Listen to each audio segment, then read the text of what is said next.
Upon the arrival of the Rakshasa race, Di Yin's eyes first flashed with shock. Thereafter, he gradually realized something and was delighted. The heavens are on my side. Di Yin was way too smart and realized before long that this might be his only shot at escaping. Su Zimo did not have much of an impression towards the primordial 9 races. After all, that was an era long forgotten. In Su Zimo's opinion, there were good, bad, kind and evil people from every race. That was the case even among the human race. However, the Rakshasa before him targeted his Great Qian Imperial Seal and Coiling Dragon Seal from the get-go. That ignited Su Zimo's killing intent. It was clear that this intruder was hostile and wanted to kill for his treasure. Su Zimo was expressionless and put the Great Qian Imperial Seal and Coiling Dragon Seal away in his storage bag. You have a death wish. The Rakshasa in midair was enraged when he saw what Su Zimo did. He smirked coldly and revealed blood-stained fangs as he declared with a cold voice. Suddenly, Di Yin spoke and said darkly, Su Zimo, let's stop fighting and escape to survive respectively. Escape? Su Zimo shook his head. Be it up in heaven or down in hell, there's nowhere left for you to run. Fufu, the Rakshasa race has already arrived and you can't even guarantee that you can get out alive. Yet, you want to kill me? Di Yin laughed coldly. Additionally, even if you can survive, can you guarantee the same for your friends back in Myriad Phenomenon City? Su Zimo's heart sank. In truth, the moment the Rakshasa appeared, he thought about how many of them there were. If this was not the only one, where were the other Rakshasas? The god race that abducted Nianqi had not shown themselves as well. Where were they now? Could the appearance of the Rakshasa and god race in the ancient battlefield be the reason why the phenomenon ranking was brought forward this time round? Uneasy thoughts bubbled in Su Zimo's mind. Su Zimo, I'd advise you to hurry back to Myriad Phenomenon City as soon as possible to check up on your friends and spirit beasts. You might be able to salvage their corpses if you get back earlier, Di Yin said as he retreated.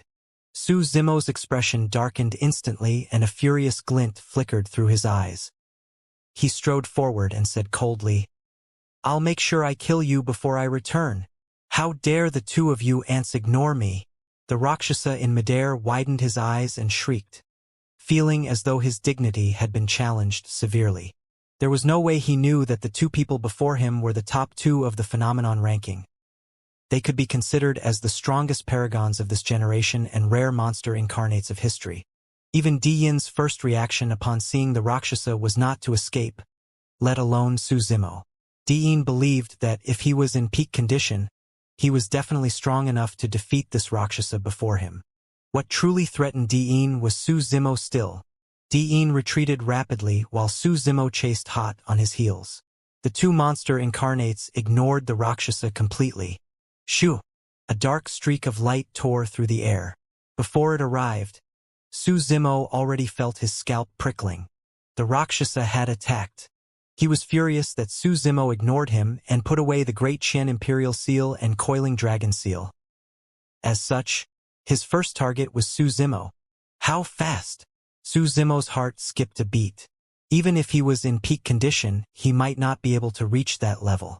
However, Su Zimo cultivated the mystic classic of the 12 demon kings of the great wilderness and possessed the ability of precognition.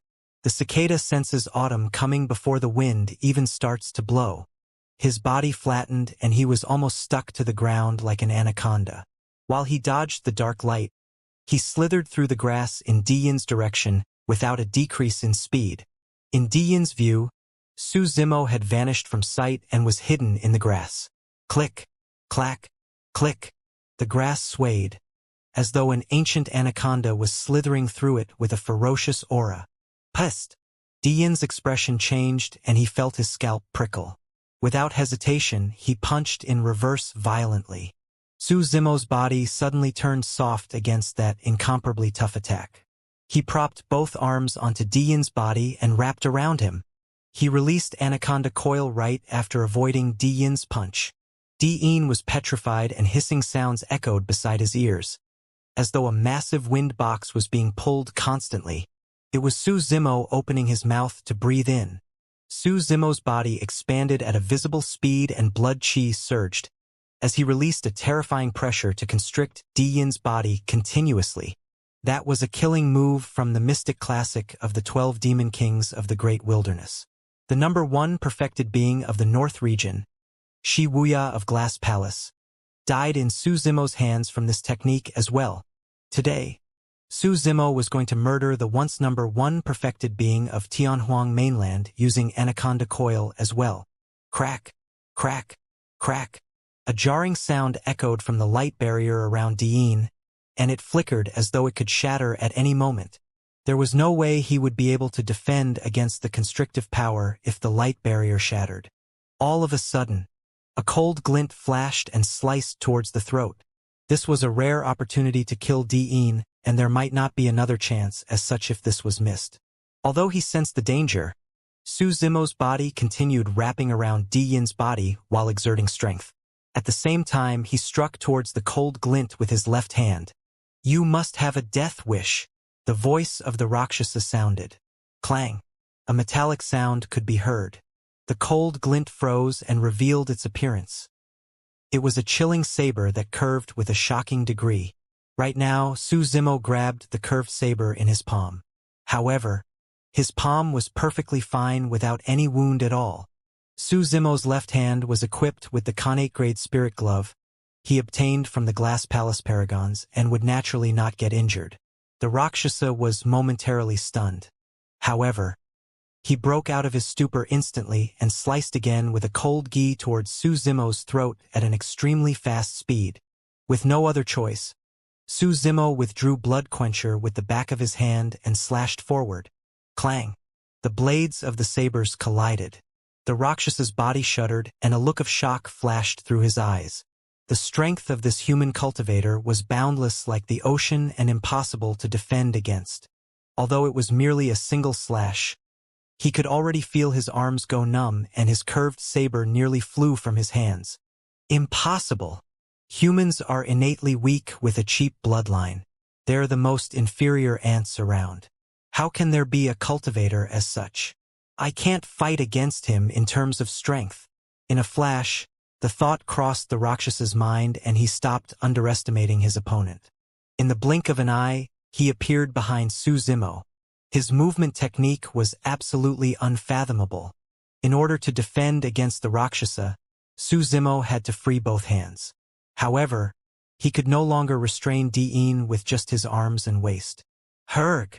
Di Yin grunted deeply and the sound of bones cracking echoed from within his body as his tendons and bones sounded together.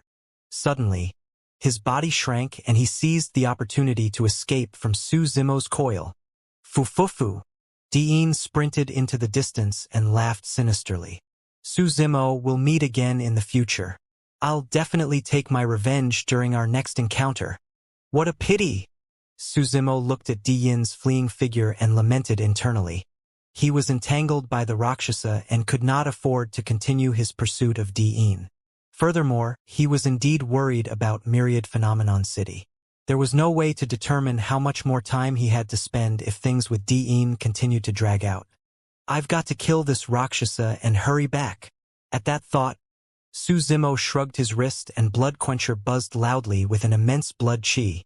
Su Zimo caressed the blade gently and said with a murderous tone, "Brother, today, I'll let you know what the blood of a Rakshasa tastes like."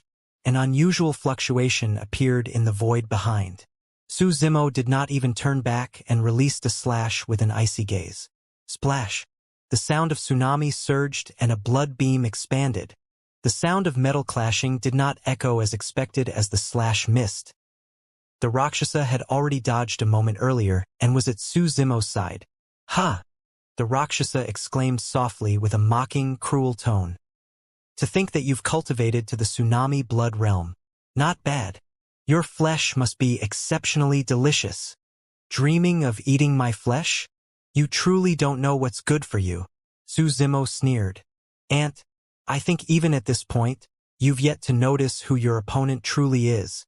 The Rakshasa shrieked. "I'm from the noblest race of the primordial era, the Rakshasa race of the primordial 9 races. We once ruled over the 10,000 races, and ants such as yourself were not even worthy of carrying my shoes.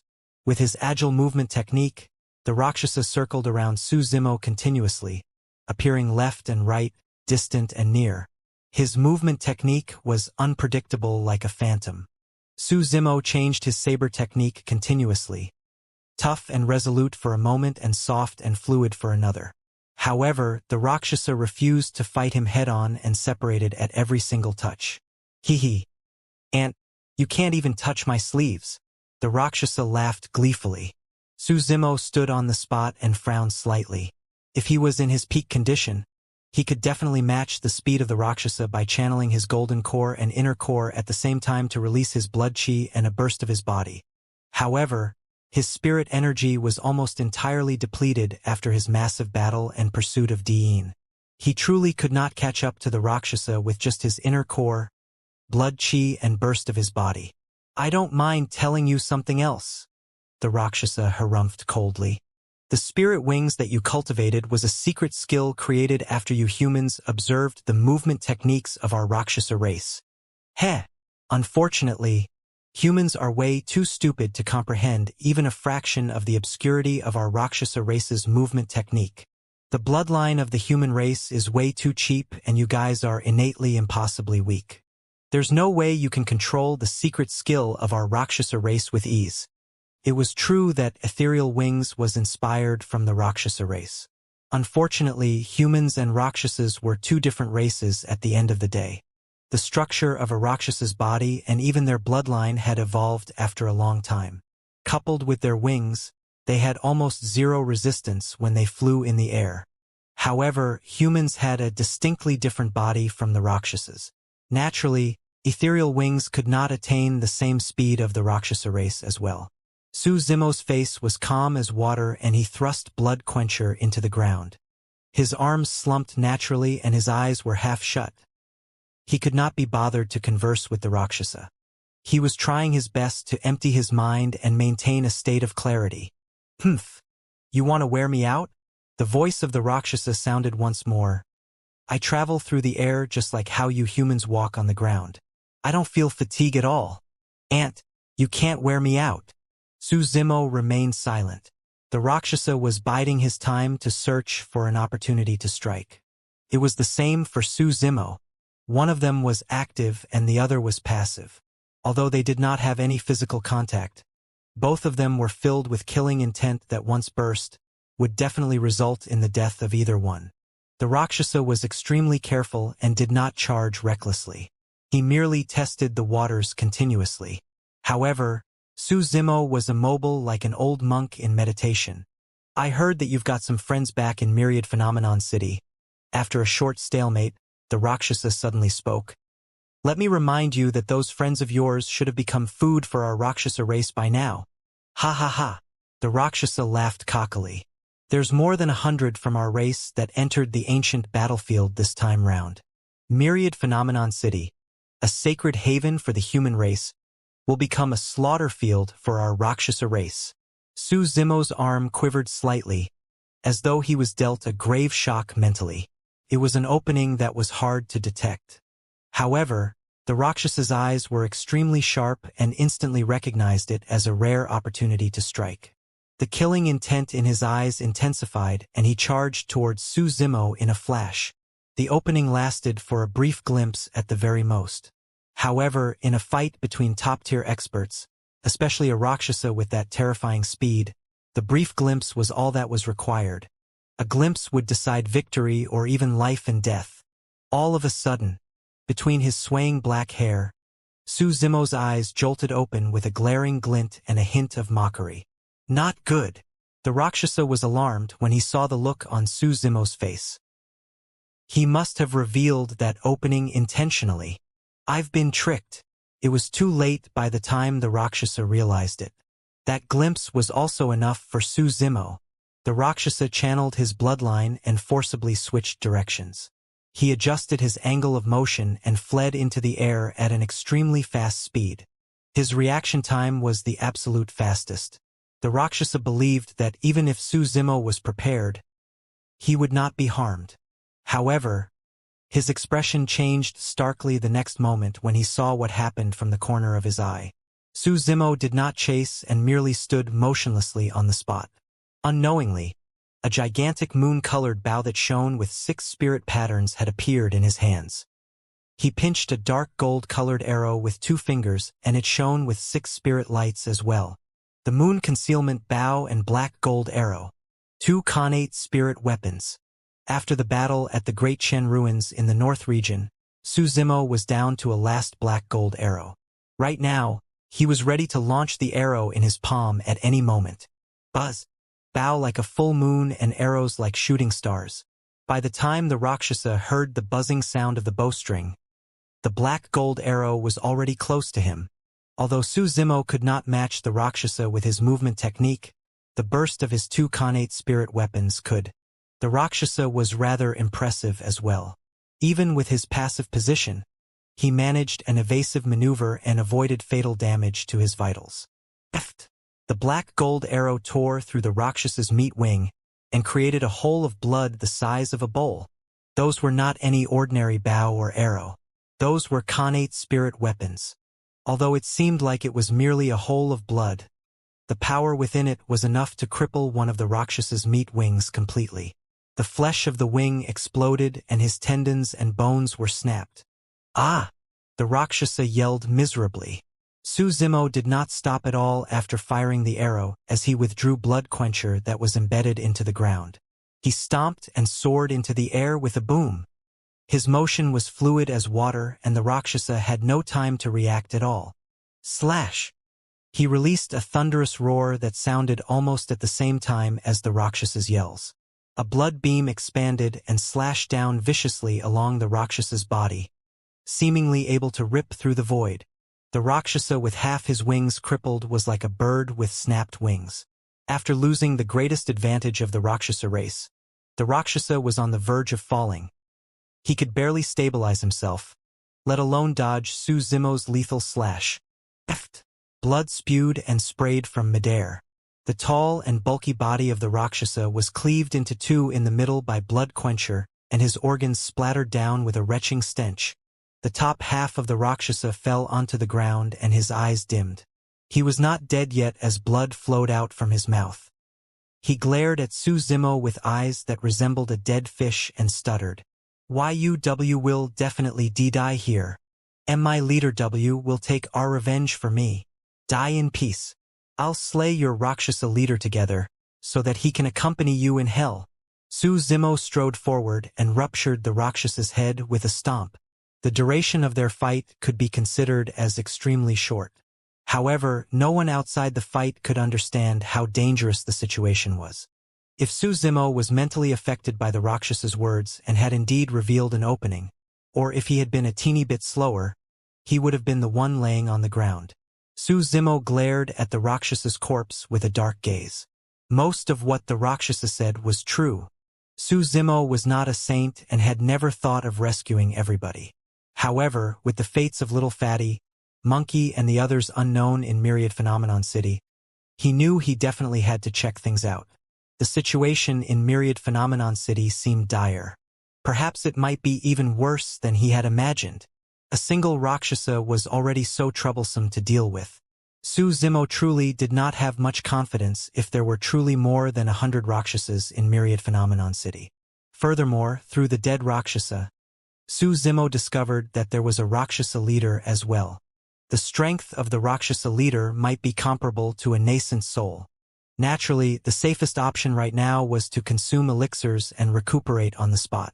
Even if he could not recover to his peak condition, he had to recover his spirit energy by at least 80% before returning with his golden core phenomenon.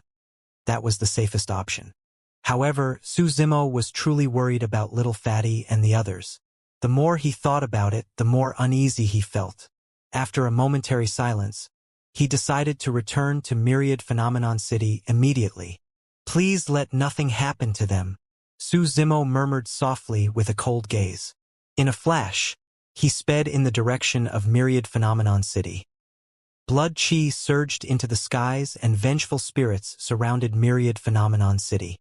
On the streets, the roofs and every single corner, Splinted limbs and cold corpses could be seen. It was a terrifying sight.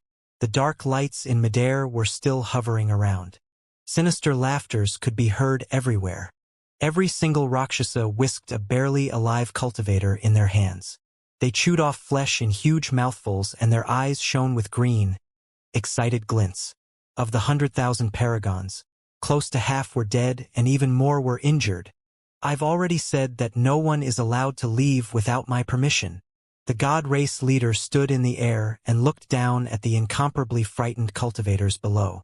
Although his tone was calm, it possessed an unquestionable authority. Nobody dared to challenge the god race. Anyone that challenged the god race only had death awaiting them. Gradually, some of the cultivators stopped their attempts to flee and their eyes were filled with endless despair. Some of them stood on the spot stiffly and gazed at the corpses in the cesspools of blood with blank expressions as though they've lost their souls. Very good. The god race leader's lips curled and gave a chill remark. As long as you guys stay here obediently, I won't kill unreasonably, nor would I consume you guys as food like the Rakshasa race. In the eyes of the god race, humans were extremely cheap and their flesh were incomparably dirty. They could not bring themselves to consume something this lowly. Humph! When he heard that, the Rakshasa leader in midair harumphed coldly and raised his arm before hollering, "Clansmen, have you had your fill? My stomach's almost bursting." "Enjoyable!" a Rakshasa roared in laughter. The Rakshasa leader nodded and waved his hand before declaring, "Ants of the human race, listen up. As long as you guys stay in Myriad Phenomenon City obediently and not harbor any thoughts of escaping, the Rakshasa race can spare your lives for the time being as well. Leader, although we've had our fill of eating, we haven't had our fill for killing," a Rakshasa shouted, unable to contain the excitement in his eyes. "What do you know?" The Rakshasa leader smiled sinisterly. "If we kill the humans, their flesh won't be fresh anymore. I intend to rear them in Myriad Phenomenon City as food for us in the future." "You sure are wise, leader." Many Rakshasas shouted in unison as their eyes lit up. Perfected Lord Yujun trembled in rage when he heard that. Monk In Lu sighed deeply. When he saw everything that was happening, it was as though he could feel the despair and helplessness of the human race back in the primordial era when they were subjugated by the 10,000 races. More cultivators stopped in their escape attempts. They had almost no shot at survival if they continued fleeing away from the city. If they remained in Myriad Phenomenon City, they could at least remain alive for a period of time. "Xianxia is in the hands of the god race. I can't leave. You guys leave first and look for first. Don't let him return here no matter what." Ching had a conflicted expression and eventually made the decision after mulling momentarily. Little Fatty and the others did not recognize Xianxia. However, Ching could see it clearly. The woman with her hands and feet bound by the god race was none other than Xianxia. "I won't leave either if you're not leaving." The spirit tiger suppressed his fear and thumped himself on the chest with a firm look on his face. "Don't worry, Hubadian will be here with you. These intruders from other races will have to get by me before they can get to you." Ching was touched and looked at the spirit tiger with reddened eyes. "We're not leaving either." Monkey's scarlet eyes flickered as he said calmly, "Brother Monkey, there's no need for that. We're sworn siblings, so we naturally have to go through thick and thin together." "That's right, thick and thin." The golden lion nodded as well and gripped his fists. Little Fatty scratched his head and turned to look at Lung Ro and Lin Xuanji in an undecided manner. Lin Xuanji gave a bitter chuckle. "There's no way I'm going to leave. Myriad Phenomenon City was established by Enigma Palace. As the current generation's disciple of Enigma Palace, this has to be my burial ground even if I have to die." Ji Chengtian's eyes shone brightly as he said in a dark manner, "Let's stay here as well. Right now, most of the cultivators have chosen to stay in Myriad Phenomenon City and only few are fleeing out. If we make any reckless move, we'll definitely become a target for the Rakshasa and God race." "All right," everyone agreed. "Everyone, gather around these three nascent souls." The Rakshasa leader looked at Perfected Lord Yujun and the other two and said in a mocking tone, "Why are you moving so slow? Do you have a death wish? A cultivator who was severely injured and staggered was chided by a Rakshasa. Instantly, his head was sliced off and he was killed on the spot. The remaining cultivators were horrified and made haste. Everyone from the god race stood with arrogant expressions with their hands behind their backs. There was no pity in their eyes as they watched coldly from the sidelines. Before long, the cultivators in the city were gathered together in a dense group. With the support of perfected Lord Luoxue, perfected Lord Yujun struggled to stand up and look down. There were more than 100,000 human paragons in this place just yesterday. Now, there were only around 50,000 left. Half of the cultivators had turned into cold corpses that were in eternal slumber. Tragic. Half of the remaining 50,000 cultivators were injured as well and would end up as food for the Rakshasa race. Nobody will be spared. Tears streamed down the face of perfected Lord Yujun as his lips quivered. After a moment, he chose to remain silent and his voice was converted to a deep sigh. The myriad phenomenon peak was behind them. The mountain peak was established here in the ancient era and had witnessed the birth of countless paragons and monster incarnates, as well as the rise of the human race. It witnessed the fights and clashes of the ancient emperors. But now, the mountain peak was made to witness the massacre of 100,000 paragons by intruders of a foreign race. This day would eventually become the most humiliating and darkest chapter of the history of the human race. Gooey fresh blood seeped between the gaps of the stone slabs in a grisly manner. More than 100 Rakshasas circled around the remaining cultivators and their massive feet left behind bloodied footprints on the stone slabs in a frightening manner. The tall and massive bodies of the Rakshasa and their pitch-black meat wings exerted immense pressure. Within the group, many cultivators shivered with lowered heads. They did not dare to face the menacing faces and green eyes of the Rakshasa race. The atmosphere was turning extremely repressive. In fact, many cultivators were wary about how they breathed, afraid that they might draw the attention of the Rakshasa race with any activity. Ha ha ha ha! The Rakshasa leader was delighted when he saw that and reared his head in laughter. So, these are the so-called paragons of the human race. How worthless! Nobody refuted him. Lin Xuanji and the others had cold expressions. Although their hearts were blazing with rage, they repressed their emotions. The god race leader stood in the air and swept his gaze across the cultivators gathered beneath indifferently. Most of the cultivators here can't be considered as paragons. He paused for a moment before changing the topic, smirking in a carefree manner. I heard that there's a total of 108 spots on the phenomenon ranking of the human race. Only those that are able to get a spot on the phenomenon ranking can be considered as true paragons of the human race. Ha! The Rakshasa leader grinned.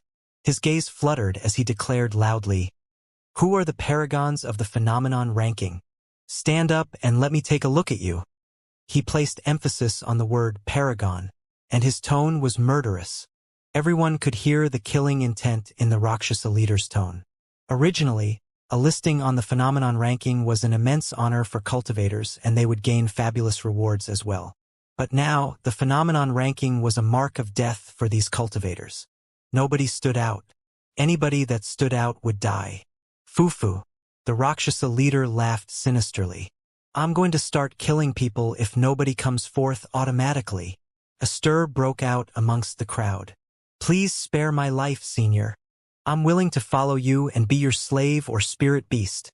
Finally, a cultivator that could not handle the pressure fell to a thud on his knees before the Rakshasa leader with a frightful expression. It was Duan Qingping of Clear Wind Temple who was ranked 20 on the phenomenon ranking. He was definitely able to be considered as a paragon of the human race. However, at that moment, Duan Qingping knelt before the Rakshasa leader without any shred of dignity and begged for his life loudly. In fact, he was willing to be a spirit beast and slave of the other party. Nobody mocked him. Even the perfected lord of Clear Wind Temple died in the hands of the god race leader. What more could he do? All ants were afraid to die, let alone him. Most cultivators cultivated for the purpose of longevity. Even perfected lords, mighty figures and patriarchs might not truly be able to let go of their attachments towards life and death, let alone him who was a golden core. You want to be my slave and spirit beast? The Rakshasa leader gazed coldly at Duan Qingping as he said slowly, "The human race is not worthy." He gave a cruel laugh and severed Duan Qingping's head with a slash. With a whisk, he grabbed Duan Qingping's head in his hands before smashing it and drinking its brain juices in large mouthfuls. The Rakshasa leader whisked Duan Qingping's head and burst into laughter. "Fu Paragon? Phenomenon ranking? You're only worthy of being food for us." The 100-odd Rakshasa race beings roared in laughter, and their appearances turned even more menacing, resembling malevolent ghosts that crawled out from hell. "Intruders of a foreign race, you deserve to die." Suddenly, a hoarse voice sounded from the crowd. At that moment, it appeared particularly striking. The crowd fell into an uproar. Many cultivators spun around towards the voice. Everyone wanted to see who was the person who dared to leap out with that declaration despite the situation where they could barely save themselves. The laughter of the Rakshasa race came to a sudden stop as well. The Rakshasa leader's face turned ashen immediately. A figure walked out slowly from within the crowd. The cultivator wore black robes and had black hair, but his face was frighteningly pale. He was injured and seemed extremely weak while his gaze was somewhat hollow and stoned. However, the person gave off an extremely sharp aura. He possessed an unparalleled boldness as he walked out from the crowd. Number 7 on the phenomenon ranking, Dugu Jian. Blood qi was torrential and corpses were strewn everywhere in Myriad Phenomenon City. Nobody could imagine the pressure he had to endure to step out despite the circumstances. Many cultivators had conflicted expressions when they looked at that lonely figure. Some were in revere, some were in pity, and some were numb. Within the crowd, Hang Qiuyu slumped his head as he looked at Dugu Jian step forward. He lost to Dugu Jian in the fight for the phenomenon ranking. However, he had never acknowledged defeat even once in his heart. The two of them had a long way to go in the future. It was only at that moment that Hang Qiuyu realized he had lost completely. Sword cultivators specialized in cultivating their ferocities. They cultivated their determination and pushed forward no matter what. However, his sharpness had disappeared completely in the face of the Rakshasa race's massacre. Yet, Dugu Jian's sharpness remained and was only being honed deeper. He pointed his sword towards the Rakshasas. "Very good. You are very good." The Rakshasa leader twisted his neck with crackling sounds and laughed menacingly with a violent gaze. "Who else is indignant? Step forth. Count me in." Another voice sounded in the crowd. While it was a little tender, it was incomparably resolute. It was Su Xiaoning. This timid girl had changed significantly after experiencing the passing of her kin. At that moment, she mustered great courage and stood forth. Although the Rakshasa race is one of the primordial 9 races and you have a noble bloodline and great innate strength, so what? During the ancient era, the primordial 9 races lost and the Rakshasa race did as well. All you could do was live life ignobly. Although we humans are innately weak by birth, we won't allow ourselves to be trampled upon by you foreign races and be slaughtered by you indiscriminately. Her words were powerful and her tone was robust. Many cultivators were worked up and their fighting spirits were even ignited. "Ha ha ha ha." The Rakshasa leader mocked and looked at Xiaoning and Dugu Jian before bursting into laughter. "Two mere ants and you think that's enough to form a rebellion? Count me in." Lin Xuanji stood out with grit teeth. "Rakshasa race, this is a sacred place for the human race. Every single tile here was crafted effortlessly by Fairy Ling Long. Even if I have to give up my life, I'll guard this place and never back down." "Me too." Demonist G stood forward. "Me as well." Little Fatty shrugged his rotund body and squeezed his way out. "Count me in. Count me in." Shi Jian, Ji Changtian, Lung Ro and the others stood forward. Voices sounded within the crowd one after another. Perfected Lord Luo Shui's eyes reddened. Monk Yin Lu's eyes turned damp as well. Perfected Lord Yujun was emotional and his body trembled. Those were true paragons. Those were the hopes for the future of the human race. During the ancient era, it was precisely because paragons stood out one after another to fight against the 10,000 races. Every single generation preceded the previous, and they fought against the primordial 9 races, creating the current status quo. The human race was unyielding and would fight. Even if they might not be able to win, they would not yield. That was the spirit of the human race. Their soul. Caw, caw. Monkey's inner core circulated and his body expanded. Demonic chi shrouded around him as he thumped his chest furiously with a raring battle intent. He burst into laughter with a scarlet glint in his eyes. Rakshasa race? What nonsense! I've had it with your ugly faces for a long time. Roar! The spirit tiger and golden lion let out roars one after another as well and walked forth from the crowd. Night Spirit did not speak, nor did he revert to his true form. He merely stood out in silence and stood behind Xianxia expressionlessly. His pitch-black eyes revealed a conflicted emotion. It wasn't fear. It was more like cautiousness. Nian Qi's hands and feet were bound by the god race, and she had a worn-out expression. Her withered yellow hair covered her peerless features. Her head was slumped the entire time as she remained silent. Fufu. The god race leader raised his brow and said with a fake smile, "Seems like it's been a long time since the Rakshasa race has been out. Even these little pets dare to challenge you guys. You look more like a little pet." Since they were already in this state, the spirit tiger no longer had any reservations and shouted, "Your tiger daddy here isn't going to change my name. I'm Hubadian. You must have a death wish." The god race leader's face darkened. The Rakshasa leader burst into laughter. "Seems like the god race isn't that much better off either. Even though I don't consume the flesh of humans, I heard that the bones of tigers are great tonics. Leave that spirit tiger to the god race." The god race leader looked down with an arrogant expression and said indifferently, "For me, killing you is as simple as squashing an ant. Lest you claim that I'm bullying you, I'll spare your life if you're even able to defeat the weakest clansman of the god race." The moment he said that, someone from the god race stood out.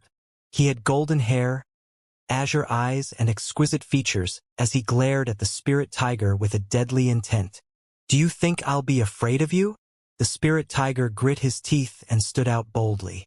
To be fair, this was the best possible scenario. Although the Rakshasa and god race leaders were both at Golden Core realm as well, they could kill nascent souls that were above their cultivation realms. The spirit tiger was definitely not a match for them.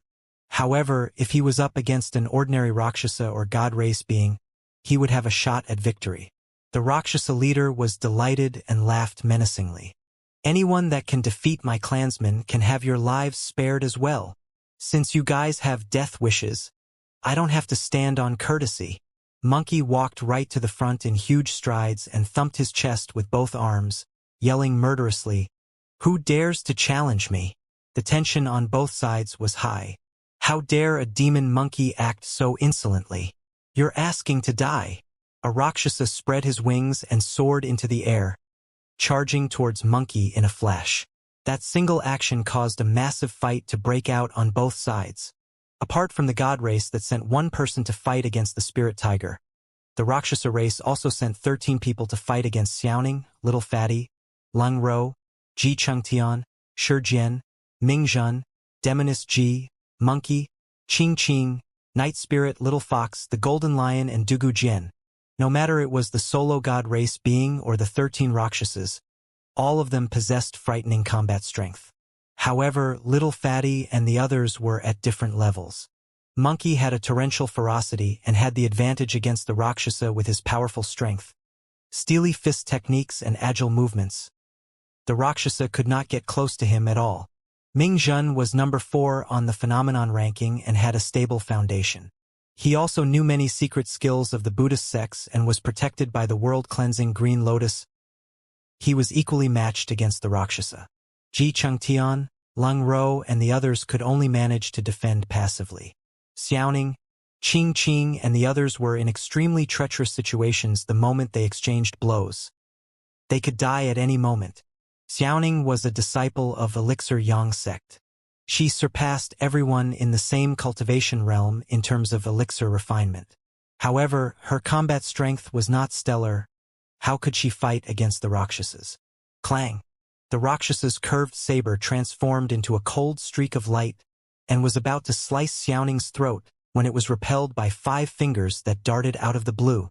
The fingernails were incomparably sharp and shone with a dark glint. A trail of sparks was released when it clashed against the curved saber of the Rakshasa race. It was Night Spirit. Night Spirit broke free from the attacks of a Rakshasa behind him and had unknowingly appeared beside Xiaoning to rescue her. "Stand behind me." He wasted no time to elaborate and left that remark before shielding Xiaoning behind him. The Rakshasa that was initially chasing after Xiaoning was enraged when his prey that he was about to get his hands on was taken away from him.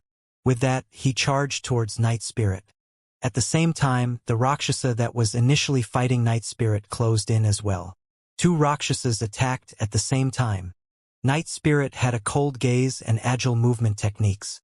His figure flickered nonstop where he stood like a phantom and left a series of afterimages. He was not disadvantaged even against 2 opponents. "You are rather capable to be able to defend against 2 Rakshasas." The Rakshasa leader crossed his arms and sneered. Although Qing possessed wings as well, her movement technique was way inferior compared to the Rakshasas. Poof! A flash of blood light appeared. In less than 3 breaths, Qing was injured. Although it was not fatal, blood gushed out endlessly from her wounds. Qing's face was pale and had already lost her balance. She was on the verge of falling from midair. "Die!" The Rakshasa was excited and yelled before slashing down. Swash! Another figure flashed past and rescued Qing from the curved saber of the Rakshasa. It was Night Spirit again. After rescuing Qing, Night Spirit fought against 3 Rakshasas. No matter how frightening the movement techniques of the Rakshasas were or the sort of angles they attacked from, everything was negated as Night Spirit defended every single move. The 3 Rakshasas failed in their slaughter attempts and were instead injured themselves. The Rakshasa leader's expression darkened slightly as he glared at Night Spirit in silence. Night Spirit's situation drew the attention of the 3 nascent souls as well. Perfected Lord Luo Shui asked in surprise, "What is that spirit beast?" "His movement technique isn't inferior to the Rakshasa race." "That's not all." Monk In Lu shook his head. "Don't forget, he has yet to revert to his true form. In other words, he is not at the peak of his combat strength right now." Perfected Lord Yujun frowned slightly without saying anything. He was thinking about the reason why. Why was Night Spirit not reverting to his true form even at this point? What was he trying to hide? What were his considerations? "Ah!" Suddenly, an exclamation sounded from the crowd. Little Fox had failed to bewitch a Rakshasa and was almost killed when Night Spirit rescued her. The bloodline of the Rakshasa race is noble and possessed an extremely frightening memory of their legacy, as well as secret skills and cultivation techniques. There was no way a Rakshasa could be bewitched by Little Fox so easily. At that moment, Night Spirit was already fighting against 4 Rakshasas single-handedly. In less than 10 breaths, 3 people were defeated. Furthermore, the situation of the others was not looking good either. They could die at any moment. Although Xianxia was on the phenomenon ranking, his rank was close to the end. Finally, he could not withstand the relentless attacks of the Rakshasa anymore and his phenomenon shattered. Cold light flashed. By the time Xianxia reacted to it, the light was already close to him. It was too fast. Ugh! Xianxia closed his eyes and sighed internally. Clang! The sound of metal clashing echoed. "Brother Ji, back down. I'll help you." Lin Xuanji waved the folding fan in his hand and repelled the Rakshasa's curved saber to rescue Xianxia. His blood chi and spirit energy was released completely as he fought against 2 Rakshasas. The disciples of Enigma Palace had never partaken in the fights for the phenomenon ranking. Nobody knew how strong they were. At this moment, many cultivators finally witnessed the capabilities of Lin Xuanji. This was a true paragon of the human race. Although he was fighting against the Rakshasa race, there were no signs of weakness and he did not back down at all. Poof! Poof! Poof! A flurry of talismans danced in midair with spirit lights spilling everywhere. But none of them could defend against the Rakshasa's curved saber. The protection talisman on Lung Ro's body was penetrated before long. Shoo! In a hair's breadth, a pink-colored ribbon tore through the air and rescued Lung Ro from the brink of danger. Demoness G was at the other end of the ribbon. Lung Ro's face was pale as she said softly, "Thank you, Demoness. You think that you're capable enough to fight two of us?" The Rakshasa that targeted Lung Ro shifted his cold gaze onto Demoness G. Boom! Demoness G's golden core phenomenon could not withstand the combined attack of two Rakshasas and dispersed immediately. Even for Rintu and Pang Yu, who were paragons that were on the top 10 of the phenomenon ranking, they could not defend against the Rakshasa race without the protection of their golden core phenomenons. Swish! Two figures streaked through the air and Demoness G was flustered for a brief moment.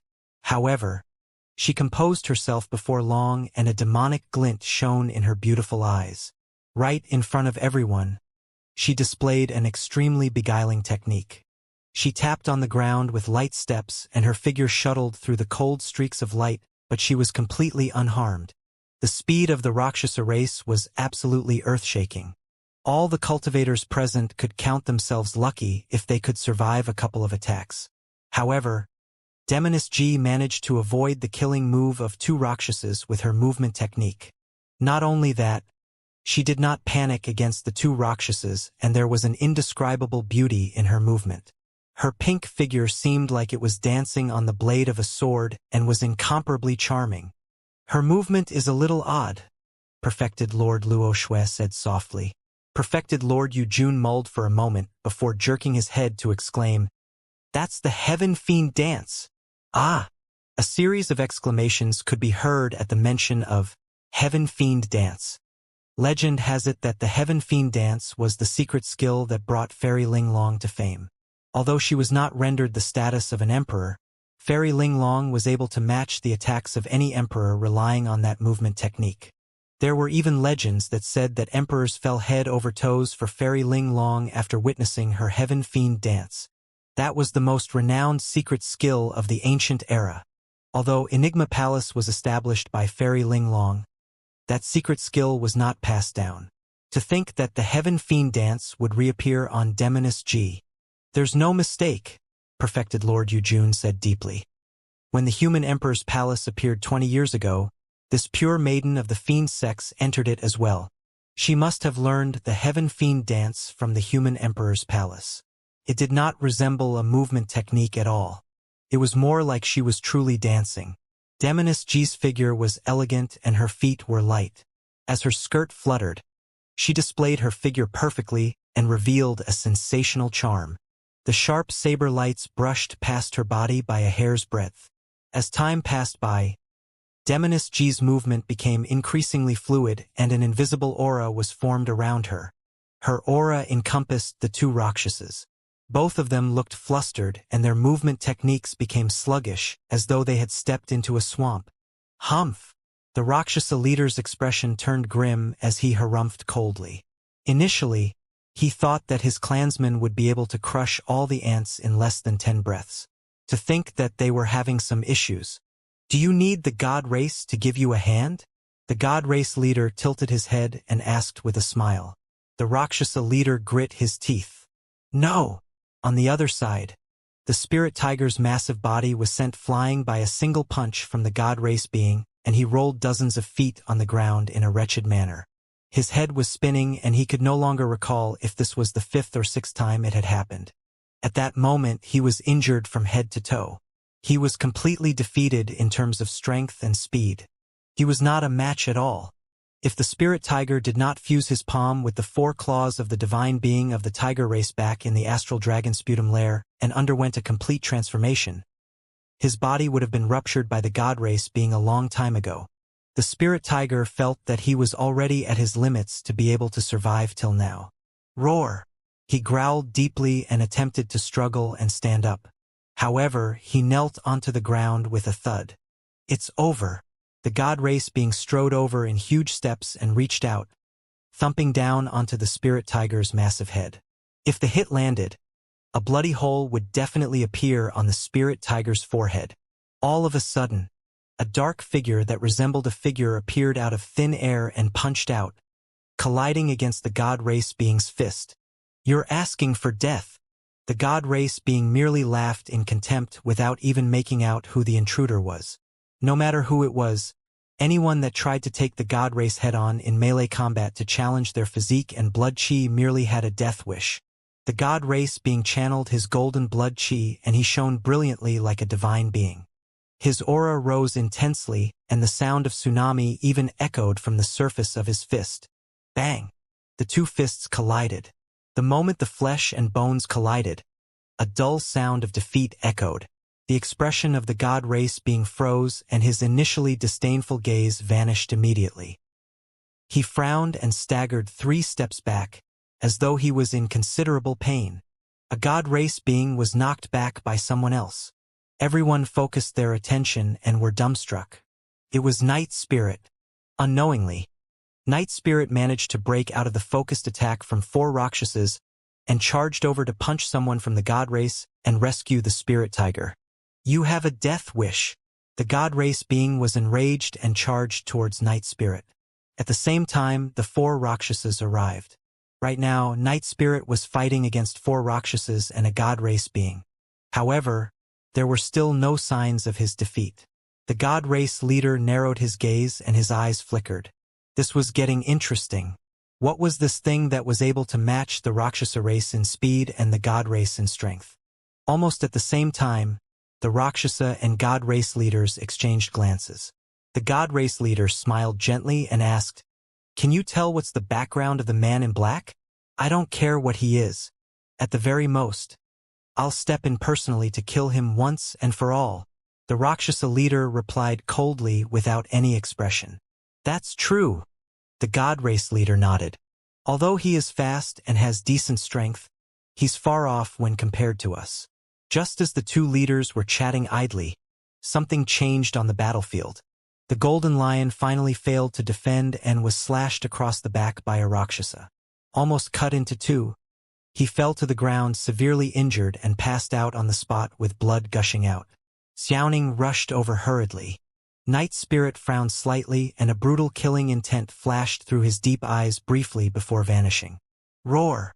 Monkey shielded the golden lion behind him and his eyes shone with a bloodshot shade. He let out a deafening roar and completely entered a berserk state.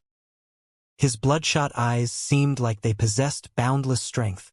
In his berserk state, Monkey triggered the power in the depths of his bloodline and his strength and speed exploded.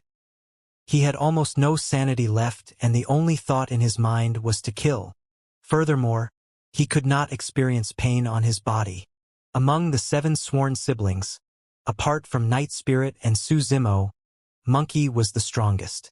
Monkey was even more frightening in his berserk state. The curved saber of the Rakshasa punctured Monkey deep in the chest and was less than half an inch away from his heart. As though he could not experience any pain, Monkey's eyes were bloodshot and his ferocity was not diminished. He extended his thick arms and grabbed the Rakshasa before him. The Rakshasa had swift reflexes and wanted to withdraw his curved saber and soar into the skies instantly. However, Monkey's flesh and bones hardened and caused the curved saber to be stuck for a moment. "Get down!" That brief moment was all it took for Monkey to grab the Rakshasa's meat wings and yank the latter down from midair. Boom! There was a deafening sound.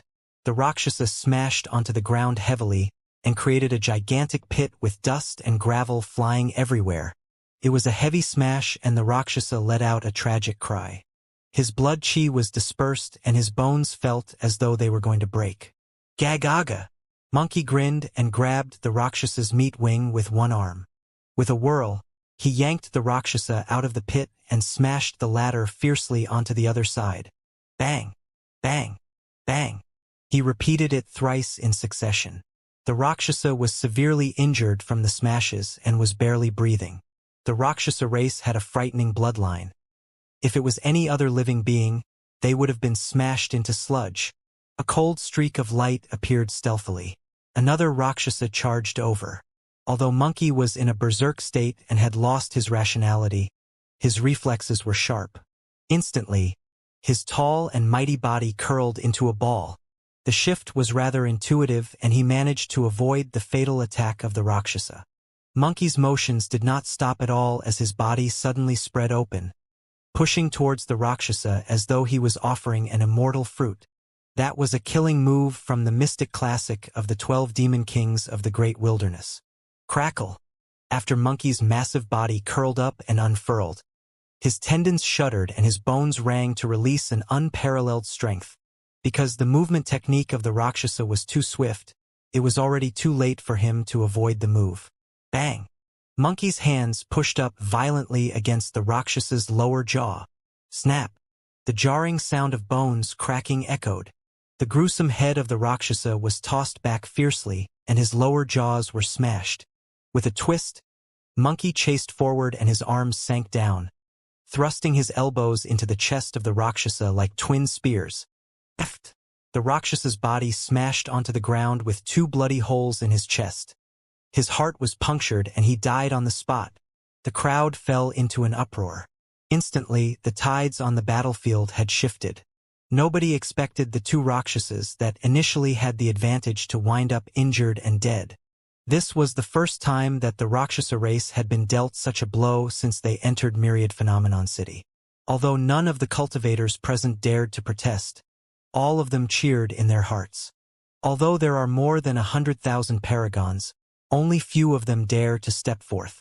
They're not even comparable to these few demon beasts. What a tragedy!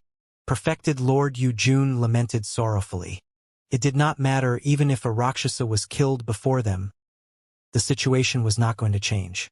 As long as the Rakshasa and God race leaders were to attack, they would definitely overwhelm everything in a domineering manner and nobody would be able to get out alive. Right at that moment, 2 figures that were clashing together suddenly separated.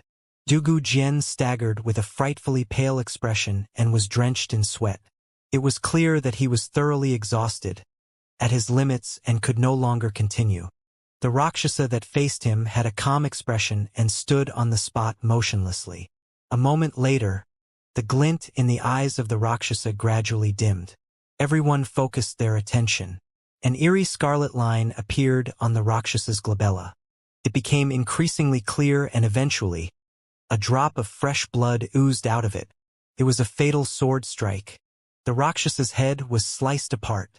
The sword strike was so swift that the wound closed on itself instantly, resulting in the bizarre scene. Another Rakshasa was dead. In truth, Dugu Jian was injured to begin with and was suppressed by the Rakshasa the entire time. However, Monkey's intense battle earlier on distracted the Rakshasa for a brief moment. Dugu Jian cultivated the Tao of the sword and his focus was crystal clear. His heart of the sword gave him clarity and he was extremely sharp towards anything that happened in outside world. He spotted that brief opening instantly. His sword strike was a fatal blow. While the Rakshasa was fast, his sword was faster. Although it was only a single strike, he exemplified the terrifying killing power of the Tao of the sword to its greatest extent. His sword strike seemed like it was sending a message to everyone. Even the primordial 9 races are not invincible and will die. Even they can't deal with the sharpness of the sword Tao. The Rakshasa leader's expression was completely ashen after 2 of his Rakshasa clansmen were killed in succession. Good strike, good strike. He clapped with a cold gaze and said frostily, "Initially, I was considering whether I should spare your lives. But now, I've made up my mind." The Rakshasa leader snarled word by word murderously. "None of you human paragons shall dream about leaving Myriad Phenomenon City alive. You're dishonest, reneging on your words." Xianxia glared furiously as she pointed to Dugu Jian and Monkey. "It's clear that they won. Dishonest." The Rakshasa leader stared at Xianxia and sneered. "I'm the one that sets the rules, so I decide what happens. Ants like you aren't worthy of negotiating with me. I'm going to have all the paragons on the phenomenon ranking buried here. The Golden Core phenomenon ranking is the greatest joke of your human race. From this day forth, the phenomenon ranking shall become history." Nobody spoke and the atmosphere was tense. It was as the Rakshasa leader had said. If the paragons on the phenomenon ranking were all dead and more than 100,000 paragons were buried here, the phenomenon ranking would become the greatest humiliation of the cultivation world. Even if the phenomenon ranking was established by Fairy Linglong and had been passed down from the ancient era, Enigma Palace would be too ashamed to carry on hosting it. "I'm afraid to disappoint you," Dugu Jian said coldly. "The top two of the phenomenon ranking have left Myriad Phenomenon City a long time ago. Those two are the true paragons of our human race. True monster incarnates who are comparable to the human emperor. I'm merely 7th on the phenomenon ranking, but I'm already able to slay you Rakshasas. If those two monster incarnates are here, there's no way you intruders of foreign races will be able to maintain that cockiness." The two monster incarnates that Dugu Jian was referring to were Su Zimo and Di Yin. He. The Rakshasa leader sneered. "Paragons? Monster incarnates? Those two must be scared out of their wits such that they don't dare to return, right?"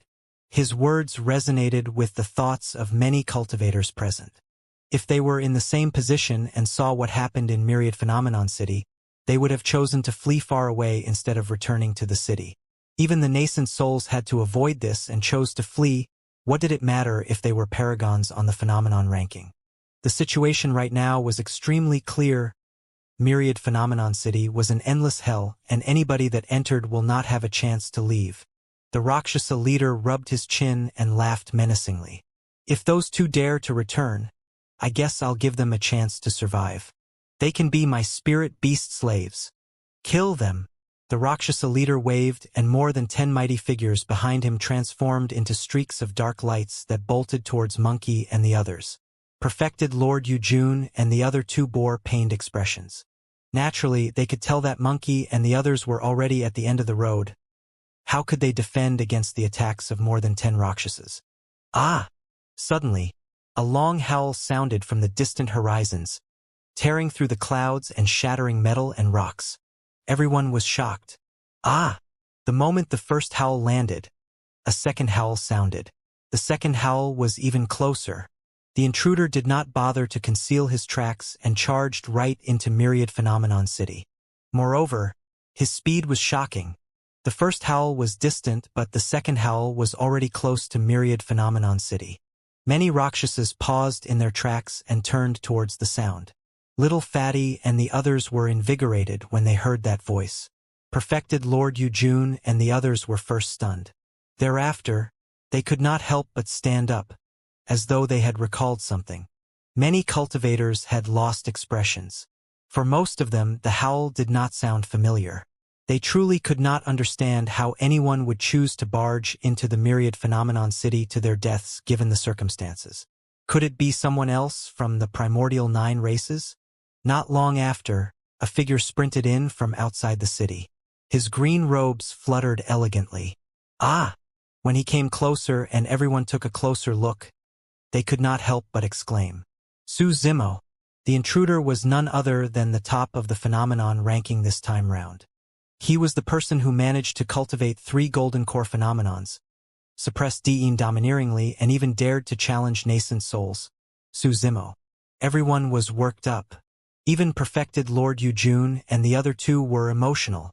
By some freak coincidence, Su Zimo managed to leave Myriad Phenomenon City and avoid this catastrophe.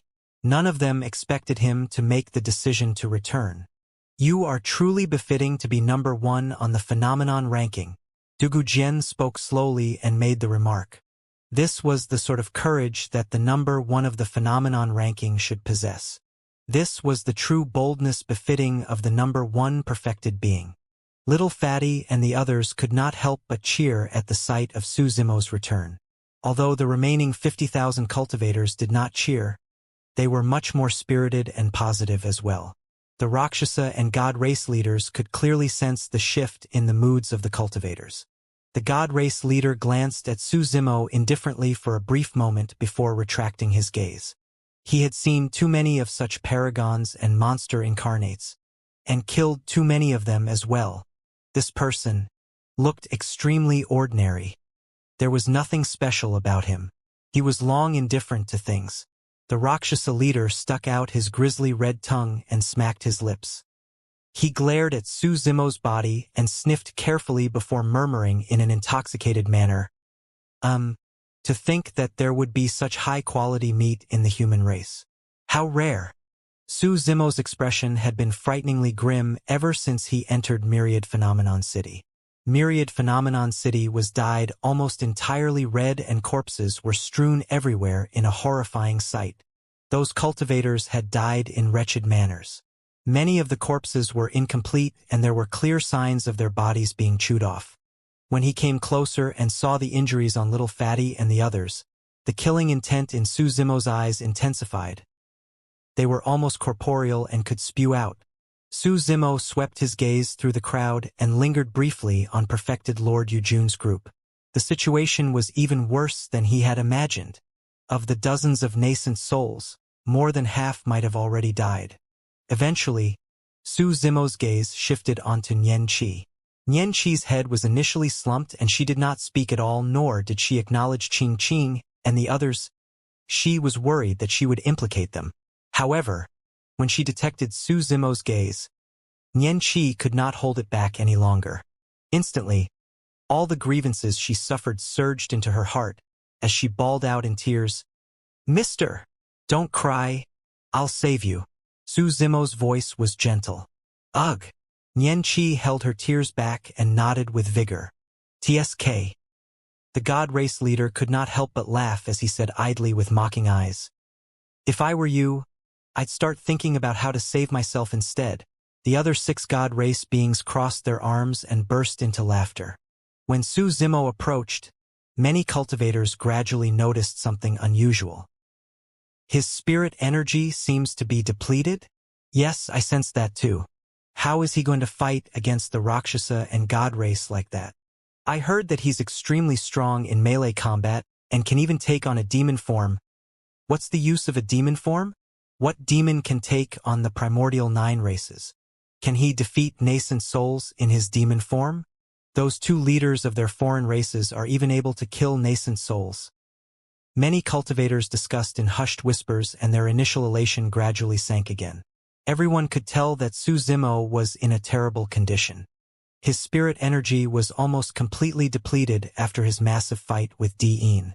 He also had a long journey back without resting at all. In fact, he looked weathered by the time he returned to Myriad Phenomenon City. "Zimo, hurry and leave. Leave us." Suddenly, Perfected Lord Luo Shui's voice sounded in Su Zimo's mind. She was using her essence spirit to send him a voice transmission. "Notwithstanding the fact that your spirit energy is depleted and you're unable to release your golden core phenomenon, even if you're at your peak condition, you might not be a match for the Rakshasa and God Race leaders." Perfected Lord Yujun sent a voice transmission as well. "You possess specialties from the Immortal, Buddhist, and Fiend Daos, and you're the hope of the human race. As long as you don't die, you will definitely be accomplished in the future. It's difficult for a lone tree to survive in a burning forest. The outcome here is determined and there's no need for you to force or blame yourself. This is fate." Monk In Lu sighed gently. "Patron Su, hurry and flee." Su Zimo remained silent. However, his expression was so cold that it was terrifying. Even if it wasn't for Little Fatty and the others, even if it wasn't for Xianxia, Su Zimo would not leave. He was displeased. Ever since he entered Myriad Phenomenon City, he bore an anger in his heart that he could not vent. He could not stand by idly and watch as the foreign races trampled and massacred humans. This was Myriad Phenomenon City, a sacred ground for the human race. He cultivated the techniques of the Immortal, Buddhist, and Fiend Daos and secret skills of the human emperor to become #1 on the phenomenon ranking. If he were to flee today, how would he be able to face the human emperor and Fairy Ling Long? Escape! Suddenly, the Rakshasa leader burst into laughter and said coolly, "You 3 old fogies intend for him to escape? Do you really think he can escape?" Perfected Lord Yujun and the other 2 were startled. The Rakshasa race could detect their voice transmissions using their spirit consciousnesses. Indeed, the primordial 9 races had unimaginable capabilities and it was difficult to defend against them. The thought of escaping hasn't crossed my mind. Right then, Su Zimo turned around and gazed at the Rakshasas nearby with a calm expression. Slowly, he said, I did not cultivate just so I can escape. I want to vent every bit of displeasure in my heart. I want to have peace of mind. I believe in an eye for an eye. All of you intruders from foreign races must die as well. Su Zimo's tone turned increasingly intense towards the end, and his killing intent surged. His voice was like a bell that shook the voids. I'll let you guys understand that this is a sacred place for the human race that shall not be sullied. Intruders of foreign races, how dare you? None of you shall be spared. By the time Su Zimo's declaration was complete, Blood Quencher was already in his hands. Its blade buzzed and a blood beam expanded. "Aunt, you have a death wish." The Rakshasa leader was enraged and his eyes shone with fury. "There's no need to use a sledgehammer just to crack a nut. I'll slaughter him for you, leader." A Rakshasa darted forward and spread his wings before transforming into a dark streak of light. He burst towards Su Zimo at a terrifying speed. "Kill!" Su Zimo did not dodge or avoid and circulated his inner core. He welcomed the attack and released a loud shout. The secret skill, Thunderclap Kill. The energy of the sound wave exploded instantly. With the brief pause in the Rakshasa's movements, the blood beam shrouded over his head. There was nowhere for him to run. Clang! The curved saber and Blood Quencher collided violently. Su Zimo's attack carried his wrath. As for the Rakshasa, his blood chi was almost completely dissipated after the burst of Thunderclap Kill. His strength was diminished and he was at his weakest. The difference between them was clear. Victory was determined with a single strike. The dark light paused briefly and revealed the Rakshasa. Poof! The Rakshasa spat out a huge mouthful of blood with a pale expression. His palm was split with fresh blood gushing, and he could no longer maintain his grip on the curved saber. It was repelled instantly.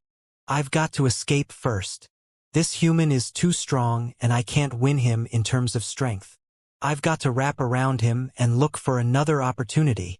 The Rakshasa's reflexes were extremely swift and those thoughts flashed through his mind one after another. Swoosh! The meat wings of the Rakshasa flapped and wind howled. A tremendous power was released as he attempted to soar into the air and flee. Under normal circumstances, there would naturally be a brief respite between both parties after a full-on clash.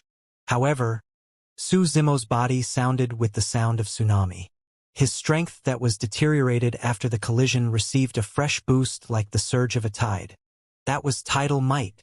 Su Zimo had a cold expression and his movements did not stop at all.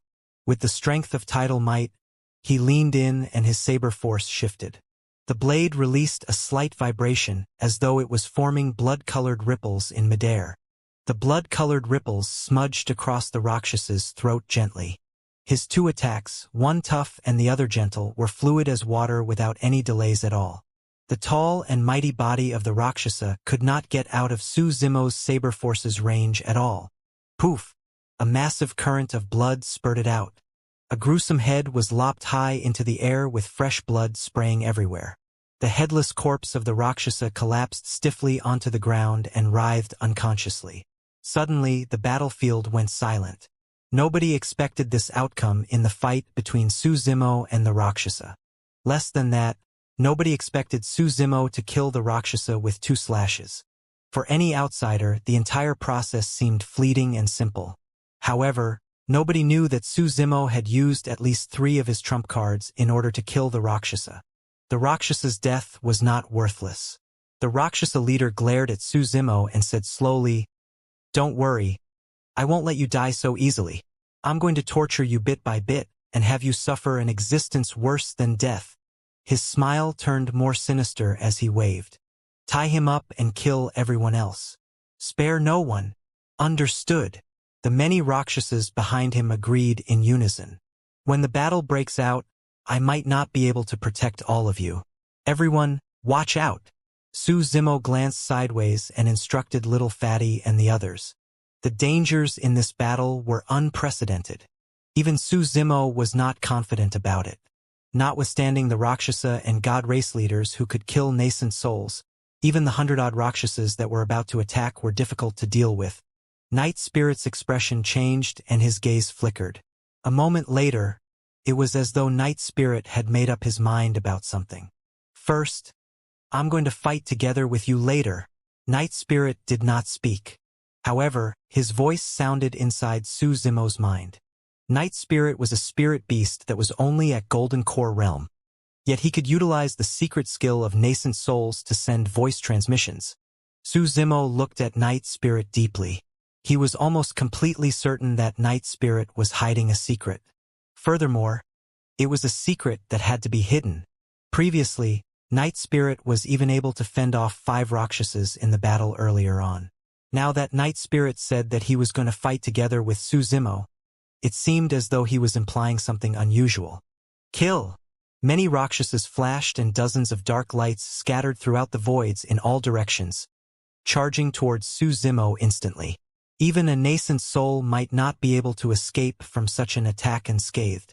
However, Su Zimo had an unfazed expression as he swung Blood Quencher and released the saber techniques of the Sea Calming Manual and Azura Saber together.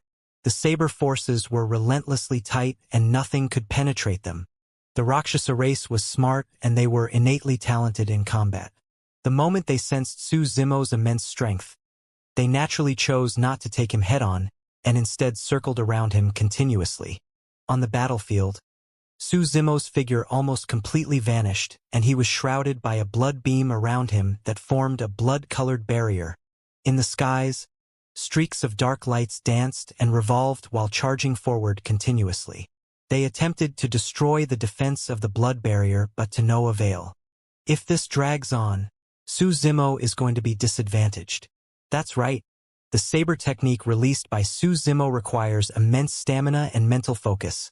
He can't afford to be distracted in the slightest bit. However, the Rakshasas are merely dancing effortlessly in the air, biding their time. Victory for them is almost guaranteed. Perfected Lord Yujun's group revealed worried expressions as they panicked. If Su Zimo could not break out of this, he would die of exhaustion. On the other end, more than 30 Rakshasas lunged towards Little Fatty and the others. Everyone had grim expressions. Su Zimo could defend against the combined attack of more than 10 Rakshasas. However, the most they could defend against were 2 Rakshasas. Furthermore, the spirit tiger was severely injured in his fight earlier on. Monkey's eyes were no longer bloodshot and his berserk state had worn off. The injury on his chest was deep and he was almost incapable of fighting any longer with his diminished strength. There were only a few of them who could continue to defend against the Rakshasas properly. Their situation was not much better than Su Zimo's. Little Fatty, Lin Xuanji and Demoness Ji stood forward and shielded the group with resolute gazes, as though they were prepared to die. Monkey, the spirit tiger and the other spirit beasts struggled to stand up with no hint of fear as well. The 50,000 cultivators remaining had conflicted expressions as they looked at the figures before them. Deep in their eyes, there were even hints of guilt and shame. Although they were referred to as paragons, they were scared out of their wits by the foreign intruders right now and even had to depend on the demon beasts before them for protection. For the first time, everyone felt as though they were not worthy of being called paragons. More than 30 Rakshasas lunged forward with an unstoppable might, as though they could shred everything in their path to pieces. Against the pressure, Little Fatty and the other 2 were drenched in sweat and felt immensely tense. Even their arms were trembling slightly. All 3 of their golden core phenomenons had already dissipated. Although Heaven Fiend Dance was the secret skill of Fairy Ling Long, it could not defend against the massacre of so many Rakshasas. While Lin Xuanji possessed a multitude of techniques, he also felt despaired and helpless at the moment.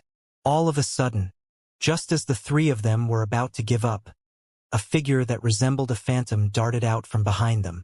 It charged towards the large group of Rakshasas without any decrease in speed. Ah! A series of exclamations came from the crowd. Who was it? Who was it that had no regard for his life? Was he trying to use his body to delay the slaughter of the Rakshasas? That would be a joke. As thoughts ran wildly through the minds of the cultivators present, that figure had already clashed against the large group of Rakshasas. A blood mist spread almost instantly upon collision. The figure vanished entirely, as though it was smashed into sludge. However, the next moment all the cultivators exclaimed. A corpse fell from midair. It was the corpse of a Rakshasa. There were 5 holes the size of fingers on the head of the corpse and retching brain juices oozed from them. The Rakshasa was completely dead. Many cultivators were dumbstruck and their minds went blank. They could not figure out what was happening. The figure that initially vanished reappeared in midair like a phantom and brushed past another Rakshasa. It reached out and grabbed at an extremely terrifying speed. Snap! The Rakshsa's throat was crushed by its palm and it died on the spot. Night Spirit! Ching Ching exclaimed. A massacre had arrived under the guise of the night. In less than 3 breaths, 2 Rakshasas died in succession. Many cultivators watched with widened eyes and bated breaths in disbelief. The Rakshasa race was one of the primordial 9 races. They possessed a noble bloodline, a pair of meat wings and agile movement techniques. All the cultivators present had experienced the terror of the Rakshasa race. But now 2 Rakshasas were dead just like that. Furthermore, the cause of their deaths was practically unknown. Even for Monkey, the spirit tiger, and the others who had watched Night Spirit grow up and were even sworn siblings with him now were shocked, let alone the other cultivators. While they knew that Night Spirit was strong, none of them expected him to be this frightening. More than 30 Rakshasas charged together at the same time and briefly later, 2 of them were dead. His capabilities and combat strength were out of this world.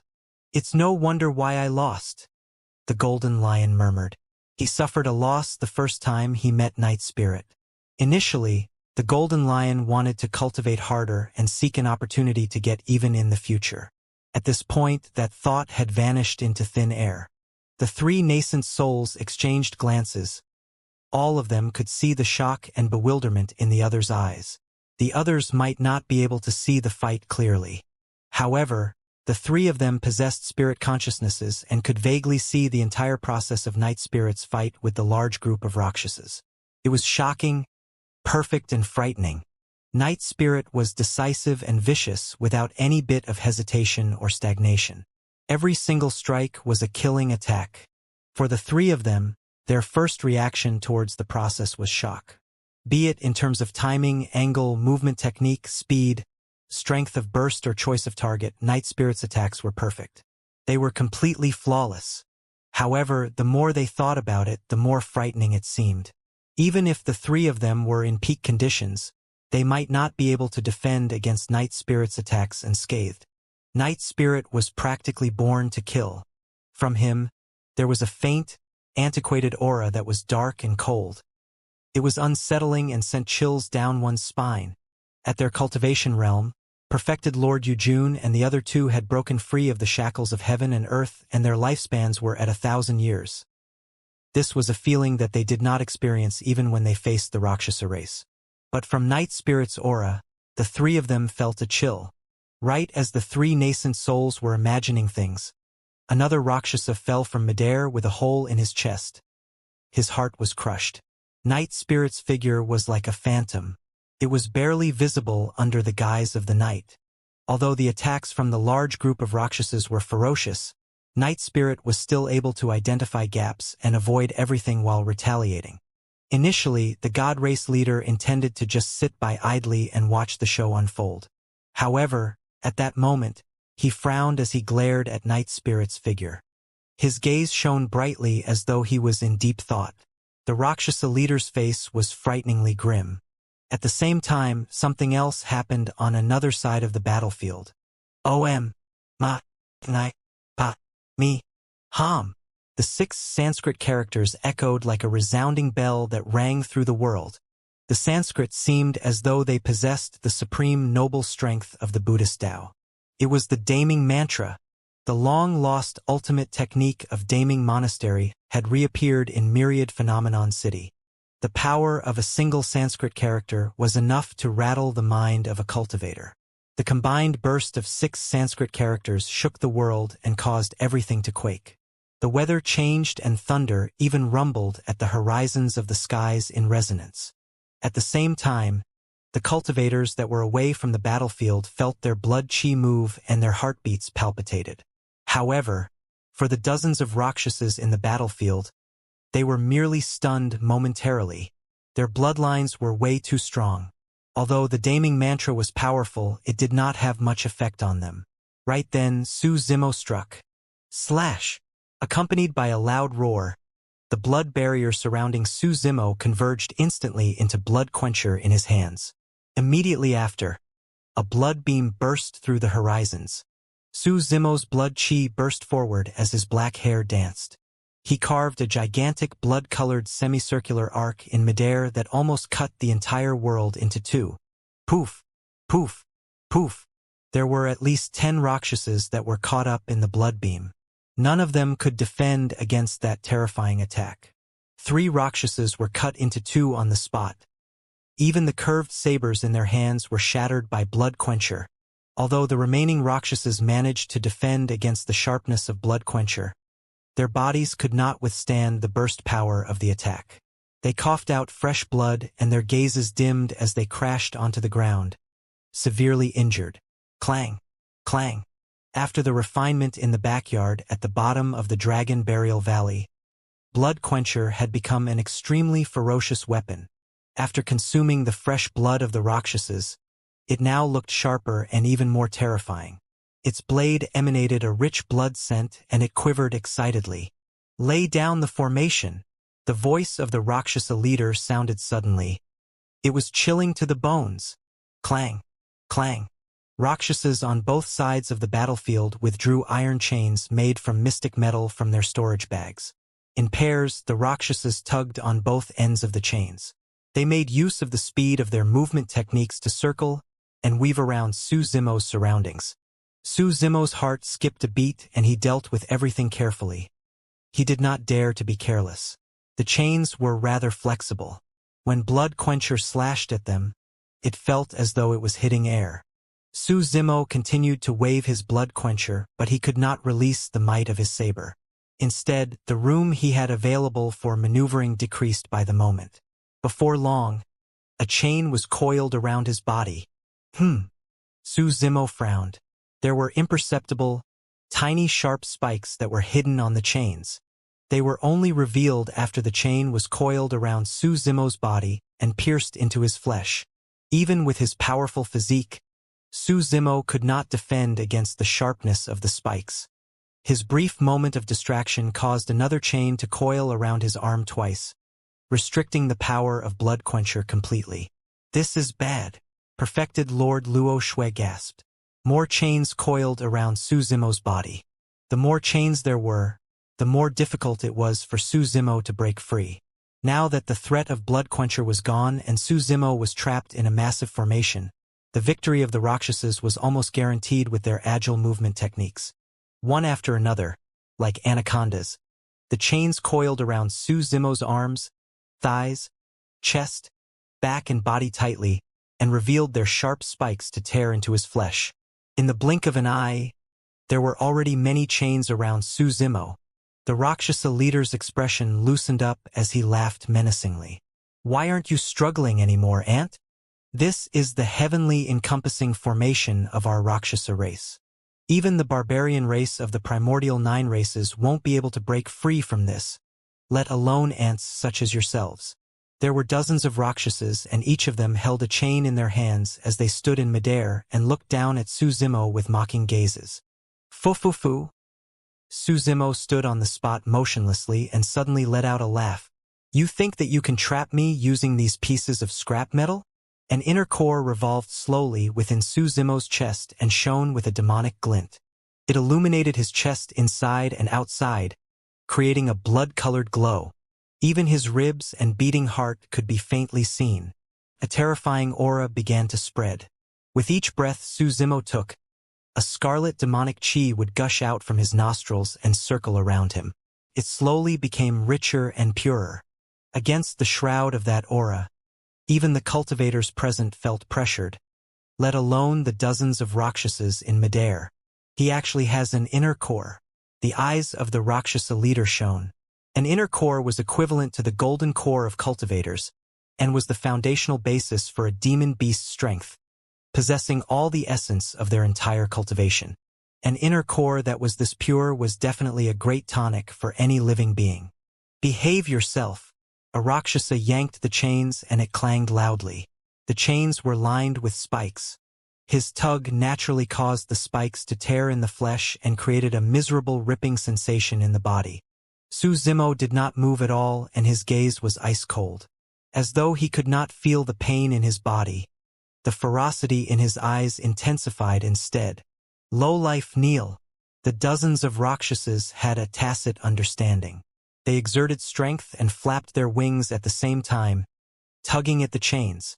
Instantly, dozens of chains became extremely taut and tense, creaking loudly. Many cultivators winced at the sight of that. This scene resembled a form of torture in the mortal world where someone was ripped into pieces by 5 horses. However, the 5 horses were now replaced by dozens of Rakshasas. The strength of a single Rakshasa was not comparable to Suzimo. However, there were dozens of Rakshasas exerting strength at the same time. Even nascent souls that specialized in body tempering would be torn apart, let alone Suzimo. Pest! Pest! Pest! Suzimo opened his mouth and started breathing.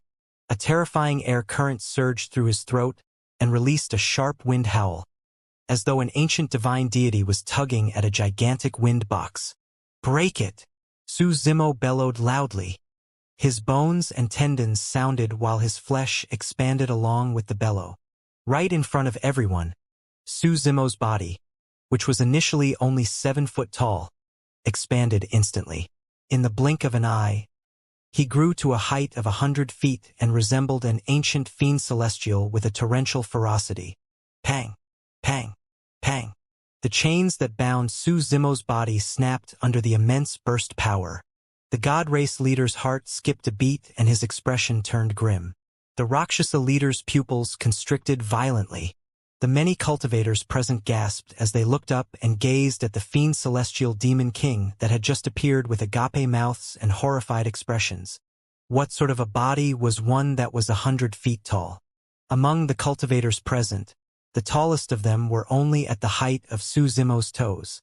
Green veins bulged densely on that frighteningly massive body, resembling countless pythons that slithered on its surface. When he broke free from the shackles of the chains, Suzimo was also injured from head to toe due to the spikes. Although he was drenched in blood, he seemed indifferent to it and fighting spirit blazed in his eyes.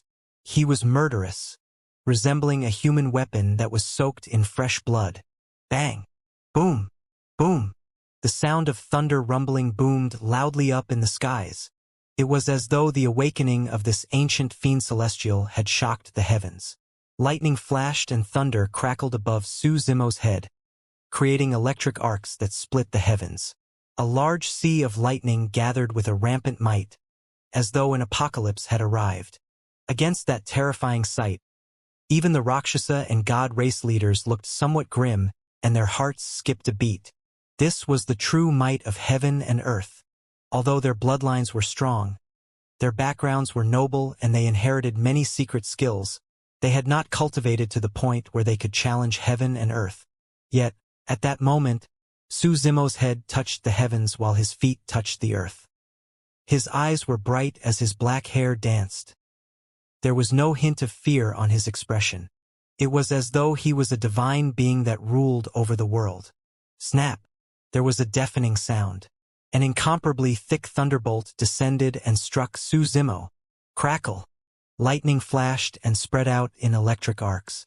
However, Suzimo's aura merely turned increasingly terrifying under the baptism of the frightening thunder. Even thunder could not suppress him. The Purple Thunder Manual. This must be the Purple Thunder Manual. A figure was sprawled at the front of the city among the corpses, hiding his traces warily. When he saw that, he was shocked and could not help but exclaim. However, that person reacted swiftly and shut his mouth hurriedly to avoid attracting any attention from the factions in the city. In truth, everyone in Myriad Phenomenon City were totally drawn to the massive figure that was covered in electricity and demonic chi. There was nobody that would bother to look at the front of the city. Ah! Suzimo roared and his bloodshot, demonic eyes widened. He spread his arms and covered the skies, scooping through the air with his massive palms. Cling! Clang! More than 10 snap chains were collected by Su Zimo's hands. On the other end of the chains were Rakshasas that maintained their grip, unable to let go in time. The surging power of thunder traveled along the chains and burst into the bodies of those Rakshasas. Su Zimo's flesh and body could withstand the baptism of thunder, but those Rakshasas couldn't. The Rakshasas in midair shuddered and their eyes blanked out as they convulsed uncontrollably. Before they could snap back to their senses, the Rakshasas were no longer in control of their bodies and fell violently, pulled by a tremendous force. Su Zimo had swung his arms to smash the chains down fiercely. More than 10 Rakshasas that shone with lightning were smashed onto the stone slabs. Their tendons and bones snapped while their organs were ruptured. Instantly, their consciousnesses disappeared and their lives were severed. That power was way too strong. Coupled with the burst of the power of thunder, the Rakshasas all died on the spot. All of you die! Su Zimo was heated up from the kills and conveniently used the chains as his weapons. His arms danced and thick chains that were filled with lightning tore through the air. The remaining Rakshasas were in chaos as they turned into dark streaks of light that circled around the air. A single chain might have difficulty swatting any of the streaking Rakshasas. However, Su Zimo wielded more than 10 chains and they covered almost everything in their path unavoidably. The chains had formed a web made of lightning. Its area was a forbidden place for the Rakshasas. The chains not only possessed the power of thunder, but also the terrifying burst power of Su Zimo's demon form. They would definitely die if they were struck by the chains. The remaining Rakshasas scattered far away. In fact, they did not even dare to approach him. The mocking, teasing, and condescending looks in their eyes had long vanished. Instead, their eyes were now replaced with shock and fear. On the battlefield, the chains smashed onto the ground loudly. However, it was dead silent behind Su Zimo. More than 50,000 cultivators reared their heads with agape mouths, as though they had forgotten how to breathe. Their minds were blank and their eyes reflected nothing but that massive, invincible figure. What happened was way too shocking. In Myriad Phenomenon City, every single step taken by this figure shrouded in scarlet demonic chi caused the mountains to quake, and every single roar caused the weather to change. He hurled lightning chains with both arms that ripped through the voids. His chi devoured mountains and rivers while his skill alarmed heaven and earth. Nobody was his match in the world. On the other side of the battlefield, faced with the same heavenly encompassing formation, compared to Su Zimo's unstoppable toughness and torrential ferocity, Night Spirit's method of dealing with it was much more beguiling and impossible to defend against. More than 30 Rakshasas wielded mystic metal iron chains, but they could not trap Night Spirit at all. Night Spirit's speed was faster and his movement technique was even swifter. Even as he dodged the attacks of the Rakshasas, he identified fleeting openings and retaliated fiercely. Night Spirit was like a god of killing. He was born to kill. Every single attack from him was a killing move that was incomparably vicious. There was no Rakshasa that was struck by him that could escape. All of them died with none spared. When the massive battle broke out, many cultivators were drawn to the terrifying might released by Su Zimo's gigantic body in his demon form. By the time everyone realized what was happening and looked to the other side of the battlefield, they discovered to their shock that out of more than 30 Rakshasas that were attacking Night Spirit at the start, only 16 remained. Night Spirit's slaughter did not have a striking visual impact.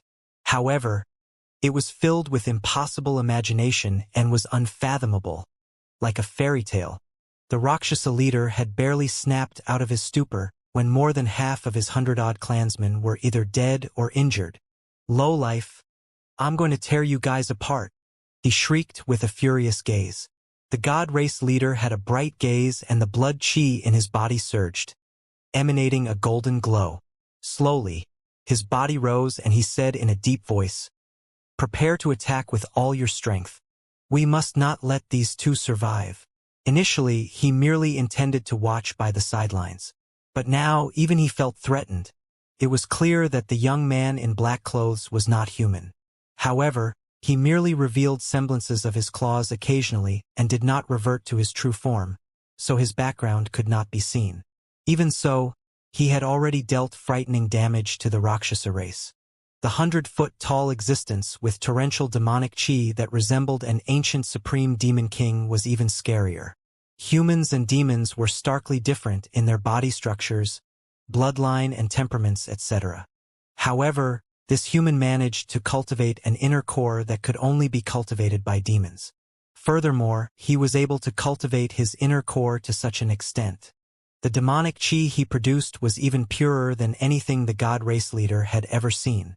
The two of them had to be killed. Shoo! A dark streak of light tore through the air. It possessed a frightening speed and almost vanished entirely, concealed within the lightning web Su Zimo released.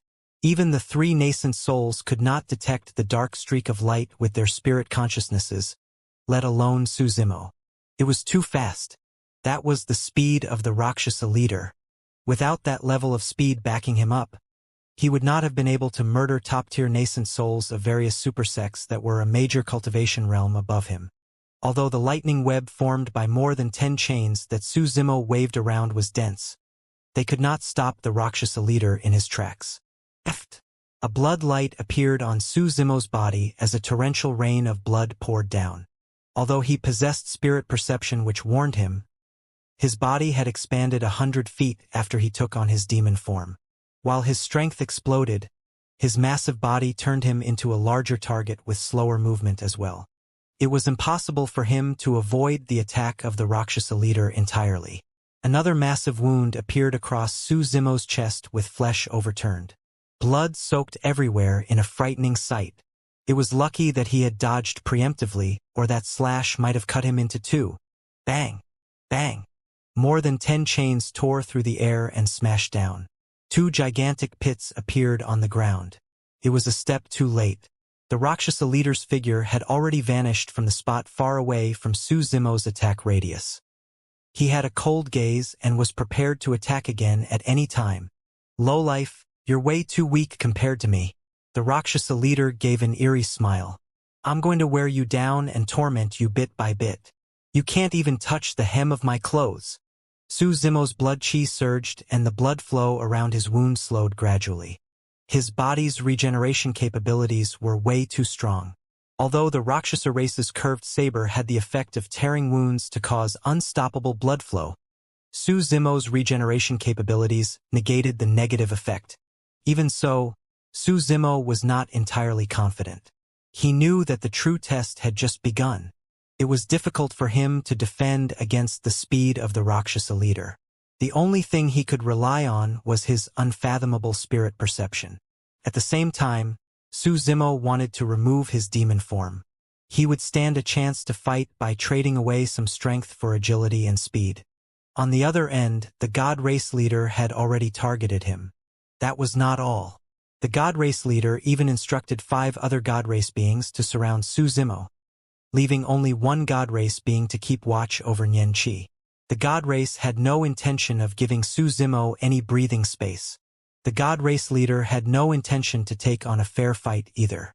It was clear that he wanted to use his full strength to murder Su Zimo. If Su Zimo were to dispel his demon form, his strength would be diminished and he would be disadvantaged against the God race. He was in a predicament.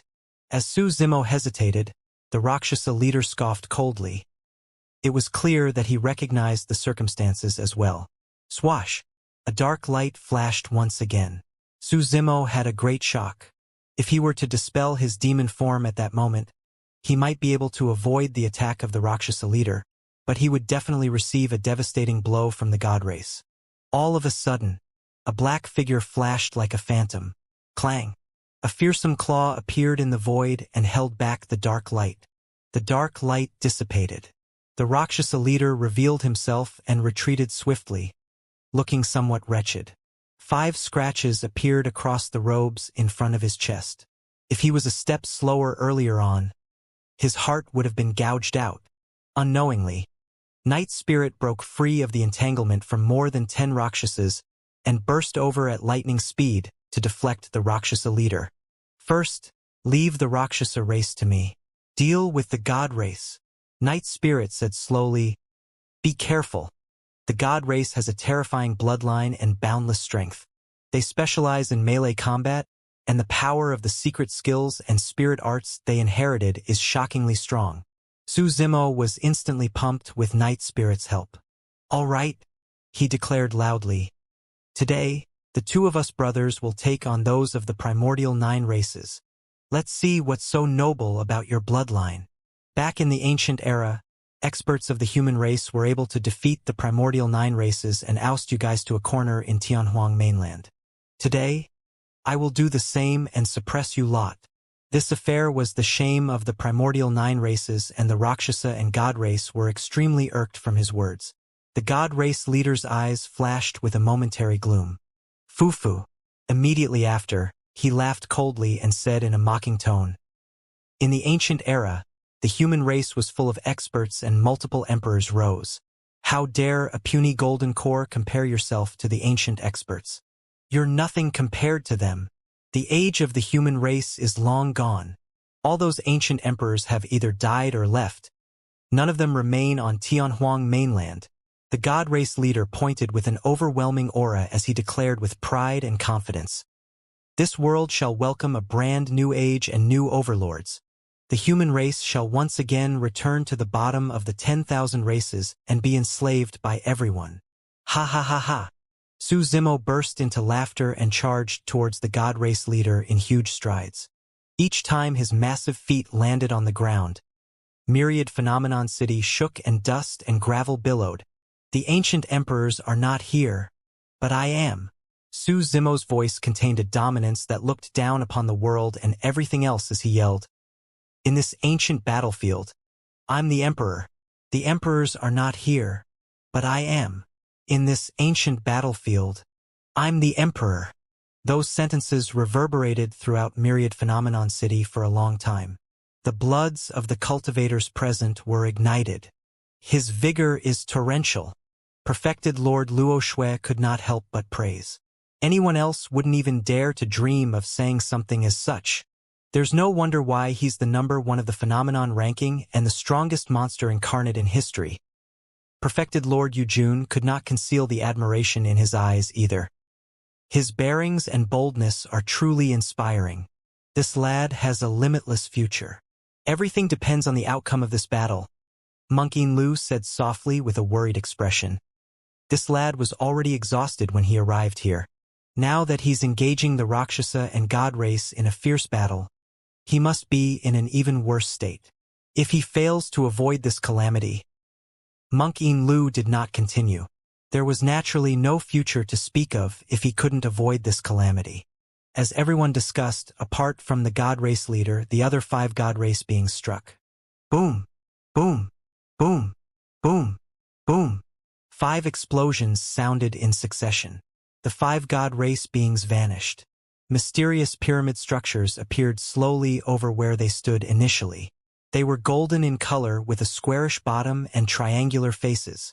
Each golden pyramid resembled a gigantic gold word character. It hovered in midair and let out golden lights with rampant mites. There were countless living beings that prostrated at the bottom of the pyramid.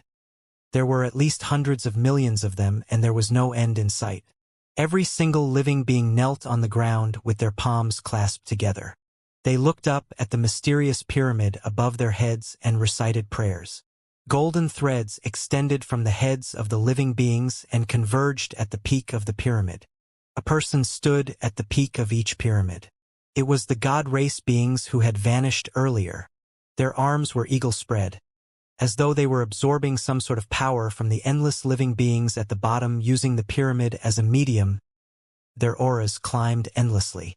5 mysterious pyramids descended in the voids and emitted a boundless might. The 50,000 cultivators at the bottom were shocked. Against the 5 pyramids, many cultivators sensed uncontrollable dread and pressure that stemmed from the depths of their souls. Many cultivators knelt onto the ground in a thud, drenched in sweat and shivering. For them, it was as though they had returned to the primordial era. They were personally witnessing the grand era where the 10,000 races paid respect to the God race as a whole. All the races and living beings were subjugated under the rule of the God race. Humans were not spared. This was a suppression that originated from an ancient memory. Even perfected Lord Yujun and the other two felt shudders, let alone the golden cores present. Bow down or die. The five god race beings spoke in unison coldly without any emotions at all. It was as though that was a final warning. Any bit of hesitance would bring about doom. Thud. Thud. More and more cultivators knelt on the ground and remained silent in fear. If that was the case for the cultivators that were not directly involved, it was impossible to imagine the pressure exerted on Su Zimo, who was standing in the middle of 5 mysterious pyramids. Bloody wounds appeared one after another on the surface of his massive body. Su Zimo's body was already on the verge of exploding before the 5 pyramids even began their attacks. Golden core phenomenon? A look of surprise flashed through Su Zimo's eyes. Humph! The god race leader did not make a move still. He merely stood proudly with his hands behind his back. This is not the same golden core phenomenon that you ants are referring to. This is a bloodline phenomenon, a legacy of our god race. Su Zimo's eyes shimmered at the mention of bloodline phenomenon, as though something crossed his mind. The god race leader continued. As long as you possess the bloodline of the god race, you will definitely be able to cultivate this phenomenon at a certain age without the need to learn it. Powerful. That was the terror of the god race. One could wield the power of a phenomenon just by growing up without the need for cultivation. The purer the bloodline, the stronger the power of the bloodline phenomenon. The bloodline phenomenon of the 5 god race beings could suppress most of the golden core phenomenons on the phenomenon ranking. Apart from Su Zimo and Diin, there was probably nobody else who could take on the bloodline phenomenon of the god race. It's over. Perfected Lord Yujun's expression darkened as he shook his head. Su Zimo's spirit energy is depleted, and he can't release his golden core phenomenons. There's no way he can stop the attacks of the 5 god race beings. To think that the god race wouldn't give him a chance at all and released their bloodline phenomenons instantly. Monk Yin Lu sighed as well. Wrong. Perfected Lord Luo Shui furrowed her brows slightly. She gazed at Su Zimo's face and whispered. There's no hint of panic in his eyes. It's as though he still has a trump card. How is that possible? Perfected Lord Yujun and Monk Yin Lu shook their heads at the same time. Even if Su Zimo had another trump card, he could not defend against the attacks of the god race's bloodline phenomenon without his golden core phenomenon. Furthermore, there were 5 bloodline phenomenons in total. Bow down or die. The 5 god race beings bellowed coldly without any emotions. You think that the few of you are enough to make me bow down? Su Zimo reared his head in wild laughter. Scarlet demonic chi rumbled around him the moment he finished speaking. One after another, lifelike, menacing demons with sharp gazes were conjured swiftly. There was a desolate bull that plowed the heavens, a mighty and towering rock bear, a swiveling anaconda, a wild sanguine ape, a rampant divine steed, a cruel hell's tiger, a winged leopard that traversed the winds. Every single demon was incomparably massive. Some of them were more than 100 feet tall, while some of them were dozens of feet long. All of them had bloodshot eyes and murderous intents. Su Zimo was surrounded by the 7 ancient demon kings, and his aura rose rapidly. He was even suppressing the 5 god race beings gradually. He opened his mouth. The 7 ancient demon kings opened their mouths almost at the same time. Roar! Su Zimo let out a deafening roar the same time as the 7 ancient demon kings. Some of the cultivators fainted in shock when they heard the roars. Bloodline phenomenon. The god race leader's expression changed and he exclaimed, Bingo! The doubts in Su Zimo's hearts were fully answered when he heard the god race leader's statement. The 7 ancient demon kings were a product of his cultivation of the mystic classic of the 12 demon kings of the great wilderness. They possessed terrifying strength and helped Su Zimo take down powerful foes such as Wuxia prior to this. It was only at this moment that Su Zimo realized the 7 ancient demon kings were his bloodline phenomenon. In truth, the 7 ancient demon kings had already appeared when he was creating his inner core. However, he did not realize that those phantoms had anything to do with a phenomenon. How is that possible? The god race leader looked at everything in disbelief and grit his teeth. The bloodline of the human race is cheap and lowly. How are you able to cultivate such a phenomenon?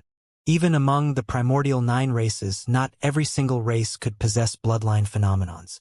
The Rakshasa race did not have any. A bloodline phenomenon was extremely precious. As one's cultivation grew and their bloodline became stronger, the power of their bloodline phenomenon would increase as well. Its growth potential was limitless. What sort of a nonsensical god's jurisdiction is that? Break it! Su Zimo pointed forward. The 7 ancient demon kings around him charged forward impatiently with a ferocious aura. Normally, even bloodline phenomenons could not challenge a god's jurisdiction. However, the expressions of the god race beings present changed when the 7 demons appeared around Su Zimo. They sensed pressure from the 7 demons. They even had an urge to bow down in their hearts. How could this be? A look of disbelief appeared on the handsome face of a god race being as he murmured softly, "It's merely a lowlife with a cheap bloodline. How am I experiencing such a sensation?" There was no way the god race being could know that the 7 demons were conjured from Su Zimo's cultivation of the mystic classic of the 12 demon kings of the great wilderness. Every single one of those 7 demons were once notorious demon kings of the great wilderness. All of them were Dai's most important helpers that fought together with her. Although they were merely phantoms, there was no way they would fear the god race. 5 demons charged towards 5 god race beings. On the other hand, the Hell Tiger and Wind Leopard demon kings charged towards the god race leader who was not far away. Su Zimo had released his bloodline phenomenon against the encirclement of the god race and launched a full-blown counterattack. The wild bovine demon king rammed straight ahead and dust billowed in the wake of its muscular body. It panted with a lowered head as it smashed its gigantic horns into the pyramid. Boom! A deafening noise echoed. Cracks appeared one after another on the surface of the pyramid, expanding swiftly to spread through the entire pyramid. The phantom of the wild bovine demon king dimmed considerably as well. Once again, the wild bovine demon king lowered its head and thrust forward. Boom! The pyramid collapsed violently. On the vast land, the many living beings that were praying to the god's jurisdiction dissipated into thin air as well. The blow from that mighty smash caused the figure of the wild bovine demon king to dissipate too. Boom! Boom! Boom! Boom! Almost at the same time, the rock bear demon king's gargantuan body leaned onto a pyramid. The anaconda demon king coiled around a pyramid and hissed into the skies. As though it wanted to devour the blazing sun, its dozens of feet-long body constricted continuously and exerted pressure on the pyramid. The eyes of the sanguine ape flashed scarlet as it swung both arms like stone hammers to launch a flurry of punches on a pyramid. The divine steed demon king's hooves rumbled like thunder, and it transformed into a white streak of light. Instantly, a powerful burst almost punctured a pyramid. Right in front of everyone, the 5 pyramids swayed continuously until they were completely collapsed. The crowd was shocked. Su Zimo's bloodline phenomenon was so frightening that he could take on 5 enemies single-handedly without being disadvantaged. The remaining 2 demon kings charged towards the god race leader. Initially, the god race leader's hands were behind his back. But now he had to free them. His blood chi surged with a golden glow, and he seemed like an unparalleled divine being.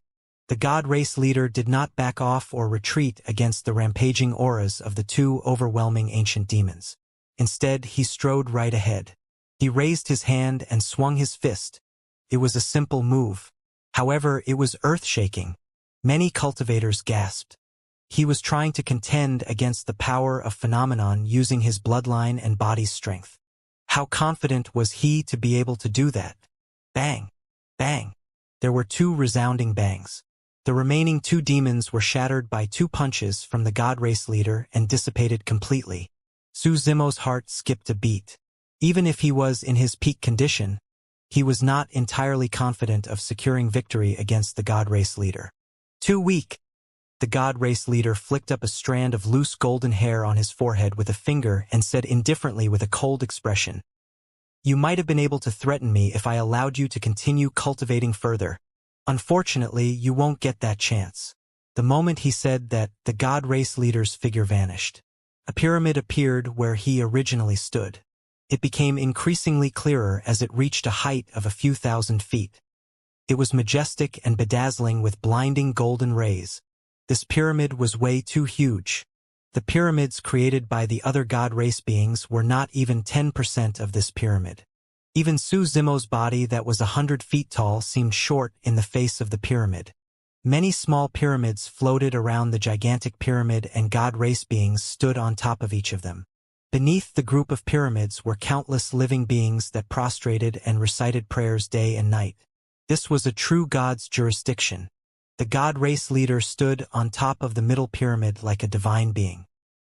He looked down upon the masses and Su Zimo, sneering coldly.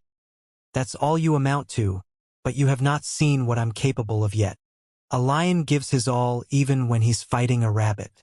I'm not going to give you any chances." When the god race leader finished his words, the majestic and grand group of pyramids beneath him shifted towards Su Zimo's direction and crushed down slowly. A massive shadow shrouded over with a boundless might. Many cultivators broke down mentally under the shadow. Everyone felt despair. It was as though the firmaments were falling to bury everyone, but they could not do anything at all. "Heis!" Monk In Lu sighed in pity.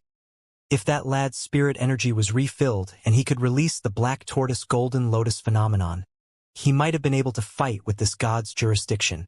Unfortunately, Perfected Lord Yujun shook his head as well. "Perhaps a miracle might happen?" Perfected Lord Luo Shui murmured softly, as though she was asking a question while consoling herself and everyone else at the same time. On the battlefield, Su Zimo's gaze was cold as he looked up into the skies at the group of pyramids above his head. His eyes were deep as the ocean without any emotions in them. However, despite the pressure of the god's jurisdiction, his aura was rising rapidly as well. All of a sudden, a demon beast gradually appeared in the surging demonic chi behind him. It spread its blood-colored wings that had two bright moons etched on them, resembling a pair of eyes. It was a gigantic blood-colored butterfly. It was not exactly humongous and was only around 10 feet in size. Compared to the pyramid that was a few thousand feet tall, it was as insignificant as an ant. However, that blood-colored butterfly caused Myriad Phenomenon City to go silent. Everything went silent. An unprecedented, frightening aura began to emanate. Everyone shuddered. Even the fight between Night Spirit and the Rakshasa race paused briefly. The Rakshasa leader looked at the blood-colored butterfly and felt his scalp prickle. He broke out in cold sweat and his bloodline was frozen as he nearly fell from midair. Night Spirit did not manage to seize that opening. That was because he had glanced over as well. He did not feel fear even when he faced the Rakshasa and God race. However, a single look at the blood-colored butterfly caused his pupils to constrict with a hint of fear. "What is that?" Perfected Lord Yujun grit his teeth and his voice trembled. Suddenly, the wings of the blood-colored butterfly flapped gently all of a sudden. It was a faint motion that was almost undetectable. However, that single vibration of the wings created a terrifying cyclone. The voids above Su Zimo's head contorted and shifted. It was collapsing and disintegrating. The smaller pyramids around the god race leader shook as dust and sand fell endlessly. Cracks were appearing on the pyramids. Only the pyramid that the god race leader sat on remained standing. Bang! Boom! Boom! Countless small pyramids toppled and turned into dust clouds. The massive, encompassing god's jurisdiction was about to be destroyed completely by a seemingly insignificant butterfly. The blood-colored butterfly was Dai Yu's phantom. In the battle at the Great Chen Ruins previously, the appearance of this blood butterfly phantom was also the reason why Su Zimo was able to kill the number 1 perfected being of the North region, Shi Wuya, domineeringly and rise to fame. Initially, Su Zimo had no idea why the blood butterfly phantom would appear. It was only earlier on that he finally realized the blood butterfly phantom should be the ultimate phenomenon of his bloodline. Right now, half of the blood butterfly was illusory and incorporeal. Su Zimo had a hunch that the blood butterfly would only truly materialize and release its true strength after he had cultivated to the final step of the mystic classic of the 12 demon kings of the great wilderness and conjured all 12 demon kings. From high and above, the god race leader looked down at the blood butterfly behind Su Zimo with a shocked expression. He could smell the scent of death with the arrival of the blood butterfly. The blood butterfly merely flapped its wings gently, and all the small pyramids in the god's jurisdiction crumbled completely. If the blood butterfly continued to spread its wings, even the pyramid he sat on would not be able to hold for much longer. Let's see if your blood butterfly can defeat my god's jurisdiction. The god race leader hollered and controlled the god's jurisdiction to descend heavily with a single thought in Su Zimo's direction. The blood butterfly behind Su Zimo spread its wings and flew forward. The scene resembled an ant trying to shake a tree, a praying mantis trying to stop a carriage. However, as the two of them collided in midair, an incomparably shocking aura swept through the 9 heavens and the entire world. Space and time seemed to be frozen. The next moment, a blinding light burst forth. The power released by the collision of the two bloodline phenomenons was way too terrifying. Against the impact of that power, the god race leader fell from midair, unable to control himself. Su Zimo could not stand firm either as his massive body was repelled, smashing into the ground with a billowing dust cloud. The god race leader stood up from the dust with a grim expression. His initially handsome face looked wretched and his clean robes were covered in dust. On the surface, it seemed like both of them were evenly matched. However, the god race leader knew in his heart that if Su Zimo was in peak condition, he would have been disadvantaged for this exchange in their fight. However, that was merely an if. Right now, he had 5 clansmen around him. Furthermore, Su Zimo was not in peak condition. He took a huge toll during that clash. However, the toll on Su Zimo was even more immense. Slowly, Su Zimo walked out from the ravine in the dust clouds. His frighteningly massive body with a torrential aura had vanished. Su Zimo had reverted to his original form. He looked plain and scholarly. His bare upper body was filled with wounds, most of them created when he broke free of the spike chains from the Rakshasa race earlier on. His black hair scattered down over his face and his expression was pale. It was as the god race leader had predicted. Su Zimo's stamina was almost spent. Su Zimo fought consecutively after his fight with Diin, and he had not had any rest. If not for his frightening physique due to his cultivation of the mystic classic of the 12 demon kings of the great wilderness, he would have fallen a long time ago. Patron Su, hurry and escape while you still have the strength. Given your capabilities, even the god race leader won't be able to stop you. Monk In Lu could see that Su Zimo was exhausted as well and sent a voice transmission. In truth, nobody had expected the fight to reach this stage. Everyone could tell that Su Zimo had already given it his all. However, the circumstances were immensely dire and wasn't something that he could salvage alone. Su Zimo remained silent when he heard Monk In Lu's advice and merely shook his head. He could not leave. Xiaoning, Monkey, Little Fatty were here. His kin, siblings, and friends were here. If he left, none of them would be spared. He would not leave even if he had to die fighting in Myriad Phenomenon City. Monk In Lu sighed internally when he sensed Su Zimo's determination and conviction and did not offer further advice. Fufu, the god race leader laughed. Your inner core isn't able to sustain your previous body anymore. How long more can you hold out for? Long enough to kill you. Su Zimo smiled faintly, but his tone was murderous. Foolish dreams. The god race leader retracted his smile and sneered. Let's see what else you have left. Kill. The moment his voice sounded, the god race leader and the 5 clansmen split into different directions and attacked Su Zimo at the same time. Good timing. Su Zimo was unfazed and whipped out a blood-colored saber, yelling, I'll let my blood quencher have a taste of the god race's blood. The 5 god race beings were barehanded, but their speed did not slow down. On the contrary, a look of ridicule flashed through the depths of the eyes of the 5 god race beings. Su Zimo's heart sank and he felt uneasy. All of a sudden, the god race leader swiped his storage bag and withdrew a grayish-black mountain. Although it was only the size of a palm, it gave off a mysterious aura. Before Su Zimo's saber technique was released, Blood Quencher burst towards the mountain uncontrollably. Even with his strength, Su Zimo had difficulty holding Blood Quencher back. Not only that, Blood Quencher even dragged him off the ground into the air towards the grayish-black mountain in the God Race leader's palm. What's going on? Su Zimo was alarmed. Why would Blood Quencher break free from his control and fly towards the grayish-black mountain uncontrollably? At that moment, Su Zimo had already lost his balance. If he allowed Blood Quencher to pull him along, he would be killed by the 5 God Race beings before he even arrived before the God Race leader. Without hesitation, Su Zimo let go of his grip instantly. Even then, he felt a powerful suction force. It came from his left hand. The glove! A thought crossed Su Zimo's mind. He wore a connate spirit glove on his left hand that he had obtained after killing a Glass Palace Paragon. Although he did not know the reason why, that was the only possibility. The 5 God Race beings had closed into him. In a flash, Su Zimo removed his glove and allowed it to fly away. Suddenly, cracking sounds echoed from within his body. His body that was initially 7 foot long shrank into a meatball in the blink of an eye. Bang! Bang! Bang! The 5 God Race beings punched into air. Even so, Su Zimo could feel a powerful energy fluctuation circling around his body, and his organs were shaken considerably.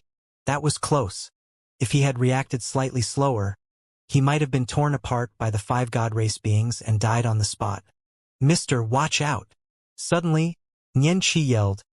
"The mountain is an ancient treasure, the mystic magnet mountain, and it possesses magnetic properties. Any weapon made of metal would be sucked to it." No wonder. Su Zimo's eyes flashed and he was enlightened.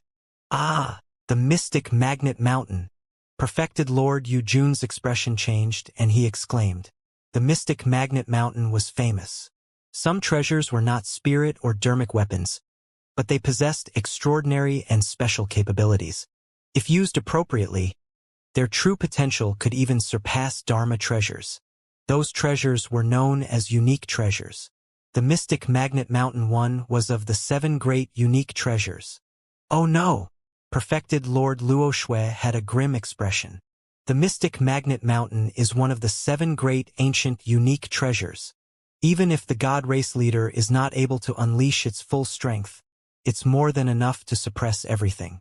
More than half of the 7 ancient unique treasures were lost in the ancient war.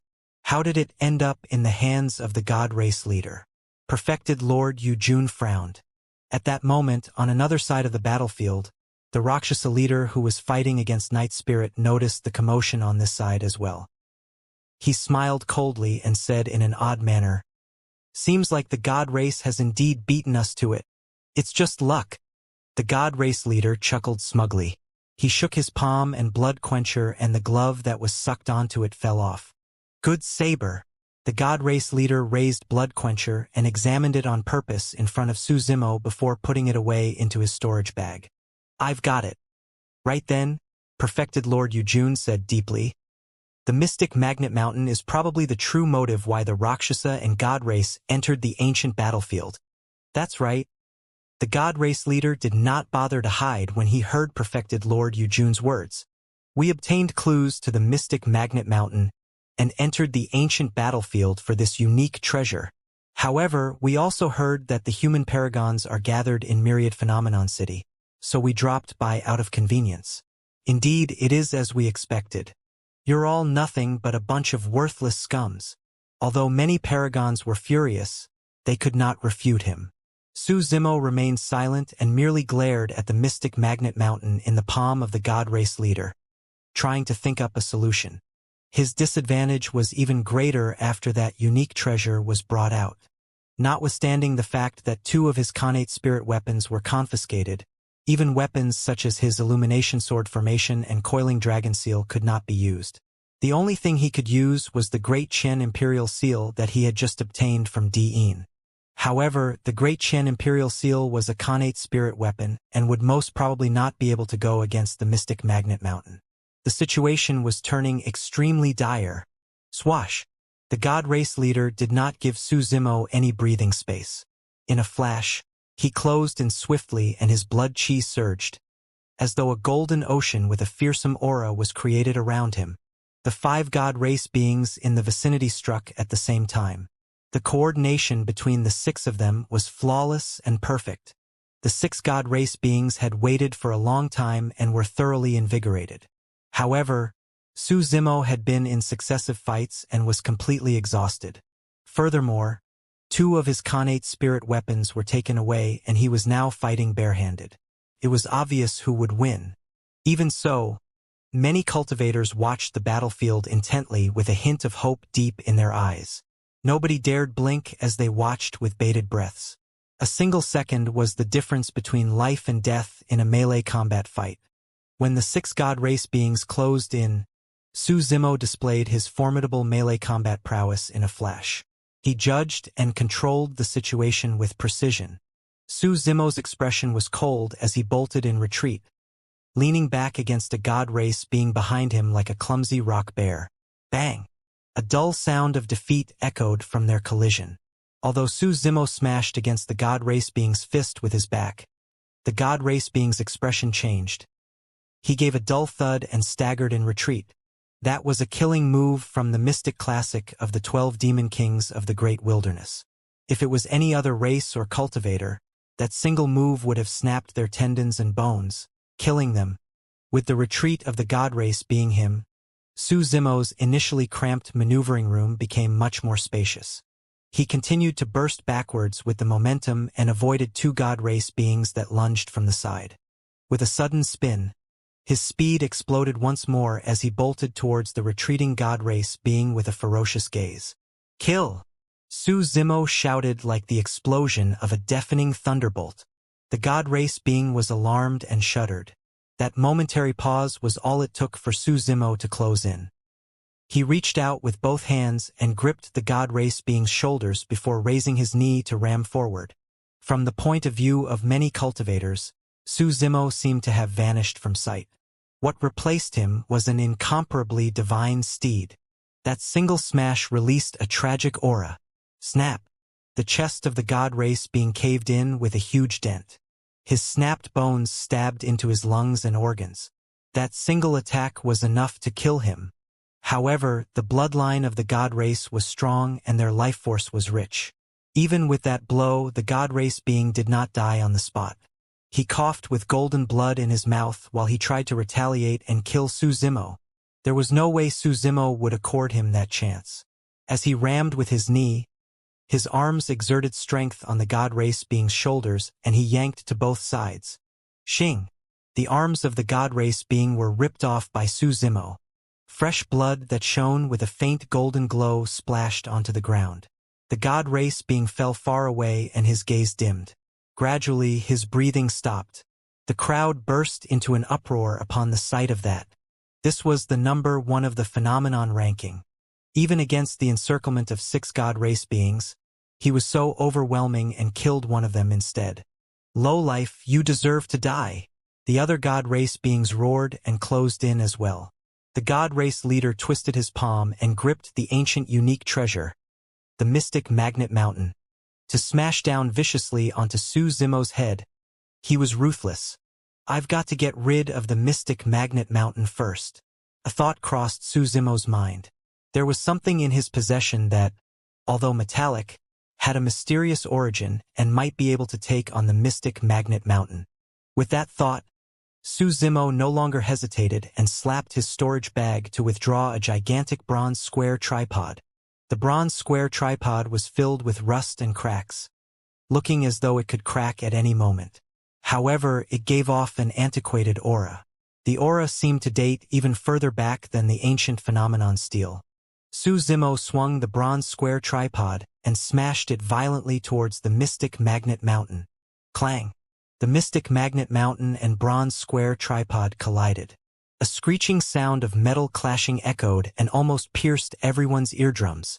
Many cultivators that were watching squatted down and clutched their ears with pained expressions. The 2 people in the center of the battlefield even shuddered. Both their palms were split apart by the tremendous recoil and their flesh exploded. rendering them incapable of gripping their weapons. Both the mystic magnet mountain and bronze square tripod were sent flying. Su Zimo smashed heavily onto the ground. The god race leader rolled a few times in midair before falling as well. The remaining 4 god race beings had just charged forward when they were sent flying from the shock wave released from the clash of the 2 weapons. Their faces turned pale and their minds buzzed, causing them momentary deafness. Su Zimo slammed onto the ground in pain all over and almost fainted over. However, he struggled and stood up at the first moment. Within the dust, his eyes shone coldly as he glared at the god race leader not far away with a murderous intent. An opportunity. This was the only opportunity for him to kill the god race leader. If he could kill the god race leader before the other 4 god race beings regrouped, there might be a chance to turn the tides. On the ground, a slender, long figure slithered towards the god race leader, creating dust clouds in its wake. It was like a swift anaconda that moved extremely fast. The god race leader had just stabilized his body when he felt a suffocating, evil aura charge towards him. Kill! A roar exploded in the ears of the god race leader. Thunderclap kill! The divine blood of the god race leader surged and negated the attack of the sound attack almost instantly. He was unaffected. The next moment, as a sandstorm raged, a figure appeared faintly in a hunched manner. The eyes of the figure were deeply murderous as he pushed up towards the god race leader's chin, as though he was offering an immortal fruit. Good timing! The god race leader hollered loudly. I'll let you have a taste of the strength of the god race. He did not avoid or retreat and took a half-step forward as he curled his arm with his elbows down like a gigantic spear. He aimed at Su Zimo's incoming hands and thrust down fiercely. Bang! The flesh and bones collided with a dull, forceful sound. Su Zimo shuddered and grunted deeply. His clasped hands were almost separated from the god race leader's attack. That single exchange made him realize that the god race leader was strong. Extremely strong. Even if he was in peak condition, he might not be able to secure victory in melee combat. The bloodline of the god race was indeed frightening. Right now, Su Zimo was already exhausted and the power of his inner core and blood chi were greatly diminished. He could not withstand the blows from the god race leader. Right then, after the god race leader thrust his elbows down, he took another half-step forward and flung his arm fiercely like an iron whip. Swoosh! His arm smashed down towards Su Zimo's head and the wind howled in its wake. The 2 moves were perfectly executed with a fluid motion. Given Su Zimo's condition, there was no way he could defend against the attack. Furthermore, he had already sensed that the 4 god race beings who were scattered not far away were already rushing over. If he were to retreat at this moment, he would lose the opportunity to kill the god race leader completely. Su Zimo's gaze turned cold as he narrowed his eyes. He raised his right hand and gripped his fist to defend against the attack. The divine phoenix bone was in his right hand. No matter how strong the god race leader was, he could not destroy the divine phoenix bone. If he could release the power of the divine phoenix bone, Su Zimo would be able to seize the opportunity to kill the god race leader. If not, the god race leader would definitely take some damage as well. Bang! The 2 fists collided. The power of the divine phoenix bone was not triggered. Su Zimo gasped and frowned with a pained expression. Although the divine phoenix bone ensured that his palm would definitely be intact, he still endured the terrifying blow in his arm which caused unimaginable pain. While the divine phoenix bone was a mythical object, Su Zimo was not able to wield its power yet, and it did not provide much of a boost to his combat strength. Ah! The god race leader was not in the best state either as he exclaimed and retracted his arm. His fist was bruised as blood clots converged. Naturally, a small injury as such was nothing for the god race leader. His golden divine blood surged and his arm had already recovered. At that moment, Su Zimo endured the pain and leaped up. He withdrew the Great Qian Imperial Seal from his storage bag with his left hand and smashed it down the head of the god race leader. He gripped his right fist and hurled it down like a gigantic hammer as well. Humph! The god race leader did not retreat still as he extended both arms at lightning speed. His fingers were outstretched and shone with golden glows as a terrifying power surged through them. It was clear that he was releasing a secret skill of the god race. Swoosh! Almost at the same time, the Great Qian Imperial Seal leader's hands gripped the Great Qian Imperial Seal and Su Zimo's fist. Both parties were in a stalemate right in front of one another, contending against the other's strength. You can't win. The eyes of the god race leader flickered with golden spots. Not necessarily. Su Zimo sneered gently, and suddenly, a blinding light burst forth from his right eye. It resembled a blazing sun that illuminated the entire world like daylight. An incomparably dazzling light column shot towards the god race leader's face. Illumination Eye. This was Su Zimo's killing move. Everything he had done earlier was for this burst attack. The two of them were way too close, and it was impossible to dodge. Visual technique. It's a visual technique. What a strong visual technique. It might even be comparable to Diyin's Eclipse Eye. Cries of surprises came from the crowd. In the cultivation world, it was extremely rare to find secret skills for vocal or visual techniques. Even if one possessed the cultivation technique, they might not be able to cultivate it successfully. Throughout history, there had been countless people who blinded themselves while attempting to cultivate visual techniques. Visual techniques were secret skills that could be released instantly and were extremely difficult to defend against. Right now, the god race leader was faced with the attack of a visual technique. The power of the light column could definitely destroy him. He could smell the scent of death that had been waiting for a long time. The god race leader wielded the Great Qian Imperial Seal with his left hand and Su Zimo's fist with his right hand. Given their distance, it was too late if he wanted to release his grips to defend against the power of the visual technique. Su Zimo had calculated everything. There was nobody to save him. Only he could save himself.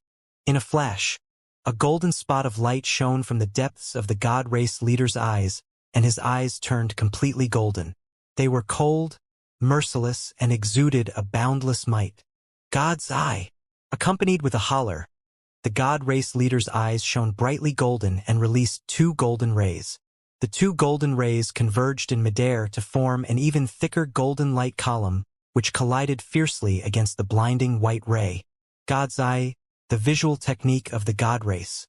It could only be cultivated with the bloodline of the god race. Sizzle.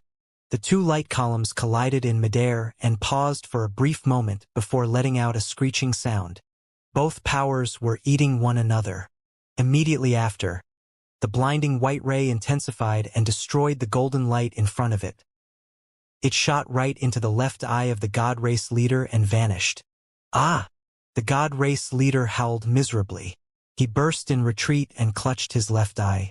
At the same time, he bit his tongue and spat out a mouthful of essence blood to set up a series of golden light shields in front of his body. Su Zimo was about to charge forward with his advantage, but he was blocked by the golden light shields. Thereafter, he was surrounded by golden, surging blood chi that attacked from all directions. The four god race beings had already arrived. What a pity! Su Zimo sighed when he looked at the god race leader who was not far away. In reality, if the god race leader had not cultivated God's Eye, the power of illumination eye would definitely pierce his head and kill him on the spot. However, with the obstruction of the God's Eye's power, that sure kill move ended up merely blinding the God Race leader's left eye. The God Race leader's reaction was even swifter, and he was not flustered over the blow. He bolted in retreat instantly while laying down his moves to prevent Su Zimo from chasing him. If that wasn't the case, Su Zimo would have been able to continue his chase and kill the God Race leader. He felt helpless. Everything was futile. Although the fight merely lasted for a brief moment, it expended Su Zimo's final bit of stamina and mental energy. Right now, the four God Race beings had already encircled him. It was almost impossible for him to attempt to kill the God Race leader once more. Or rather, it was already impossible for Su Zimo to even defend himself right now. Bang! Bang! Bang! Su Zimo could no longer defend against the incoming four God Race beings and could only try his best to avoid taking damage to his vitals. However, he received 3 heavy punches to his chest, abdomen and back. He staggered 3 steps in retreat with a pale expression, and his bones felt like they were on the verge of scattering. His blood chi surged and his organs were immensely shaken. Every single breath he took had a strong blood stench. If it was any other cultivator, their bodies would have been split apart by a single punch from a god race being, let alone 3. On the other side, Night Spirit's initially cold expression turned slightly anxious as he looked at everything unfold. Upon closer inspection, it could be seen that in the depths of his eyes, there was a hint of conflict, hesitation, and cautiousness still. Night Spirit was still not in his true form. Even so, the number of Rakshasas that died in his hands increased by the moment. Even the Rakshasa leader could not stop Night Spirit's slaughter. As time passed by, the Rakshasa leader became increasingly alarmed. He could vaguely sense that the black-robed man seemed to be repressing something. It was as though there was an even more terrifying and frightening power hidden within the black-robed man's body. The only reason why it wasn't released was due to the black-robed man's considerations. The Rakshasa leader harbored thoughts of retreating. However, Night Spirit was distracted when Suzimo was in danger, and the Rakshasa leader seized the chance to cut a bloody gash on Night Spirit's leg. The wound was so deep that his bone could be seen. If Night Spirit was a tad slower in dodging that attack, his entire leg would have been severed. Blood gushed everywhere. Night Spirit did not say anything, but his expression turned frostier. The Rakshasa leader's mind was activated once again upon the sight of Night Spirit's injury. The situation at Suzimo's side is fixed. Once he's killed, I might be able to kill this mysterious black-robed man with the help of the god race. At that thought, the Rakshasa leader declared, "Everyone, let's persevere for a little more. Once our friends from the god race are here to assist us, this lowlife will definitely die." There were less than 20 Rakshasas remaining. They released a wave of ferocious attacks under the lead of the Rakshasa leader. However, despite his injury, Night Spirit could still render the attacks useless one after another. On the other side, Suzimo was pushed back by the 4 god race beings. He barely managed to stabilize himself and had yet to catch his breath when a golden figure streaked through the air with a suffocating pressure. A dreadful aura charged towards him. Although he could only see afterimages, Suzimo could guess that the god race leader had attacked. This was an attack filled with rage. His punch contained the boundless wrath and fury of the god race. Suzimo had almost no stamina left and struggled to raise his heavy right hand to shield himself. Boom! That punch landed heavily on Suzimo's right hand. The tremendous force sent Suzimo flying. Snap! His right arm snapped and was completely bent out of shape. Even with his indestructible body, Suzimo's arm was snapped by the terrifying power released by the god race leader. Thump! His almost invincible and unparalleled body smashed heavily onto the ground like a meteor and created huge dust clouds. Filled with injuries, he laid on the ground motionlessly with his fate unknown.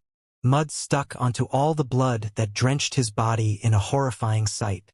The eyes of many cultivators dimmed. They were clear about the situation. Suzimo was defeated. In other words, this meant that none of them would be able to leave Myriad Phenomenon City alive. The god race leader had a dark expression. His initially handsome face had turned incomparably menacing, and there was no eyeball in his left eye. In its place was a bloody, hollow socket. The area around his injury was burned completely by a scorching power. Ta, ta, ta. The god race leader strode forward step by step with a boundless killing intent in his lone eye. The killing intent was not only targeted at Suzimo, but at every single cultivator present. Since he destroyed my eye, I shall have all of you die together. The chilling voice of the god race leader echoed through every single corner of Myriad Phenomenon City.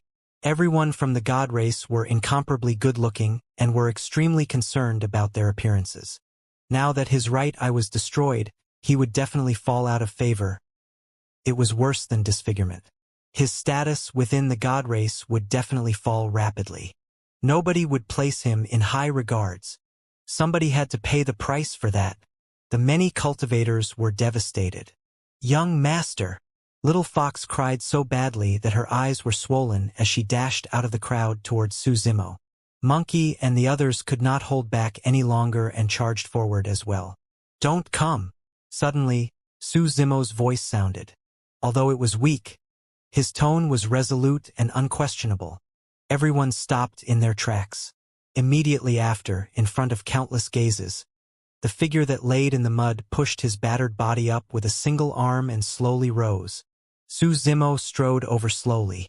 His broken right arm was slumped to the side. Su Zimo's broken arm, connected by a single layer of flesh, swayed gently as he walked as though it could snap at any time. A moment later, Su Zimo walked in front of the cultivators present and shielded them from the god race leader once again. His back view looked frail and wretched. In fact, it seemed as though it could collapse at any moment. However, at that moment all the cultivators were in reverence. Some of them sniffled and could not help but tear. "Heis!" Monk In Lu sighed deeply. "Patron Su, you've tried your best." Perfected Lord Yujun had a forlorn expression as he said, "It isn't the sin of war. This is a calamity. This is fate." Su Zimo remained silent with his back facing everyone. "I don't believe in fate." A moment later, he slowly spoke. "Even if this is fate, I'm going to alter it." Fufufu. The god race leader on the other end suddenly laughed. The socket on his face looked even more gruesome. "Illumination Dragon Eye." He snarled and remarked, "To think that you've managed to cultivate the Illumination Dragon Eye." Su Zimo was momentarily stunned. The visual technique he cultivated was incredibly strong and was imparted to him by the red-headed ghost at the bottom of the Dragon Burial Valley. The red-headed ghost did not mention its name and merely named it Illumination Eye based on the illumination stone in his right eye. Could the true name of this visual technique be Illumination Dragon Eye? If it's called the Illumination Dragon Eye, why did the red-headed ghost have to hide it from me? How does the god race know about the origin of this visual technique? Illumination Dragon Eye. Illumination Dragon? Su Zimo furrowed his brows as questions filled his mind. Everything was chaotic and couldn't be explained simply. However, it was not his fault either. The consecutive battles took an immense toll on his body and mental state. If this was during normal times, he would have understood the meaning behind it. "Stop pretending," the god race leader sneered. On Tianhuang mainland, the most ferocious and frightening visual techniques belong to the Heavenly Eye race. Apart from the Heavenly Eye race, only the Illumination Dragon Eye can destroy my god's eye. The Heavenly Eye race, one of the primordial 9 races. The god race leader did not conceal the killing intent in his eyes as he barked frostily. "I don't care how you are related to the dragon race or how you managed to cultivate that secret skill of the dragon race. It doesn't matter who they are. Nobody will be able to save you today." Dragon race. Su Zimo had a blank look on his face. His only connection to the dragon race was the half-dragon egg he consumed back in the Dragon Bone Valley. What has his visual technique got to do with the dragon race? Dragon race, dragon race? Su Zimo frowned and muttered groggily. A terrifying power deep within his bloodline rumbled and slowly awakened. The single eye of the god race leader surged with boundless hatred, and he emanated a torrential killing intent. Although he did a great deed by locating one of the 7 great ancient unique treasures, the mystic Magnet Mountain, in this trip to the ancient battlefield, the loss he suffered was way too great. His blinded eye was a loss that could not be reversed or salvaged. He could tell that Su Zimo hid a lot of secrets within his body. If he could get his hands on Su Zimo's secrets, he might be able to minimize his losses today. "Are you still going to struggle?" The god race leader walked slowly towards Su Zimo with an oppressive aura as he said coldly, "Given your current condition, you won't even be able to defend a single finger of mine." Blood was the only thing that could quench the god race leader's fury right now. The distance between the two of them decreased. A destructive power could descend at any moment. It wasn't just Su Zimo. Which of the cultivators present could be lucky enough to survive? Su Zimo looked at the god race leader with a cold gaze. However, there was a restless power within his body that felt like it was going to explode at any moment. The distance between the two of them decreased. When Night Spirit noticed the situation on this side, the killing intent in his eyes intensified as he let out a deep growl. A powerful roar erupted from the depths of his throat. Immediately after, Night Spirit's bones began to transform. Crackling sounds echoed wildly, and in the blink of an eye, an incomparably menacing beast head appeared. It resembled both a wolf and a dog with sharp fangs and purple scales lined its entire surface. Night Spirit did not revert to his true form entirely, and merely his head was in his demon form. Even so, he emanated a shuddering aura. The Rakshasa leader felt his scalp prickle at the sight of Night Spirit. He was unnerved and his hairs stood on end. Thereafter, as though he recalled something, his pupils constricted violently as he murmured instinctively, "You are—" Before he finished his sentence, he was interrupted by Night Spirit's roar. Immediately after, Night Spirit's speed exploded and he burst towards the Rakshasa leader. The Rakshasa leader was stricken with fear and fled in the reverse direction without hesitation. He did not turn back at all. Swash! A dark shadow tore through the air at an extremely fast speed. Its speed surpassed the speed of the Rakshasa leader, and it arrived instantly. Poof! A flash of blood appeared. One of the Rakshasa leader's meat wings was pierced by the black shadow. The black shadow was Night Spirit's tail. His tail was extremely sharp and shone with a cold glint as it swayed in midair like an agile snake. The next moment, Night Spirit grabbed the Rakshasa leader's shoulders with both hands. He lunged forward and chomped down directly on the Rakshasa leader's neck. Eft! That single bite almost snapped the Rakshasa leader's neck. "Why you?" The Rakshasa leader's windpipe was crushed and his body convulsed. He had a terrified expression and seemed like he wanted to say something but could not complete the sentence.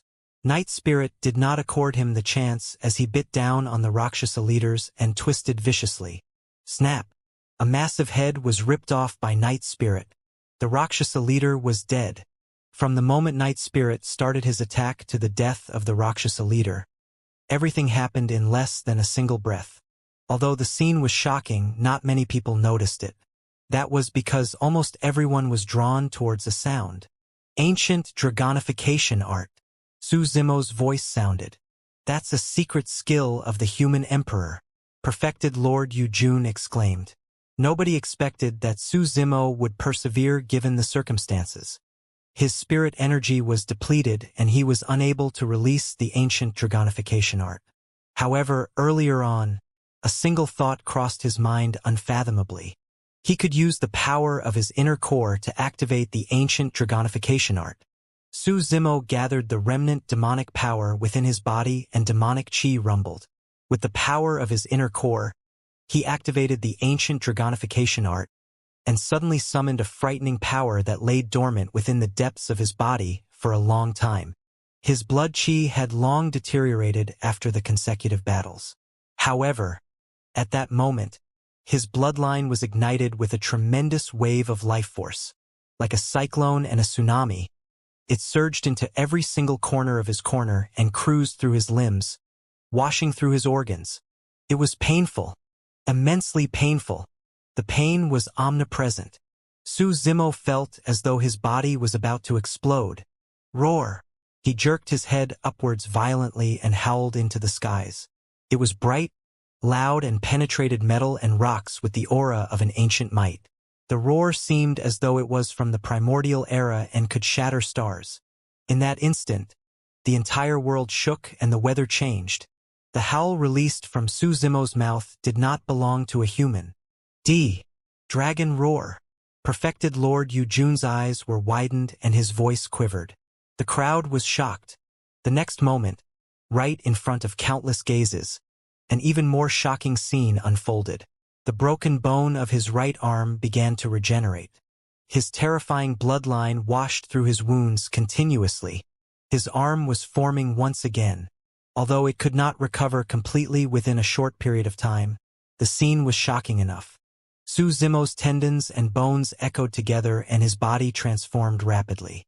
His bones twisted and his flesh expanded, joining his muscles together like the roots of a tree and resembled molten steel. Even more frightening than that, green scales appeared on Su Zimo's arms, legs, chest and back. They shone with cold glints and extended rapidly to swiftly line his entire body. His snapped right arm did not change much as it was still recovering. However, his left arm became unusually muscular with green veins all over it. Lined with green scales, it was forceful and possessed a malevolent aura. A green glow flickered from Su Zimo's palms as the scales lined even more densely without any gaps at all. The scales were like blades and a deep green finger joint protruded with an explosive force. That was no longer a palm. It was a claw. The claw was cold and sharp as it gave off a shuddering aura and was not weaker than any weapon. Clang. Instinctively, Su Zimo moved his fingers such that the sharp claws made contact. Instantly, a jarring sound of metal colliding echoed. Su Zimo was stunned when he looked at that strange, gruesome palm of his. The ancient dragonification art had gone out of his control completely. He had truly transformed into a dragon. Although it was not the same shape as someone from the dragon race, his body no longer looked like a human. Even perfected Lord Yujun was shocked, let alone the cultivators present. As the successor of Enigma Palace, he had naturally heard about the ancient dragonification art. However, was this the effect of releasing the ancient dragonification art? Could it really transform a cultivator as such? Su Zimo was puzzled as well. Even if he had activated the ancient dragonification art using his inner core, it would definitely not result in this transformation. There must be another reason for this. Su Zimo did not have time to think about it. Right now, he had something more pressing on hand. He had to get rid of the god race. After his dragonification, Su Zimo was still unable to use his right arm. However, he could sense that his body became even more terrifying and frightening.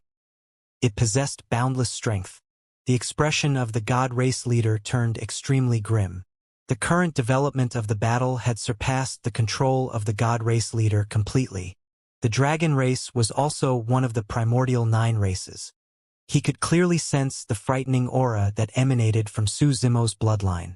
It was extremely pure and possessed boundless might. That was definitely the bloodline of the dragon race.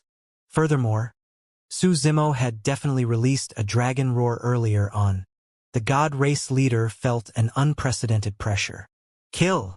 The 4 god race beings hollered and their blood chi rumbled. Divine might gushed and golden spears appeared in their palms one after another. Mysterious, antiquated runes were etched on the long spears. Judgment Spear. The 4 of them struck at the same time and tossed out the golden spears in their hands. Judgment Spear was a secret skill of the god race to begin with. Now that they threw it with the powerful strength of the god race, the spears arrived almost instantly.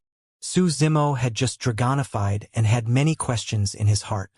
As such, he reacted slower and the 4 golden spears pierced into him. Clang, clang, clang, clang. A metallic sound could be heard. Sparks flew. Right in front of everyone, Su Zimo was pushed backwards by the power of the judgment spears. However, the true terror was that the 4 judgment spears did not manage to penetrate Su Zimo's defense. They were repelled completely by the scales on his body. Prior to this, there were countless cultivators that died to Judgment Spear. Against Judgment Spear, the spirit arts, secret skills, talismans and spirit weapons were like worthless paper. To think that the Judgment Spears couldn't injure Su Zimo at all. Dragon scales. The god race leader's gaze narrowed. Only genuine dragon scales possess such frightening defensive capabilities. Swash! Su Zimo's figure vanished from the spot. It was too fast. After his dragonification, Su Zimo even surpassed the Rakshasa leader's movement technique and speed. A god race being was alarmed and felt his scalp prickle. Instantly, he conjured a gigantic golden shield of light in front of him. The moment the shield was formed, a figure smashed onto it violently. Boom! A deafening noise echoed. The golden shield of light was shattered by the figure. The figure merely paused for a brief moment before using the momentum to continue and smash onto the god race being. Instantly, the god race being was sent flying and landed around the feet of many cultivators. Many cultivators turned their gazes towards the god race being. The god race being was initially arrogant and domineering. He looked at all the humans as though they were ants. But now, he laid limply on the ground like a dead dog. Everyone could tell that the god race being's meridians were smashed and his tendons and bones were snapped. He was dead. A single blow smashed the god race being to death. Violent, cruel, tough. Boom! It was yet another deafening sound. Another god race being was sent flying by Suzimo and was already a corpse when he fell from midair. You! The third god race being was about to speak when he felt a malevolent aura surge to his face and force his words back. The wind was so strong that he could barely open his eyes. The god race being channeled his god's eye instantly and a golden light filled his eyes. His vision expanded. All he could see was Suzimo's tall and mighty figure right in front of him. Swoosh! Suzimo extended his green claws and grabbed the top of the person's head. The god race being raised both arms upwards to try and defend against Suzimo's attack. However, Suzimo was way too strong. The god race being's arms could not handle the blow. Eft! The green dragon claw descended and crushed the god race being's head. The final god race being was scared out of his wits and turned to flee. However, he heard a dragon roar the moment he turned. His mind was shaken. The god race being shuddered. Eft! He felt a sharp pain in his chest that caused his body to convulse involuntarily. He struggled and looked down. A bloodied claw appeared in front of his chest. Within the palm was a steaming heart. That was his heart. The god race being's head fell to the side and he died on the spot. Everything had happened too quickly. Almost in the blink of an eye, the four god race beings who surrounded Suzimo initially had all fallen onto the ground and became corpses. Even if the god race leader wanted to step in, he would not have been able to stop Suzimo. After Suzimo killed the four god race beings, he did not charge towards the god race leader. Instead, he transformed into a green streak of light in a flash and instantly appeared beside Xianxia. There had always been a god race being watching over Xianxia. All of a sudden, the god race being felt uneasy and his eyelids twitched. Before he could react to it, a green light flashed before him. Get lost! Immediately after, he heard a cold voice sound in his ears.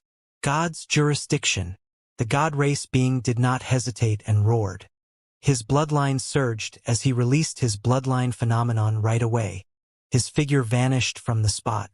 In its place was an old, mysterious pyramid. Millions of living beings prostrated around the pyramid and recited prayers sincerely. Suzimo had a cold gaze and he possessed the might of someone that looked down on all life. He extended his left hand and gripped his dragon claw into a fist to pummel fiercely on the pyramid. Bang! Boom! Boom! The pyramid that had just formed collapsed instantly against Suzimo's punch. Even a bloodline phenomenon could not withstand a single punch from Suzimo. There was no technique or skill involved. It was absolute strength. He was overwhelming everything with brute force. There was nothing that could stop the rampage of the dragon race. Eft! The pyramid collapsed and the god race being who was connected to it coughed out a mouthful of fresh blood with a shocked expression.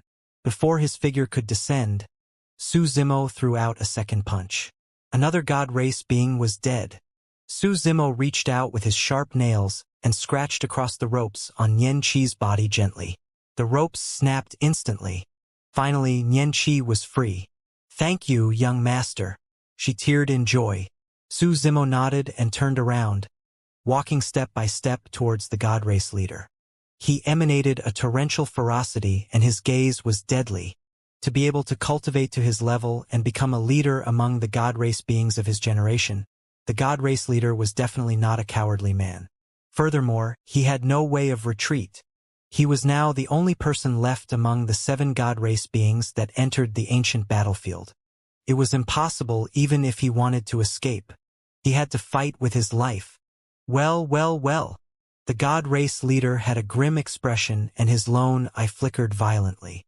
There was no hint of fear as he said with a cold voice, "Today, we'll see if you can manage to slay a god, or if I'll become famous for killing a dragon. Judgment sword. Form with my blood of the god race." The god race leader chanted loudly and cut his wrist with his hand. Fresh, golden blood splattered through the void and did not disperse. The amount of golden blood gathered increased. The god race leader's expression turned paler as well. Right in front of everyone, the golden blood slowly converged to form a gigantic golden sword with a terrifying aura. It seemed like it could slice through everything. That was a gigantic sword that was created from the essence blood of the god race leader. Every single portion of the sword possessed the purest and most terrifying power of the god race bloodline. Although this sword was created from blood, it was even more terrifying than Khanate spirit weapons. The god race leader believed that even Su Zimo's dragon scales won't be able to defend against the sharpness of the judgment sword. Clang! The gigantic golden sword in the hands of the god race leader let out blinding rays and his aura exploded. In a flash, he burst towards Su Zimo. Su Zimo's gaze was cold, and he did not avoid or dodge. He reached out with his muscular, strong arms and used his sharp dragon claws to grab the gigantic golden sword. Clang! The sword and claw clashed with a jarring sound. A line of sparks appeared along the blade of the sword. Although the gigantic golden sword was sharp, it could not cut away the terrifying claws. A dragon's claw was the toughest part of its body. The sword was repelled high into the air. The expression of the god race leader changed starkly. That single clash made him realize that he could no longer take on the dragonified Su Zimo head-on with his current strength. The bloodline of the dragon race was not the only thing flowing through Su Zimo's body after his dragonification. His powerful bloodline, cultivated from the mystic classic of the 12 demon kings of the great wilderness, flowed within his body as well.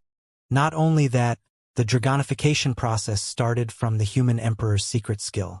In other words, by some freak coincidence, Su Zimo managed to combine multiple powerful techniques together. The might of his dragonification was imaginable. Boom! Su Zimo's aura rose and he leaned forward, arriving before the god race with a heavy stomp. The ground shook and the mountains trembled. Roar! The dragon roar echoed through the world relentlessly.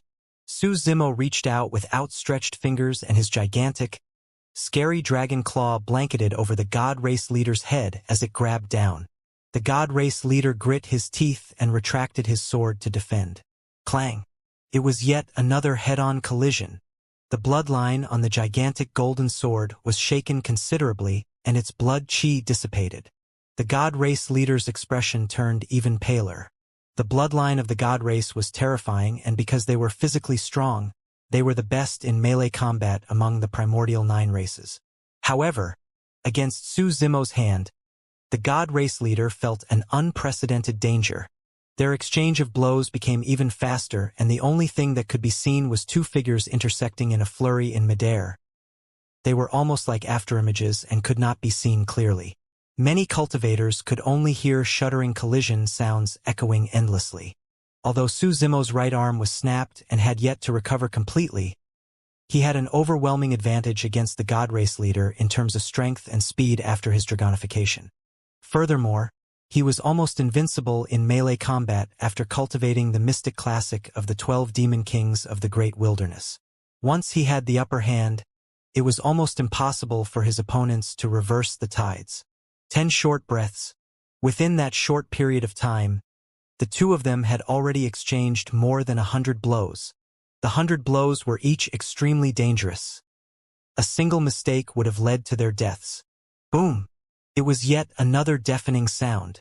2 figures collided and split apart instantly, returning firmly to their original positions. Many cultivators watched with bated breaths.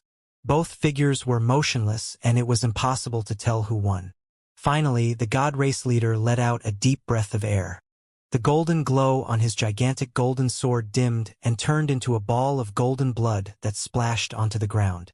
A ball of fresh blood oozed from his chest as well, increasing uncontrollably in size as time passed. His gaze gradually went blank also.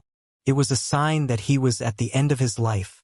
On the other side, there were less than 10 Rakshasas remaining after the Rakshasa leader was killed by Night Spirit, and all of them fled for their lives. Night Spirit was relieved when he saw that Su Zimo was fine.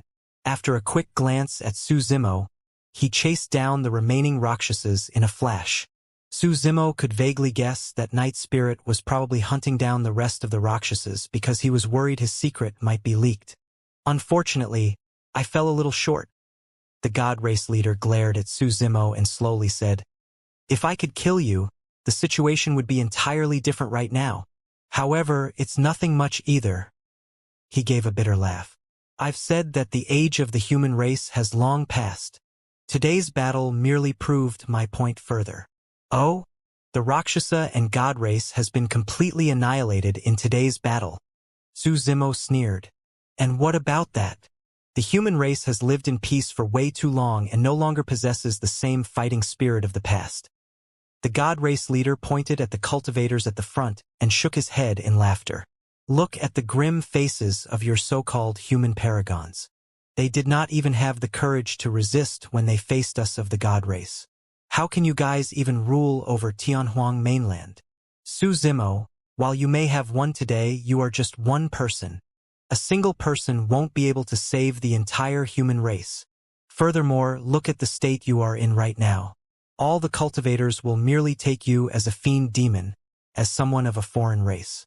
Before the God race even takes revenge for me, you will be outcast from the cultivation world of the human race." Su Zimo was silent. The God race leader was not wrong about some things. Even though he killed the God race in Myriad Phenomenon City today and rescued the cultivators behind him, it did not mean that he would be able to fit in the cultivation world outside. The human race loves internal strife.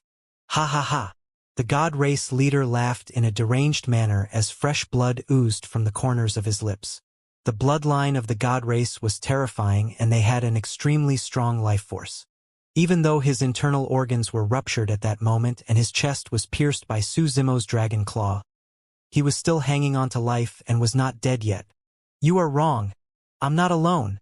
Su Zimo looked calmly at the God race leader and said, "There are countless human cultivators out there. You have not seen everyone else who is the same as me." Back then, when the Blood Crow Palace formed an alliance with the other 4 major sects of the Great Zhou dynasty to invade Ethereal Peak along with many itinerant cultivators and experts, the situation was dire. Even the Great Zhou dynasty did not dare to go against them.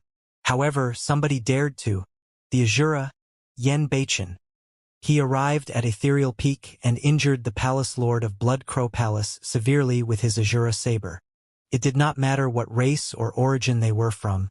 He slew everyone in his path. Su Zimo believed that if Yen Beichen was the one here, he would have attacked without retreating as well. Previously, he got into big trouble when he consumed the dragon egg in the Dragon Bone Valley. A true dragon was drawn out and hunted him all the way to the capital of Great Zhou. A mysterious old man attacked and pushed back the true dragon.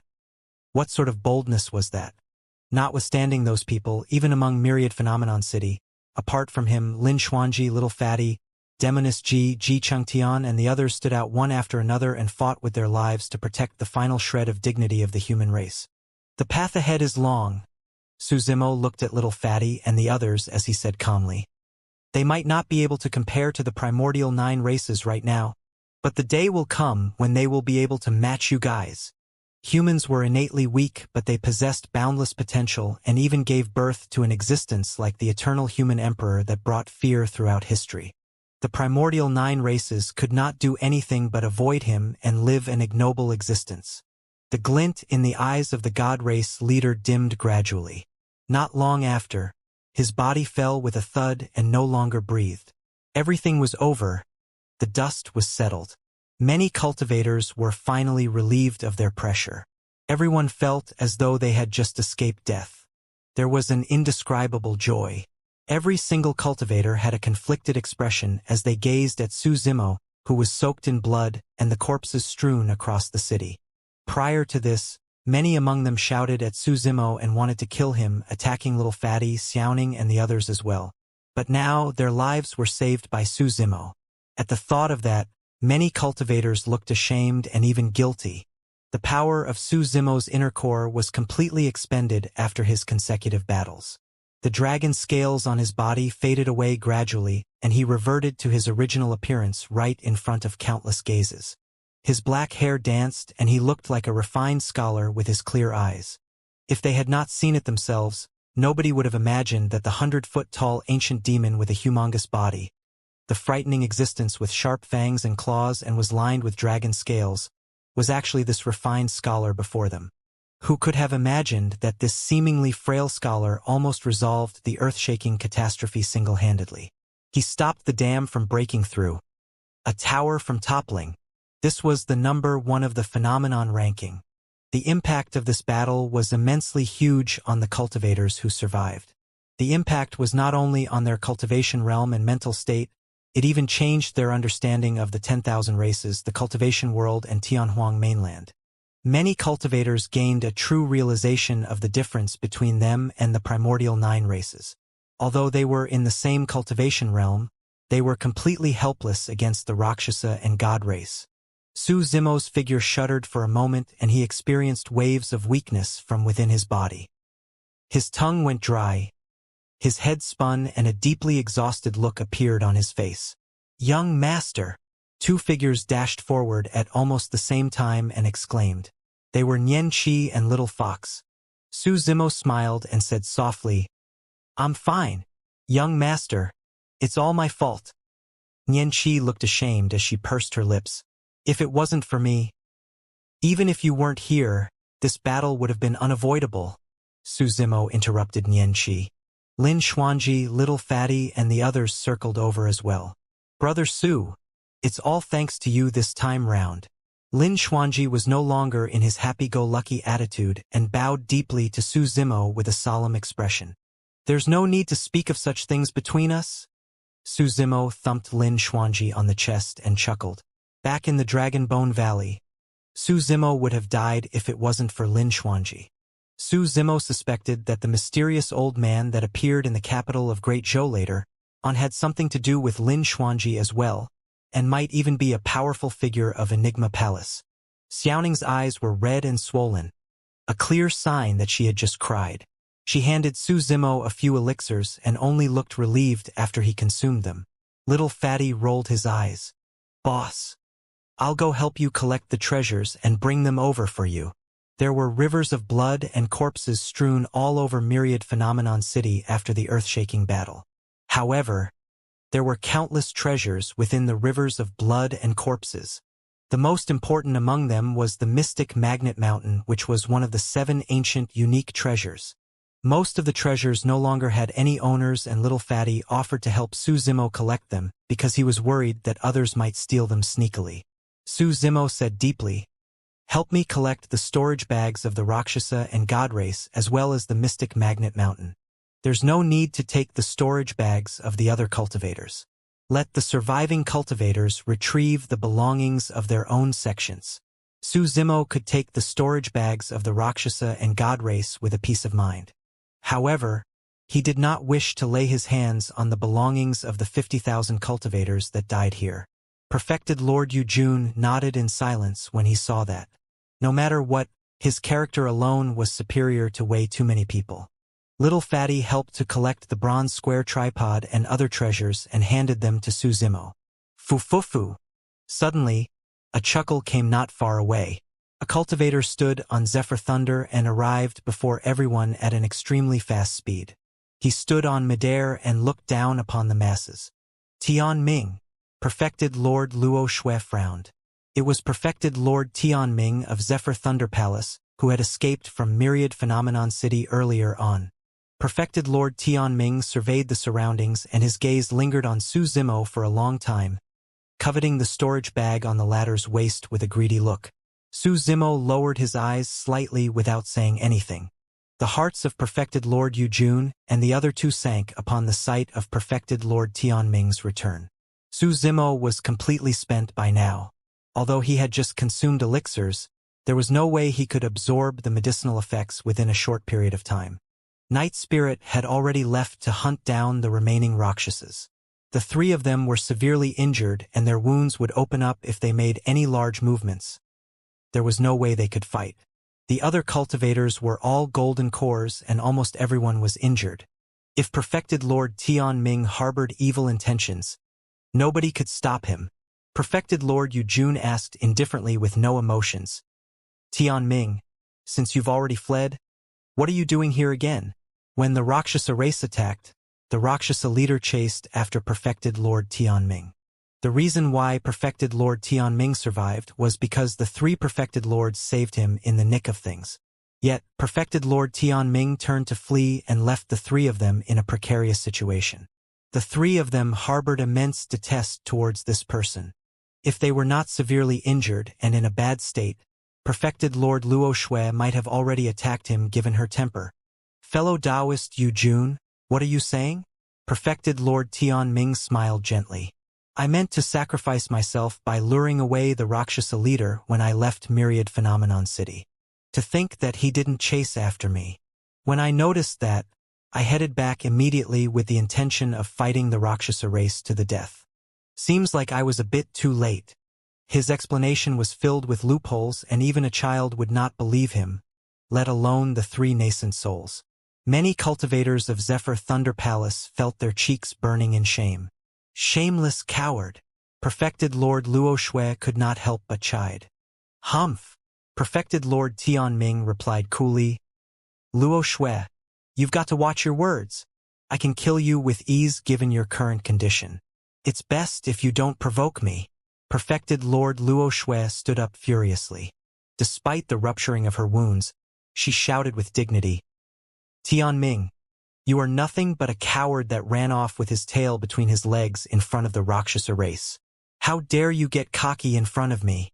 Perfected Lord Tianming's expression darkened and his gaze shimmered. He looked at perfected Lord Luo Shui for a long time before retracting his gaze and repressing his killing intent. Right now, he had something more pressing on hand and did not want to waste time with others. Perfected Lord Tianming said indifferently. On account of the fact that you're someone from Snowdrift Valley and you're a woman as well, I'll spare your life for the time being. I've returned to deal with something else. With that said, he turned to look at Su Zimo. Junior, hand over your storage bag and I'll spare your life. Perfected Lord Tianming said coldly with an indifferent expression. The crowd gradually went silent. Many cultivators looked indignant but they did not dare to speak up. Tianming, what's the meaning of this? Perfected Lord Yujun repressed his fury as much as he could and said with a deep voice. This catastrophe was resolved because of Su Zimo. Yet, you're trying to hit him when he's down now. You're making things sound too serious? Perfected Lord Tianming replied. He possesses the secret skill of Zephyr Thunder Palace, the perfected Lord Tianming. I'm merely retrieving the secret skill of my sect. What do you mean by hitting him when he's down? Since your intention is to retrieve the Purple Thunder Manual, why do you need his storage bag? Monk Yin Lu questioned. Perfected Lord Tianming chuckled. Who knows what else he's keeping in his storage bag? There might be other treasures from Zephyr Thunder Palace apart from the Purple Thunder Manual. I'll do a quick check and retrieve everything at one go. He was almost blatantly committing a robbery. He's clearly taking advantage of the situation and yet he puts it across so righteously. How shameless! Little Fatty could not help but curse. Lin Xuanji and the others were enraged as well. Perfected Lord Tianming's heart was burning. This was a once-in-a-lifetime opportunity. Right now, all the cultivators in Myriad Phenomenon City were either exhausted or seriously injured.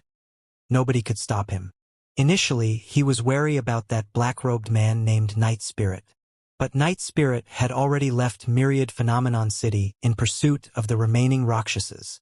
Although there were not many Rakshasas left, they fled in all directions.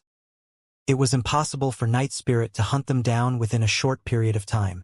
As long as he could get his hands on Su Zimo's storage bag as soon as possible and flee far away to hide, nobody would be able to find him in this vast ancient battlefield. Although it was quite a dishonorable act, he had his way of explaining things upon his return to Tianhuang mainland. After all, nobody could blame him if he did it to retrieve Zephyr Thunder Palace's secret skill. Tianming, don't forget that there are more than 50,000 paragons here as well, Perfected Lord Yujun said deeply. You've got to get through them before you can get your hands on Su Zimo's storage bag.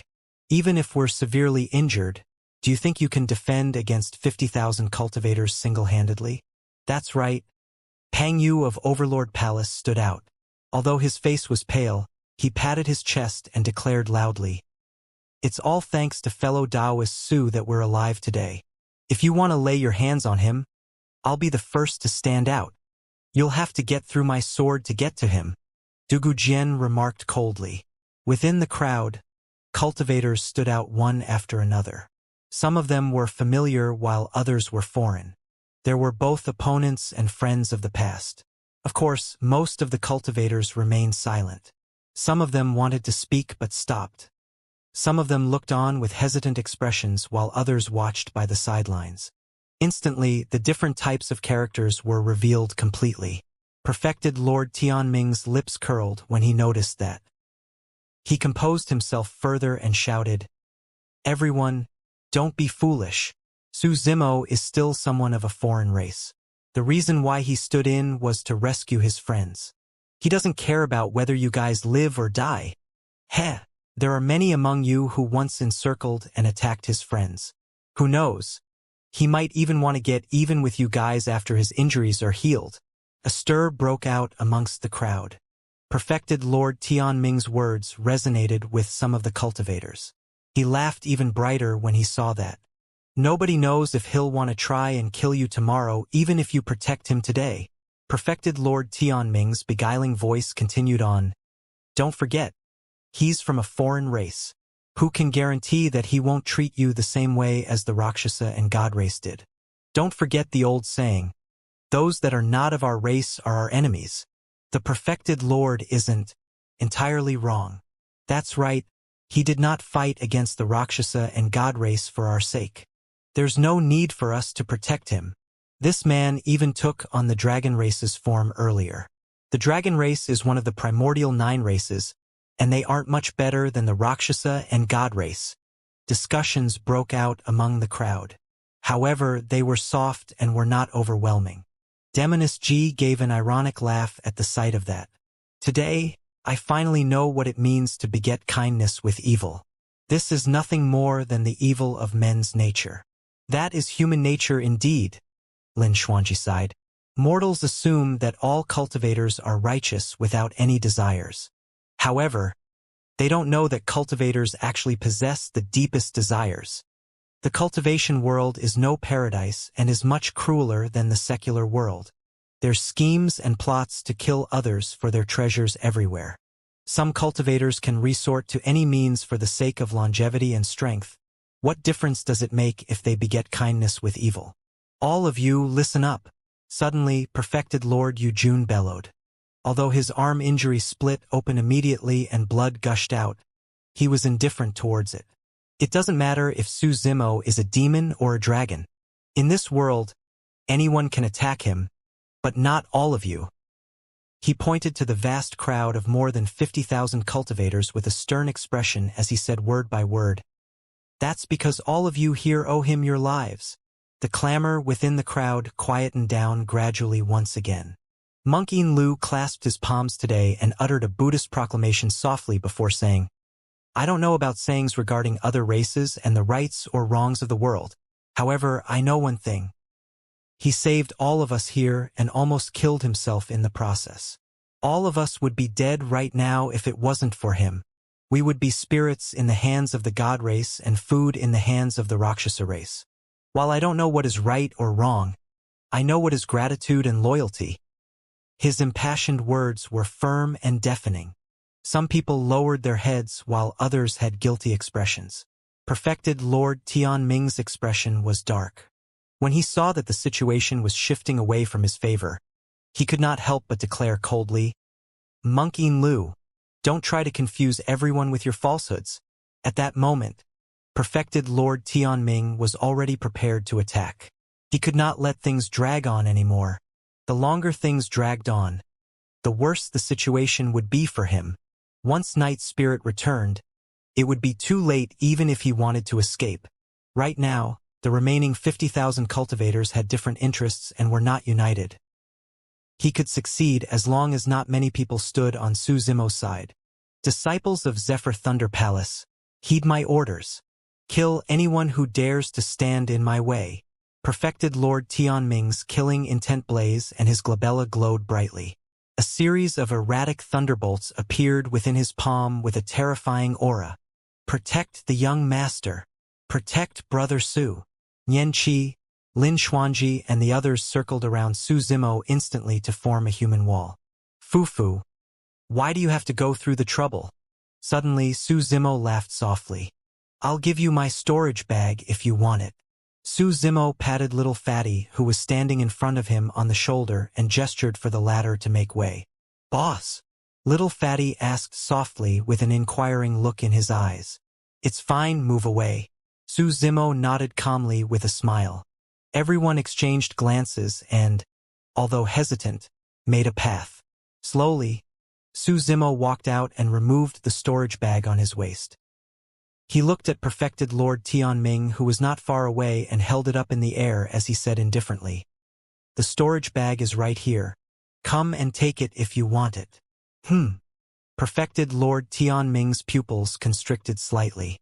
His spirit consciousness had long scanned Su Zimo's body multiple times, and he could confirm that this lad's blood chi was weak and his spirit energy was depleted. There was definitely no way he could fight any longer. However, what was this lad trying to do? Although Su Zimo looked exhausted, there was no hint of panic on his face and he looked calm. Hee. Perfected Lord Tianming remembered something and sneered. You sure are scheming, lad. You're trying to lure me in so that you can release your killing move, right? You're way too naive. There's no way you can hide your intentions from me.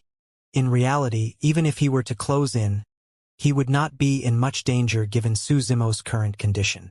However, it did not hurt to be careful. I'm handing my storage bag over to you, and yet you don't even dare to collect it yourself. Su Zimo retracted his smile and hung his storage bag on his waist again before saying coldly, How can you even dream of taking my life given your cowardice? Tianming, let me tell you one thing. Even if I'm completely exhausted, I can still kill you. Many cultivators were stunned. Nobody could understand how Su Zimo, who was seemingly battered, could go against a nascent soul. Su Zimo walked slowly towards perfected Lord Tianming with an overwhelming aura. The bloodstains splattered on the ground formed thin threads that surged towards Su Zimo's body in a wild manner, as though they were drawn in by a mysterious power. Su Zimo's body seemed to have transformed into a black hole that could consume blood as it drew in the endless power from the fresh blood on the battlefield that had yet to dry up. The aura around Su Zimo became increasingly evil. His blood chi was torrential, and he was like an Azura that walked out from hell. Many cultivators felt their hearts palpitate, and it was as though they were about to be sucked into the black hole when they glanced at it briefly. In fact, many cultivators felt their bloodlines rumble involuntarily. What sort of powers were these? Everyone was horrified. This is... Perfected Lord Yujun frowned and pondered for a moment. Suddenly, he exclaimed, as though he recalled something, The Blood Refinement Fiend Sutra. All the cultivators present were shocked when they heard his remark. The Blood Refinement Fiend Sutra was extremely powerful. Countless thousand years ago, a fiend of Azura sect created the Blood Refinement Fiend Sutra and massacred the masses. He created a blood storm throughout the cultivation world that nobody could stop. This fiend of Azura sect was the notorious Tao Lord Blood Fiend. Back then, Tao Lord Blood Fiend was the titular disciple of Azura sect and was invincible across the same cultivation realm. Although he was not at the Dharma characteristic realm, his combat strength could match conjoint bodies. In fact, many conjoint bodies did not dare to challenge him. The Mahayana realm came above the conjoint body realm. Everybody at the Mahayana realm were all patriarchs that rarely appeared. They were untraceable. During that period of time, although there were many experts that formed alliances to try and kill Tao Lord Blood Fiend, he was crafty and would escape 1,000 miles when he detected the slightest activity. All the experts failed one after another. Later on, there were even rumors that a patriarch of the Immortal sex showed himself to deal with this matter. Although Tao Lord Blood Fiend was severely injured, he managed to escape with the use of a terrifying escape technique. The fact that a Mahayana patriarch appeared to stop a Dharma characteristic Tao Lord was shocking enough, let alone his escape from the patriarch. This matter created an earth-shaking battle between the Immortal and Fiend sections. Tao Lord Blood Fiend's reputation was spread far and wide. Everybody knew that with his endowment, He would definitely become an emperor if he continued cultivating. Furthermore, his combat strength would be comparable to the ancient emperors. He would definitely be a catastrophe to the entire cultivation world and the living masses. Finally, a monk appeared from seclusion. This monk was the titular disciple of Daming Monastery for that generation, Monk Daming. Before he appeared, there was no news of him in the world. In fact, there were few who had heard of him in the entire cultivation world.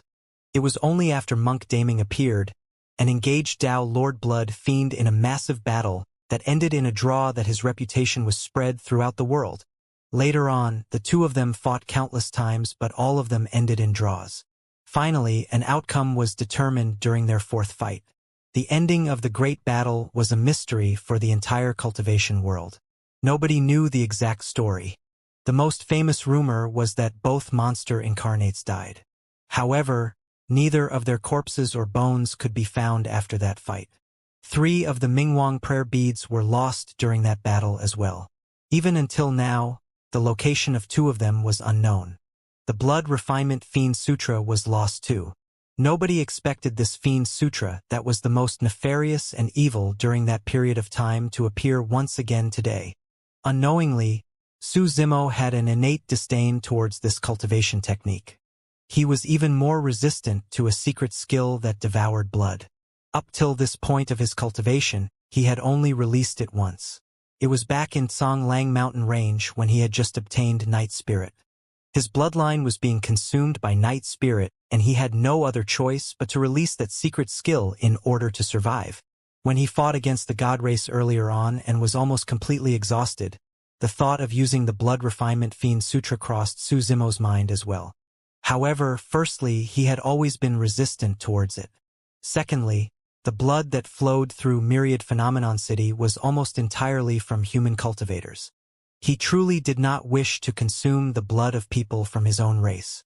But now, the blood that he was devouring was not from humans, but from the Rakshasa and God race. Compared to the tens of thousands of human cultivators, there were only slightly more than 100 Rakshasa and God race beings. However, their bloodlines possessed tremendous power of blood. All of that power was gushing into Su Zimo's body relentlessly. Su Zimo's aura was on the rise. Kill! Kill! Kill! His eyes became bloodshot and his pupils were almost completely dyed red as the thought of killing filled his mind. He wished for nothing more than to slaughter all the living beings before him. That was the frightening part of the Blood Refinement Fiend Sutra. It could even affect a cultivator's mind and determination. Right now, Su Zimo had both demonic and immortality cultivation, and he had also comprehended the Zen of Buddhism. As such, his mind was clear and his firm determination was unwavering. Even so, he showed signs of turning into a fiend while he channeled the Blood Refinement Fiend Sutra. Blood scars appeared on Su Zimo's face, arms and chest, and extended in all directions in a terrifying manner. Torrential blood chi emanated from Su Zimo with every single step he took towards perfected Lord Tianming. His black hair was gradually dyed red and danced in midair while the blood shade in his eyes deepened. Perfected Lord Tianming felt his scalp prickle and hairs stand on end at the sight of Su Zimo in that state. A tremendous pressure gushed over. Even Little Fatty and the others who surrounded Su Zimo initially retreated with fearful eyes, let alone him. Fiend, don't you dare be insolent. Perfected Lord Tianming mustered his courage and hollered. His glabella flashed and he pointed forward, shooting a blinding thunderbolt from his finger onto Su Zimo's head. However, before the thunderbolt struck, it was dispersed by the blood chi around Su Zimo. Not good. Perfected Lord Tianming grit his teeth and a conflicted look flashed through his eyes. However, he made a decision instantly and turned to flee. He would have died countless times if he was not so decisive. Since he wanted to escape, he had to flee with all his might and not hesitate. Perfected Lord Tianming clearly knew that even with the Blood Refinement Fiend Sutra, Su Zimo merely recovered his power of bloodline. Su Zimo's spirit and demonic energies were both expended, and there was no way he could catch up to him. However, he did not get careless and released Zephyr Thunder Escape. Perfected Lord Tianming rode on Zephyr Thunder and vanished from the spot as he fled into the distance. "You're still trying to escape?" Su Zimo's voice sounded, chilling to the bones. When the word "still" sounded, the both of them were at least 1,000 feet apart. When the word "trying" sounded, the both of them were less than 500 feet apart. By the time the final word sounded, Perfected Lord Tianming could even feel Su Zimo's breath. It was a breath with a hint of blood stench. He was close by. Perfected Lord Tianming's eyes widened and he suddenly recalled something. Rumors had it that within the Blood Refinement Fiend Sutra, there was a fearsome blood escape technique. Could it be? Before that thought was finished, an encompassing blood chi had already engulfed him. Green thunder armor. Perfected Lord Tianming's eyes widened and he roared as he channeled his essence spirit wildly. Dermic powers surged and rays of green-colored thunderbolts sizzled across the surface of his body in a blinding manner. At that moment, the blood chi had surged over and engulfed his body entirely. Outsiders could merely see a massive blood mist that rumbled in midair. It was grisly scarlet. Green thunderbolts could be seen faintly flashing from within the blood mist. However, nobody could see the figures of both people within. The green thunder armor released by Perfected Lord Tianming was a secret skill from the heaven-grade cultivation technique, the Green Thunder Manual. It made use of dermic powers to create an armor of thunder around the surface of one's body to defend against harm. It was a cultivation technique passed down by the Thunder Emperor and was extremely powerful. Coupled with the fact that the power of thunder had an extreme yang nature and was tough, it was the most effective in countering evil and demons. Perfected Lord Tianming should be the one with an advantage in a clash of power as such. However, that was not the case. Crackle. There was a jarring sound. The glow of the green thunder dimmed rapidly when it collided against the rich blood chi. One after another, streams of scarlet blood chi crawled across Perfected Lord Tianming's thunder armor vest endlessly like spirit snakes and penetrated every single opening. The Blood Refinement Fiend Sutra was a cultivation technique of the evil fiends. However, right now, Su Zimo was using the power of his bloodline. Even the god race of the primordial 9 races could not match his bloodline. Ah! Perfected Lord Tianming held. He could clearly sense the blood within his body rumbling in an uncontrollable manner. His bloodline was expanding. His heart raced and seemed like it was about to explode. His bloodline was about to burst forth from his body.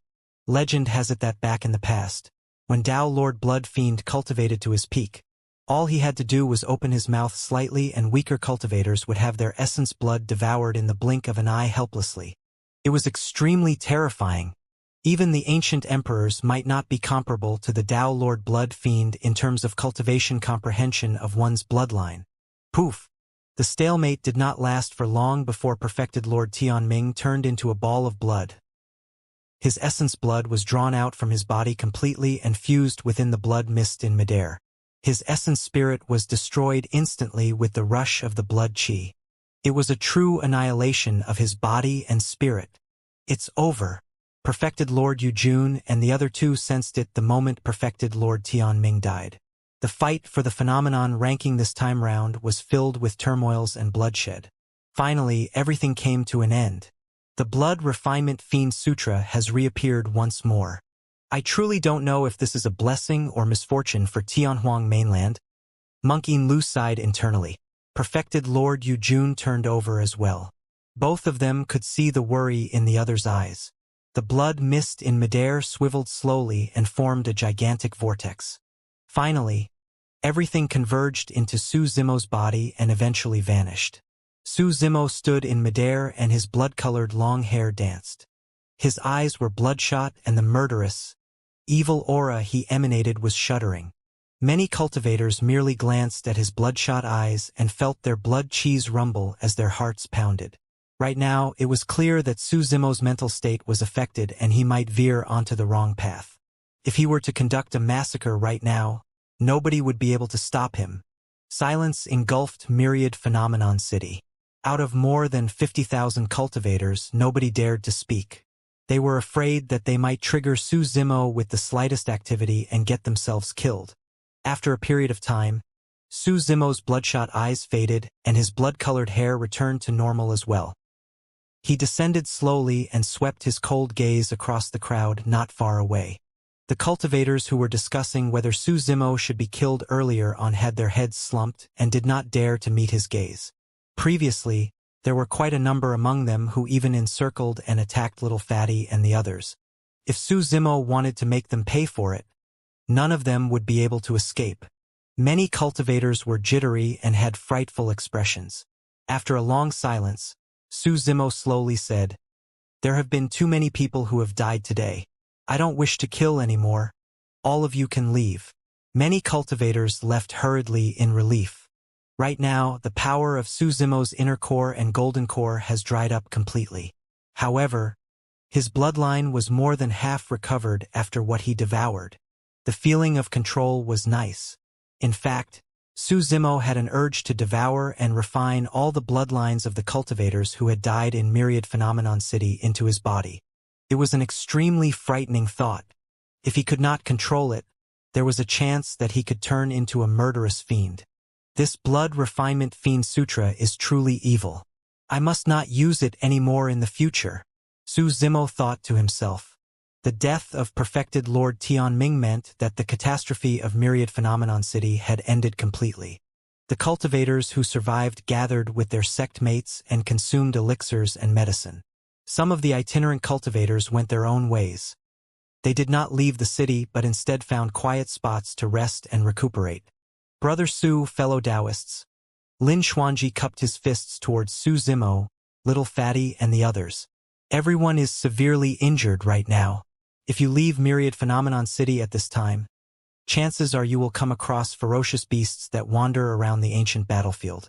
Please rest well in the city first before making further plans. All right. Su Zimo contemplated briefly and agreed to it. With this, there was no longer a need for him to stay in Myriad Phenomenon City.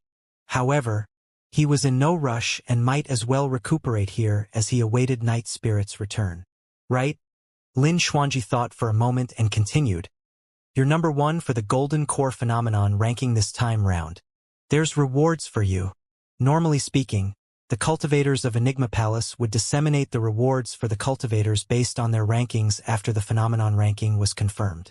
However, too many things had happened for the fight of the phenomenon ranking this time round. Although there was an outcome between Su Zimo and Diyin's fight, it caused a fight between the nascent souls as well. Furthermore, the two of them killed their way out of Myriad Phenomenon City one after the other. By the time Su Zimo returned, the Rakshasa and God race had already arrived and there was no chance for him to receive his rewards. Fame was secondary to Su Zimo when he fought for the top of the phenomenon ranking. The rewards were the main draw. The rewards for the number 1 of the phenomenon ranking were extremely enticing. There was even a chance for him to get his hands on heaven-grade cultivation techniques or connate dermic weapons. Su Zimo would definitely advance to the nascent soul realm if nothing untoward happened after he left the ancient battlefield. Even at this moment, he did not possess a connate dermic weapon that belonged to him. The old monk at the Dragon Burial Valley told him that if he could obtain a connate dermic weapon when he was at nascent soul realm, he could refine it to become his destiny dermic weapon. The power and level of the dermic weapon would rise alongside his own cultivation realm. However, its grade would not change and would always be at connate grade. Although Su Zimo looked forward to the rewards as the number 1 of the phenomenon ranking, he knew that now was not the time for it. Myriad Phenomenon City was a tragic sight with rivers of blood and corpses strewn everywhere. Many cultivators were severely injured and perfected Lord Yujun had even lost an arm. There's no rush, Su Zimo replied. We'll talk about it after Senior Yujun recovers. I'll stay in the city for a period of time. That's good. Lin Xuanji smiled and nodded. The rewards for the number 1 of the phenomenon ranking were extraordinary and required a nascent soul of Enigma Palace to channel his essence spirit using Enigma Palace's secret skill to activate the ancient phenomenon steel. The ancient phenomenon steel had a dimension of its own. Within it were countless mystical treasures, weapons and cultivation techniques. The sort of treasures one would obtain would depend on his fortune and fate. Su Zimo's group settled down in the Grand Hall of Enigma Palace for the time being.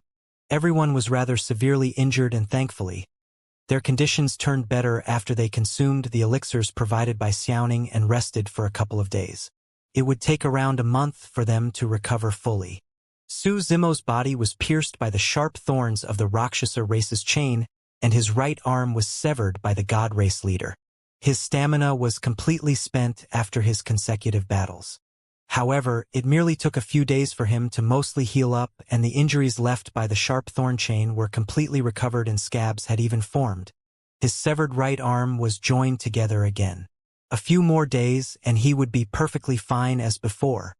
His regeneration speed was something that even the three nascent souls could not match. Will anything happen to Night Spirit? It had been a few days since Night Spirit chased after the remaining Rakshasas, but he had yet to return. Worried, Qing could not help but ask. "Don't worry, he's fine." Su Zimo smiled gently. There was probably nothing in this ancient battlefield that could hurt Night Spirit. Although there were less than 10 Rakshasas that escaped, all of them fled in different directions. It would indeed take some effort to kill them off completely. The image of Night Spirit's final exchange against the Rakshasa leader flashed through Su Zimo's mind, and he fell into deep thought. The Rakshasa leader seemed to have discovered something at the final, critical moment and merely managed to utter 2 words before he was killed by Night Spirit. What was Night Spirit's secret? What was his relationship with the Rakshasa race? Suddenly, Su Zimo's heart stirred and he raised his head. A figure appeared outside the door like a phantom, leaving behind a series of afterimages in his wake. He entered the grand hall without having to step fully onto the ground with his footsteps. It was Night Spirit who was gone for several days. Night Spirit looked well-worn and tired. From the looks of things, he must not have rested for the past few days. "Is everything fine now?" Su Zimo advanced and asked softly. Night Spirit nodded. He looked at Su Zimo's eyes and avoided the latter's gaze. It seemed as though he wanted to speak but held himself back. He was conflicted internally. Honesty should have been a must between brothers, but his secret was way too shocking. He did not know what might change if he revealed it. Su Zimo could read Night Spirit's mind and gave a casual smile before patting the latter on the shoulder. "Nothing can stand between us. You don't have to feel troubled. We'll speak again when you feel like you're ready." "Yes." Night Spirit felt a burden lifted off his shoulders. Monkey, the spirit tiger, and everyone else gathered around with concerned expressions. However, all of them had a tacit understanding and did not press him about his secret. "Young master." Right then, Xianxia arrived beside Su Zimo and bowed deeply towards him. Su Zimo flicked his sleeves and helped her stand with a smile. "You've already joined Ethereal Peak, so we can be considered as sect mates. There's no need for such ceremonial acts." Xianxia shook her head hurriedly and said with a serious expression, "No, that won't do. Even though I've joined Ethereal Peak, you are still my benefactor, young master." She paused for a moment and her eyes flickered. Pouting her lips, she said with slight embarrassment, "Furthermore, I'm your little maidservant. It's only normal for me to greet you as such." Previously, Su Zimo hid in the capital of Great Zhou to avoid the pursuit of the dragon race. There, he founded Mo's Spirit Weapon Workshop and adopted Xianxia. She resided in Mo's Spirit Weapon Workshop for more than 2 years during that period of time and assisted Su Zimo with chores and tidying up, staying as a maidservant. There were not many people that knew about it, and Monkey and the others were shocked. The spirit tiger seemed to have thought of something as he stood in a corner and smirked foolishly at Su Zimo, making eyes towards the latter. Little Fox gripped her fists slightly and looked at Xianxia with a nervous expression. Her body was tense, and there was even a hint of hostility in the depths of her eyes. A fragrance wafted over. Demoness G closed in beside Su Zimo with a pitiable expression as she begrudged. "I wonder if you need more maidservants by your side, young Master Su." "I'm willing to be one too." "Cut it out, what are you doing?" Su Zimo rolled his eyes and replied curtly. He could naturally tell that Demoness G was teasing him. "I'm sorry, young master." Xianxia pinched the hem of her clothes and said softly with a lowered head, "I did not tell the truth and hid my identity from you." Back in the capital of Great Zhou, Su Zimo had already asked Xianxia about her background. She merely said that her parents were dead and she was homeless without elaborating more about anything else. Su Zimo did not press her further either. Su Zimo waved it off. Your identity is unique, so it's only normal for you to hide it. What's her identity? Shi Jian was confused and looked at little Fatty before asking softly. There's no wonder why you're silly, Jian. Are you foolish or what? Little Fatty face palmed himself and lamented. In reality, although nobody mentioned it, everyone present was sharp and could roughly guess. Although there were only 7 people from the god race that arrived, the fact that they captured Xianxia alive instead of killing her was an issue to begin with. She was extremely beautiful with a smooth complexion and exquisite features. A single look at her was enough to surprise anyone. However, the true problem arose when Xianxia was compared to the 7 god race beings. Her bearings were way too similar to theirs. The only difference was that the god race possessed golden hair that fell like a waterfall, while Xianxia's hair was yellow and withered. However, Su Zimo knew. He knew that the difference was non-existent as well. Previously, in the battle at Ethereal Peak, when Xianxia was pushed to desperation, a mysterious power awakened within her and her combat strength exploded. Her initially withered, yellow hair turned silky smooth as well. That was the only way many questions were resolved. It was why Xianxia was able to cultivate even without a spirit root.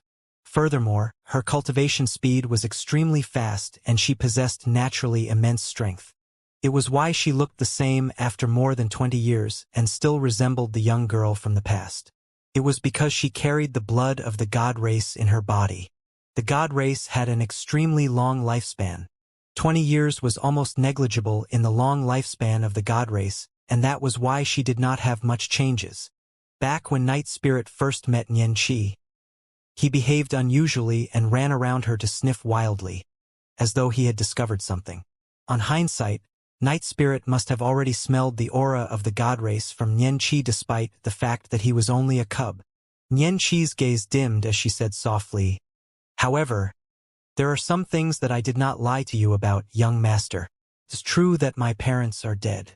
My mother is from the god race while my father is a human. Half of the blood that flows through my body is from the god race." Her tone was calm as she explained, but there was a deep hint of sorrow. Because of my impure bloodline, I'm considered as someone from a foreign race within the god race and was an outcast. That was the reason why I escaped and wandered outside homeless. That was the case until I met you, young master. It was not hard to imagine how the young girl before them must have suffered in the hands of the god race without the protection of her parents. Everything is in the past now. Su Zimo consoled her softly with a tender gaze. You only have to remember that from now on. If you don't wish to return, nobody will be able to force you to. Xianxia pursed her cherry lips when she heard that and her eyes reddened. She almost cried out. Everyone understood what they had to do and dispersed when they saw that. To think that she's from the god race. The golden lion looked shocked and murmured as he walked away. First is truly strong to be able to have a maidservant from the god race. That was one of the primordial 9 races. How domineering were they in Myriad Phenomenon City just a couple of days ago?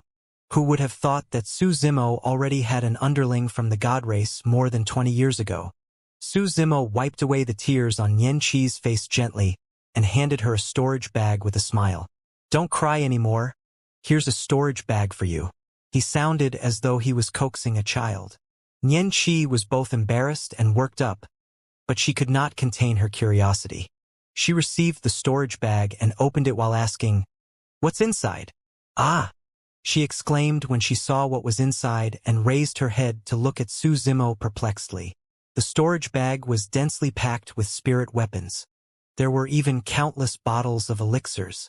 Not only that, Xianxia even caught sight of Su Zimo's blood quencher, coiling dragon seal, moon concealment bow, black gold arrows and 27 supreme-grade flying swords that had lightning streaks coiled around them.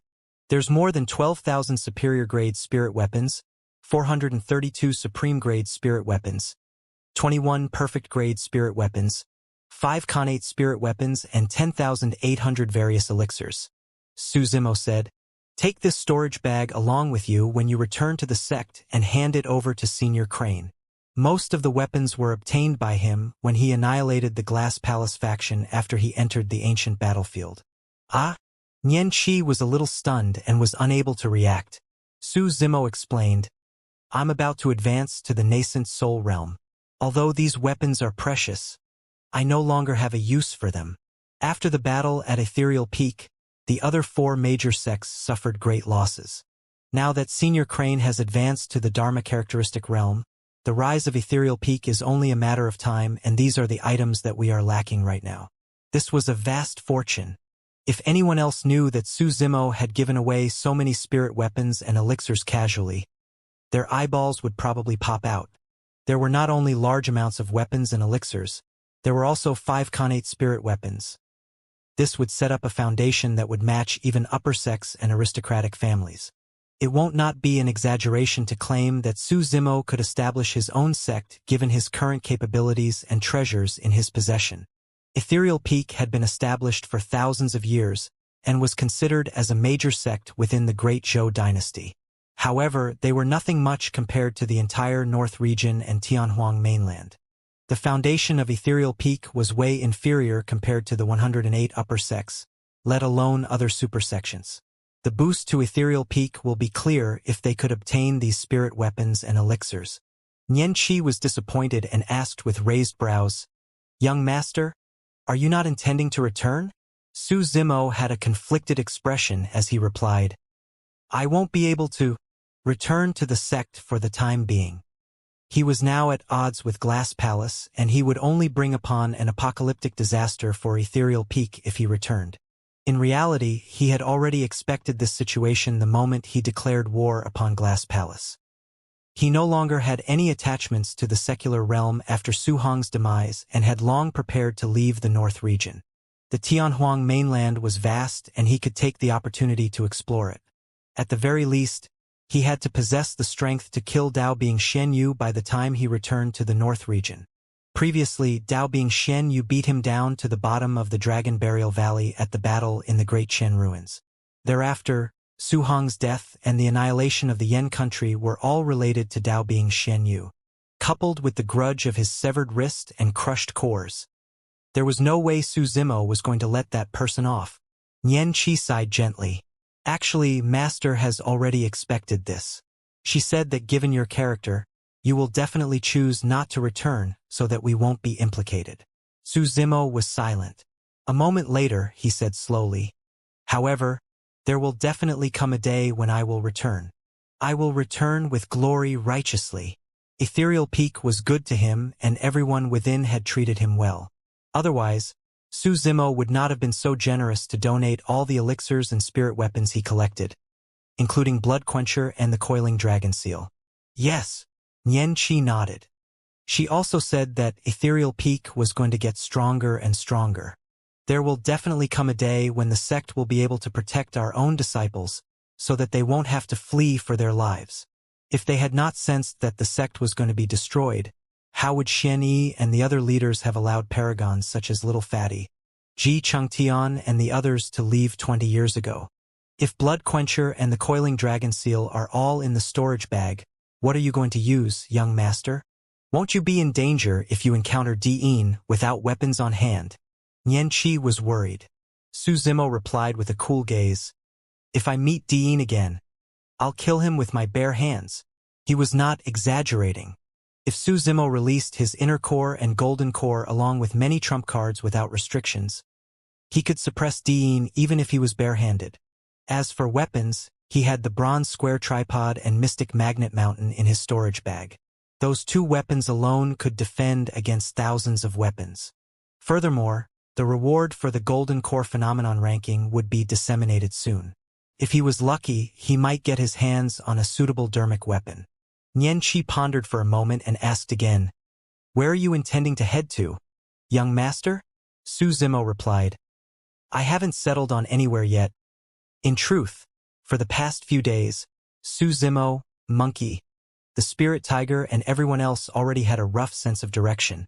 They wanted to make use of the ancient battlefield to leave the North region and explore the demon regions of Tianhuang mainland. Su Zimo's identity was sensitive, and he would be watched by countless people after the battle in Myriad Phenomenon City. If he brought Monkey and the others who were demon beasts with thick demonic chi along into the cultivation world, they would definitely attract endless trouble. The best method was for them to enter the demon regions. Once they cultivate their essence spirits in the demon regions, Monkey, the spirit tiger, and the others would be able to advance to become fiend demons. At that time, they would be able to absorb the demonic chi around them, and it would be difficult for them to be discovered when they return to the cultivation world. Monkey and the spirit tiger had resided in one of the 8 demon regions, the Wild Lion Ridge, for a full 20 years. They even qualified for 2 positions to enter the ancient battlefield and had quite a bit of experience. Now that the 7 of them siblings were gathered together, it was not going to be difficult for them to make a name for themselves in the demon regions. Everyone else aside, Monkey was particularly excited about this. His dream was always to be the king of a mountain and reign over a part of the world. In the blink of an eye, a month passed. During this period of time, many cultivators recuperated within Myriad Phenomenon City, and their injuries were mostly healed. The wounds of those with severe injuries had stabilized as well. This day, Lin Xuanji came knocking with a smile. "Brother Su, let's go. The ancient phenomenon steel is opening up today. Let's see what rewards there are for the phenomenon ranking this time round." "All right." Su Zimo's eyes lit up and he nodded his head. He was looking forward to this. Many cultivators came forth from their respective seclusions and headed towards the Myriad Phenomenon Peak. Although the cultivators on the phenomenon ranking were the only ones who would get the rewards, many cultivators wanted to join the crowd and see if any connate dermic weapons or heaven-grade cultivation techniques would appear. Perfected Lord Yu Jun, Perfected Lord Luo Shui, and Monk Yin Lu had arrived before the Myriad Phenomenon Peak long ago. Scabs had already formed on the injuries of Perfected Lord Luo Shui and Monk Yin Lu after a month, and there wouldn't be any sequelae either. However, Perfected Lord Yu Jun was severely affected by the loss of his arm. There was no hope for him to regeneration his severed limb unless he cultivated to the conjoint body realm. The conjoint body realm was way too far ahead. The path of cultivation was arduous and treacherous. One could lose their life with a single mistake. How many people could guarantee that they would be able to advance to the conjoint body realm throughout history? Cultivators on the phenomenon ranking, come over to where I am to collect your rewards. Perfected Lord Yu Jun's voice carried a hint of weakness. The damage on his body was too great with the loss of his arm. Only the top 10 cultivators on the phenomenon ranking were qualified to select their treasures from the ancient phenomenon steel. The rewards for the other cultivators were disseminated by cultivators of Enigma Palace. The Golden Core phenomenon ranking this time round was different from the past. More than half the cultivators on the ranking had died. Apart from some weapons and cultivation techniques as rewards, the remaining cultivators obtained many soul-nourishing blood ginseng as well. It was a necessary expendable item after they advanced to the nascent soul and cultivated their essence spirits. A moment later, Su Zimo, Ming Zhan, Pang Yu, and the other cultivators in the top 10 of the phenomenon ranking arrived at the foot of the Myriad Phenomenon Peak. Perfected Lord Yu Jun took a deep breath and conjured multiple hand seals before tapping his glabella gently with his forefinger. His glabella shone, and a ray of his spirit consciousness shot forward onto the ancient phenomenon steel. Boom! The ancient steel vibrated violently, as though it was about to be uprooted. Immediately after, the ancient phenomenon steel emitted rays of light that scattered onto Su Zimo and the others. It was musky and hazy. It was a curious sensation. Su Zimo felt as though the ancient phenomenon steel was alive. It was as though a life was awakened within the ancient steel and it was staring at him. A mysterious power cruised through every single corner of his body like a stream of water. It was gentle and calm. The life seemed as though it wanted to see through everything there was to Su Zimo. The other few people experienced the same sensation. However, not long after, the light on Ming Zhan and the others dissipated. Thereafter, 1 or 2 items that glowed brightly would appear above their heads. An ancient lantern with a bronze-green shade hovered over Ming Zhan's head. The flame within the lantern was extinguished, and yet the lantern's body shone with a mysterious glow. A yellow scroll was beside the ancient lantern. Green Lantern Yellow Scroll. The yellow scroll was a cultivation technique secret skill, but nobody could see its contents and what grade it was. However, 6 dermic patterns could faintly be seen on the Green Lantern. It was a connate dermic weapon. Many cultivators gripped their fists tightly with fervent gazes. Everyone was moved by the appearance of a connate dermic weapon. However, everyone knew that none of them was a match for Mingzhen, the young monk, despite his unassuming appearance. Right now, he was a part of Depamkra Monastery and was protected by Monk Yin Lu. Furthermore, he was also someone on Su Zimo's side. Even without those, Mingzhen's strength was enough to shock everyone present. Well. Monk Yin Lu nodded repeatedly. The Green Lantern was just right for Mingzhen, and the yellow scroll seemed like it was an extraordinary item as well. A long blade with a sheath appeared above Dugu Jian's head and a manual of a sword technique. The handle and sheath of the sword were both pitch black. If one did not focus their gaze, they might mistake it to be a black rod. It seems like there are 6 dermic patterns? Indeed. It's another connate dermic weapon. The rewards for the phenomenon ranking this time round are way too awesome. There are 2 connate dermic weapons already. In the previous phenomenon rankings, it was already quite amazing if there was a single connate dermic weapon among the rewards. Hurry! Take a look at that gigantic spear above Pang Yu's head. Huh? It's another connate dermic weapon. Unlike Mingzhen and Dugu Jian, Pang Yu's rewards did not include any cultivation technique or secret skill. There was only a single weapon. Even so, it was enough for outsiders to be envious. Ha. Pang Yu burst into laughter and reached out to grab the gigantic spear above his head. His figure sank the moment he caught the gigantic spear. It was heavy. The gigantic spear was around 30 feet long, and the tip of its spear was 2-pronged and shone with a cold glint. Mysterious patterns were etched on the body of the spear, and it blended well with the spear tip to give off a domineering aura.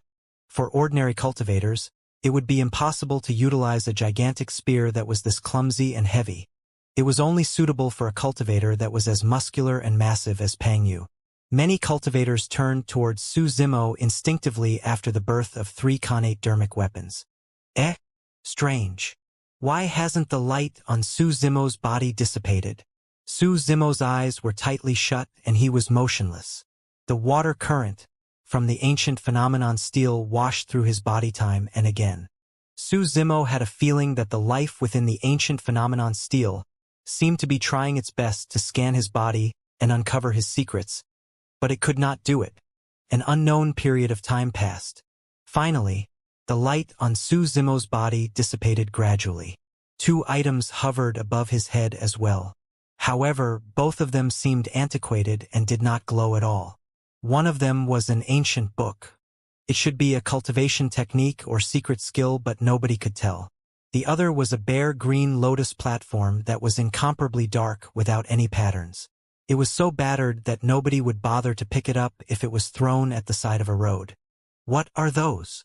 I've got no idea. They have no dermic patterns either, so they must be trash. The rewards for the phenomenon ranking this time round have already been extraordinary with the birth of 3 connate dermic weapons. There can't be any other good things appearing. Su Zimo's luck sure is pathetic. Many cultivators discussed softly. That doesn't make sense. Lin Xuanji glared at the 2 items that hovered in midair and frowned, murmuring slightly. This lad managed to take away quite a bit of the dragon vein back in the astral dragon sputum lair, and he is imbued with great fortune. This shouldn't be the case, right? Could that cultivation technique be way too shocking? Out of curiosity, Lin Xuanji headed forward and asked softly, "What is that cultivation technique?" Su Zimo retrieved the ancient book from midair and flipped it open gently. For words were written on the first page. Great Day Rulai Sutra. Lin Xuanji was stunned when he saw the 4 words. Su Zimo's pupils constricted slightly. As the current generation's successor of Enigma Palace, Lin Xuanji had a vast knowledge of things and naturally knew the origin of that cultivation technique. Su Zimo resided at the bottom of the Dragon Burial Valley for 20 years and learned the skills of Fahua and Daming monasteries. Furthermore, he recited sutras, paid respect to Buddha, and comprehended Zen daily. As such, He knew quite a lot of things about the Buddhist monasteries as well. In the ancient era when the path of cultivation was first civilized, the Buddhist monasteries were not part of the major factions that they were known as today. The Great Day Rulai Sutra was a mystic classic of the Buddhist monasteries back in the ancient era and was a heaven-grade cultivation technique for refining one's spirit. It was said that when cultivated to its peak, this cultivation technique could create the supreme Dharma characteristic of the Buddhist monasteries, the Rulai Dharmic body. A single arm raise could destroy the world and subdue fiends. Su Zimo put the mystic classic of the Buddhist monasteries away in his storage bag without emotions. Even if any other heaven-grade cultivation techniques were revealed, many cultivators would covet them, let alone the Great Day Rulai Sutra. Right now, coupled with the Purple Thunder manual that was in his storage bag, Su Zimo possessed two heaven-grade cultivation techniques meant for spirit refinement. Given such conditions, the progression of his cultivation path would require much less effort after he advanced to the nascent soul realm.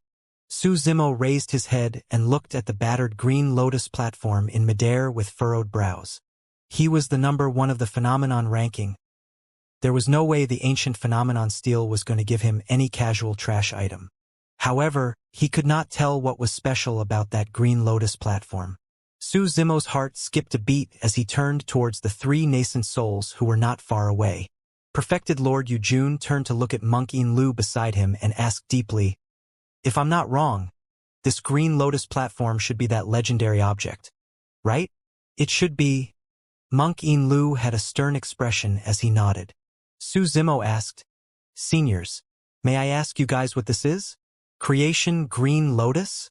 3 words sounded from Monk In Lu's mouth. Su Zimo's heart skipped a beat. There were only brief descriptions of the Creation Green Lotus recorded within the sutra chamber at the bottom of the Dragon Burial Valley. Su Zimo only knew that the Creation Green Lotus was once an emperor weapon of the Buddhist monasteries. Emperor weapons were the destiny dharmic treasures of emperors themselves, and possessed the might and force of an emperor. They were even stronger than the Dharma treasures used by patriarchs of the Mahayana realm. However, why was a legendary emperor weapon in this state? The lotus platform was old and dark without any life. In fact, it was barren without any petals on it. Monk In Lu could see the confusion in Su Zimo's eyes and explained, "The Creation Green Lotus before you has withered. That's why it's in such a state." Withered? Su Zimo was even more puzzled. How could weapons be withered? Monk In Lu continued, "The Creation Green Lotus has to be nourished by one's essence spirit to trigger its life force, so that it can regrow its petals and lotus seed. Legend has it that there are 9 grades to the Creation Green Lotus, and at its highest level, it is called the Grade 9 Creation Green Lotus. Of course, there are also legends that state that the highest grade is 12. Monk In Lu paused for a moment before shaking his head. Naturally, it doesn't matter whether it is 9 or 12. The reason for that is because the highest graded Creation Green Lotus that has ever appeared in Tianhuang mainland was only at the 8th grade. How many grades is this current lotus seat? Su Zimo could not help but ask. Gradeless. Monk In Lu smiled. Ugh. Su Zimo smiled as well when he heard that. How could this green lotus be graded when it was already withered? What do the grades actually mean and how do you differentiate them? Su Zimo was filled with curiosity and asked again. The Creation Green Lotus's life force will be triggered when it is nourished by one's essence spirit. When it is filled, it will undergo a creation process and experience a reincarnation cycle. Monk In Lu explained, the grades refer to how many times a Creation Green Lotus has reincarnated. Each time it reincarnates, it will create a layer of 9 green lotus petals and 9 lotus seeds. That's the Grade 1 Creation Green Lotus. When its growth reaches its limits, the Grade 1 Creation Green Lotus will undergo a second reincarnation, and a second layer of petals with 9 new lotus seeds will be created on the lotus seed, so on and so forth. Su Zimo roughly understood. The simplest way of determining the grade of a Creation Green Lotus was through looking at the layers of petals on the lotus seed. The Grade 9 Creation Green Lotus would have 9 layers of petals. The density of the stacked petals could be imagined as they lined up densely within with the smallest petals deepest before blossoming outward with the larger petals outside. Monk Lu pondered for a moment and continued. At grade 4, the creation Green Lotus can match a Khanate perfected Lord Dermic weapon. At grade 5, it can go against a Void Reversion Dermic weapon. The creation Green Lotus itself possesses mystical power, which is something that many Khanate Dermic weapons cannot match. Even Khanate Dermic weapons could not match it. That was a remarkable appraisal. Su Zimo looked at the battered Green Lotus seat in his palm, and a blaze was ignited within his heart. This was even more precious than Khanate Dermic weapons. Heis! Suddenly, Monk Lu sighed. Actually, I don't know whether this creation Green Lotus is a blessing or curse for you. Su Zimo was stunned. How could a treasure as such be a curse? Monk Lu continued. For the creation Green Lotus to grow, the nourishment from one's essence spirit is required. Furthermore, the power of essence spirit that it requires is extremely immense and nobody can handle it. Throughout history, the creation Green Lotus has been passed down and moved between dozens of paragons. However, most of them ended up being burdened by it. Gradually, nobody wanted to touch it anymore. When a cultivator uses his essence spirit to nourish the Green Lotus, it was only natural for his cultivation progress to stagnate. That's the reason why the highest graded creation Green Lotus in Tianhuang mainland is only grade 8. Monk Lu continued.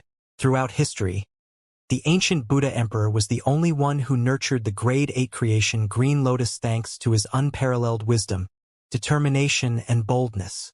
This is an emperor weapon that was recorded in the ancient manuals.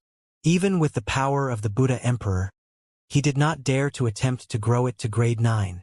Su Zimo had a calm expression. He was not worried about that. Right now, he was in possession of 2 heaven-grade cultivation techniques meant for the spirit, the Purple Thunder Manual and Great Day Rulai Sutra. Be it in terms of cultivation speed or the purity of his essence spirit, he would definitely be the strongest in history. Su Zimo refused to believe that he could not refine the creation Green Lotus even with 2 heaven-grade cultivation techniques. The reason why this creation Green Lotus is so mystical is because it isn't something from Tianhuang mainland. Slowly, perfected Lord Yujun said, legend has it that it came from the immortal world. Su Zimo was in the midst of contemplating how he should nurture the creation Green Lotus. At the mention of immortal world, his heart skipped a beat and he spun around, asking hurriedly, what's the immortal world? Where is it? How do I get there? This was the first time Su Zimo had heard of the words, immortal world. Immediately he thought about Dai Yu. Before she left, she once said that they were not from the same world. Along his path of cultivation, Su Zimo gradually realized that Dai Yu must have headed to a vast world of another level. Furthermore, there was a high chance that the world was the legendary ethereal immortal world. Perfected Lord Yujun gave a bitter laugh. There's no way a cultivator of my level knows where's the immortal world or how I should get there. Su Zimo gradually calmed down and realized that his question was rather abrupt. The immortal world is only the way the immortal sects refer to it. As though he could read Su Zimo's mind, perfected Lord Yujun elaborated. Those of the fiend sects call it the fiend world and those of the Buddhist monasteries call it the pure land. Su Zimo's heart skipped a beat. In that case, wouldn't those from the demon race call it the demon world? In any case, there is definitely another world as such outside of Tianhuang mainland. Somewhere where experts are abundant and immortals and fiends tread. Many people refer to it differently and some people just call it the upper world. It is said that a portion of the ancient emperors have ascended to the upper world as well. Su Zimo's heart could not help but race at the mention of that. He gulped and tried his best to compose himself before asking slowly, Senior, may I ask if you've heard of something called the Great Wilderness within the upper world? Great Wilderness? Perfected Lord Yujun pondered carefully with a lost expression before shaking his head. Su Zimo felt relieved. Perfected Lord Yujun was merely at nascent soul realm, and even if he knew anything about the immortal world, it was merely hearsay. He wouldn't be in direct contact with it. Su Zimo believed that as his cultivation realm advanced, he would definitely find out more secrets. The distance between him and Dai Yu would decrease. This creation Green Lotus is mysterious and possesses unfathomable power. You must be careful if you're using your essence spirit to refine it, Perfected Lord Yujun reminded him. If you notice anything amiss, don't hesitate and give up on it immediately. Otherwise, it would be too late for regrets if you're burdened by it and sapped dry completely. Thank you for your reminder, Senior. Su Zimo expressed his gratitude, while his mind was filled with the legends about the immortal world. Zimo, there are some soul-nourishing blood ginsengs in this storage bag. Keep them with you? Perfected Lord Yujun handed Su Zimo a storage bag, and Su Zimo did not decline. All the cultivators on the phenomenon ranking received rewards like the soul-nourishing blood ginseng. The higher their ranking, the more the quantity they received. Mingzhen's storage bag already contained thousands of soul-nourishing blood ginseng. If nothing went wrong, that large amount of soul-nourishing blood ginseng would suffice Mingzhen until he cultivated to the void reversion realm. This was also one of the reasons why many paragons wanted to obtain a ranking on the phenomenon ranking. The rewards were truly enticing. Su Zimo opened his storage bag and gave it a quick glance. He could not help but feel stunned with a look of surprise in his eyes. There were way too many soul-nourishing blood ginsengs in his storage bag. At one glance, there were at least 60,000 ginsengs densely packed together. Su Zimo furrowed his brows slightly. Although the rewards for the number one of the phenomenon ranking were immense, there was no way it could be this much. Su Zimo looked at Perfected Lord Yujun. Just as he was about to speak, the latter's voice sounded in his mind. There's no need to decline, Zimo. You deserve the soul-nourishing blood ginsengs. Perfected Lord Yujun sent a voice transmission. If you hadn't stepped in to save the paragons from the catastrophe, few of them would have been able to survive, let alone all of these worldly items. The demon beast friends you have are great and honorable. It's all thanks to their help this time round as well. All of them will require soul-nourishing blood ginsengs for their cultivations too. Their portions are included within the storage bag. Demons would cultivate essence spirits after they form their cores as well. However, for the demon race, they refer to it as the Yin spirit. Perfected Lord Yujun continued. Furthermore, if you are going to refine the creation green lotus, these soul-nourishing blood ginsengs won't even be enough for you to take in fully. Su Zimo nodded and put away the storage bag. Coupled with the spirit-gathering fruit and other soul-nourishing blood ginseng that he had gathered earlier on, he definitely had enough cultivation resources for a period of time in the future. Perfected Lord Yujun asked, "What are your plans after this, Zimo?" "I haven't thought about it yet," Su Zimo replied ambiguously. He had decided earlier on that he wanted to head to one of the 8 demon regions, but he felt that it was awkward to tell Perfected Lord Yujun about it. Perfected Lord Yujun had a conflicted expression and seemed like he wanted to say something but stopped. In truth, in the depths of his heart, he wanted to invite Su Zimo to Enigma Palace. However, Su Zimo's identity was way too unique. Although he held the fort for the Battle of Myriad Phenomenon City and rescued many paragons to leave an eternal reputation, his identity would be questioned forever as well. The image of the gigantic, 100-foot-tall, ancient demon king with a torrential ferocity was etched deeply in the hearts of many cultivators and impossible to erase. The dragon roar he released and the humanoid monster that was filled with green scales was also remembered by everyone. Everything would surely spread through the entire cultivation world when the cultivators who survived returned to Tianhuang mainland. The words of men were enough to destroy bones. How many people would believe it even if he told them that Su Zimo was human? At the end of the day, Perfected Lord Yujun was only a perfected lord at Enigma Palace, and he could not make the decision to invite Su Zimo to join Enigma Palace. Rather, there was probably no faction in the cultivation world that would dare to be on Su Zimo's side. That lad was in possession of great treasures. That lad has offended supersects such as Glass Palace and Zephyr Thunder Palace. From this day forth, this young man's situation in the cultivation world would become even more treacherous. Perfected Lord Yujun gazed at the top of Myriad Phenomenon Peak with a deep look in his eyes as he lamented. If you're able to reach the peak one day, everything will definitely change. Naturally, Monk In Lu could see the situation Su Zimo was in. He sent the latter a voice transmission in secret with only 2 words, Demon Region. He could only avoid the dangers of the cultivation world temporarily within the demon regions. That was the most suitable path for Su Zimo for the time being. Su Zimo merely nodded without any emotions. Many cultivators gradually dispersed after the dissemination of the rewards. Most sects and factions would choose to reside in Myriad Phenomenon City and wait for the dimensional spots of the ancient battlefield to open up again 3 months later so that they can return to Tianhuang mainland. Su Zimo, Monkey, and the others had already planned to take their leave first. Su Zimo went to visit Demoness Ji and handed her the Great Qian Imperial Seal. "Help me take this back and give it to Yaoxue." The Great Qian Imperial Seal was not only a connate spirit weapon. There was an even deeper meaning behind it.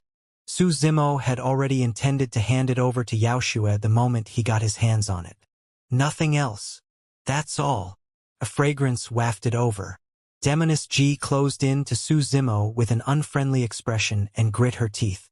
"Don't you have anything for me?" Su Zimo gave a bitter laugh. He truly had nothing. He knew that he was in the wrong and turned to leave, disappearing in a flash. "Coward! You're afraid I might eat you up?" Demoness Ji stomped her foot and harumphed. "Xiaoning, follow your sect back to Elixir Yang sect. I'll take my leave first. I'll visit you if I have the chance." Su Zimo went to visit Xiaoning for a final farewell. "Yes?" She nodded with a slumped head, as though she had something on her mind. "What's wrong?" Su Zimo asked. "I want to pay my respects to Big Brother," Xiaoning said after a moment of silence. Su Zimo wanted to reject her almost immediately. However, when he saw the sorrow in Xiaoning's eyes, he realized that this secular relationship would always be in her heart if it was not resolved. He was in the same state previously. However, it was truly way too dangerous for Xiaoning to head to the North region alone. Su Zimo was extremely worried. Yet, things would most likely be even more dangerous if he followed her. "I'll accompany her." Right then, Night Spirit's voice sounded. His tone was calm, as though he was saying something extremely casual. Su Zimo was relieved. He believed that Xiaoning would definitely be fine if she was accompanied by Night Spirit. However, the 7 of them had only just become sworn siblings, and they were about to be separated after their short gathering. Everyone felt reluctant about it. "I can't follow you guys either." Right then, the Golden Lion said softly in an embarrassed manner. "Ah?" The spirit tiger squatted down and asked, "Where are you going to go?" "Don't worry. I won't bully you in the future or call you golden hair or anything like that. I'll call you 7. How about that?" "No." The Golden Lion looked even more nervous and waved it off hurriedly. "Ivy got a friend." "Yes, friend. Back in the Wild Lion Ridge. I've got to return to see her. I can't leave without a farewell." "Friend." The spirit tiger's eyes lit up. Monkey teased him. "It's your lover, right?" "Heh." The Golden Lion scratched his head with a chuckle, but he did not deny. Initially, the spirit tiger, Ching Ching, and the others were feeling sad because they had to part with Night Spirit. All of a sudden, their eyes blazed with the flames of gossip when they heard about this. "Hurry, tell me. What's up between you two? What's the name of your lover? Is she pretty? How long have you guys been together? Why have I never heard you mention her?" A series of questions flew over and the Golden Lion blushed bright red. In fact, he even looked embarrassed as he said, "Pretty. Of course she's pretty." After a momentary pause, he mustered his courage. "Her name is Cuckoo, and there's no one else in this world that's better than her in my eyes." "Who?" Monkey and the others cheered with wild laughter. Su Zimo stood at the side and smiled in silence with a sense of warmth in his heart as he looked at Monkey and the others play around. He was about to begin on a new journey. Thankfully, he wasn't going to be doing it alone. Su Zimo's group separated with Night Spirit and the Golden Lion upon leaving Myriad Phenomenon City. Su Zimo, Monkey, the Spirit Tiger, Ching Ching, and Little Fox began on their new journey. There were 8 demon regions, and they were also ranked among the super factions of Tianhuang mainland. That was the reason why there was the saying of the 9 immortal sects and 8 demon regions. However, of the 8 demon regions, 3 of them were not on land and were out in the oceans. Tianhuang mainland consisted of 4 regions, 3 oceans, and 1 continent. The four regions were the north, south, east, and west regions. The continent referred to the middle continent. The three oceans surrounded Tianhuang mainland from the east, south, and north directions. The oceanic world was vast and was multiple times larger than the surface area of the land. There were countless unheard of ancient living beings, and primordial living beings even existed in the depths of the oceans. They had yet to cultivate essence spirits at their current cultivation realm. Even if they could enter the oceans, they wouldn't be able to adapt. The five of them were considered as living beings of the land. Even after they advanced to the nascent soul realm and cultivated their essence spirits, their combat strength would definitely be diminished significantly in the depths of the oceans. Those three demon regions had to be eliminated for the time being. Among the five of them, Su Zimo was probably the only one who wouldn't be affected in the depths of the oceans. Before they entered the astral dragon sputum lair, the group of them dove into the bottom of the lake and engaged in a massive battle there. Su Zimo's combat strength did not seem to be affected even in deep waters. At that time, he was puzzled over the reason. During his recent rest period in Myriad Phenomenon City, he recalled about these incidents, and an extremely frightening guess gradually surfaced within Su Zimo's mind. His illumination eye was imparted to him at the bottom of the Dragon Burial Valley by the red-headed ghost. However, when the God Race leader saw the visual technique, he referred to it as the Illumination Dragon Eye and said that it was a secret skill of the Dragon Race. When he asked the red-headed ghost at the bottom of the Dragon Burial Valley for the name of this visual technique, the latter had an odd expression and was ambiguous. Su Zimo was more inclined to believe in the God Race leader's words. However, that was the issue. How did he manage to cultivate a secret skill of the Dragon Race? There was also the issue of the ancient dragonification art. When he released it previously, there would merely be a lifelike divine dragon conjured around him. But this time round, his body underwent a terrifying change. Back at the bottom of the Dragon Burial Valley when Su Zimo underwent his demonic cultivation, he had similar experiences. His skin would feel itchy as though something was about to burst forth from it. However, upon closer inspection, he discovered nothing. At that time, he paid no attention to it. To think that dragon scales would appear on his body directly this time round. Was it merely because of the half-dragon egg that he consumed back in the Dragon Bone Valley? Su Zimo did not believe that. If the half-dragon egg was the reason, why did he not have the same terrifying transformation when he released the ancient dragonification art before he entered the bottom of the Dragon Burial Valley? If it was not because of the half-dragon egg, what was the reason for it? A series of images flashed through Su Zimo's mind. He thought about the red-headed ghost. He thought about the bowl of spirit water that the red-headed ghost offered him every month. That spirit water. Su Zimo's eyes narrowed and his gaze shone. Nobody was clearer than him about the tremendous power within the spirit water. That bowl of spirit water every month was the reason why he could cultivate the mystic classic of the 12 demon kings of the great wilderness at the bottom of the Dragon Burial Valley and heal his inner core back to its original state. Now that he thought about it carefully, that was probably not spirit water, but blood. The blood of the dragon race. The only reason why his body underwent such a tremendous change such that he could transform partially into a dragon was because he drank the blood of the dragon race for 20 years. The bloodline of the dragon race was probably the reason why his smashed inner core could heal to its original state. It was because he contained the bloodline of the dragon race within him that he was able to cultivate a secret skill of the dragon race, the Illumination Dragon Eye. It was because of the bloodline of the dragon race that his combat strength was not affected underwater. Dragons were used to flying through clouds and water to begin with. Even if they were in the depths of the oceans, they could create a stir, let alone the depths of a lake. With that, the identity of the red-headed ghost became even more mysterious. Could the red-headed ghost be someone from the dragon race?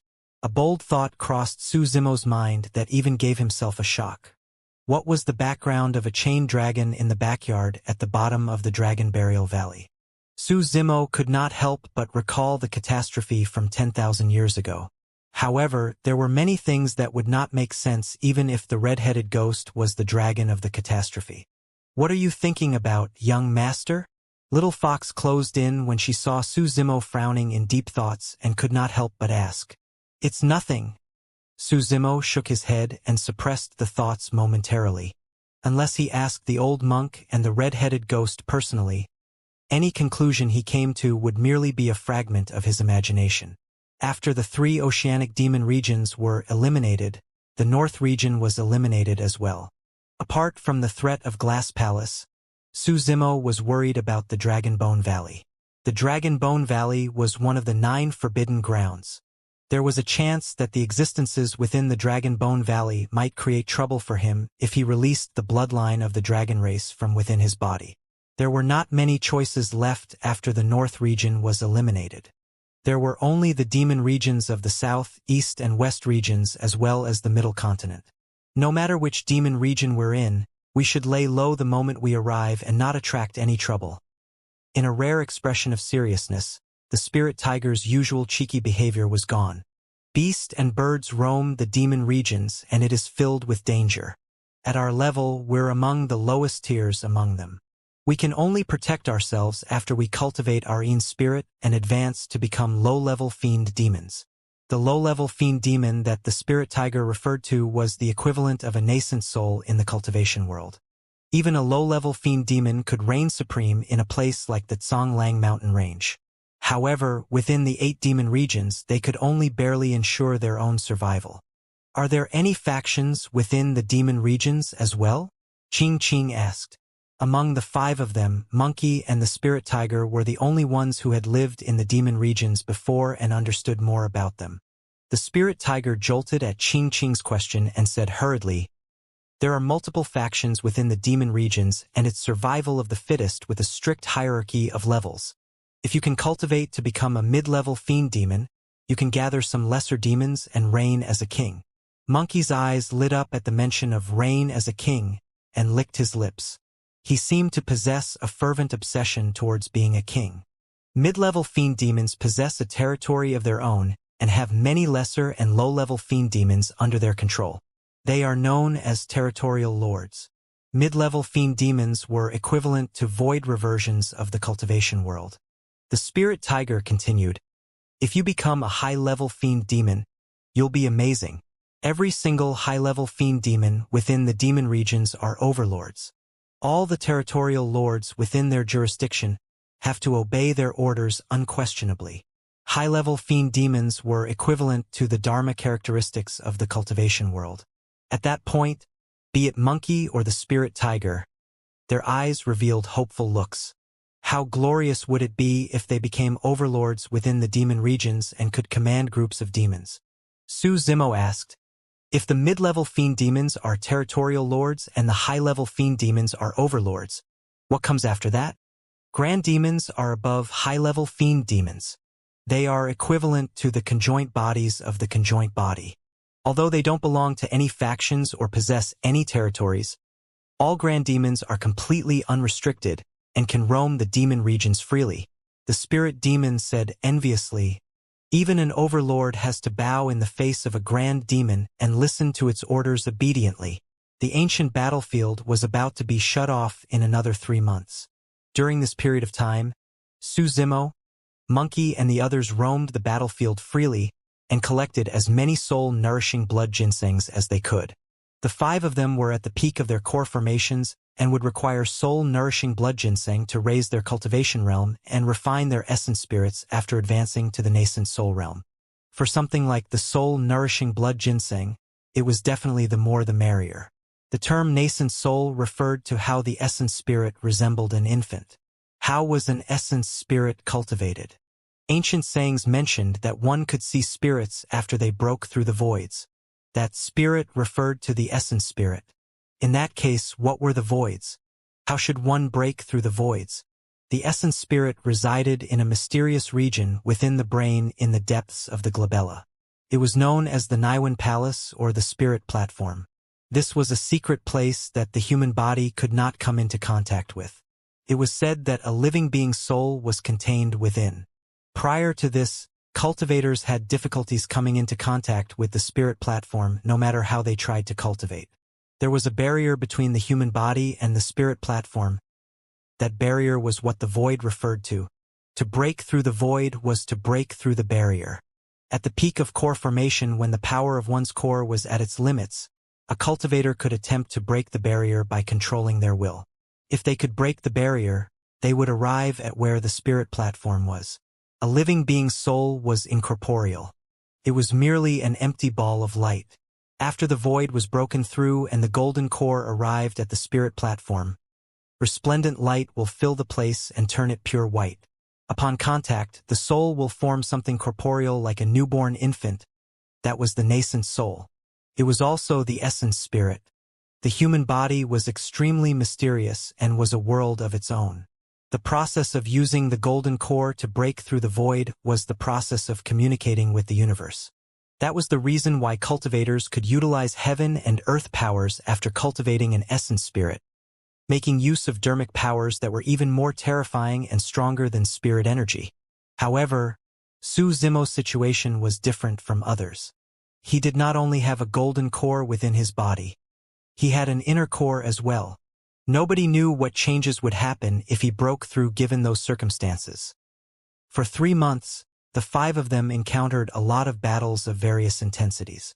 Some ignorant ferocious beasts and ancient living beings attempted to gang up on them and steal their treasures, seeing that there were only 5 of them but ended up being defeated themselves. There was nothing within this world that could threaten the 5 of them anymore. This day, Su Zimo's group of 5 defeated another beast stampede and started to tidy up their spoils of war in the battlefield. Right now, there were already more than 80,000 soul-nourishing blood ginsengs in Su Zimo's storage bag. I'd say we shouldn't continue and search painstakingly for the soul-nourishing blood ginsengs, the spirit tiger said as he collected the storage bags on the battlefield. We should just rob them. Given our capabilities, we'll be able to rob tons of them. That sounds feasible, Ching said hostilely as well. There's been demon beasts that tried to take advantage of us for the past few days. We might as well take the initiative and rob them instead. Su Zimo was silent and gazed at a small hill not far away fixedly. Young master, what are you looking at? Little Fox was curious and looked where Su Zimo was looking, but she saw nothing. A cowardly rat has been following us for a few days now. However, he hasn't done anything, Su Zimo said with a fake smile. I'm just curious what he's up to.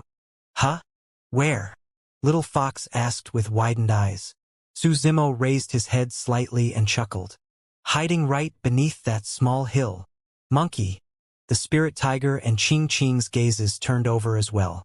They moved and gradually formed an encirclement, glaring with cold gazes and hostile expressions. According to Su Zimo's words, this person has followed them for a couple of days. Yet, the few of them did not realize anything at all. This meant that the intruder was rather capable. In truth, Su Zimo was curious as well. The person following them was extremely careful and had gentle movements that were almost impossible to detect. Su Zimo cultivated the mystic classic of the 12 demon kings of the great wilderness, and the blood of the dragon race flowed through his body. As such, his 6 senses were frighteningly keen. If not for that, it would have been difficult to notice this person's presence. More importantly, his spirit perception did not give him any warning. In other words, the person that followed them was not hostile. That was also the reason why Su Zimo did not make a move and kill the intruder instantly. However, that person did not give up even after a few days and continued following them. That irritated Su Zimo slightly. Coward! Who are you? Come forth! The spirit tiger glared at the hill not far away and shouted domineeringly. To be fair, even as the 3 of them glared at the hill, none of them noticed that somebody was hiding there. However, a moment later the small hill moved. The ground gradually caved in and a hole the size of a face opened up where it was. Immediately after, a gray demon beast scurried out of the hole. Everyone focused their gazes and were stunned. Little Fox murmured with her mouth agape. It's really a rat. Su Zimo was slightly stunned as well before he lost his composure and laughed. The demon was around the size of a guinea pig and was filled with short, gray fur all over its body. It had a long tail and its tiny eyes darted around with a shifty expression. It was truly a gigantic rat. Fellow brothers, please don't get worked up. I'm your good friend. The rat spoke in human tongue. Stop acting chummy with me. Rat, what are you doing following us? When the spirit tiger saw that it was a rat, he felt that he could slap the latter to death with a single palm strike. As such, he was invigorated and shouted again. The rat was so shocked that it shuddered. "Please calm down, great tiger." The rat cupped his tiny paws together and greeted Monkey. The spirit tiger and Ching politely as it beamed embarrassedly and spoke in human tongue. "Previously, by coincidence, I came across you guys fighting and was extremely amazed. The unparalleled brilliance is something that I look up to and can't forget." Monkey and Ching did not have many reactions when they heard that. However, the spirit tiger was extremely proud and blushed with bright spirits. "Rat, you sure are right about that?" The spirit tiger nodded and asked, "When you mentioned unparalleled brilliance, which one of us were you referring to?" The rat replied hurriedly, "You, the great tiger, of course. You were incomparably brave and an invincible might. Your torrential aura can sweep through the 8 desolates unmatched." The spirit tiger was delighted but pretended to be calm as he said deeply, "Yes, you're quite the sharp person." "Wow!" Ching and Little Fox could take it no longer as they rolled their eyes and retched. "After one whole day, you've yet to tell us what you're doing following us." Monkey sneered and kicked the rat without exerting much strength. The rat's eyes flickered. "Brothers, the main reason why I'm following you guys is because I can't forget about your brilliance. If you don't start getting honest, I'm going to cut off your head and hang it on my waist so that you can follow me forever. How about that?" Monkey smirked. The rat shuddered and behaved himself before smiling embarrassedly. "I wish to invite you guys to head to my territory. I believe you'll be able to dominate the place with your capabilities." Suzimo's heart stirred and he asked, "Where's your territory?" "In the middle continent, the 1,000 Demon Valley." The rat replied. Monkey, the spirit tiger and Ching turned towards Suzimo for a decision. Suzimo asked without any emotions, "You're only a spirit demon. How do you have a territory?" "Of course, the territory isn't mine," the rat explained hurriedly. "The territory I belong to is the Howling Moon Mountain, and the territorial lord is a wolf king who is extremely gracious. Given your capabilities, I'm sure you'll be highly regarded if you join our Howling Moon Mountain." Suzimo remained silent. The rat was unnerved and its eyeballs fluttered around, stealing glances at this refined green-robed man.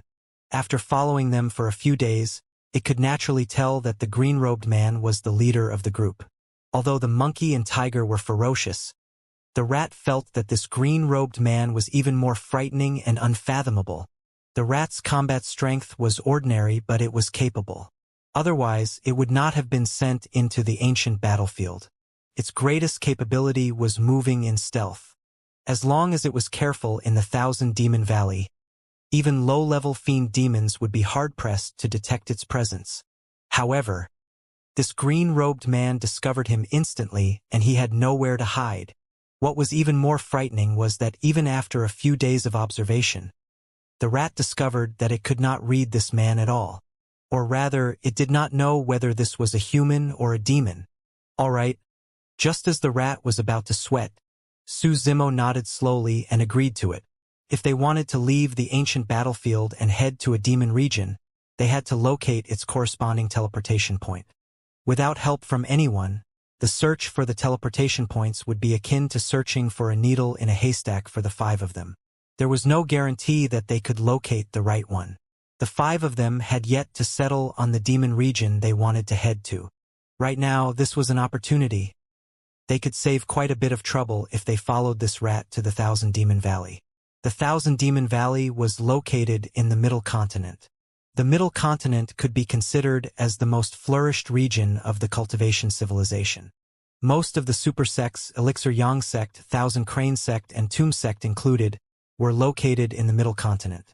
If Suzimo wanted to leave the demon region and visit Xiaoning, Little Fatty, and other old friends in the future, it would be more convenient as well. It did not matter whether or not they were going to join the Howling Moon Mountain. The most important thing for the 5 of them was to head to a secluded and quiet place for them to break through from the core formation realm upon reaching the demon region. The deadline of the year was almost up. A few figures darted past a secluded cave. Right at the front was a gigantic rat. Behind it were 5 figures. Your teleportation point is way too secretive. The voice of the spirit tiger sounded. Su Zimo and the other four followed the rat into the cave through twists and turns like a maze. Finally, they arrived at the end after a full hour. A vortex filled with demonic chi shone darkly in the voids at the front. Brothers, follow me. The rat gestured with his hand and leaped in, vanishing in the blink of an eye. Little Fox was a little nervous. They were about to head into an extremely foreign environment. She would have been flustered long ago if Su Zimo was not by her side. Don't be afraid. Su Zimo held Little Fox's wrist gently and exchanged glances with Monkey and the rest before leaping into the vortex. When their figures vanished, the vortex paused for a brief moment before dispersing, returning the voids to its usual quietness. The world spun. The group of them felt as though they were traveling through a dark tunnel. They could not control their bodies, and there was no sense of direction or flow of time. It was an extremely terrible sensation, and their chests felt stuffy. Little Fox could not see anything around her, but she could feel a warm hand gripping her wrist tightly without relenting. Gradually, she calmed down. An unknown period of time passed. The suffocating sensation vanished, and the smell of fresh flora surged into their noses. A figure fell rapidly amidst a forest of trees. Ouch! It was a tragic cry. A large pit appeared on the ground. The rat was sprawled on the ground, and its bones and tendons felt like snapping after the massive fall. Ha ha ha ha! A series of mocking laughter sounded. Dumb as a pig. If you're not dead, get the hell up. A voice sounded and chided. The rat shuddered at the sound of that voice. Although it cursed internally, it forced out a slight smile and struggled to stand up, turning towards the voice. Immediately after, a few figures fell rapidly. Bang! Bang! Bang! There were a few loud explosions. Grass and mud splashed everywhere as Su Zimo, Monkey, and the others rose calmly. The few of them were able to stabilize themselves before reaching the ground with their mighty physiques and frightening combat talent. Su Zimo shifted his gaze without any emotions. He was already scanning his environment before he landed. This was an extremely ancient forest that was dark and sinister. The ancient trees at the side towered into the clouds and were even thicker than the ancient trees back in Songlang mountain range. Green vines the thickness of one's arms snaked around their trunks like pythons in a frightening manner. There were at least 100 demon beasts in this forest. Most of them were spirit demons at the Golden Core realm. However, among them, 3 demon beasts had an extremely frightening aura that went beyond a spirit demons. There should be 3 fiend demons in the vicinity. 3 mighty figures walked over from the front. All of them were dozens of feet tall and had frightening auras. The figures on the left and right were gigantic and muscular. The figure on the left had a bared chest that was filled with black hair. With a humanoid figure and the head of a bear, it was a black bear that cultivated into a demon. The figure on the right was hairless, but it had rough skin and bulging muscles that resembled rocks. There was even a gigantic horn on its head. It was a bull that had cultivated into a demon. The figure in the middle was slightly skinnier with hands behind its back. It had a humanoid figure with the head of a goat and a pair of slightly curved goat horns. With a frown and a dark gaze, there was a small goatee on its chin. It was a goat spirit that cultivated the Tao and became a fiend demon. The 3 of them advanced and exclaimed softly when they caught sight of Su Zimo's group. Ah! I'm being received personally by the 3 great leaders under the Howling Moon Territorial Lord. This is an honor of a lifetime for me. The rat rolled and stood up before scurrying to the 3 fiend demons with a pandering expression. Yes. The 3 of them nodded. The goat demon glared at Su Zimo's group with slightly raised brows and asked coldly, "Who are they?" He was already displeased when he saw Su Zimo and the other 4 standing with their chests puffed with calm expressions instead of heading over to greet him. The hierarchy of the demon race was strict. Spirit demons had to bow down in the face of fiend demons. The rat was already alarmed when he sensed the displeasure from the goat demon and the other 2. However, he could not voice it out directly, so he winked hurriedly towards Su Zimo and the others. When he heard the words of the goat demon, the rat's heart skipped a beat and he replied hurriedly, "Sir, I came across them when I was in the ancient battlefield and decided to invite them back to join the Howling Moon Mountain because they are rather capable. They should be feeling nervous because they've just arrived. The reason why they haven't greeted the three of you must be because they are stricken by how awesome you are. The rat added hurriedly before casting glances towards Su Zimo and the others. Su Zimo knew that the rat was looking out for them. After a momentary silence, Su Zimo raised his chin slightly with cupped fists and said, "The five of us are sworn siblings from the North region. Greetings, three sirs." He was neither overbearing nor servile. Who was Su Zimo? He was the number one of the Golden Core phenomenon ranking. He was the second human emperor and the strongest monster incarnate in history. This was someone who killed the beings of the primordial 9 races in Myriad Phenomenon City and had the blood of a dragon flowing within his body. Although the three of them were fiend demons, they were only low-level fiend demons and were equivalent to the nascent souls of human cultivators. They were nothing much to Su Zimo. He was already showing immense respect with his willingness to greet with cupped fists on their first meeting. What he was truly wary about was the Howling Moon territorial lord behind the three of them. One had to be a mid-level fiend demon in order to be a territorial lord, and that was equivalent to a void reversion. That was 2 major cultivation realms above Su Zimo. Furthermore, they were foreign to the Thousand Demon Valley. There was no need for them to get into conflict with any faction upon their immediate arrival. The most important thing for the 5 of them was to settle down and get familiarized with their surroundings. Thereafter, they had to seek out a safe, secluded location to attempt their breakthroughs. Monkey raised his brow slightly when he saw Su Zimo speak. He followed suit and cupped his fists symbolically without saying anything. He had a proud nature, but there was nothing much to greeting someone. However, there was definitely no way he could pander the same way the rat did. The 5 of them followed Su Zimo's lead. The spirit tiger and Ching Ching exchanged glances and greeted in the same manner. Humph! The bear demon gave an odd laugh and glared at Su Zimo coolly. "You sure are cocky." "Interesting, interesting." The bull demon glared at the rat and sneered. "Don't these puny demons you found know any rules?"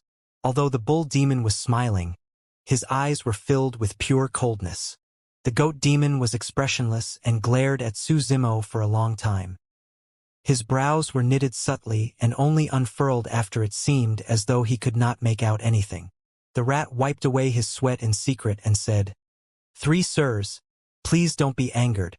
The few of them don't know the rules because they've just arrived. They will definitely be better in the future." Monkey's lips twitched as he sneered internally. "What's there to be cocky about?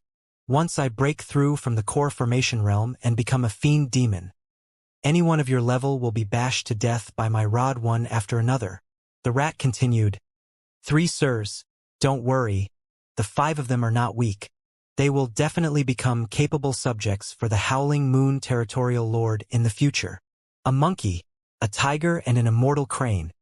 The goat demon muttered, and his cold gaze moved slowly and was fixed on Su Zimo. "What's your true form?" Be it monkey or the spirit tiger, although they were in human form, it was incomplete and they bore signs of their true forms. However, Su Zimo looked like a human through and through. If not for the fact that he could not sense any aura of an essence spirit from Su Zimo, the goat demon would have thought that the green-robed man was a fiend demon. Su Zimo frowned.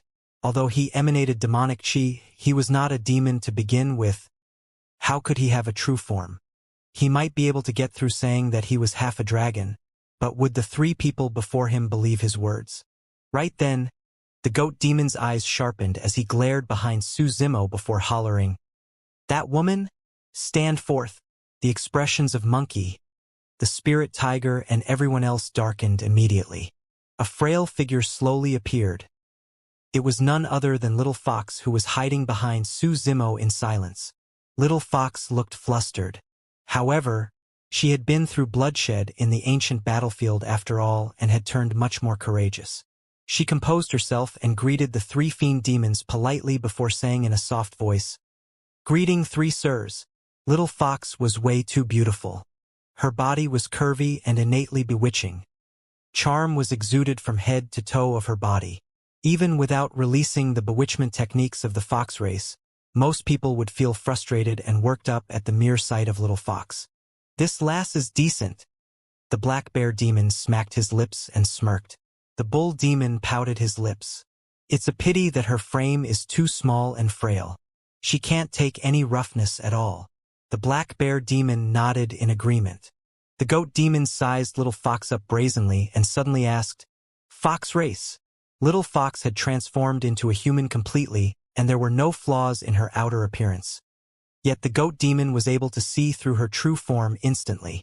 A flustered look flashed through Little Fox's eyes and vanished instantly. She shook her head and forced a smile. "Sir, you must be joking. I'm not from the fox race." Little Fox's lie was way too obvious to the goat demon. Foo-foo. This was the first time that a smile appeared on the goat demon's face. His skinny face that was originally filled with wrinkles crumpled even further, and he looked somewhat frightening. "You'll follow me from this day forth." He pointed to Little Fox and said in a commanding tone that was unquestionable. A hint of scarlet gradually appeared in Monkey's eyes. The spirit tiger's hairs stood on end. Ching Ching's expression was cold, and she was prepared to revert to her true form and fight at any moment. It did not matter much to Monkey and the others whether they had to join Howling Moon or greet the three fiend demons. However, Little Fox was their bottom line. Nobody was allowed to harbor designs on Little Fox. Nobody noticed that Suzimo's head was slightly lowered the moment the goat demon's sights were locked onto Little Fox. Suzimo's gaze was cold and filled with immense killing intent. Instantly, the atmosphere within the forest tensed up and was murderous. The bull demon glared at Monkey and the others and chided, "What are you doing? Do you have a death wish?" The black bear demon cracked his neck and rubbed his gigantic bear paws together, chuckling coldly. "It's been a long time since I've killed to my fill." More than 100 golden core spirit demons gradually gathered around from the forest. They had hostile expressions and bared their fangs and claws. "Everyone, calm down. Calm down." The rat was flustered and made eyes at Suzimo's group constantly. The three sirs have served the Howling Moon Territorial Lord for many years. It isn't a bad thing following them. The rat placed emphasis on the words, Howling Moon Territorial Lord. He was reminding them out of goodwill. However, he truly had not realized how important Little Fox was to Suzimo and the others. Even if it was an overlord that wanted to lay his hands on Little Fox, Suzimo and the others would fight with their lives on the line, let alone a territorial lord. The goat demon glanced at the flustered rat by the side and asked coldly, "These puny demons don't know what's good for them. Are you on their side?" The rat was so frightened that he shirked his neck and lost his courage. The situation before them was truly not as he had expected. The rat had truly invited Suzimo and the other four to Howling Moon Mountain because he thought highly of their capabilities. To think that things would develop as such the moment they arrived here. He glanced at Suzimo and the others before standing behind the three fiend demons, obediently and slightly ashamed. It was not a difficult choice to make. A glance was enough to see which was the stronger side. "So, there are truly people who don't know what's good for them." Suzimo sighed gently. Before his sigh ended, he struck without any warning. A moment earlier, this was a frail scholar with a lowered head. The next moment, he became an ancient demon that was decisive to kill. Suzimo was unfamiliar with this forest and knew nothing about it. However, the same could be said for the living beings of the forest towards him. The three fiend demons did not know what sort of an existence this seemingly frail scholar was. The moment Suzimo moved, the three fiend demons were slightly stunned with a single thought in their minds. How dare he? A spirit demon at Golden Core Realm dared to take the initiative against three fiend demons. They were shocked before their thoughts were finished. Suzimo had already closed in on them. They were less than 100 feet apart and he arrived instantly. It was too fast. A suffocating pressure surged forward and Suzimo's figure pushed into the embrace of the black bear. He leaned in and exerted strength. Bang! A dull sound of flesh clashing could be heard. The black bear demon's eyes widened in fear, and he was sent flying viciously by Suzimo before he could even land a palm strike. The jarring sound of bones cracking could be heard from within his massive body. The chest of the black bear demon was caved in deeply. A fiend demon was almost smashed apart by Su Zimo. Demons were innately strong with sharp fangs and claws and specialized in tempering their bodies. As fiend demons, they could undergo inedia and consume the essence of day and night to refine their bodies without tempering their flesh directly. A body that was refined from the essence of day and night was even stronger. That was the single greatest difference between low-level fiend demons and spirit demons. In the demon world, it was almost impossible for spirit demons to threaten fiend demons because they were on completely different levels. However, that scene smashed the worldview of many demon beasts. The 100-odd demon beasts that just rushed up paused in their tracks subconsciously. Their pupils constricted with looks of disbelief in their eyes. Their leader, the black bear low-level fiend demon, was crippled by that seemingly frail scholar. The rat hid in a corner and his eyes were widened. He was so scared that he nearly bit his tongue off. The gaze of the black bear demon dimmed gradually. The impact of the burst severed the life within his body entirely. Roar! The bull demon at the side snapped out of his stupor and let out a roar. His flesh expanded and his bones transformed. He wanted to revert to his true form and fight Su Zimo. However, Su Zimo's body crackled at the same time and his body expanded much more. "Get the hell back!" His voice exploded like thunder as he smashed his heavenly encompassing palm down onto the bull demon's head. The bull demon grunted deeply. His body was more than half transformed when it was suppressed by the heavenly encompassing palm. It was as though there was now an unshakable mountain on his back. Buzz! Buzz! The bull demon's skin was ripped with multiple lines and fresh blood spewed outwards. His skin was ruptured because of the tremendous pressure. Right in front of everyone. The bull demon's body had just expanded when it was forced back by Su Zimo's palm and blood mist spewed from his body. The demon beasts that were charging over merely felt their scalps prickle. Their eyes were no longer filled with disbelief. They were now filled with horror and panic. Kill! Right then, monkey. The spirit tiger and Ching reverted to their true forms one after another and charged into the crowd after the spirit tiger's roar. The few of them had just gotten out from the ancient battlefield. What sort of people were those that were in the ancient battlefield?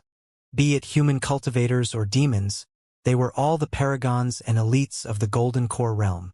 The few of them dominated through the ancient battlefield overwhelmingly. How could the spirit demons before them be compared to them? They were like tigers in a pack of sheep and created a blood storm. Monkey charged in front of a gigantic elephant with huge strides and extended his palm. He grabbed the trunk of the elephant and exerted godly strength to lift the latter up entirely. There was a boom. The gigantic elephant created a perfect semicircle in midair and was smashed viciously onto the ground. It was dead with its tendons and bones completely snapped. On the other side, the spirit tiger charged towards another tiger demon and bared his fangs and claws with a fierce expression. The two spirit tigers opened their bloody mouths together and were fearsome as they bit one another. However, electric currents flashed through the spirit tiger's body. The tiger demon on the other end shuddered and its blood chi was struck by the sudden power of thunder. It froze in midair, completely numb. The spirit tiger did not slow down and bit the throat of the tiger demon instantly. Flashes of blood appeared. The spirit tiger twisted his head furiously. The throat of the tiger demon was ripped off by him. Chirp! The clear cry of a crane could be heard. Ching spread her wings and circled in midair before coming to a sudden descent. Her sharp talons were outstretched and she grabbed the head of a demon beast. The next moment, she soared into the air once more. The scalp of the demon beast was ripped off by Ching's talons. The experience in the ancient battlefield was extremely important for Monkey and the others. Their combat strength increased significantly and each of them were now highly skilled in killing others. Every single attack they made was a clean killing move. Even Little Fox, who seemed gentle on the surface, was not to be trifled with.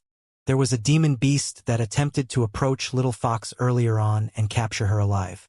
However, before that demon beast could approach, another demon beast lunged over from the side and sent it flying. Before the second demon beast could stand still, Yet another demon beast charged over with sharp claws and fought it to the death. A group of demon beasts with bloodshot eyes surrounded Little Fox. Their minds were completely lost and the entire place was chaotic with them killing one another. Little Fox merely stood on the spot quietly. However, no demon beast could approach her at all. On the other side, the bull demon had a menacing expression and growled deeply. It was struggling to persevere. With a cold gaze, Suzimo raised his leg and kicked violently. Bang! The body of the bull demon was sent flying by Suzimo instantly and smashed through a dozen heavenly piercing ancient trees before landing in the mud motionlessly. It was thoroughly dead. The remaining goat demon had just reverted to his true form. He raised his sharp horns and was about to thrust Suzimo when he had a horrific discovery. The two fiend demons beside him had already fallen. In the blink of an eye, he was the only one left. Escape? There was definitely no way he could escape given the movement technique Suzimo displayed earlier on. Since he could not escape, the only thing he could do was fight to the death. At that thought, the goat demon raised his sharp horns and thrust violently towards Suzimo with a lowered head. Suzimo was motionless. Unknowingly, Suzimo had already reached out with a pair of gigantic hands and grabbed the goat demon's pair of sharp horns. He looked down with a cold expression and a condescending look in his eyes. He looked like a divine being that was looking at an ant. What are you trying to do? How dare you? The goat demon said sternly, but his voice was trembling. I am a great leader under the Howling Moon Territorial Lord. If you hurt my life, he will definitely skin you alive and burn your bones into ashes. Let me tell you one thing. Suzimo's voice sounded with a calm tone. I've always been extremely daring. Crack. He exerted strength in both arms and ripped the sharp horns of the goat demon out of its head. The goat demon's brain juices spilled onto the ground, steaming. The head of the goat demon was ruptured and its essence spirit was destroyed on the spot. In the blink of an eye, the three fiend demons were dead. A thick blood stench and murderous aura spread through the forest. The remaining demon beasts were already on the verge of defeat after the massacre of Monkey and the spirit tiger. When they saw that, they were scared out of their wits and fled in all directions. Where can you run to? Monkey was high on killing and chased after a demon beast, smashing its head into pulp with a single punch. His eyes were slightly bloodshot and he had an excited expression. With a flash, he charged into the forest and wanted to kill off the rest of the demon beasts. All of a sudden, a figure appeared in a flash and blocked his path forward. Monkey did not hesitate and threw a punch instantly. Bang! The intruder reached out and grabbed Monkey's fist with his palm. He received the full power of the punch directly. Monkey was forced to stop. It's me! Suzimo's voice sounded and he let go of Monkey's fist before saying in a low voice, Don't chase them anymore. Let's get out of here first. Although Suzimo was decisive to kill and took down the three fiend demons right away with his sharp attacks, he had not lost his sanity. This was not the ancient battlefield. The few of them could overwhelm anything in their path in the ancient battlefield. But not here. This was one of the 8 demon regions and was the Howling Moon Mountain of the 1,000 Demon Valley. There were way too many existences here that could threaten them. This was not the Zhonglang mountain range either. No matter if it was Suzimo or Monkey, they were extremely familiar with the environment, terrain, and surroundings of the Zhonglang mountain range. However, they knew nothing about this place. It was easy to kill 3 low-level fiend demons, but the troubles that awaited them thereafter could be never-ending.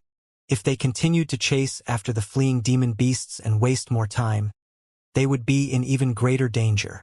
If they attracted even more fiend demons or even the legendary Howling Moon Territorial Lord, the 5 of them would most certainly be doomed. To be a Territorial Lord, one had to be a mid-level fiend demon. That was equivalent to a void reversion. The power of a void reversion was something that Suzimo could not go against right now, even if he were to release all his trump cards. The most important thing right now was for them to leave this place as soon as possible and seek out a safe, secluded place for the 5 of them to achieve their breakthroughs. If they could cultivate their essence spirits and advance to become fiend demons, they could stabilize their cultivation realms and refine dermic weapons. that would also mean that they would be able to protect themselves. After all, the few of them had benefited quite a bit in the ancient battlefield. There were a total of 9 sections to the mystic classic of the 12 demon kings of the great wilderness. The next section was the Een Spirit section. Right now, he had already cultivated 7 ancient demon kings. If he was not wrong, there was a high chance that another ancient demon king would appear in the Een Spirit section. Su Zimo looked forward to the sort of cultivation technique in the Een Spirit as well as which ancient demon king would appear. Monkey panted heavily and the scarlet shade in his eyes faded when he heard Su Zimo's voice. He nodded and replied, "Let's go!" Su Zimo beckoned and roughly chose a direction before charging into the forest. Monkey, the spirit tiger, Ching Ching and Little Fox followed close behind. They were extremely foreign to the environment and terrain of this forest. Thankfully, Su Zimo's spirit perception was frightening and his 6 senses were keen, helping them avoid quite a bit of trouble. They traveled for close to 2 hours and found a quiet and slightly secluded cave. Su Zimo entered first and surveyed the place. He ensured that there was no danger before beckoning for Monkey and the others to join him. Take a rest first and look for an opportunity to prepare for your breakthroughs. I'll go set up some things outside the cave. With that statement, Su Zimo turned to leave. He arrived at the entrance of the cave and thought about the array formations he had learned for the past few years. Su Zimo had not abandoned the Tao of array formations for the past few years. If his comprehension of formations was not deep enough, he would not be able to release the power of his illumination sword formation. Su Zimo's foundation in array formations was built when he was in Ethereal Peak.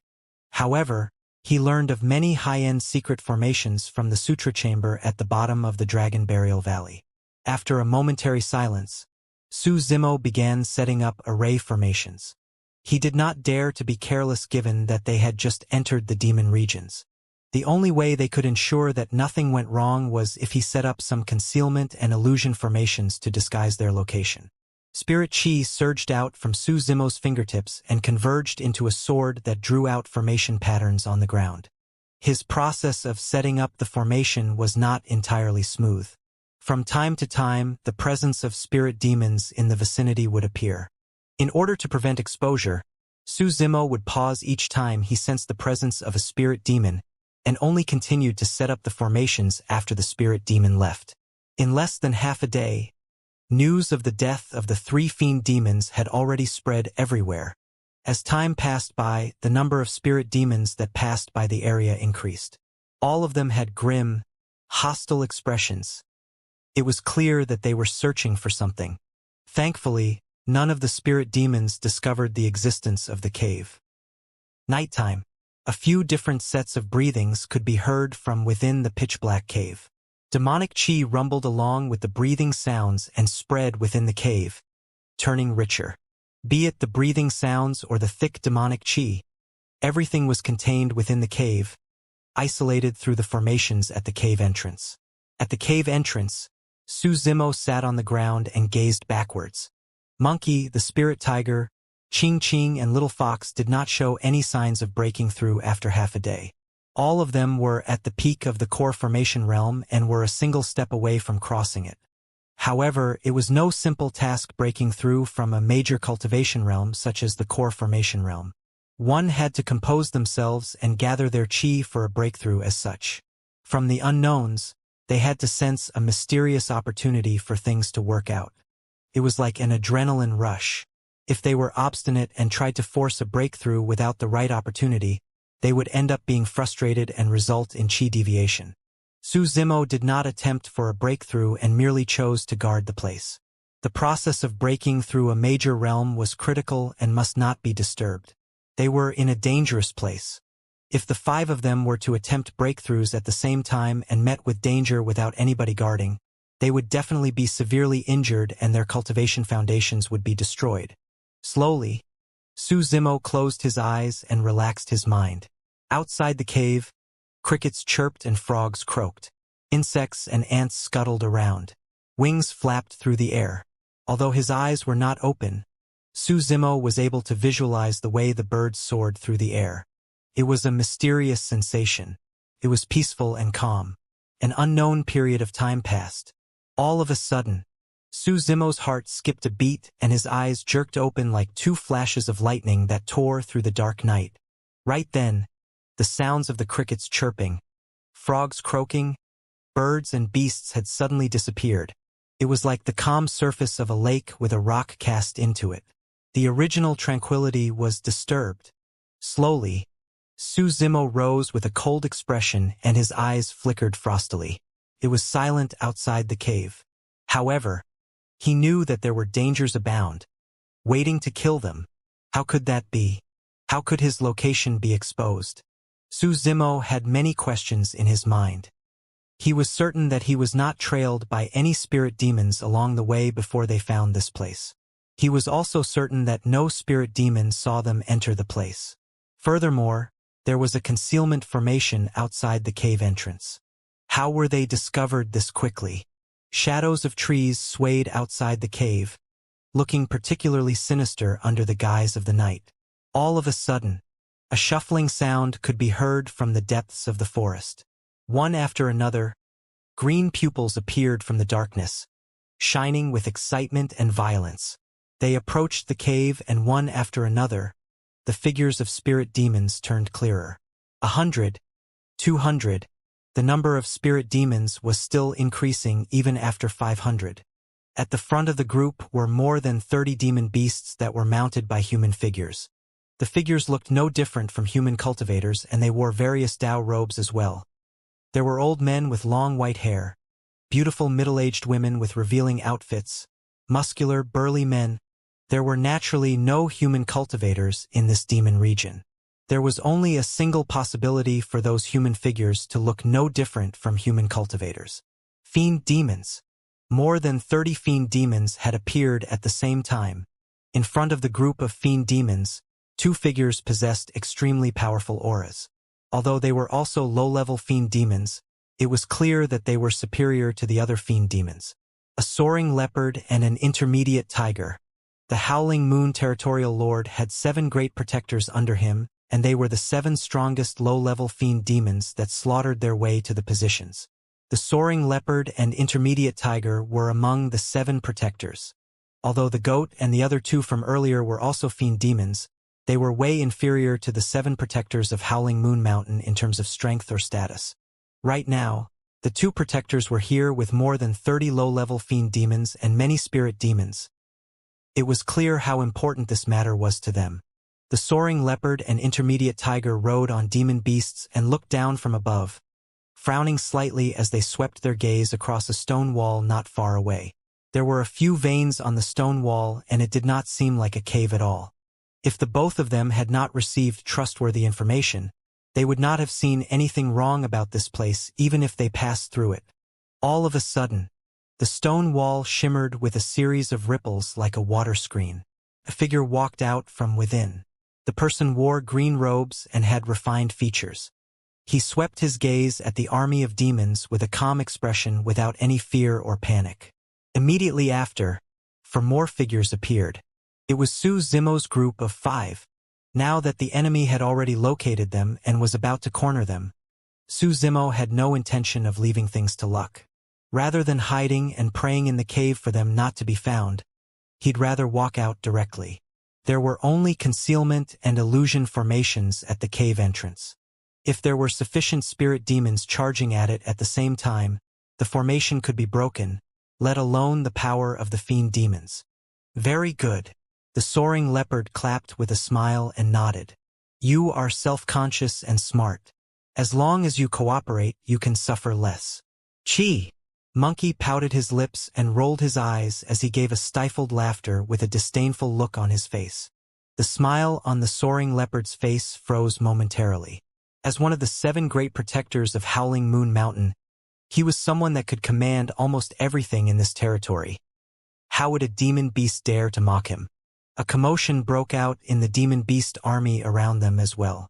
Many spirit demons growled deeply with murderous auras. The soaring leopard retracted his smile and his expression turned cold.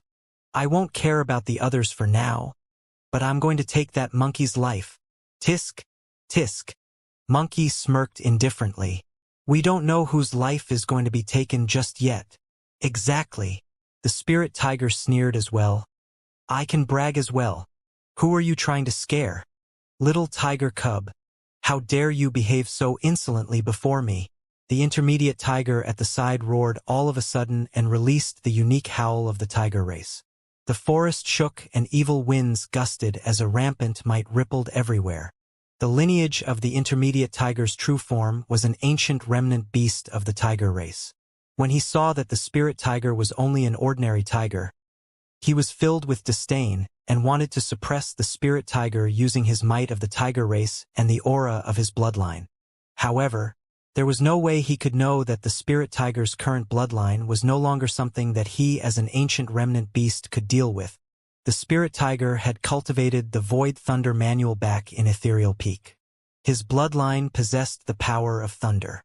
Back in the astral dragon sputum lair, the spirit tiger fused with 4 claws of the ancient tiger race and received a blood marrow cleansing with a complete transformation. Even a pure-blooded ferocious beast of the tiger race such as the Lu Wu might not be able to suppress the spirit tiger, let alone an ancient remnant beast. The spirit tiger squinted with a pout. What is a worthless thing like you barking noisily here for? The intermediate tiger was enraged and grit his teeth with a fierce gaze. Little cub, you're nothing but a tiger that has turned sentient. I did not wish to take your life on account of how difficult it must have been for you to cultivate to this point. Yet you don't know what's good for you? You truly have a death wish. Little cub, listen up. I'm howling moon mountains. The spirit tiger was annoyed with the term little cub and interrupted before the intermediate tiger could finish speaking. I don't care who your grandmother is. Even if your grandfather is here, I'll look down on him all the same. I wasn't even talking about my grandmother. I am.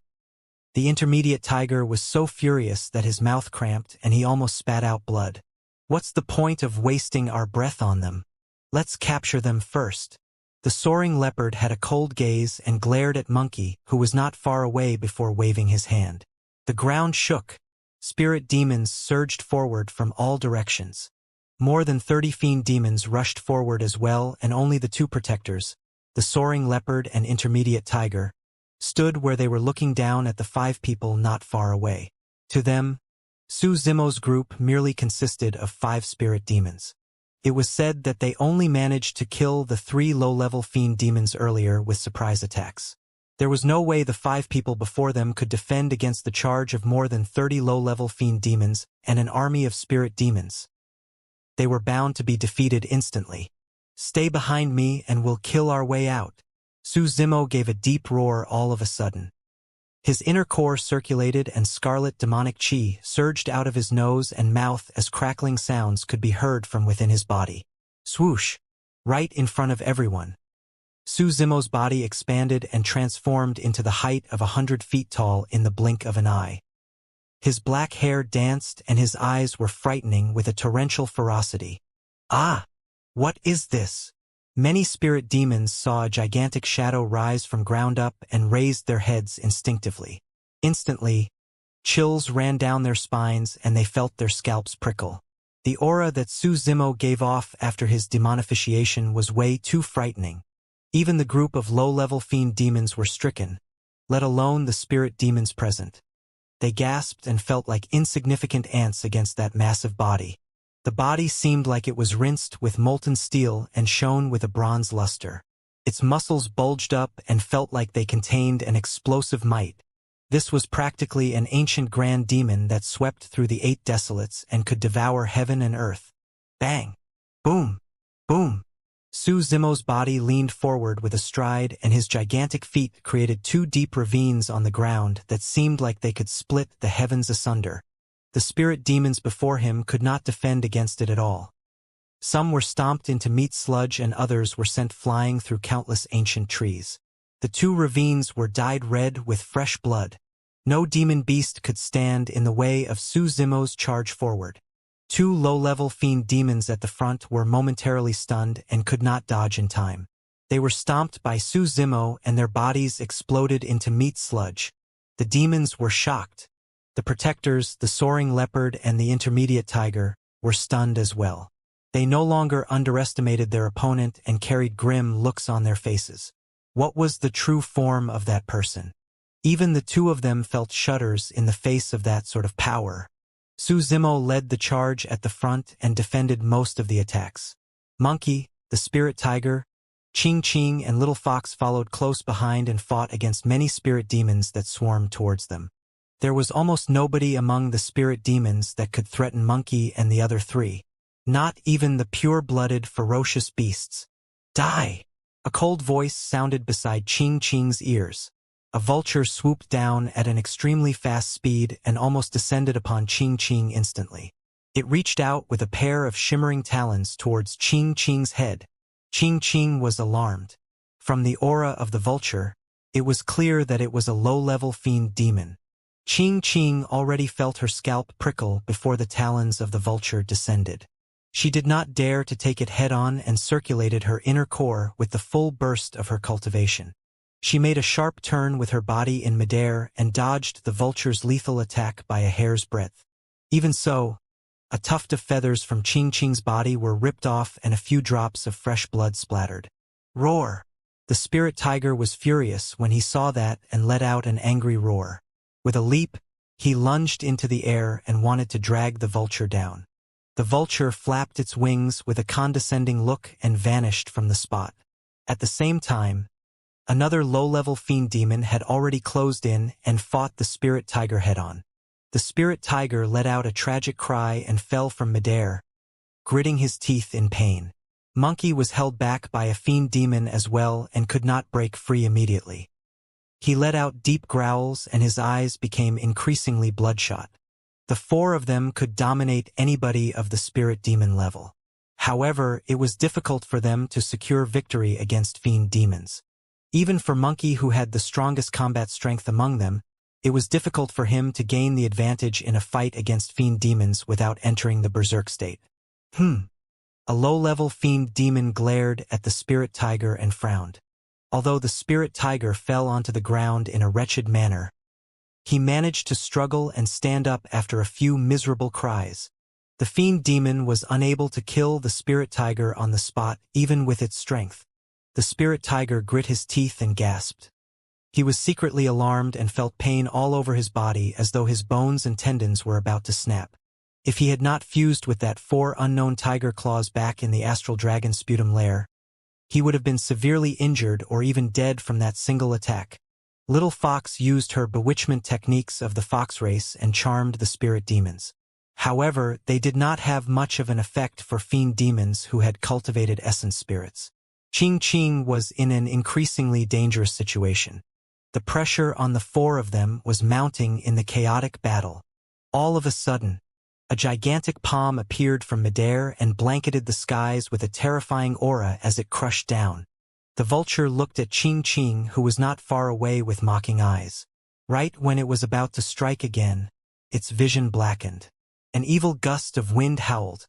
A gigantic palm descended, and it was too late for the vulture to dodge. Eft! A blood mist spewed out. The vulture was caught in the palm and squeezed to death. Su Zimo threw away the remaining bloodstains on his palm with a cold expression.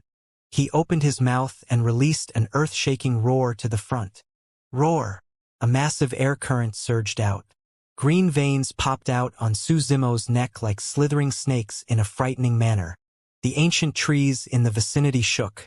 Smaller branches were shattered immediately from that howl. Leaves scattered and turned into dust before they even reached the ground.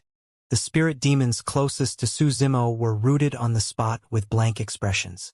Blood oozed from their noses and mouth as they fell one after another. The eyes of the spirit demons were dim. All of them were dead.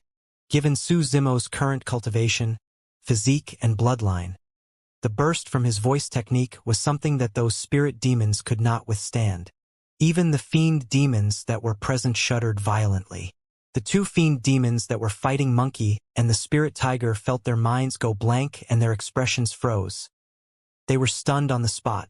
There was no way Monkey would let that opportunity slip. He rose and reached out to wring the head of the fiend demon before him off. The spirit tiger bit off the throat of the fiend demon opposite him and was invigorated. Don't fall in love with fighting. Focus on fighting our way out. Su Zimo let out a deep growl and continued to lead Monkey and the other three to charge outside. They would only be put in a tighter spot if they were entangled here. Trying to run? Stay! The soaring leopard and intermediate tiger's voices sounded. Both of them had already attacked. A cold light flashed. A gigantic flying disc tore through the air and almost sliced the voids into two. It arrived before Su Zimo instantly with a frightening aura. Su Zimo's heart skipped a beat. He could sense dermic power coming from the flying disc. It was a fiend demon dermic weapon. Although his body was strong and could even break spirit weapons, he could not defend against the edge of a dermic weapon. Dermic weapons were extremely precious in the world of demons. That was because demons did not know how to refine weapons. The dermic weapons they used were either obtained from killing human cultivators or the body parts, bones, fangs or claws from the body of some powerful grand demon. The flying disc was a scale from a high-level fiend demon. The intermediate tiger obtained it by chance and used it as a tribute to create his own destiny dermic weapon. This was a dermic weapon that was unusually tough with sharp edges and could be used defensively or offensively. It could block damage or be thrown out to deal lethal damage. Shoo!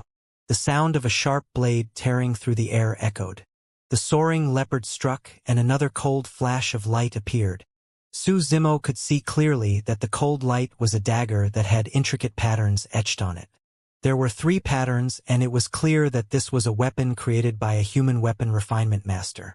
It was a superior grade perfected Lord Dermic weapon. It was unknown how the soaring leopard got his hands on the dermic weapon, but it was something extremely rare for him. Needless to say, the two of them were definitely strong and experienced in combat given the fact that they were able to obtain the positions of protectors. Both of them could tell that Su Zimo's physique was terrifying, bloodline was unusual, and was extremely strong in melee combat. They might not be able to win him even if they joined forces.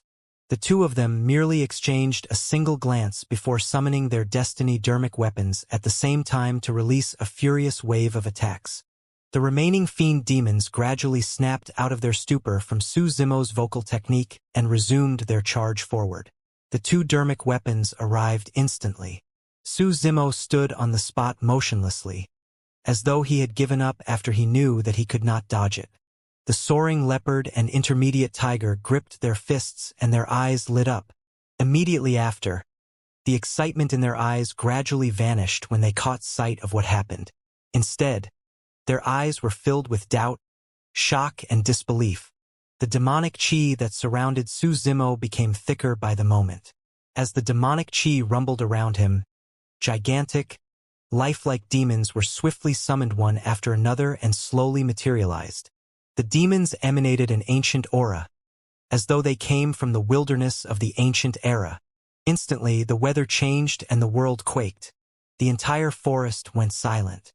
All the demon beasts present, be it spirit demons or fiend demons, kept silent in fear when they were watched by the 7 ancient demons. They did not even dare to breathe heavily. The speed of the scale and dagger slowed down before they even approached Su Zimo. After the 7 ancient demon kings descended, the 2 dermic weapons could not push forward and trembled endlessly in midair as though they were under tremendous pressure. The expressions of the soaring leopard and intermediate tiger changed starkly. Both of them could clearly sense that their controls over their destiny dermic weapons were weakening rapidly. Roar! The sanguine ape and hell tiger roared at the same time and opened their massive mouths. As the demonic chi rumbled, the 2 of them devoured the 2 dermic weapons. Ugh! The soaring leopard and intermediate tiger grunted deeply and their faces turned paler. Both of them lost their connections to their dermic weapons. The dermic weapons were their destiny dermic weapons and had been refined for several hundred years using their essence spirits after they became fiend demons. Even if their dermic weapons were lost, they could sense them from thousands of miles apart. That was unless somebody was able to erase the spirit consciousness that they had imbued into their destiny dermic weapons. But how was that possible? The 2 of them had refined their destiny dermic weapons for several hundred years. If anybody of the same cultivation realm wanted to erase the imprint of their spirit consciousness from the dermic weapons and use it themselves, they would have to spend several hundred years as well. That was also one of the benefits of a destiny-dermic weapon. It was not easily lost. Even if anybody stole their destiny-dermic weapons, they would have to spend a long time erasing the spirit consciousness on the destiny-dermic weapon. It was truly not worth the trouble. In fact, the destiny-dermic weapon itself would pose a huge problem if the other party were to escape with it. The destiny-dermic weapon was connected in a mysterious manner with its cultivator. By carrying the destiny-dermic weapon of an enemy, one was exposing their current location, and they would not know when their enemy would come knocking. The destiny-dermic weapon would lead to one's death if its owner came searching for it with powerful enemies. Of course, if one's cultivation realm was far superior to the other party, they could make use of supreme dermic powers to erase the spirit consciousness in the destiny-dermic weapon with ease. For example, if a mid-level fiend demon such as the Howling Moon Territorial Lord were to make a move, he could probably erase the spirit consciousness within the Soaring Leopard and Intermediate Tiger's destiny-dermic weapons in less than 6 hours. However, that was why everything was bizarre. The person before the Soaring Leopard and Intermediate Tiger was not a mid-level fiend demon. To be precise, this person was not even a fiend demon. Although he was powerful with rumbling demonic chi and a torrential ferocity, there was a bright inner core that circulated within its chest. It was clear that this man was a spirit demon. How could a spirit demon erase the spirit consciousnesses of two destiny-dermic weapons? Right then, the ancient demon king that devoured the scale and dagger spat out the two dermic weapons once more. The Soaring Leopard and Intermediate Tiger were delighted. I don't know what method this lad used to casually create a few beasts, humph. However, all of them only look strong but have no substance. Now that they know the pain, they have no choice but to spit our dermic weapons out. Foo-foo. The power of a dermic weapon isn't something that a mere spirit demon can challenge. The two of them sneered internally, and a thought crossed their minds. They wanted to retrieve their destiny-dermic weapons using their spirit consciousnesses. The moment they looked at the two dermic weapons, their gazes froze. The joy in their eyes had long vanished. In its place was endless shock. When the demonic chi dispersed and the two dermic weapons reappeared, they were riddled with holes and dim without light. It no longer mattered whether the imprints of their spirit consciousnesses were still within. After all, both dermic weapons were crippled and extremely battered in the blink of an eye. It was no longer just bizarre, it was frightening. Neither of them knew that the beasts they assumed were casually summoned were actually from the bloodline phenomenon of Su Zimo after he cultivated the mystic classic of the 12 demon kings of the Great Wilderness. Although the two of them were low-level fiend demons, they had never heard of a bloodline phenomenon. Less than that, they did not know of the terror of the mystic classic of the 12 demon kings of the Great Wilderness. What was the mystic classic of the 12 demon kings of the Great Wilderness? It was a supreme demon classic that could overturn the world, twist yin and yang and steal creation by itself. It was the only copy within this world. The reason why Su Zimo was able to reach where he was step by step was all thanks to this cultivation technique left behind by Dai Yu. That was why he could remain standing against the crushing tides in Myriad Phenomenon City and kill the Rakshasas and God race leader overwhelmingly despite successive battles and depleted spirit energy. The two low-level fiend demons were truly dreaming to think that they could injure Su Zimo with those two low-graded dermic weapons. Kill! Su Zimo's expression turned cold, and he gave a deep roar. The 7 ancient demon kings around him roared and charged in all directions into the crowd with devastating killing power. There were more than 30 low-level fiend demons around them, and the presence of the 7 ancient demon kings was a disaster for them. Some of the fiend demons were indignant and wanted to take on the incoming anaconda foolishly. Instead, the anaconda coiled around them and ruptured their internal organs. A look of fear flashed through the Soaring Leopard and Intermediate Tiger's eyes when they saw that, and they wanted to retreat. All of a sudden, they felt their scalps prickle and their hairs stood on end. They were already targeted by Su Zimo. They felt chills run down their spines when his overwhelming killing intent engulfed them. As though he could read their minds, Su Zimo said coldly, "Don't dream of escaping since you're the ones that came knocking." Swoosh! An evil gust of wind blew before his sentence was completed. Su Zimo had already closed into them in a flash. Herg! He spoke with a thunderous boom. The two of them were rattled. After all, the soaring leopard and intermediate tiger were protectors of Howling Moon Mountain. A decisive look flashed through their eyes, and they chose to take the attack head-on together instead of turning to flee. At that moment, if the both of them were to flee, they would definitely die. The two of them had already reverted to their true forms and had ferocious gazes. A ball of blinding light intensified within their gigantic mouths that were opened. The ball of light gave off a powerful energy fluctuation. It was a demonic art. Demons would awaken their lineage memories when they advanced to fiend demons. Some rare fiend demons would find secret skills that made use of dermic powers within their lineage memories, and those secret skills were referred to by human cultivators as demonic arts. In other words, demonic arts were dermic arts used by fiend demons. All of a sudden, a blood-colored butterfly appeared behind Su Zimo. There were two round moons etched on the wings of the blood-colored butterfly that resembled a pair of eyes, glaring coldly at the soaring leopard and intermediate tiger. The dermic powers in the mouths of the soaring leopard and intermediate tiger dissipated when they were stared upon by the pair of eyes. Immediately after, the wings of the blood butterfly flapped gently. Bang! Bang! There were two dull thuds. The light balls in the mouths of the soaring leopard and intermediate tiger exploded instantly. Ah! The two protectors cried tragically, and fresh blood streamed from their mouths that were ruptured into a bloody mess. Su Zimo reached out and slapped the two of them on the head violently. Snap! The sound of bones cracking could be heard. The two protectors shuddered and their gazes went blank before dimming. The palm strikes ruptured the essence spirits of the two protectors. With the death of the two protectors, the accompanying demon army was gradually defeated as well. A gigantic path appeared in the encirclement that surrounded them initially. Monkey and the others were invigorated and wanted to give chase to fight to their heart's content. But they were held back by Su Zimo. Don't crave for battle. We have to leave this place first. Su Zimo had already reverted to his original form and had a calm expression as he brought Monkey and the other three with him to break free of the encirclement and escape far away. Dangers lurked everywhere within the forest. The blood stench of this place would definitely attract even stronger demon beasts. They would only be stuck in danger if they were caught up with the other demon beasts. Right now, they were only spirit demons. They were nothing much in the 8 demon regions and were at the bottom of the food chain within the entire demon world.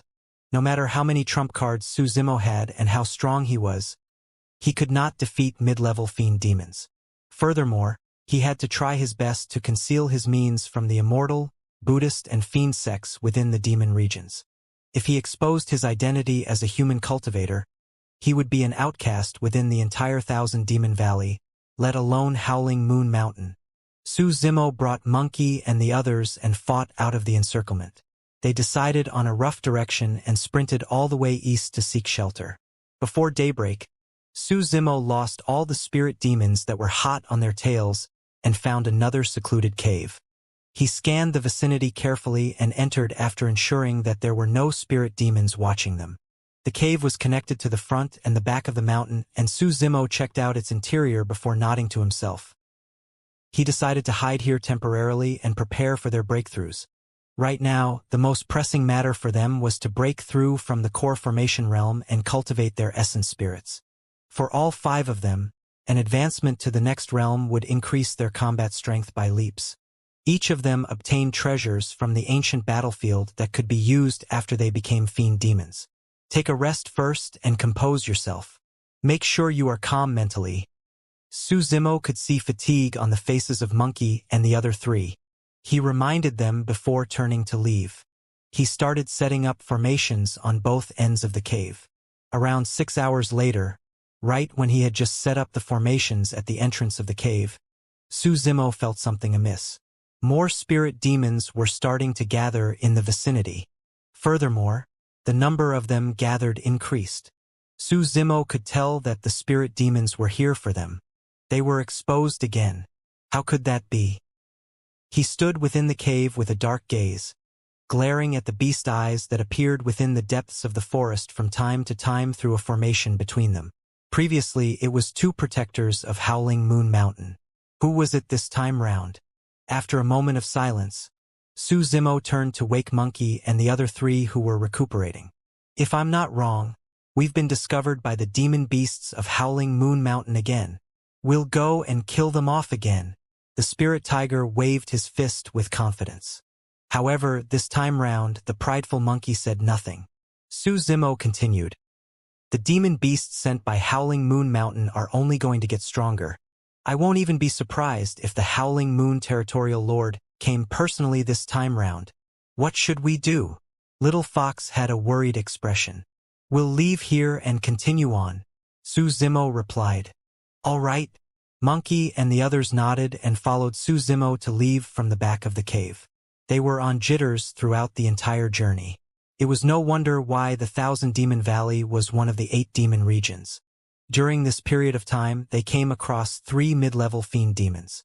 Thankfully, Su Zimo's spirit perception alerted them to it so that they could avoid the mid-level fiend demons. Even Su Zimo felt shudders when he sensed the aura emanated by a bird that flew above them. The aura of the bird resembled the old immortal crane, and it was probably not a mid-level fiend demon. There was a high chance that it was a high-level fiend demon and an overlord. There was naturally no way they could hide their tracks from the bird. However, the bird merely glanced at the 5 of them indifferently. As though it could not be bothered because their cultivation realms were too low, the bird did not stop and just flew over them. They could come across similar situations at any moment. In other words, the 5 of them had to take on the risk of being devoured by stronger demon beasts at any moment if they wanted to cross the demon region. Before long, Su Zimo located yet another ideal spot for hiding. A cave was hidden behind a waterfall and it was extremely spacious within. Although the running sound of the waterfall could be heard, that could be resolved easily with a sound barrier formation at the entrance of the cave. Su Zimo felt relieved when he entered the place with Monkey and the others. After another 6 hours, just as Su Zimo was halfway through with his array formation setups at the cave entrance, his ears twitched and he listened intently. A moment later, he rose with a cold glint in his eyes. They were discovered again. Demons had caught up to them here. Su Zimo recounted carefully through his mind and was certain that they were not followed the entire time. There were no spirit demons that caught sight of them in the vicinity as well. Yet, how were they exposed once again? What went wrong? Signs of exhaustion could already be seen on Monkey, the spirit tiger, Ching Ching and Little Fox's faces. They had not rested the entire time after they left the ancient battlefield and were tired from running for their lives. If this continued on, Monkey and the others wouldn't be able to hang on even if Su Zimo could. Su Zimo frowned with a dark expression. They no longer had any place to hide. They were in a predicament the moment they entered the Thousand Demon Valley, and the situation was worse than he had imagined. Did they really have to fight with their lives? Suddenly, Su Zimo's heart skipped a beat, and he spun around furiously to glare at the ground not far away. His muscles tensed up and he was ready to strike at any moment. Although Monkey and the others could not sense it, he could vaguely sense vibrations deep underground. Somebody was here. Something was not right. Su Zimo focused his gaze and sensed carefully with an odd look in his eyes. Before long, a tiny mud bump popped up on the ground. Immediately after, the mound opened up and a shifty head with sleazy, tiny eyes popped out and scanned the place in a furtive manner. The pair of eyes roved onto Su Zimo's body and froze. Their eyes met. Indeed, it's you. Su Zimo gave a fake smile. The thing that burrowed out of the mound was the gigantic rat that brought them here from the ancient battlefield. Su Zimo's group clashed against the 3 fiend demons the moment they arrived. Initially, the rat was on the side of the 3 fiend demons. Later on, when it sensed something amiss in the situation after the battle broke out, it disappeared. To think that it would come knocking. Brothers, I'm so sorry. The rat was half buried in the mud and said in an embarrassed manner, I didn't expect something like this to happen after bringing you guys to the Howling Moon Mountain. Monkey and the others woke up as well. The spirit tiger could not help but sneer when he recounted the way the rat looked when it stood on the side of the 3 fiend demons. Are you here because you have a death wish? No. The rat was shocked and a large part of its body fell back into the hole. It merely revealed half of its head, as though it was ready to escape at any moment, and laughed bitterly. The situation was pressing back then. I had no other choice. Just as the spirit tiger was about to mock it, Suzimo waved it off and asked indifferently, "What are you here for? How did you find us?" Cough. The rat coughed gently. "Actually, your location has been exposed." Obviously, the spirit tiger pouted his lips. "Even an idiot knows that we've been exposed since you're here. Brother Batian, do you know how you guys were exposed?" The rat asked. Suzimo's eyes shimmered and he looked at the rat silently, awaiting its answer. "There's a deputy territorial lord for Howling Moon Mountain," the rat said. "The reason why you guys are being exposed is because of the deputy territorial lord, Chan Rui." "Chan Rui," Suzimo murmured slowly, and a look of realization filled his eyes, as though he thought of something.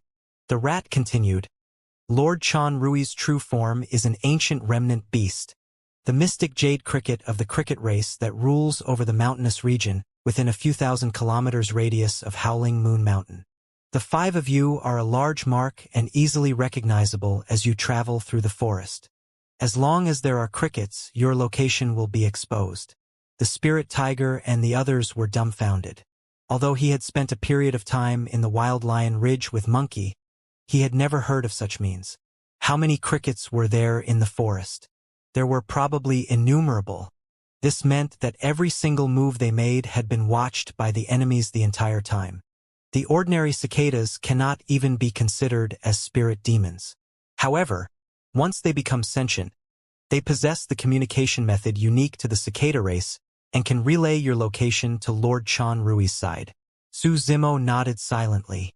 There was no mistake. Back when they were hiding in the first cave, Suzimo already felt something odd when he heard the crickets outside the cave. He felt that something was amiss, as though they were being spied on, but he could not put his finger to it. Now he knew where the problem was. What should we do? Little Fox was worried. According to the rat, they had been spied on the entire time and would be discovered no matter where they were. There was nowhere for them to hide. After all, there were crickets everywhere in the forest. The best way is to leave the radius of Howling Moon Mountain temporarily, Suzimo said deeply. Once we break through from the core formation realm and cultivate our essence spirits to become fiend demons, we can hide our aura and change our appearances. Those crickets won't be able to recognize us even if we return here. Brother, you sure are smart. You're absolutely right. The rat complimented him hurriedly. Ching Ching furrowed her brow. However, we know nothing about Howling Moon Mountain. If we move without any direction, we'll be caught by that Chan Rui person before we even leave Howling Moon Mountain. Suzimo did not reply, and merely turned to look at the rat with a fake smile. The spirit tiger's heart stirred and his gaze turned fierce as he said threateningly, "Rat, take us out or—" "Humph!" The rat broke out in sweat and said hurriedly, "Don't get worked up, Brother Batian. The reason why I'm here is to present you guys with a map of Howling Moon Mountain." The rat threw out a map made of beast hide as it spoke. However, it did not come personally and half of its body was still hidden in the hole, as though it was ready to escape at any moment, afraid that the spirit tiger might capture it. Suzimo picked up the map and gave it a rough glance. Apart from the terrain, the map even possessed some information about the territories nearby Howling Moon Mountain. This was way too important to them. With this map, they could easily choose a nearest direction and method to leave Howling Moon Mountain. Previously, they sprinted eastwards the entire way. If they continued in that direction, they won't be able to leave Howling Moon Mountain even after half a month. However, after checking with the map, they could escape from this place within a couple of days if they changed directions and headed to the south. Rat, this map isn't fake, is it? The spirit tiger looked askance at the rat and asked, "Why are you so kind as to come such a long distance just to help us?" Suzimo was also watching the rat when the spirit tiger asked the question. The spirit tiger's worries were not unfounded. The rat rubbed its palms together and said embarrassedly, "I brought you guys here, and I truly feel bad for everything that happened later on. We don't owe one another anything else after I give you this map." Suzimo was relieved. There was no hint of panic in the rat's eyes. It did not seem like it was lying. Since that's the case, let's move now. Su Zimo could sense that the number of spirit demons gathering were increasing. They won't be able to escape if this carried on, and Chan Rui arrived with more fiend demons. Before departing, Su Zimo turned and looked at the rat. Won't you be implicated for giving us the map? I'm fine. The rat waved it off. I found this place through my own capabilities as well. As long as you guys don't tell, nobody will know that I gave you the map. Farewell. See you again. Su Zimo led Monkey and the others out of the waterfall and fled into the distance. We had better not meet again. The rat looked at the direction where Su Zimo's group departed and murmured. It burrowed into the hole and vanished in the blink of an eye. 3 days later, the Black Sand Ridge was also a territory that was side by side to Howling Moon Mountain. The name of its territorial lord was the Black Sand Monster, and its true form was unknown. It possessed frightening strength, was bloodthirsty, and its territory was much larger than Howling Moon Mountain. At this moment, Su Zimo's group located a secluded cave at the intersection of Black Sand Ridge and Howling Moon Mountain and settled down temporarily. Once they were out of the territory of Howling Moon Mountain, they were free from the tracking of the cricket race. Su Zimo set up array formations painstakingly in the vicinity of the cave once again for safety precautions. Monkey, the spirit tiger, Ching Ching, and Little Fox were cultivating within, and their conditions gradually stabilized. Slowly, they were in perfect conditions for their breakthroughs to the nascent soul realm at any moment. Su Zimo guarded the entrance of the cave motionlessly, trying his best to repress his churning inner core and the throbbing golden core in his abdomen. Suddenly, his eyes jerked open and he turned back, sensing something. The first to break through was Monkey. Monkey's aura had already begun to transform. A wisp of faint might engulf downwards. That was heaven and earth powers. Although it was only a single wisp, it was terrifying enough. Monkey's flesh split apart and his fur fell off. However, immediately after, new layers of flesh grew atop one another and his entire body became taller and stronger. The transformation process of a body was extremely painful. Monkey's body quivered the entire time. However, he had a proud expression and did not make a single peep of sound. The aura led the spirit tiger's body to change as well. Roar! Suddenly, the spirit tiger let out a roar and reverted to his true form. A series of crackling sounds could be heard from within his body as it expanded and his muscles swelled. Caw! Ching Ching began her breakthrough after the spirit tiger. Her breakthrough triggered the bloodline of the Bai Fong that was within her body, and her body blazed with a light green flame. Her aura intensified continuously. Little Fox was the last to break through. It was different from Monkey, the spirit tiger, and Ching Ching. Little Fox's breakthrough created the least commotion, and a pink mist shrouded her body. Steam rose with a faint fragrance that could bewitch one's mind.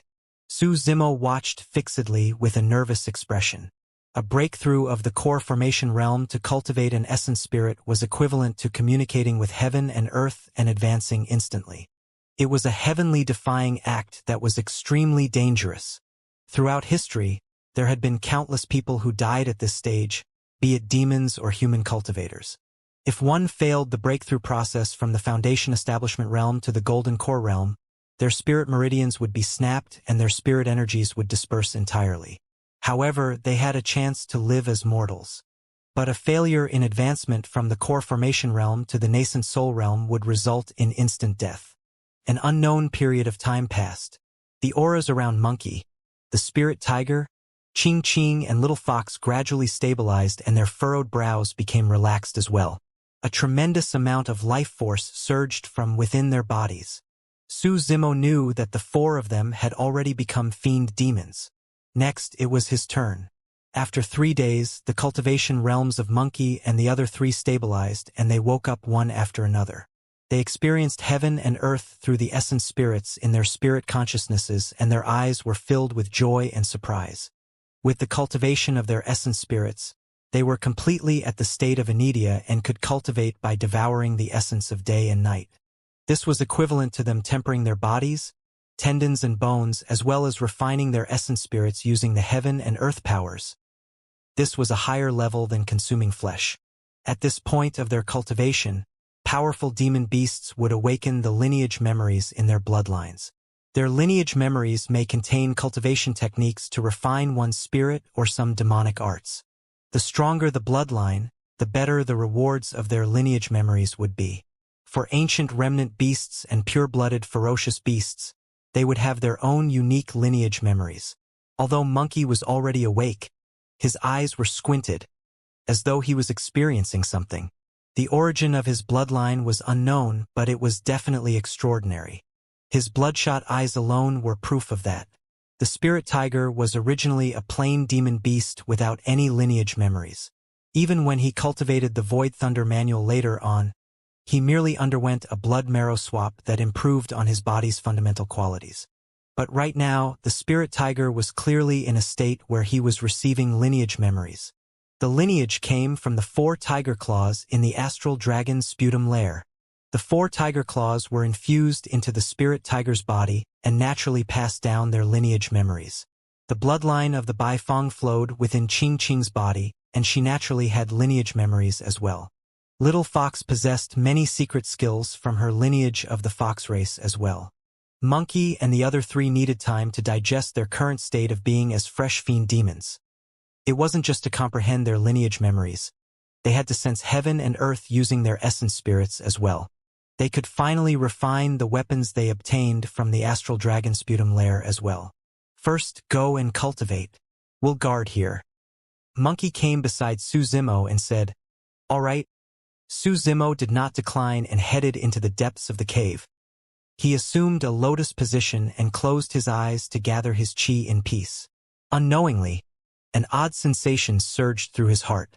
Although his eyes were closed, he seemed like he could see every corner of his body, including his organs and meridians. It was a mysterious sensation. It was like the legendary inner vision. Su Zimo could see 2 gigantic cores that were swiveling slowly.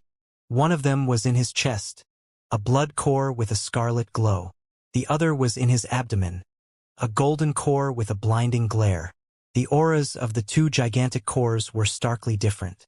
At this moment, the power of both cores were at their limits and they vibrated, as though they wanted to break free from their core chambers and surge into the air. Su Zimo felt a wave of boundless heaven and earth powers. He had never felt that heaven and earth were so close to him. It was as though he could feel the breathing of heaven and earth as well as its pulse. The next moment, Su Zimo saw the layer of void. The so-called void was the shackles from heaven and earth that bound a cultivator. To cultivate was to go against the heavens and break through the realms to expand one's lifespan. They were breaking free from the shackles implemented on every single living being by heaven and earth. There was an ancient saying in the cultivation world that one could see their spirit as long as they could break through the void. The breakthrough of the void was actually referring to the breaking free of that shackle. The 2 gigantic cores within his body were what he needed to break through and free himself. Su Zimo no longer repressed himself. His inner core transformed into a streak of blood light and his golden core turned into a streak of golden light. Both of them left their core chambers at the same time and surged into the layer of void within his body. Bang! Bang! 2 gigantic explosions burst forth in the void above his inner core and golden cores. Su Zimo shuddered. The void shuddered as well, but nothing unusual happened to it. His inner and golden cores fell and hovered in midair momentarily before launching another attack upwards. Bang! Bang! Bang! The 2 cores clashed against the void endlessly and released earth-shaking explosions. The void quivered and finally, ripples appeared one after another. For ordinary perfected beings, they only had a single golden core within their body when they broke through the voids and released themselves from the shackles. However, Su Zimo had 2 cores. Not only that, his inner core was created through cultivating the mystic classic of the 12 demon kings of the great wilderness and possessed frightening strength. His golden core contained the essence of the immortal, Buddhist and fiend Taoist as well. No void or shackles could withstand the burst power from these 2 supreme cores. This was also the reason why it was relatively simpler for paragons among perfected beings to advance to the nascent soul realm. The power of a golden core within any perfected being that could be referred to as a paragon was definitely superior compared to others. The stronger the power of one's golden core, the easier it was for them to break through the void. Before long, a series of cracks surfaced on the layer of void, and it was on the brink of shattering after the repeated bursts from the inner and golden core. Everything went smoothly. However, Su Zimo's expression darkened. For any other cultivator, the danger of breaking through to the nascent soul realm might have been the process of breaking through the voids. After all, it would be a failure if they could not break through the layer of void and their golden cores would rupture internally, leading to their deaths. However, Su Zimo's situation was different from others. His danger probably came after his breakthrough of the void. Su Zimo did not dare to be distracted and focused on breaking through the void barrier wholeheartedly. Bang! Boom! Bang! Finally, a loud explosion echoed after the relentless attacks. The void shattered. Instantly, Su Zimo felt a weight lifted from his body, as though an invisible shackle was broken. His glabella shone with a light spot. His body was connected to heaven and earth, and the Niwen Palace had appeared. Su Zimo caught sight of an incorporeal body of light within the Niwen Palace. That body of light was his soul. He would not have been able to see the existence of his soul if he had not broken through the void. His inner and golden cores charged into the Niwen Palace, and a resplendent light filled the entire chamber instantly. It was white all over and reflected the palace within the depths of his glabella flawlessly. Immediately after was the formation of his essence spirit. The soul was incorporeal, and a corporeal object that resembled an infant would be formed after the golden core was fused into the soul. That was the essence spirit. Su Zimo took out a spirit-gathering fruit from his storage bag and consumed it. The spirit-gathering fruit melted right away in his mouth, and a ball of essence chi surged into his spirit platform. With the push of the ball of essence chi, Su Zimo's inner and golden cores pushed his soul at the same time. Su Zimo's heart skipped a beat and he sensed danger. There was naturally no issue for any other cultivator once their golden core fused with their soul. However, his body did not merely contain the golden core. He had an inner core as well. In other words, the likely outcome if both his golden and inner cores fought for his soul at the same time would be, before he could finish that thought, he felt a series of excruciating pains from his soul. Su Zimo howled in pain and collapsed with his head facing the air. His body trembled uncontrollably as he coiled up with a pale expression. Monkey and the others were initially refining their weapons at the entrance of the cave. All of them jumped in shock when they heard the commotion. "Young master!" Little Fox yelped with a flustered expression and dashed towards Su Zimo. "Don't go!" Monkey held her back with a grim look on his face. If he receives any external disturbances at a moment like this, there's a chance that he might not make it through the tribulation. Monkey was not wrong. Nobody could help Su Zimo at this moment. His danger came internally. In other words, it was his choice to make. If he chose to give up on the inner core that he had painstakingly cultivated over the years, his golden core could fuse with his soul and create an essence spirit smoothly. However, he was indignant. This was a cultivation technique imparted to him by Dai Yu. It was also his greatest support that helped him to get to where he was. The inner core embodied special feelings for Su Zimo. That was the reason why he had never wavered or considered giving up his inner core despite the damnations of the world, insults of outsiders, and the infamy of being someone from a foreign race. Similarly, he could form an essence spirit if he gave up on his golden core and fused the inner core with his soul. However, that would mean that Su Zimo would become a demon fully. He was unwilling to do that as well.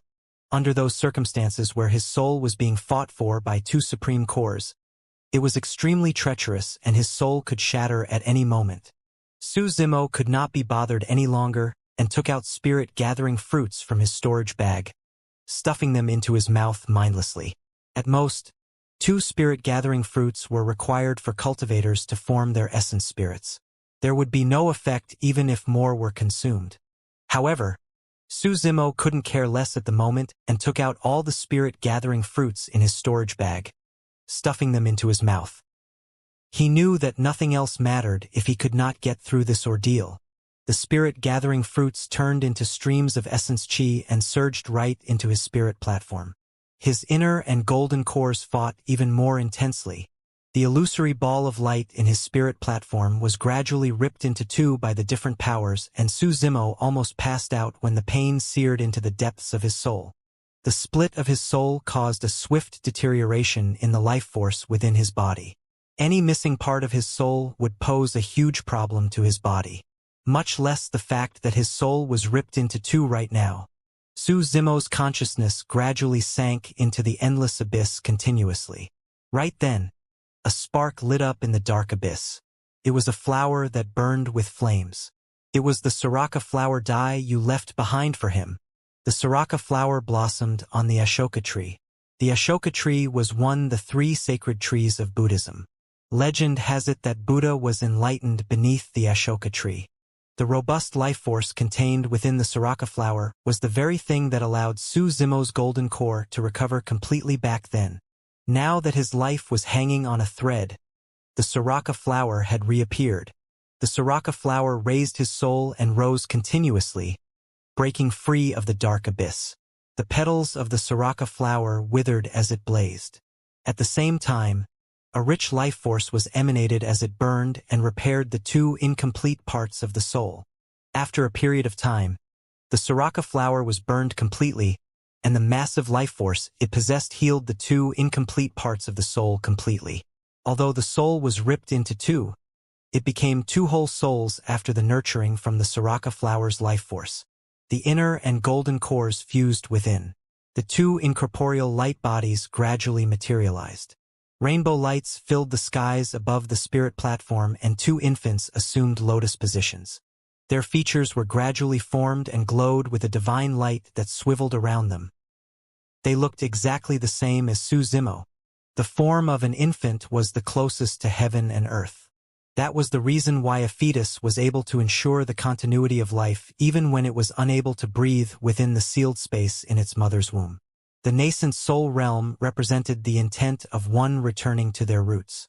The two infants sat on each side, and upon closer inspection, one would be able to see the differences between the two of them. The infant on the hair had scarlet hair as red as blood. Its face had tough lines, and there was a demonic aura around it. Although it was in the shape of an infant, it gave off a faint sense of authority from its expression. The infant on the right was filled with black hair and looked much more scholarly and weak. Its aura was unique as well, with a hint of immortal chi, fiend nature as well as Buddhist light. It was indescribable. The infant on the left was formed by the inner core. The infant on the right was formed by the golden core. Success. Although the Soraka flower had dispersed, Su Zimo had managed to cultivate to the nascent soul realm successfully. Furthermore, there were two infants in his spirit platform. The scarlet-haired infant took the lead and controlled the spirit platform to hold the fort of the Naiwan Palace. Suddenly, Su Zimo's aura changed, and his initially black hair gradually turned into the color of blood. It was extremely sinister, as though his hair was injected with fresh blood. Su Zimo's heart skipped a beat. Tiny scales appeared one after another on the scarlet-haired infant's body and lined its body completely. Two horns popped up on its head, and the aura it gave off became extremely frightening. Along with that, a similar transformation happened on Su Zimo's body. A single thought was all that was needed for Su Zimo's dragonification. Thereafter, the scarlet-haired infant retreated to a corner, and the black-haired infant assumed a lotus position in the middle of the spirit platform. Within the cave, Su Zimo's scarlet hair gradually recovered, and the evil, demonic chi around him earlier on vanished without a trace. He looked like he did not belong to the mortal realm. Monkey and the other three surrounded Su Zimo and looked at him with dumbfounded expressions. His methods were way too shocking. The moment he advanced to the nascent soul realm, Su Zimo was able to change his appearance at will and could even alter his aura. "I'm fine now." Gradually, he opened his eyes and smiled at the four faces around him. The few of them were finally relieved when they heard that. Su Zimo gave a faint smile. "You guys can continue to cultivate and stabilize your cultivation realms while refining your weapons. There's no need to worry about me." "All right, Monkey and the others were relieved at the sight of Su Zimo's well-being and dispersed to cultivate. Su Zimo closed his eyes again and joy sparked through his heart in waves. He had received way too many changes upon his advancement to the nascent soul realm. First off, his lifespan was extended. At the nascent soul realm, the lifespan of a human cultivator became 1,000 years from its original 500 years. That was a full 2 times. Also, there was the increase in combat strength. Once an essence spirit was cultivated, one could use it to feel heaven and earth and utilize dermic powers while releasing various dermic arts. He could also begin to cultivate many other cultivation techniques as well. For his immortality cultivation, he had 2 heaven-grade spirit cultivation techniques, the Purple Thunder Manual and the Great Day Rulai Sutra. For his demonic cultivation, the full content of the 8th and 9th sections of the mystic classic of the 12 demon kings of the Great Wilderness, the Yin and Yang spirit sections, surfaced within his memories. As Su Zimo had expected, there was an ancient demon king associated with the contents of the Yin and Yang spirit sections. What he did not expect was that the ancient demon king was a dragon king. The 8th demon king had appeared. The Yin spirit section focused on spirit refinement. Be it the scarlet-haired Yin spirit or the black-haired essence spirit, they were both in the shape of an infant and were extremely fragile. They could not even withstand the elements, let alone sabers and swords. An essence spirit would die with ease the moment it left a body. That was the reason why, be it his immortality or demonic cultivation, Su Zimo's next priority was to refine his spirit. The mystic classic of the 12 demon kings of the Great Wilderness said that the impurities of the Yin spirit had to be refined so that it could become a pure spirit of Yang without Yin, known as the Yang spirit. For immortality cultivation, there was the saying of reverting the spirit to the void, and that was the reason why the void reversion realm came after the nascent soul realm. Be it the Yang spirit or the essence spirit of the void reversion realm, they did not fear the elements and were truly free of the shackles of the physical body, able to roam the outside world with ease. In fact, they could take over one's body. There were no records of secret skills or dermic arts of the dragon race that were meant for killing within the Yin spirit section.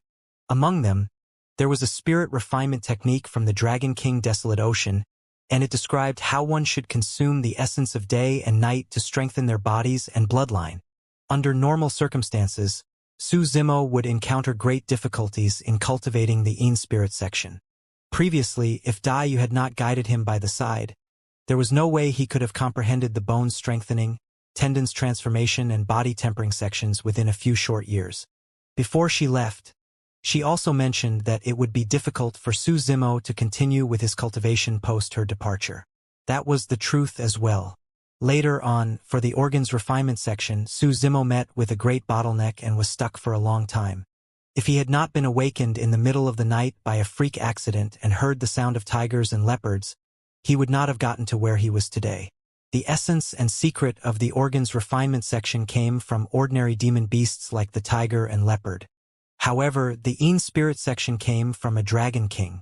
It was almost impossible for a cultivator to cultivate a spirit refinement technique of a dragon king.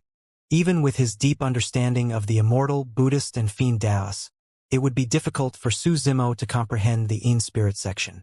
However, through coincidence, Su Zimo once consumed half a dragon egg, cultivated the ancient dragonification art later on, and consumed a dragon's blood for 20 years to cultivate the illumination dragon eye.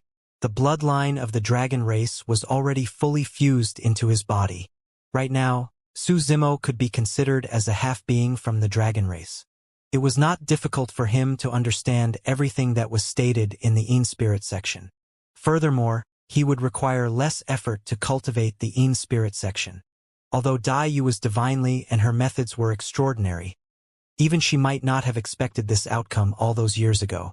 Right now, the scarlet-haired Yin spirit sat within Su Zimo's spirit platform and controlled his body. Su Zimo waved his hand and a mirror made of water was formed. Within the mirror, he saw his scarlet hair and a pair of eyes that shone with a demonic glint. He looked extremely evil. Although he was in the form of a human, there would be no fiend demon that would doubt his identity. Su Zimo nodded to himself with a satisfied expression. His current appearance was more suitable for him to roam the Thousand Demon Valley and would save him a lot of trouble. "Young master, are you all right?" Little Fox rushed over and asked concernedly when she saw that Suzimo was awake. "I'm fine." He gave a gentle smile. "You guys continue to cultivate. Don't worry about me." "Heh. I told you guys that first we'll definitely be fine." The spirit tiger laughed and was relieved. "Easy to say on hindsight." Monkey pouted and walked to the side as he continued to cultivate. All of them had just formed their essence spirits and became fiend demons. There were many things that they had to familiarize themselves with. They did not only have to be familiar with the changes in their bodies, they also had to refine their weapons. A rusty, long rod was propped in front of Monkey. It towered into the skies and was even taller than him. The rod was filled with rust and looked extremely common. However, this rod was discovered back in the astral dragon sputum lair. Furthermore, even Lin Xuanji seemed like he was stunned when he caught sight of this rod. There was a simple reason why Monkey chose this rod. When he first caught sight of this rod, he felt a beckoning to it from the unknowns. Monkey's glabella shone and his spirit consciousness spread out and engulfed the rod. He began to refine it and leave the unique imprint of his spirit consciousness on it. He intended to refine this rod as his destiny dermic weapon. On the other side, the spirit tiger was refining his own dermic weapon as well. The dermic weapon he obtained in the astral dragon sputum lair was none other than the 4 tiger claws. Initially, he thought that the 4 tiger claws had fused and vanished into his body. It was only after he became a fiend demon that he could sense the existence of the 4 tiger claws. The spirit tiger circulated his essence spirit and he gripped his fists with trembling arms. In the gap between his knuckles, a jade-white and almost transparent claw with a chilling aura pierced through his flesh slowly and protruded out. It was slender, long and sharp, like a dagger. There were 2 claws on each knuckle. Instinctively, the spirit tiger scratched the 4 claws against one another gently. Clang! Sparks flew everywhere. A metallic sound could be heard the moment the claws made contact. The spirit tiger's eyes widened as he looked at the 4 weapons that protruded from his knuckles. He was secretly delighted when he sensed the sharp aura they emanated. The 4 claws could definitely be considered as indestructible. Furthermore, the 4 dermic weapons were fused perfectly with his body, and he could use them like a part of his body. He could naturally unleash his combat strength to its greatest potential. An azure green feather fan hovered in front of Qing Qing.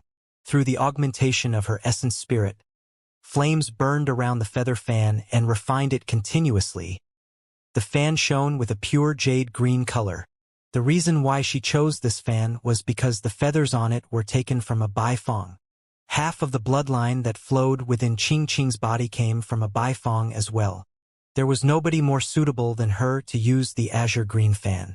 Monkey and the other 3 all had different methods of refining their dermic weapons. Right now, a pitch-black umbrella hovered above Little Fox's head. She had a grim expression and would look up from time to spit out a trail of powder with a faint fragrance. The powder enveloped the pitch-black umbrella and left an imprint of her essence spirit. Crack, crack, crack. Right then, a cracking sound echoed throughout the cave as though something was shattered. Monkey's heart skipped a beat and he glared at the rod before him with a bright gaze. The cracking sound came from the rod before him. After the continuous refinement of his essence spirit, something finally happened to the rod before him. A large pierce of rust cracked apart and a blinding, golden light shone from within and spread slowly.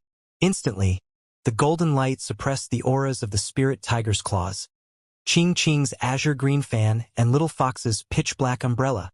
Even the array formations set up at the cave entrance could barely contain the blinding golden light. The golden light surged into the skies. Swoosh! The piece of rust on the rod finally fell and revealed the golden body of the rod. The golden light gradually dimmed. A small word was etched on the spot where the rust fell off. Imminent. Imminent. Imminent. Dominating. What a great name! Monkey reared his head in laughter and pulled out the rod in front of him. He danced with it, delighted. 1,000 miles away from here, in the Black Wind Ridge, several hundred demons were crossing through the forest with a mighty force. All the demon beasts in the vicinity had already escaped long ago upon hearing them. Among the several hundred demons, there were 8 muscular bull demons in the middle that lifted a gigantic open-air carriage. They grunted as they advanced steadily. Around the gigantic carriage were even dozens of low-level fiend demons. Everyone was circling the center. On the carriage, there was a pale-faced young man in black robes with intoxicated eyes. He laid down on the knees of a woman wearing a veil with a voluptuous figure. The woman's ears were sharp. She was clearly not a human. However, she was extremely beautiful and charming. She held a bunch of grapes that resembled green jade pearls with her left hand and smiled as she fed them to the black-robed young man. Thereafter, she sipped a mouthful of wine and leaned forward slightly before kissing the black-robed man on the lips. She stuck out her tongue gently and allowed the wine to flow through. The man had an intoxicated expression as he enjoyed himself, savoring the fragrant aroma of the woman.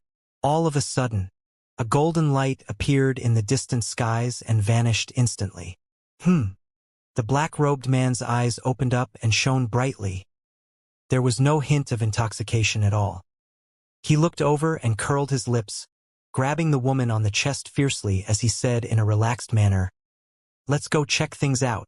Within the cave, Monkey was excited and gripped Imminent with both hands as he danced in a lively manner. After images of the rod appeared everywhere in a dizzying manner. Although the commotion caused by Imminent was significant, Su Zimo did not notice it. At that moment, he was completely immersed in his cultivation. After he advanced to the nascent soul realm, changes were happening to his flesh, tendons, bones, bloodline, and organs. When he broke through the void and formed his essence spirit, it was equivalent to him connecting to heaven and earth. Even without Su Zimo controlling it consciously, his body became stronger and even more frightening under the influence of dermic powers. Of course, this was a process. Some cultivators may require half a year, several years, or even decades. However, Su Zimo noticed that his transformation process happened at an extremely swift speed. It was as though a violent cyclone was rippling through his body, and he could clearly sense his strength increasing. He was growing stronger at every second. This was the terror of his double essence spirits. A single essence spirit would bring about dermic powers that could augment a cultivator's bloodline and physique. 2 essence spirits caused the augmentation to become more obvious and happen faster. Furthermore, the 2 essence spirits that Su Zimo cultivated were extremely strong to begin with. At that moment, the scarlet-haired Een spirit took the main spot in the middle of the spirit platform. The black-haired essence spirit assumed a lotus position in the corner. Su Zimo discovered that the truly terrifying aspect of having 2 essence spirits was that both of them were able to cultivate at the same time without affecting the other. At that moment, his scarlet-haired Een spirit had begun cultivation on the Een spirit section of the mystic classic of the 12 demon kings of the great wilderness. The black-haired essence spirit in the corner had also begun on the purple thunder manual. This way, neither of the essence spirits would fall off in their cultivation realms. On the surface, Su Zimo was at the early-stage nascent soul realm. However, the power of his essence spirits was definitely above an early-stage nascent soul. Furthermore, he had many trump cards up his sleeves. His actual combat strength had far surpassed an early-stage nascent soul's. Now that he was at the nascent soul realm, he might even stand a chance if he was up against an early-stage void reversion or even some weaker mid-level fiend demons. Void reversion realm. Su Zimo murmured softly with a chilling intent. Dao Bing Xian Yu was at the void reversion realm. Back in the Great Chen ruins, Dao Bing Xian Yu disregarded his capacity as a void reversion and interfered in the fight for the vermilion fruit to kill Su Zimo. Su Zimo's wrist was not only severed, his inner core was shattered. His golden core was destroyed and his cultivation was completely crippled. It was also because of Dao Bing Xian Yu that the 13 cities of Yen country were slaughtered later on, resulting in the homeless and destitute plight of the citizens of Yen country. Because of this, Su Hong was mentally drained and eventually passed away from the ordeal. In order to save Su Zimo, Little Fox's fire-blocking basket, the only thing left behind for her by her mother, was taken away by Dao Bing Xian Yu as well. Su Zimo remembered everything. Of course, he also knew very well that even though he had two essence spirits, carried the bloodline of the dragon race in his body and had many trump cards, he was not a match for Daobing Xianyu right now. However, once he cultivated to mid, late stage or even perfected nascent soul realm, he was confident that he could take on Daobing Xianyu. Time passed by gradually. After their initial excitement of refining their weapons, Monkey and the others settled down quietly and cultivated properly as well. Su Zimo slapped his storage bag and took out a seemingly battered lotus seat. His glabella shone faintly and swept through the old lotus seat. Instantly, it vanished and entered Su Zimo's consciousness. It was time to refine the creation green lotus. All of a sudden, Su Zimo's ears twitched and he frowned. There seemed to be many demon beasts headed in their direction. Birds and beasts roamed the Thousand Demon Valley, and it was only normal for demon beasts to pass by. Su Zimo was not certain that the demon beasts were coming for them as well. Furthermore, the demon beasts were clearly from the Black Sand Ridge. There shouldn't be any feud between them and Black Sand Ridge. What was the background of these demon beasts? With that, Su Zimo cast a mysterious energy from his glabella with a single thought, and it spread outside like a water ripple. He froze momentarily and was instantly enlightened. If he was not wrong, that should be the spirit consciousness that came with his cultivation of an essence spirit. If the five senses of the body were sight, sound, smell, taste, and sight, the spirit consciousness was a sense of the essence spirit.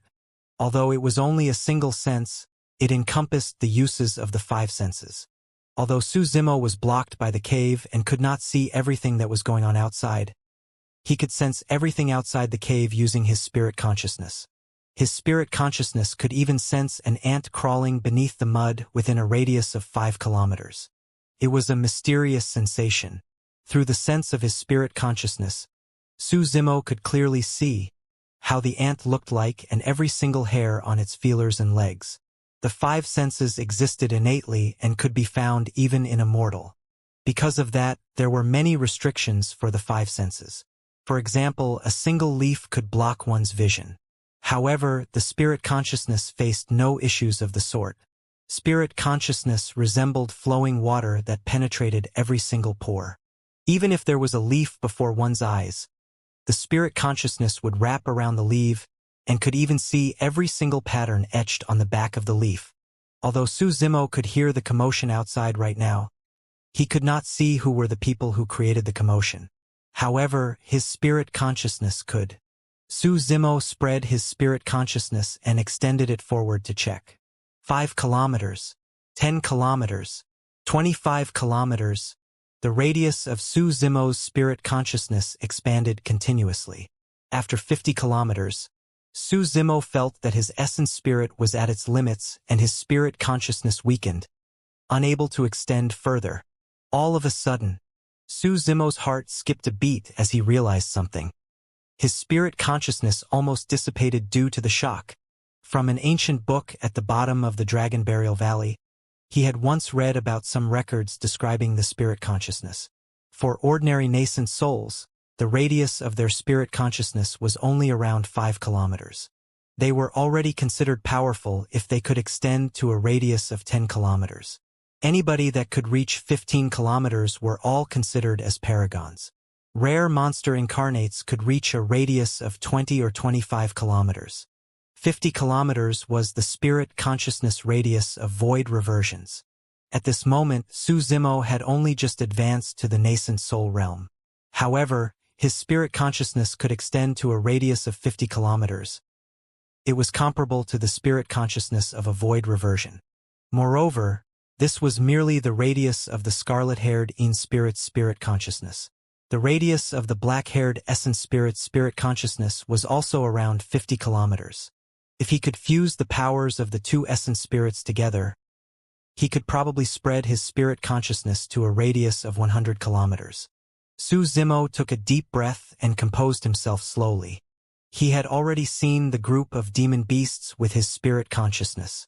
Through the shroud of his spirit consciousness, Su Zimo could see the appearance of every single demon beast and even their cultivation realms. He could even sense the aura they emanated. He caught sight of the merrymaking black-robed young man seated in the carriage in the middle of the many demon beasts.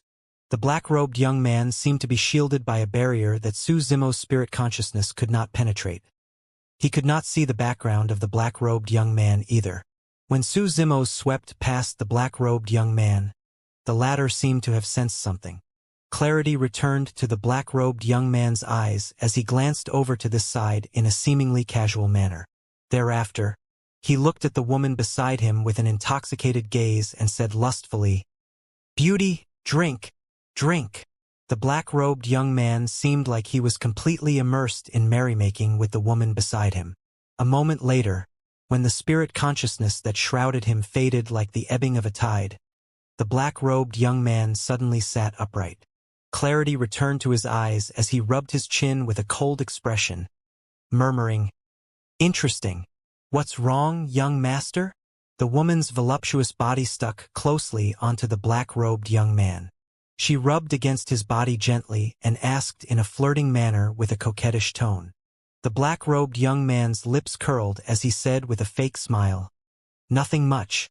Somebody spread his spirit consciousness earlier on and scanned me." "What a fool!" the woman harumphed and said in a pandering manner. "To think that someone would dare to check on our young master in the Black Sand Ridge. Doesn't he know any rules at all? Since this person doesn't know any rules, I can teach them to him," the black-robed young man said in a seemingly casual manner. However, there was a killing intent in his tone. "Protector Sure, Protector Cha." Here, two low-level fiend demons beside the black-robed young man appeared in a flash.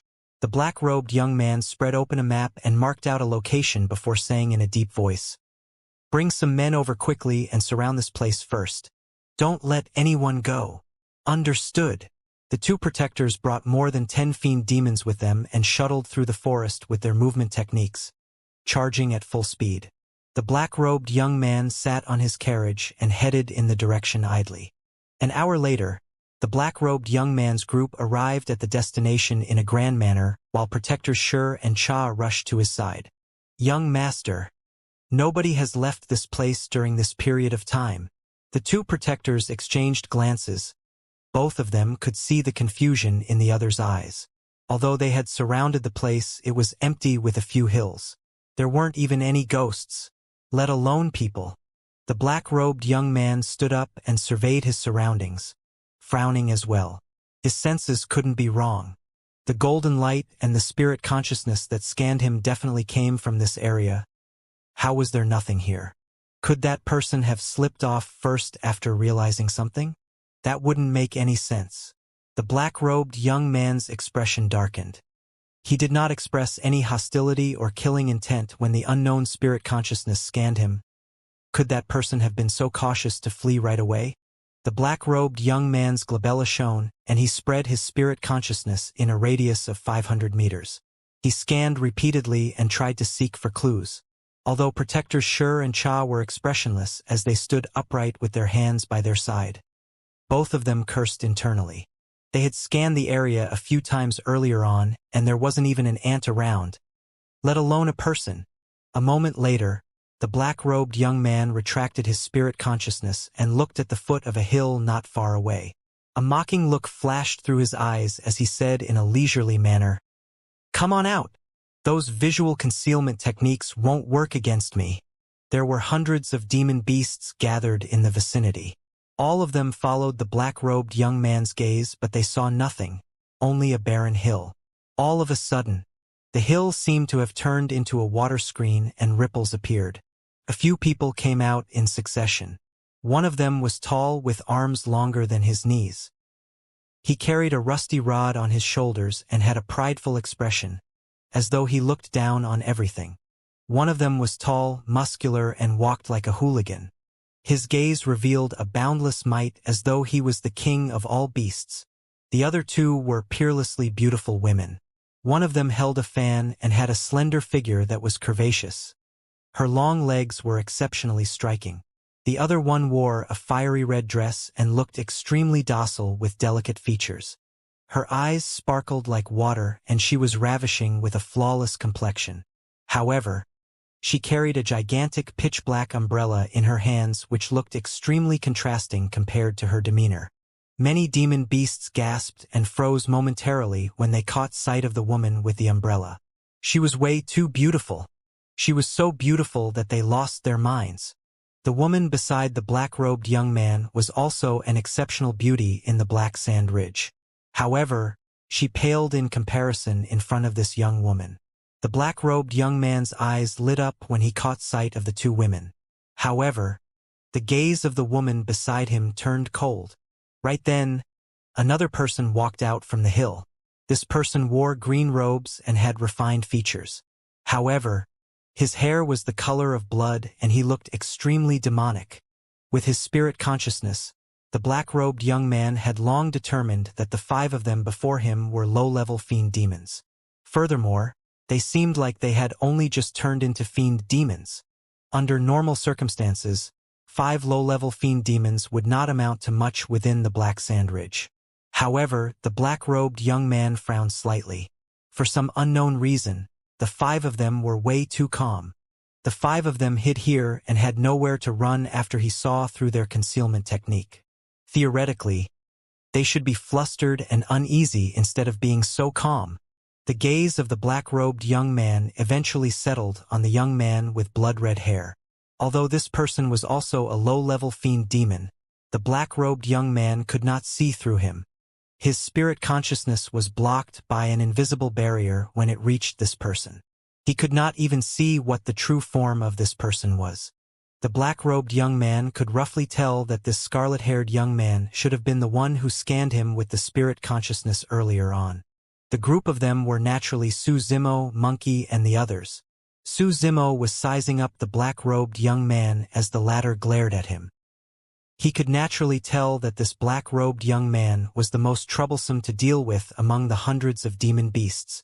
The reason why they were not surprised or panicked when they were discovered was because they had no intention to hide to begin with. Otherwise, Su Zimo would have led everyone else and left before the black-robed young man arrived. Although they were only in the Thousand Demon Valley for slightly more than 10 days, the changes in their bodies were way too great. All of them were spirit demons when they had just entered the Thousand Demon Valley.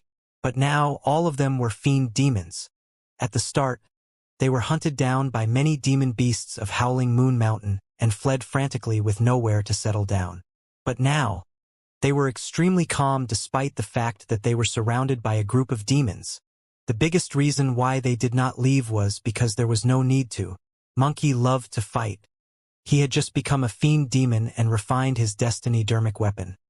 He was absolutely itching to fight. How could he leave without fighting someone to the end?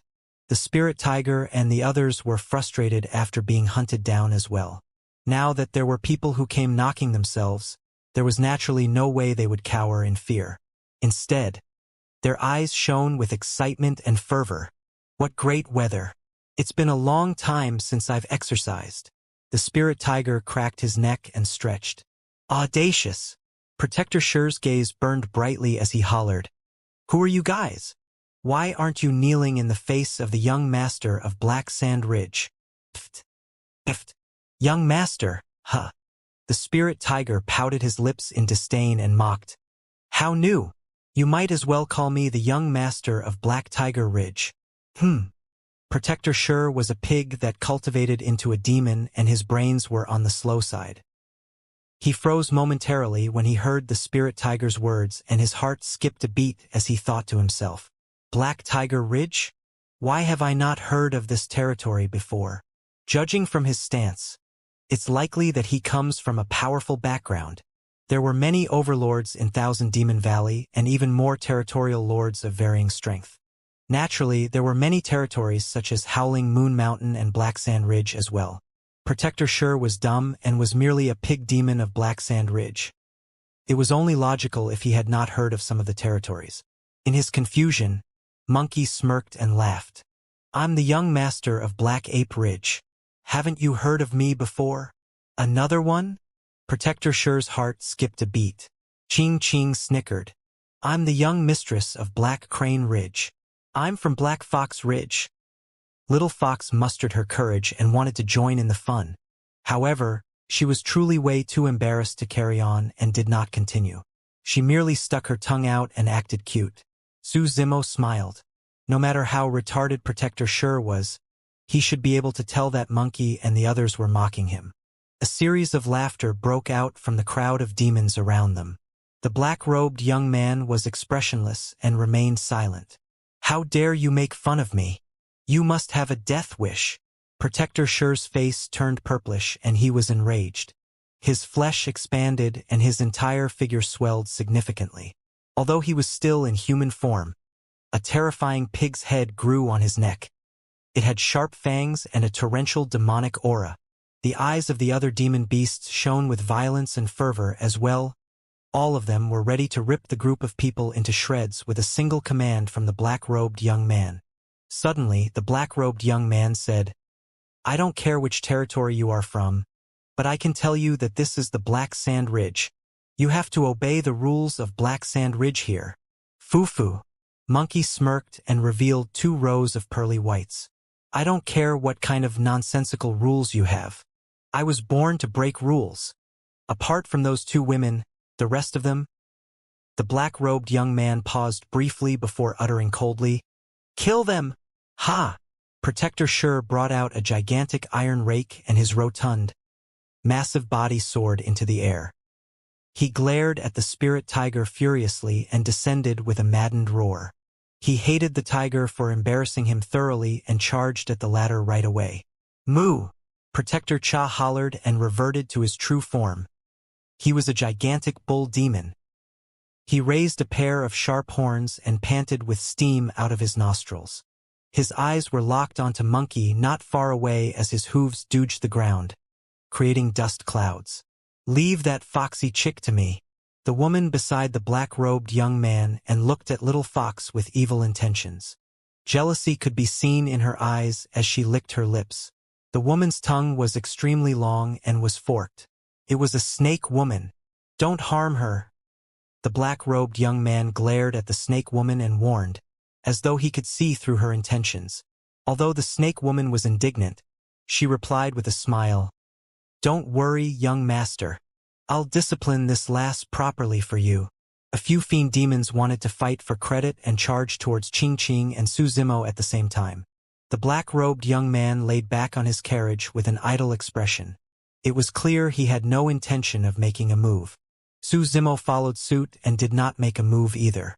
Monkey and the others had just become fiend demons and were raring to fight. This was the best opportunity for them to get used to their newfound strengths as fiend demons. Su Zimo only had a single target, the black-robed young man. He could tell that although the black-robed young man did not look old, he was far from simple. There was a high chance that he was a mid-level fiend demon. On the other side, a huge battle had broken out. Protector Sure swung his rake heavily and created an arc in midair before smashing down towards the spirit tiger. The spirit tiger reverted to his true form and moved swiftly in a flash. Before the rake even landed, the spirit tiger was already in front of Protector Sure's chest. He reached out with his tiger claws and thrust forward. Protector Sure was alarmed. He had not expected the spirit tiger's counterattack to be this vicious. If his attack landed, he could smash the spirit tiger's head. But there was a chance that his life would be in danger as well. They would have to trade lives. It wasn't easy for me to get to the status of a protector. Why should I trade my life with yours? At that thought, Protector Sure released a tremendous amount of force and pulled back the momentum of his rake to switch tactics at the last moment. He swept the rake horizontally instead towards the spirit tiger with massive strength. Clang! Sparks flew everywhere when the spirit tiger's claws clashed against the rake. All of a sudden, electric currents surged through the spirit tiger's body and cruised through the point of contact between the tiger claws and the rake and entered Protector Sure's body. Groar! Protector Sure released a tragic cry and the pig hair on his body stood upright. He was fuming with black smoke and his flesh was charred. Hee. The spirit tiger made use of the momentum to lunge forward and thrust 10 claws viciously into Protector Sure's chest. Eft! Blood flashed. The 10 claws dug deep into Protector Sure's chest. Under normal circumstances, this would definitely be a severe injury for any demon beast. However, the spirit tiger felt his heart sink the moment his claws dug into Protector Sher's chest. The flesh of this pig demon was way too thick.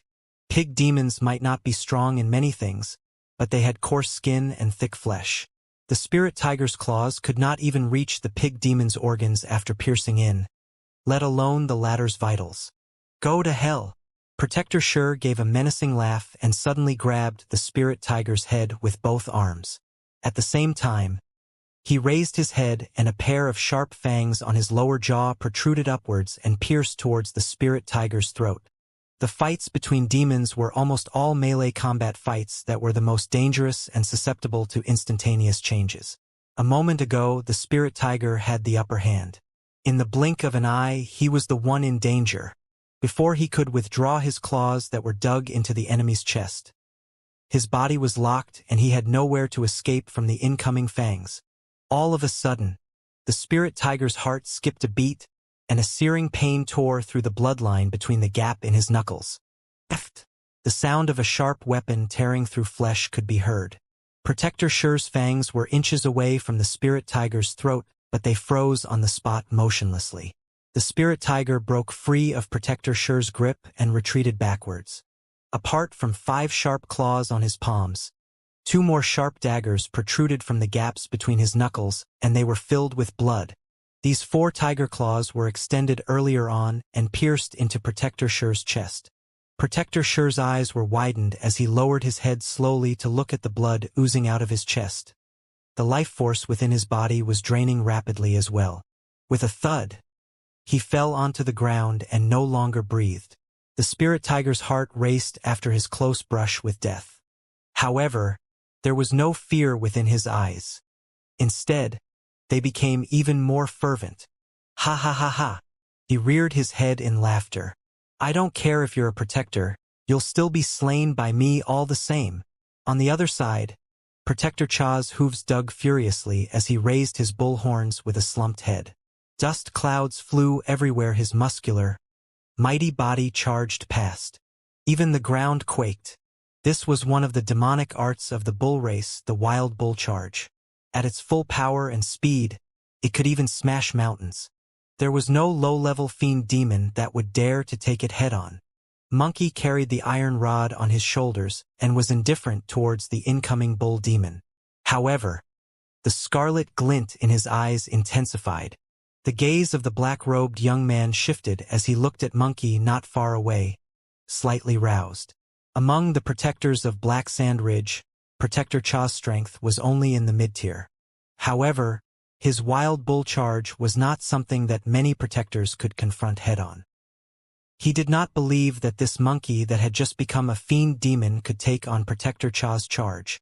Bang! Boom! Boom! The sound of the hooves were like thunder. Protector Cha sprinted the entire way and his force was at its limits when he closed into Monkey. Moo! He let out a maddened roar and thrust forward. Good timing! Finally, Monkey moved. He patted the tail end of Imminent and the entire rod suddenly bounced. Monkey gripped Imminent with both hands and swung his arms to smash down violently on the incoming bull head at the front. Imminent streaked through midair and created a series of afterimages. Bang! The 2 demon beasts clashed against one another. Immediately after, the jarring sound of bones cracking echoed, right in front of everyone. Protector Cha's head was smashed into the ground by Monkey's rod and brain juices and blood splattered everywhere. Even his essence spirit was destroyed by Monkey's rod smash and he died on the spot. All the demons were in an uproar. None of them expected 2 protectors of Black Sand Ridge to die the instant they exchanged blows. Many demon beasts that were charging forward staggered in their tracks. Crack! Crack! Crack! Cracks appeared one after another on Imminent and golden rays of light spilled out. The black-robed young man squinted his eyes and lamented to himself as he took a clear look. This should be the item that caused the momentary gold flash earlier on. Initially, only a single piece of rust fell off from Monkey's Imminent. But now, after the terrifying head-on confrontation with Protector Cha, more rust pieces fell off Imminent one after another and revealed the bedazzling golden rod beneath. Given the way it looked, anyone could tell that it was a rare treasure. Monkey demon, don't get cocky now. The two of us will take care of you. Before the sentence was finished, two fiend demons charged over. Their bodies were massive, but they were extremely agile. One of them was pitch black and the other was snow white. They were both bear demons. Both of them whipped out sabers that slashed down from the skies as they charged forward. The two bear demons had chemistry and moved in unison. It was clear that they were specialized in their combo attacks. The two sabers were not ordinary either, with two dermic patterns respectively. They were two middle-grade perfected Lord Dermic weapons. I don't care if you are bears or heroes, Scram. Monkey whirled imminent and smacked the two sabers left and right. Clang! Clang! Sparks flew and the clanging sounds from the two sabers echoed. Even middle-grade perfected Lord Dermic weapons could not withstand the power of imminent. Monkey's bloodshot eyes swept across imminent. When he found that there were no scratches, he could not help but rear his head in laughter, delighted. Ha ha ha! Great! Great! What a great treasure! Follow me from now on and I promise you'll never be covered in dust ever again. The two bears were shocked upon losing their dermic weapons. The moment they charged forward, they wanted to retreat. There was no way Monkey would accord them that chance. Along with two tragic cries, two gigantic, swollen bodies were sent flying by Monkey's rod. They were half dead with their bones and tendons snapped by the time they landed on the ground. On the other side, the snake woman had already arrived beside Little Fox. Her eyes were flirtatious and she reached out to Little Fox's cheeks with her slender fingers as she said in a coquettish manner, "Young lass, your skin sure is smooth. Gosh, I'm envious. Come over and let me have a touch." The snake woman's charming smile was laced with a lethal killing intent. However, few people could notice it. In Black Sand Ridge, she was a renowned viper and many fiend demons died in her hands. She was far superior to Little Fox in terms of cultivation realm. However, her bewitchment techniques truly did not amount to much compared to Little Fox. Little Fox retreated half a step back with a calm expression and avoided the snake woman's incoming finger by a hair's breadth. A faint stench wafted over. There was a sinisterly green, thin needle between the fingers of the snake woman. If Little Fox allowed the snake woman to touch her on the cheeks earlier on, her face would have been ruined even if she did not die. The snake woman's viciousness was chilling. A furious look flashed through Little Fox's eyes as well as she thrust the pitch-black umbrella in her hands forward like a spear. It was extremely fast and instantaneous. After a year of training in the ancient battlefield, Little Fox had grown rapidly and was no longer cowardly or weak. "Foo-foo. The lass is angry, huh?" The snake woman jeered and floated in retreat, raising her palm gently. A green fluid splashed in Little Fox's direction. The expressions of many fiend demons changed when they caught sight of the green fluid. All of them retreated with wary looks on their faces, afraid that they might be implicated. The green fluid was the most toxic poison the snake woman possessed. A single touch would rot one's flesh into pus. The poison fluid was extremely powerful and could even destroy some dermic weapons with a single drop. Little Fox did not panic or fluster. She opened the pitch-black umbrella in her hands and it shielded her like the firmaments. The poison of the snake woman splashed onto the umbrella completely. There was no reaction. The frightening poison did not create even a single ripple when it splashed onto the umbrella. It vanished completely like a gigantic rock that fell into the ocean, as though the pitch-black umbrella had consumed it. The snake woman was secretly alarmed when she caught sight of the pitch-black umbrella not far away. The pitch-black umbrella resembled an endless abyss and she felt as though her soul was about to be drawn in with a prolonged glance. The snake woman had a feeling that even she would be devoured whole if she fell into the pitch-black umbrella, let alone her poison. At the same time, Ching Ching had already begun fighting with a few fiend demons. She reverted to her true form and her crane cried endlessly. She flapped her wings and shuttled through 5 fiend demons with her movement technique.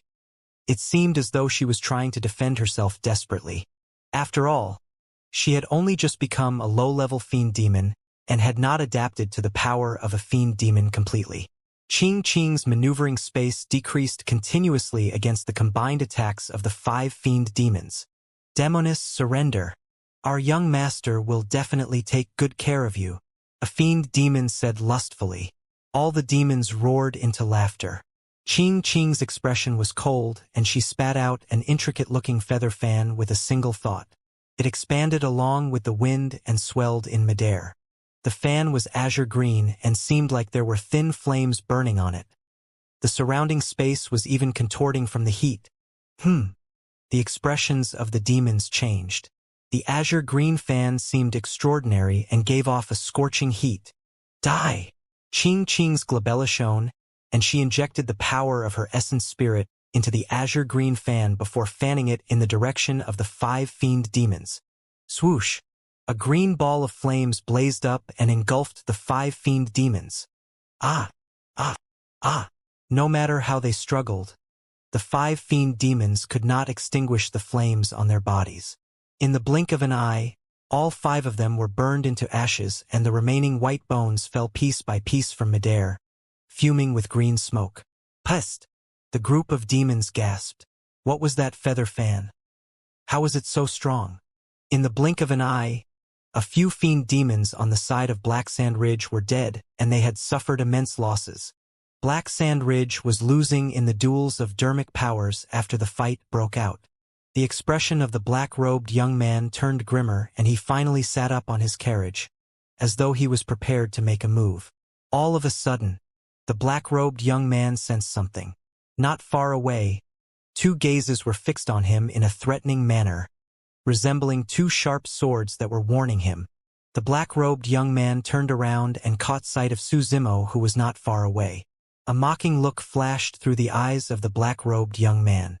Although he could not see through Su Zimo, he could sense that the latter had only just become a low-level fiend demon as well. To think that a low-level fiend demon would dare to threaten and warn him. Killing intent surged within the heart of the black-robed young man. Right when he was about to attack, he saw 3 fiend demons beside him charge over. The 3 fiend demons saw that Su Zimo had refined features and merely stood quietly behind Little Fox and Qing Qing, empty-handed.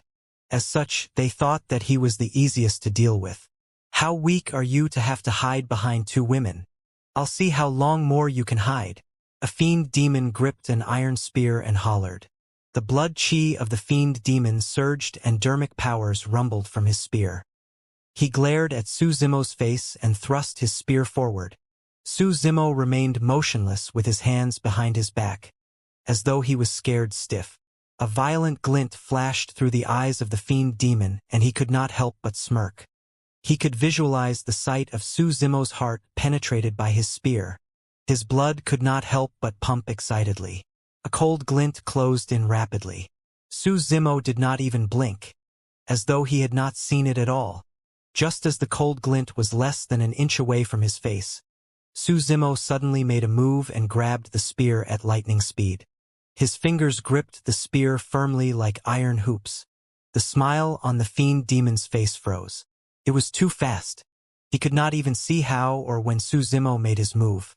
By the time he reacted to it, the spear in his hands could no longer push further. Not only that, his spear could not budge from Su Zimo's palm no matter how much strength he exerted. Right then, Su Zimo spoke. His voice was calm and emotionless. Indeed, I'm weak. However, I'm strong enough to kill you. Before Su Zimo finished his sentence, his palm went limp and slapped the spear with a coil and a tremble. The spear swiveled at a high speed. The fiend demon could not maintain his grip on the spear and let go by instinct. Ah! He shrieked, and the flesh on both his palms were ripped. Before he could react, an overwhelming burst smashed onto his chest and sent him flying. His body was repelled uncontrollably as he flew back and zoomed past trees on both sides of him. Bang! Finally, he smashed against an ancient tree and his body came to a stop with leaves falling endlessly before him. Immediately after, he felt a sharp pain spreading from his chest. Instinctively, he looked down. There was a long, cold spear stuck in his chest. It was his own spear. His chest was pierced by his own spear and blood gushed everywhere. How could this be? The light in his eyes gradually dimmed and his head slumped down with fresh blood oozing from his mouth. The black-robed young man narrowed his eyes. The exchange between the two of them lasted less than a single round, and the fiend demon died before it could even react. However, the black-robed young man saw everything clearly. The spear did not merely pierce the fiend demon. Suzimo snatched it over and flung in reverse, pinning the fiend demon to an ancient tree with the spear through its chest. Although the entire process seemed simple, the black-robed young man knew that it required terrifying burst power, immense combat talent and experience, as well as fearless courage to be able to react with such ease. The counterattack would have failed without any of those qualities. Even if he was the one in the same position, he might not have been able to react the same way. Before the black-robed young man finished his thought, the two other fiend demons that charged towards Suzimo arrived. Bang! Bang! Suzimo's figure flashed, and he did not advance nor retreat. He cut before the two fiend demons and attacked left and right, punching with a frightening strength. The two fiend demons were sent flying, and by the time they landed on the ground, they were corpses. It was clean and precise. The change to Suzimo's bloodline and body through the two essence spirits he gained upon advancing to the nascent soul realm was unimaginable. Although he was only at early-stage nascent soul, none of those ordinary low-level fiend demons could pose any trouble to him. The black-robed young man soared into the air and lunged towards Suzimo immediately. Swoosh! Suddenly, a tremendous energy fluctuation spread from midair. Heaven and earth shook with a rampant might, and every single fiend demon present felt shudders. Void Reversion Realm. That was a power that could only be released at the Void Reversion Realm. It was an attack of the spirit consciousnesses. Be it nascent souls or low-level fiend demons, both had already cultivated essence spirits. The existence of an essence spirit naturally meant that spirit consciousness would be present. However, for nascent souls and low-level fiend demons, their spirit consciousnesses can only be used for detection purposes and aren't strong enough to launch attacks. Only essence spirits of void reversions or mid-level fiend demons are able to materialize and launch attacks. The black-robed young man, who was the young master of Black Sand Ridge, was a mid-level fiend demon. An attack from the spirit consciousness was a killing move targeted at one's essence spirit and was extremely dangerous. If one failed to defend against it, their essence spirits would be severely damaged and they would die on the spot. Even deities wouldn't be able to survive. The powerful fluctuation of the spirit consciousness spread through the air like clouds with a scorching heat as it rippled towards Suzimo. Suzimo's expression changed. His spirit perception was alarmed, and he felt chills before the attack arrived. The scarlet-haired Een spirit that was in the middle of the spirit platform was created from the mystic classic of the 12 demon kings of the great wilderness. Although it was strong, it was only an early-stage Een spirit and was not at the level where it could launch a spirit consciousness attack. It was the same for the black-haired essence spirit. Suzimo was rather helpless against the spirit consciousness attack of the black-robed young man. That was the reason why mid-level fiend demons could suppress low-level fiend demons. Superior dermic power was not the only reason. A single spirit consciousness attack could suppress all low-level fiend demons. Suzimo had just advanced to the nascent soul realm and was unfamiliar with the means of combat at this level. How could he deal with something that was at an even higher level, the void reversion realm? The black-robed young man stood in the air and crossed his arms with a smirk. To him, that attack alone was enough to kill Suzimo. The overwhelming spirit consciousness surged over. Suzimo had nowhere to run. If he allowed the black-robed young man's spirit consciousness to charge into his spirit platform, his spirit consciousness would definitely be severely injured. All of a sudden, a flash of inspiration crossed Suzimo's mind. The scarlet-haired Een spirit that was in the middle of the spirit platform rose all of a sudden. The black-haired essence spirit that was initially in a corner rose at the same time.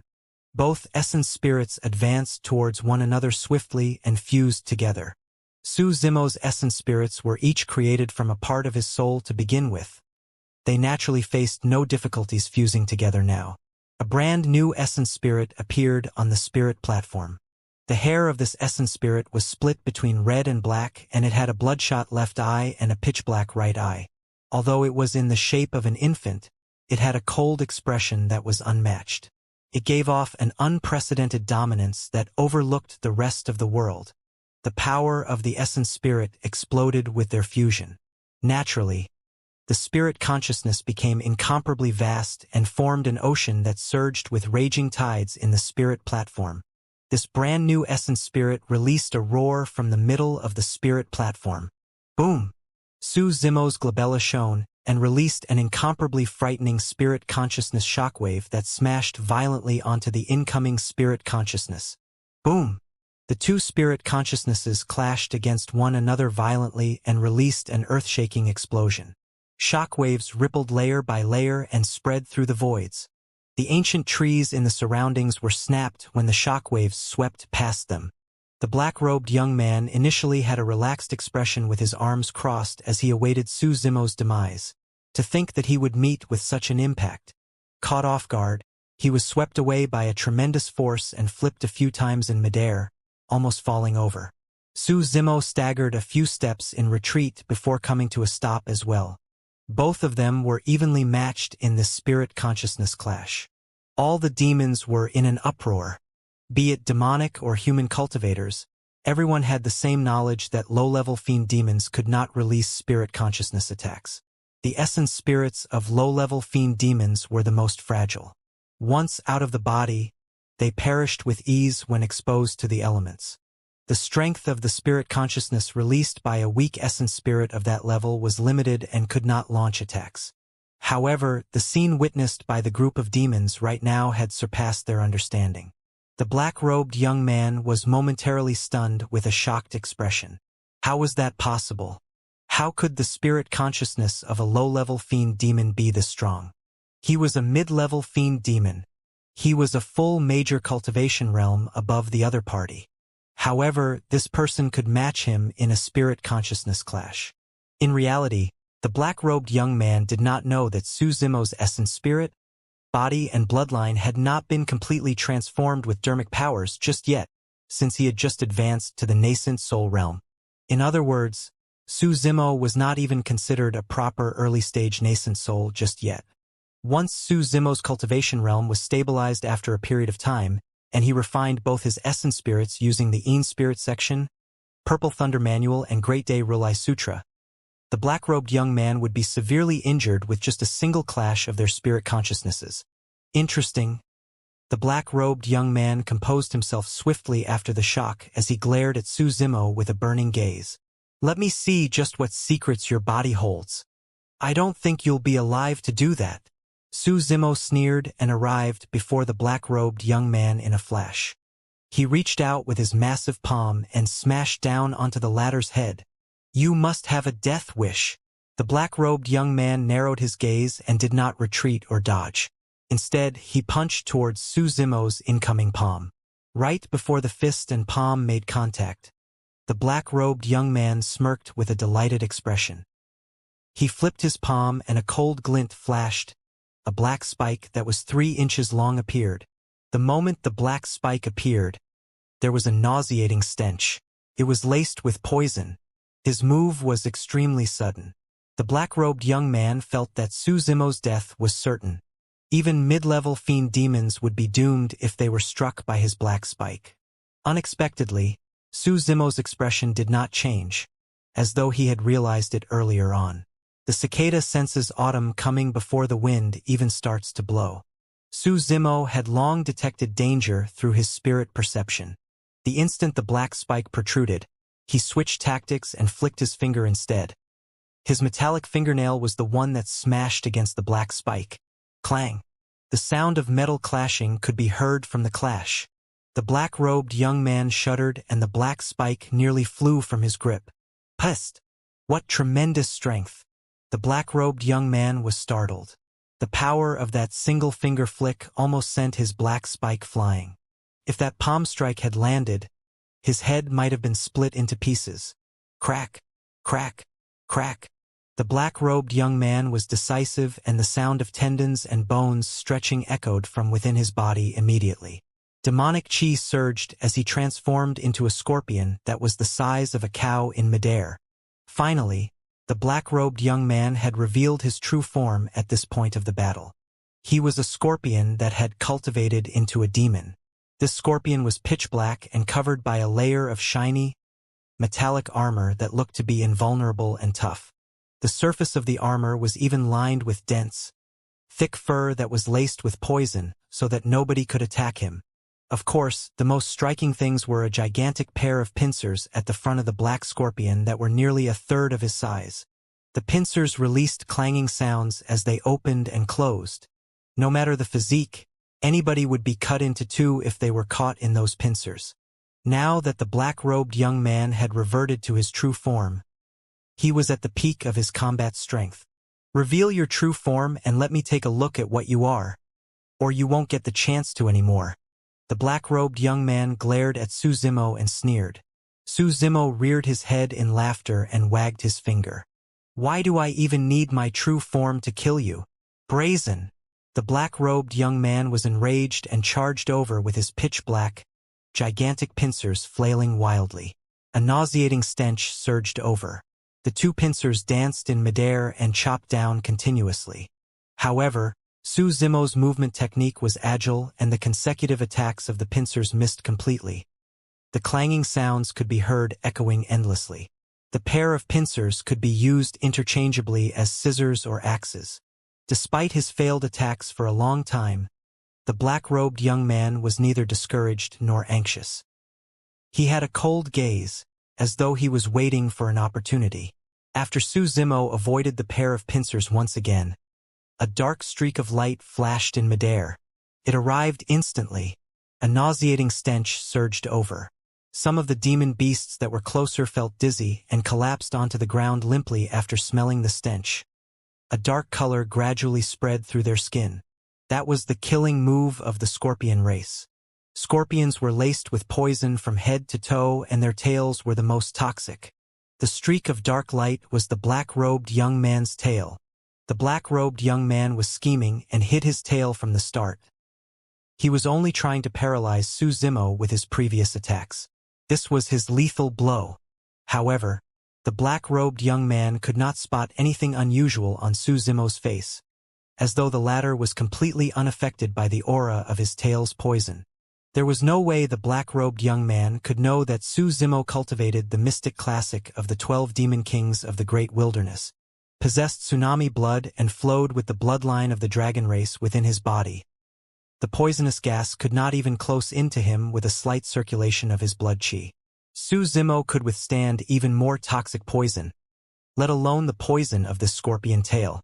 Suddenly, Su Zimo's gaze focused and he reached out, avoiding the poison sting on the scorpion's tail by a hair's breadth and gripping the root of the tail.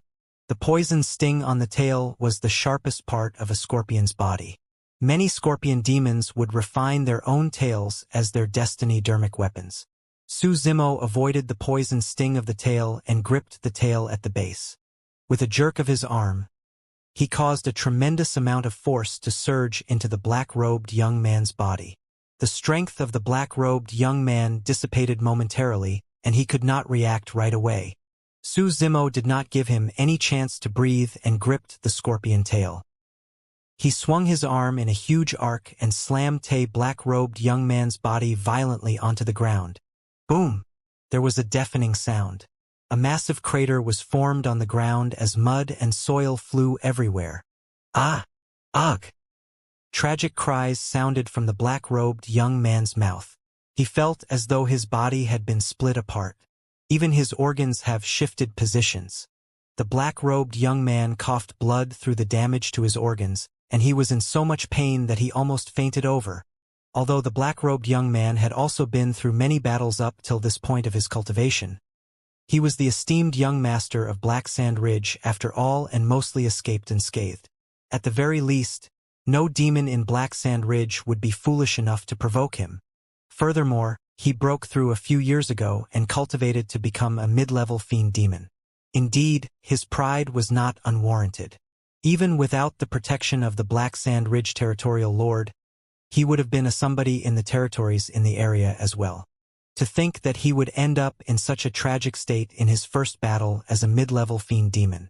The thing he could not accept was that he was defeated by a low-level fiend demon. How was that possible? Although the black-robed young man's bones and tendons were almost snapped and his mind was in a mess, he could not figure it out still. Even a pure-blooded ferocious beast might not be able to kill him with their major cultivation realm difference. What was the background of this man? How could a low-level fiend demon release a spirit consciousness attack? Countless doubts crossed the proud black-robed young man's mind. He must be hiding some secrets. It must either be some rare treasure or a powerful secret skill. If I can kill him and steal his treasure or secret skill, my strength will definitely explode. The black-robed young man initially harbored thoughts of retreating. However, his greed took over him with those thoughts. Riches were gained in treacherous situations. No matter what, he was a mid-level fiend demon and he could still fight. There might be a chance for him to secure victory despite his disadvantage given his superior cultivation realm. If he missed this opportunity right now, it would be too difficult to capture these 5 people if they were to head to other territories in the future. At that thought, the black-robed young man took a deep breath and consumed some spirit herbs. His glabella shone and he channeled his essence spirit, gathering dermic power continuously. Black sand eclipse. The black-robed young man roared with bloodshot eyes without even turning back. Many black sand ridge demon beasts that were initially fighting against Monkey and the others were shocked when they heard that. All of them bolted in retreat with wary expressions, wanting nothing more than to get away. Right as Su Zimo was about to advance and kill the black-robed young man, he felt a wild wind roar in his surroundings as black sand flew towards him. Instantly, the entire world went dark. It was as though the sun had been devoured. Black sand eclipse was the ultimate technique that brought the Black Sand Ridge territorial lord to fame. Every single speck of black sand contained the poison of the scorpion race as well as tremendous dermic powers. It was incomparably powerful and would grind away one's skin and bones. Su Zimo's heart skipped a beat. He could feel sharp pains each time a speck of black sand struck his body. It was not obvious and he could endure it still. His body had turned even more frightening after his advancement to the nascent soul realm. When his blood chi surged, even ordinary dermic weapons might not be able to hurt him. However, eyes were the most fragile and could not withstand the attack of the black sand. Instinctively, Su Zimo closed his eyes. The moment he closed his eyes, his heart skipped a beat. The wild winds gusted and black sand blanketed the skies. Suddenly, he discovered that the black sand was not only offensive and powerful, it could even isolate his 5 senses. Even his spirit perception felt delayed and fuzzy against the envelopment of the black sand. Although he could still sense danger, he could not determine its exact location. Although Su Zimo was surprised, the black-robed young man was shocked.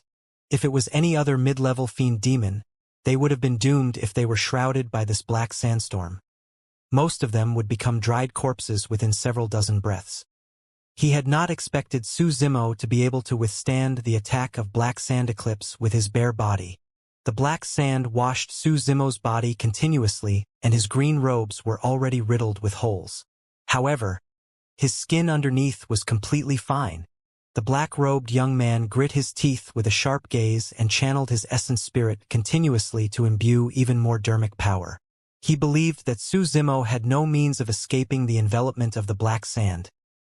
No matter what, he was bound to win. All of a sudden, a beam of light flashed in the black sand. The black-robed young man widened his eyes and watched everything in disbelief. Su Zimo had opened one of his eyes within the black sand. The light came from his right eye. It intensified and grew increasingly bright. It was like a blazing sun. Although the black sand was strong with boundless dermic powers, it could not devour that blazing sun. It was like the eye of a divine being. It was cold and authoritative. This is... The black-robed young man's scalp prickles and he felt chills down his spine as he suddenly shrieked, "Visual technique!" A bedazzling light column surged through the black sand and tore through the voids, illuminating the world like it was day. Light had returned. Boom! The light column tore through the black sand instantly and struck the black-robed young man viciously. It tore through the back armor of his scorpion body and penetrated his chest. However, not much blood flowed out of the massive bowl-sized wound. It was cauterized from the burn. Illumination Eye, a secret skill of the dragon race. Although the black sand was strong, it could no longer block Su Zimo's vision. Su Zimo located the black-robed young man's position and injured the latter severely with an instantaneous attack. The black sand dispersed. This time round, Su Zimo did not accord the black-robed young man any chance to even take a breath. He charged forward in huge strides and stomped onto the back of the black-robed young man heavily. Snap! The black armor on his back shattered. That single stomp crushed the spine of the black-robed young man. Boom! Su Zimo leaned in and punched the black-robed young man viciously on the head. The head exploded and red and white fluid splashed onto the ground. The black-robed young man was dead. Su Zimo stood up, frowning slightly. Although he had killed the black-robed young man with overwhelming means, he felt something odd in his mind, as though something was amiss. Suddenly, Su Zimo felt as though someone was peeping on him. He spun around with a bright gaze and glared in the opposite direction. In the depths of the forest, a pitch-black scorpion the size of a thumb hovered in midair. It gave off a faint glow and possessed a menacing expression with a venomous gaze. The pitch-black scorpion looked exactly the same as the black-robed young man who had just died. He froze momentarily and was instantly enlightened. The thumb-sized, pitch-black scorpion that glowed softly should be the essence spirit of the black-robed young man. At the Void Reversion Realm, when one was a mid-level fiend demon, the essence spirit could break free from the shackles of the physical body. It no longer feared the scorching heat nor cyclones and could roam the world freely while crossing boundless distance. This was the realm where the essence spirit was described to be able to exit from one's body. As long as the essence spirit was not dead, a cultivator won't die even if his physical body was destroyed. Given the opportunity, an essence spirit at the Void Reversion Realm can even assimilate the body of another person and be reborn in another method. Of course, no matter who it was, even if they possessed boundless dermic powers, they could not assimilate others limitlessly. Moreover, assimilation was extremely dangerous and there were a lot of restrictions. Simply put, every person merely had a single assimilation attempt. Even so, it was a frightening prospect. It was equivalent to an additional life. The black-robed young man was impressive as well. When he realized that there was no hope for his physical body, he was decisive and gave up on his body instantly to escape with his essence spirit. This was the first time that Su Zimo had an actual fight with an expert at the level of a mid-level fiend demon. He was unfamiliar with their methods, and that was the reason why he made the mistake of allowing the black-robed young man's essence spirit to escape. The black-robed young man had a vengeful gaze as he looked at Su Zimo. He then turned to leave and vanished into the depths of the forest. A deep feud was sowed for the destruction of his physical body. Su Zimo knew that things would definitely not end peacefully after he saw the black-robed young man's gaze. Right now, the simplest method for Su Zimo was to chase and destroy the black-robed young man's essence spirit in order to get rid of future troubles. However, the black-robed young man was a step earlier and the two of them were too far apart. Furthermore, this was the Black Sand Ridge and Su Zimo was extremely foreign to this place. He did not manage to chase far before he lost track of the black-robed young man. After exiting from the body, the essence spirit was no longer bound by the shackles of the physical body and could move thousands of kilometers instantly at an extremely fast speed. Even if Su Zimo knew where the black-robed young man was, it would be difficult for him to catch up unless he released blood escape. Furthermore, the black-robed young man was the young master of Black Sand Ridge and had a noble status. Many fiend demons must have been alerted to the massive battle that broke out here. If he continued his pursuit, he might find himself embroiled in difficult battles. After a moment of silence, Su Zimo gave up on his pursuit and retreated. He was not going to commit the same mistake against another mid-level fiend demon the next time with this experience. By the time Su Zimo returned, the battle had already ended. Even as a mid-level fiend demon, the black-robed young man nearly died and he ended up in the tragic state where his physical body was destroyed. When the other demon beasts saw that, they did not linger at all and fled everywhere. Only corpses were left lying around the forest. During that short period of time, more than 100 demon beasts had died. Monkey, the spirit tiger and Ching Ching were all excited. Ever since they entered the Thousand Demon Valley, they had been hunted down by the demon beasts of Howling Moon Mountain. Finally, they were able to vent their frustrations that had built up. Even Little Fox could not conceal the joy in her eyes as she gripped her beloved pitch-black umbrella tightly. "Great! That was great!" The spirit tiger grinned and thumped his chest while declaring loudly, "Bloody hell! We'll see who has the guts to hunt us down from this day forth. Anyone that comes is going to be sent right back by us." The five of them exchanged glances and smiled. All of them knew that they would no longer have to flee for their lives from that moment on. Little Fox put away the pitch-black umbrella in her storage bag and turned to ask, "Young master, where are we headed to next?" Demon beasts could utilize dermic powers after cultivating essence spirits. They could also make use of a storage bag created with dermic powers that was extremely convenient. Of course, some fiend demons would choose to hide their weapons in their bodies, mouths, or minds. The spirit tiger raised his fist and declared loudly, "We should naturally look for a territory and become territorial lords ourselves. How great is it to become territorial lords where we can rule over thousands of demons and look all awesome?" "That's right." Monkey nodded in agreement. Every other moment he had thoughts of being a king. Ching Ching smiled at the spirit tiger and asked, "Also, when you become a territorial lord, there will be a lot of demonesses that will accompany you, right?" "That's right." The spirit tiger fantasized with an intoxicated expression and almost drooled. The moment he spoke, he sensed a killing intent and jerked out of his stupor. "I mean, no way," he said in a self-righteous manner. "I am a decent gentleman that pays no attention the secular desires posed by demonesses." The spirit tiger smacked his lips and closed in to Ching Ching with a pandering smile. "All I need is you to accompany me. Ching Ching." "Get lost." Ching Ching extended her long leg and sent the spirit tiger flying right away. Little Fox furrowed her brows slightly and said in a soft voice, "However, we've only just broken through and are only low-level fiend demons.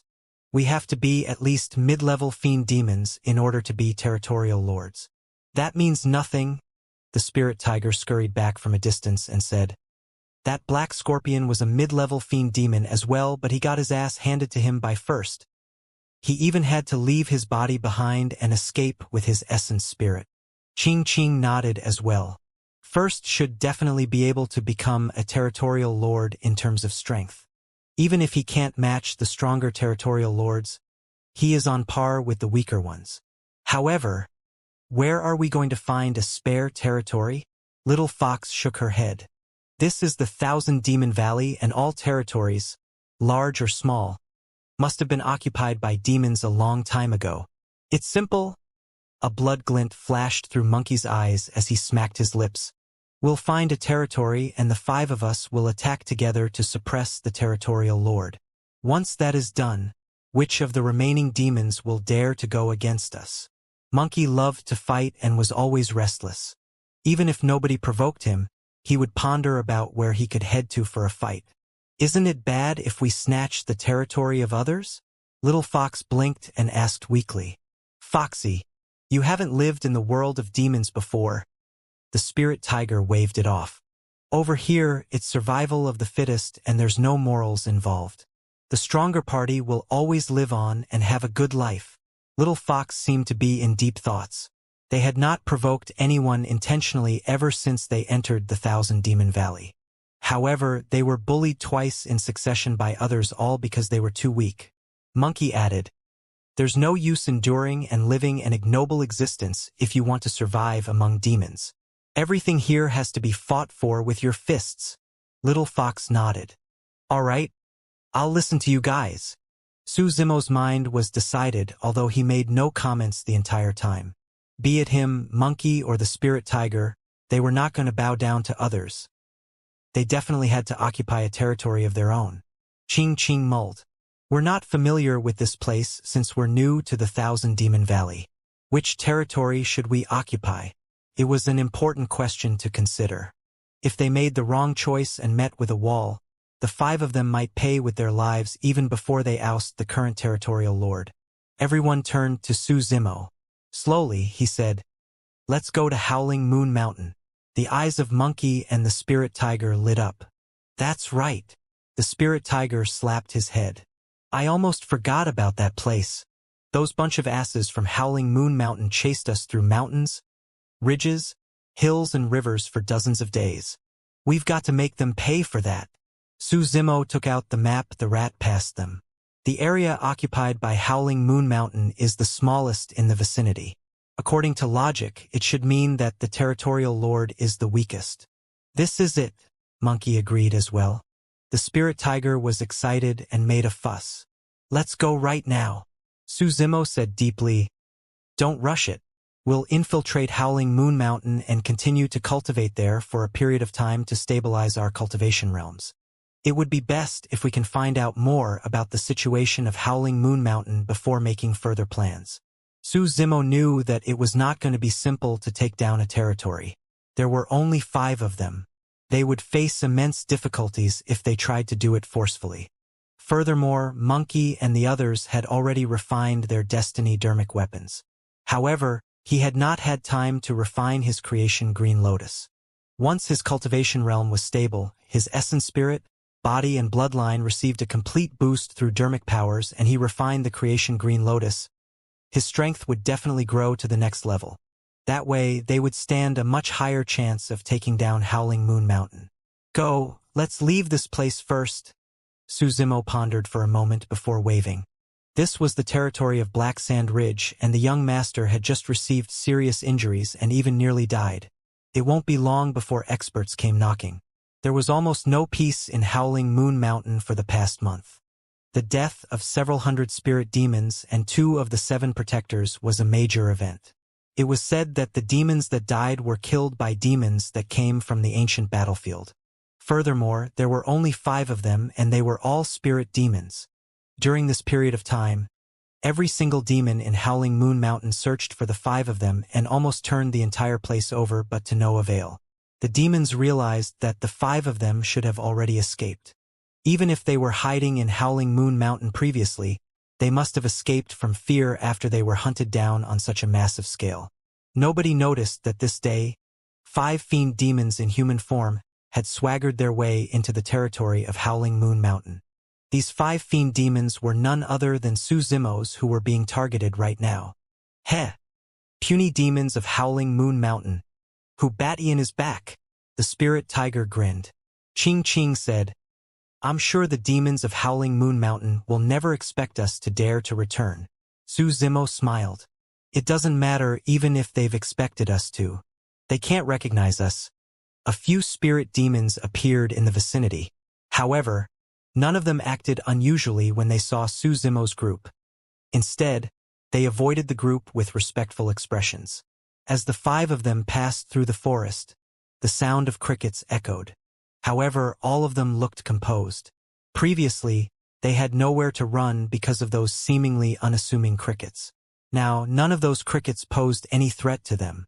After Su Zimo's group cultivated to become fiend demons, they could take on human forms without any signs of their demon roots. Although they could already take on human forms at the Golden Core realm, they would exude demonic chi and exhibit certain demon traits. For example, Monkey could not hide his long fur. The spirit tiger had the head of a tiger and the body of a human. Little Fox's tail would pop out from time to time. Now, even if other fiend demons were here, they would not be able to recognize the 5 of them, let alone these ordinary crickets. Only experts that surpassed them in cultivation realm would be able to see through them. Su Zimo had red hair and the muscles on his face squirmed to readjust themselves. He looked like a completely different person. Let's go and find a place to settle down and cultivate for a period of time to stabilize our cultivation realms. Su Zimo brought Monkey and the others into the depths of the forest and disappeared before long. A month later, a round moon shone brightly late at night. The clear moonlight spilled onto the lake surface that resembled a mirror. The lake water was so clear that its bottom could be seen. It looked like there was a divine dragon that was swimming in the waters. A gentle breeze blew past and the moonlight rippled. The divine dragon vanished and a figure was reflected. On a stone slab beside the lake, a scarlet-haired man bathed in the moonlight and devoured heaven and earth. Every breath he took caused his body to echo with the sound of tsunamis. Rich demonic chi spewed out from his mouth and seemed to take on the shape of a divine dragon in midair. It circled once before it was sucked in by his nose again. The cycle repeated itself continuously. The aura around the man became increasingly frightening, and he emanated a boundless might. All the demons in the vicinity had avoided the place a long time ago. The sound of the crickets had vanished entirely. The scarlet-haired man was none other than Su Zimo. They had returned to Howling Moon Mountain and cultivated for a month. During this period of time, Su Zimo's cultivation realm had stabilized. The augmentation to his essence spirit, bloodline and body using dermic power was complete as well. Right now, Su Zimo was much stronger than he was a month ago. Even if he met with the young master of Black Sand Ridge's Black Sand Eclipse once again, he could dispel it without using Illumination Eye. Su Zimo had benefited immensely for the past month. The scarlet-haired Een spirit cultivated the mystic classic of the 12 demon kings of the Great Wilderness. The black-haired essence spirit cultivated the Purple Thunder Manual and Great Day Rulai Sutra and was in a great condition. However, nothing happened to the creation Green Lotus. Su Zimo was not discouraged. Legend has it that the creation Green Lotus was an item of the immortal world that was incomparably strong. It would be unusual if it was repaired that easily. He took out a stalk of soul-nourishing blood ginseng and consumed it to continue with his cultivation. The black-haired essence spirit sat on the antiquated creation Green Lotus on the spirit platform, and a faint halo appeared behind his head that shone with a divine, flawless glow. From time to time, a purple streak of lightning would clash past with a sizzling sound. The scarlet-haired Een spirit hovered in midair within the spirit consciousness. As time passed by, the skin of the scarlet-haired Een spirit became coarse and eventually, fiery red scales appeared one after another. They resembled metal plates that were burned bright red. The scales resembled those that grew on Su Zimo's body during his dragonification. However, the scales were created from his spirit consciousness and were embedded on his essence spirit. Right then, something crossed Su Zimo's mind. There was the saying of reverting the spirit to the void. When cultivated to the void reversion realm, the essence spirit could exit one's body and roam the world freely, traveling 1,000 kilometers in an instant. Under normal circumstances, neither the Een spirit or the essence spirit of the nascent soul could achieve that. But now, a bold thought crossed Su Zimo's mind as he sensed the scales on the body of the scarlet-haired Een spirit. With a thought, Su Zimo directed the black-haired essence spirit out of the spirit consciousness and the body. The moment it left his body, the black-haired essence spirit shivered. Although the temperature outside was normal, it was way too cold for the black-haired essence spirit to endure. Shoo! The black-haired essence spirit returned to the spirit consciousness hurriedly and continued to cultivate. This time round, Su Zimo directed the scarlet-haired Een spirit carefully out of the spirit consciousness. It was all right. When the scarlet-haired Een spirit with scales left the body, it did not feel uncomfortable. Su Zimo was delighted, but he did not dare to be careless. Be it the Een spirit or the essence spirit of the nascent soul, the true threat they faced were the natural elements of the weather. The elements were unavoidable if the essence spirits wanted to roam the world. Before that thought was completed, a cold gust of wind blew past. Su Zimo grit his teeth. However, the scarlet-haired Een spirit did not return and stayed outside his body. The scarlet-haired Een spirit remained motionless against the cold wind. It was not damaged at all with the protection of the scales. Su Zimo was elated. If he was not wrong, those scales were dragon scales of the spirit consciousness that he had cultivated from the Een spirit section. Gradually, Su Zimo became even bolder. The scarlet-haired Een spirit shuttled through midair at an extremely fast speed and left streaks of red light. It was roaming the world freely and could cross 1,000 kilometers in an instant. This was originally something that could only be achieved by a void reversion's essence spirit. However, Su Zimo was able to do it by cultivating the Een spirit section of the mystic classic of the 12 demon kings of the Great Wilderness. The scarlet-haired Een spirit stood in midair and stared at its own body on the stone slab. It was looking at itself. It was a mysterious sensation. It was even more direct than the introspection of a spirit consciousness. Furthermore, the scarlet-haired spirit could roam the world, and its detection radius was even wider than the spirit consciousness. Excited, Su Zimo decided to travel around Howling Moon Mountain at night using the scarlet-haired spirit.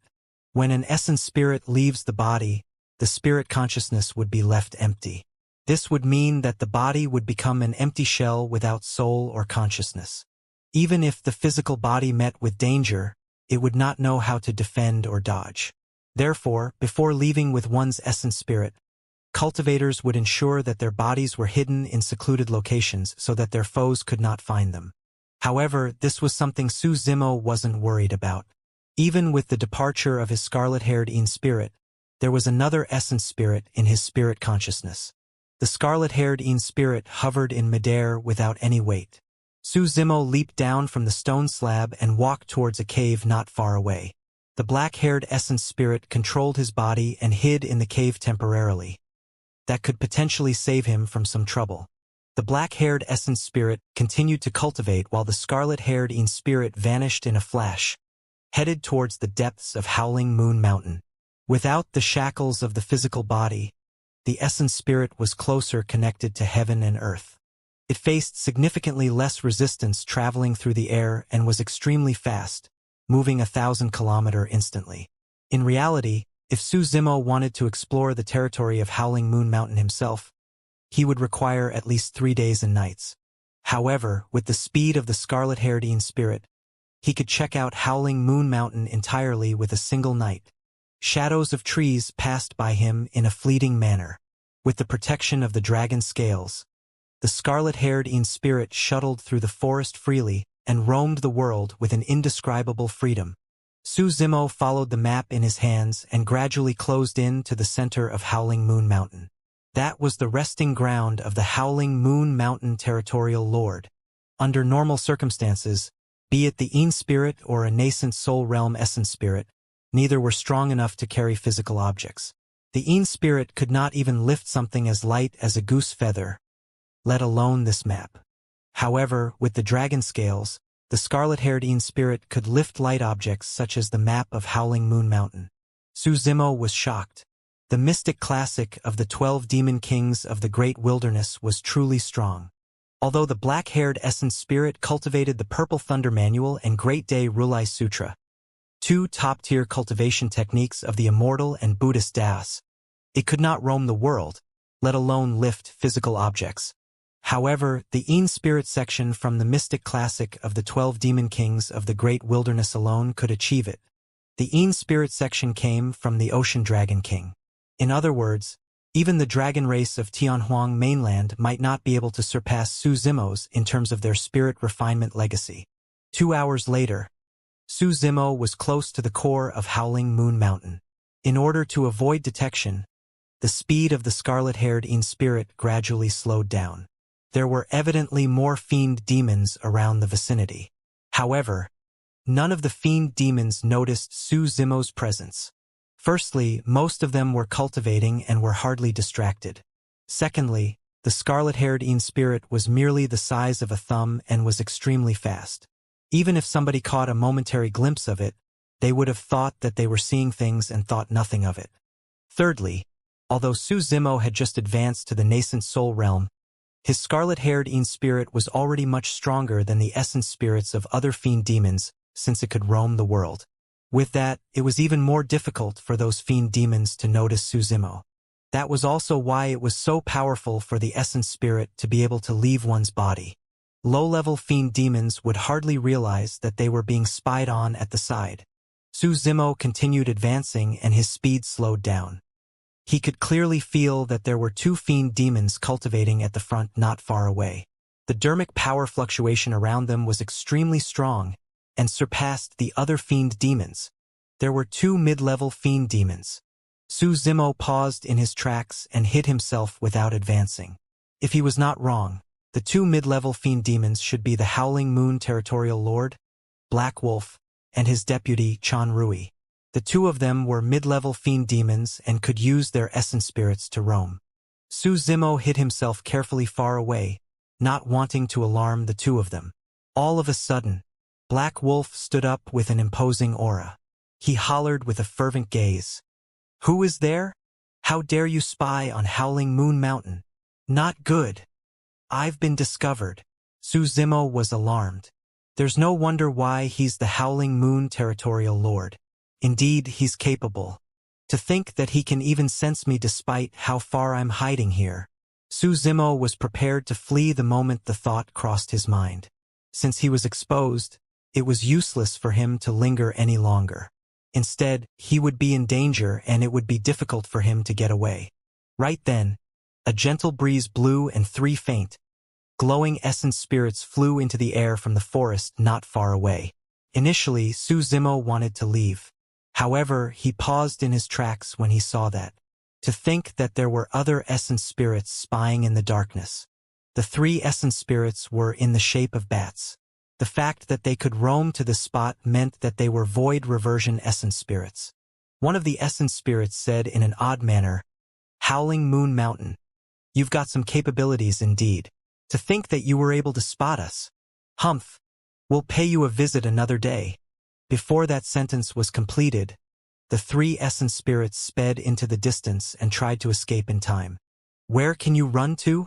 Black Wolf roared and his glabella shone, releasing a terrifying spirit consciousness that formed a murderous wolf in midair. The wolf arrived instantly before an essence spirit, devouring the latter in a single chomp.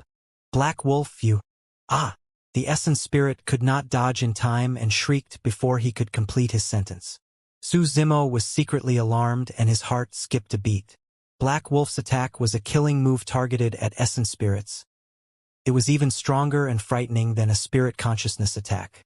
Spirit consciousness attacks were the most ordinary offensive means at the void reversion realm. Some mid-level fiend demons or void reversions get the chance to cultivate secret skills for their essence spirits that could condense their spirit consciousnesses, and in turn create attacks that were extremely lethal with concentrated strength. Secret skills for essence spirits were extremely rare and the major sects kept everything to themselves. In the Yang Spirit section of the Mystic Classic of the 12 Demon Kings of the Great Wilderness, there was a secret skill from the Desolate Ocean Dragon King for the essence spirit. Unfortunately, the text of the Yang Spirit section was incomprehensible. It seemed like an ancient language from the dragon race, and it was the same for the secret skill. Of course, Su Zimo had not cultivated to that level and was not qualified to cultivate the essence spirit secret skill. Previously, it was clear that the young master of Black Sand Ridge did not know any essence spirit secret skills. If he had released an essence spirit secret skill, Su Zimo might not have been able to defend against it even with the fusion of his essence spirits. Although the bat essence spirit was extremely fast, the secret skill of Black Wolf's essence spirit traveled at an even faster speed and devoured the bat essence spirit. The essence spirit of a mid-level fiend demon left its body and roamed here. To think that it would die in Black Wolf's hands without the chance to even return to its body. O.M. Chan Rui struck. A tremendous spirit consciousness gathered and 2 curved blades appeared in midair all of a sudden, shimmering coldly and thin as cicada wings. It was another essence spirit secret skill. The 2 curved blades descended onto another essence spirit that was escaping and weaved across one another. The bat essence spirit was sliced by the sabers and perished on the spot. In the blink of an eye, the essence spirits of 2 void reversions perished. Naturally, an essence spirit had to face immense danger upon leaving its body. It was even more dangerous when they were spying on a territorial lord. The 2 territorial lords of Howling Moon Mountain attacked and killed off 2 essence spirits cleanly. However, the 3rd bat essence spirit seized the opportunity to flee far away. "Black Wolf, Chan Rui, don't get cocky now." The sound of the bat essence spirit echoed from far away. "Howling Moon Mountain is about to be doomed. Let's see how much longer you can continue to be smug." The voice grew increasingly distant and eventually went silent. Su Zimo hid where he was motionlessly. If the 2 territorial lords of Howling Moon Mountain noticed him and released their essence spirit secret skills, his Scarlet Herodine spirit would definitely be severely injured even with the protection of the dragon scales. Although the essence spirit could roam the world upon leaving the body and travel at 1,000 kilometers in an instant, if it was severely injured, it would result in the death of the body. there was no return. In the blink of an eye, 2 mid-level fiend demons had perished here. The 3 mid-level fiend demons must not have expected the 2 territorial lords of Howling Moon Mountain to discover their presence. Less than that, they did not expect the 2 territorial lords to be this ruthless and cultivated essence spirit secret skills. A single attack from both of them killed off 2 essence spirits. Su Zimo was secretly alarmed when he witnessed everything. Thankfully, he came to check things out and understood the situation. Otherwise, he might have taken a huge loss if he took on the 2 territorial lords. Although they were all mid-level fiend demons, the strength of the 2 territorial lords of Howling Moon Mountain were far superior to the young master of Black Sand Ridge. The massive battle ended instantly. As though they no longer had any mood to cultivate, Black Wolf and Chan Rui exchanged glances in silence. There was a hint of worry on their faces. Su Zimo was puzzled. Although it was a clear victory, why did it seem like they had lost? When he recalled the statement left by the mid-level fiend demon, he realized that things might not be as simple as they seemed. Black Wolf said with a grim expression, "Cyclone Cave can't hold it back any longer. To think that they sent 3 mid-level fiend demons to spy on us. Thankfully, I noticed their presence or the 2 of us might be killed if they took the first move. Actually, the territorial lord of Cyclone Cave is still cautious of us. Otherwise, he would not have sent people to come and spy on us first," Chan Rui deduced. Black Wolf shook his head. "We can still fight if it's only Cyclone Cave. However, that's not the only threat to Howling Moon Mountain. There's also Black Sand Ridge and Ghastly River," Chan Rui continued. "That's right," Black Wolf sighed. "Those 3 territories have their sights on us.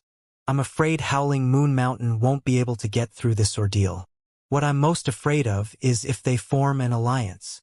Chan Rui remained silent with a heavy heart. At that point, Su Zimo had already obtained quite a bit of useful information. When he saw the territorial lords in an uneasy mood, he knew that it was a rare opportunity and left carefully and silently, exiting the region soon after.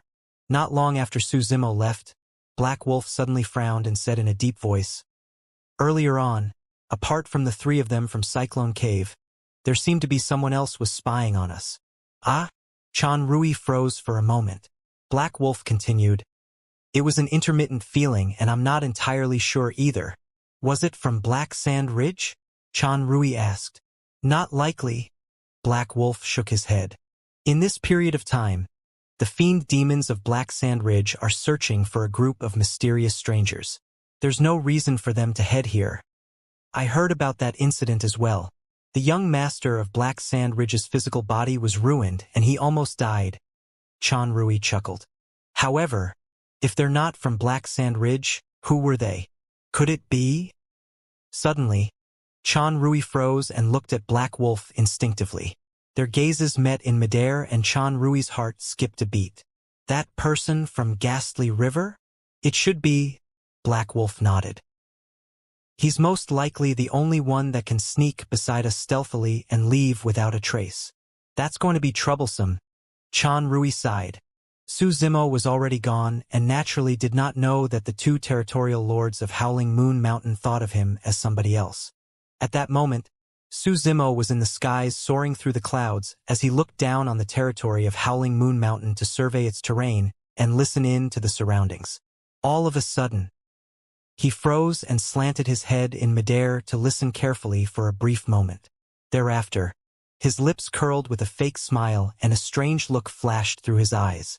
If he extended his spirit consciousness through the ground beneath him, he could clearly detect that it was not fully solid.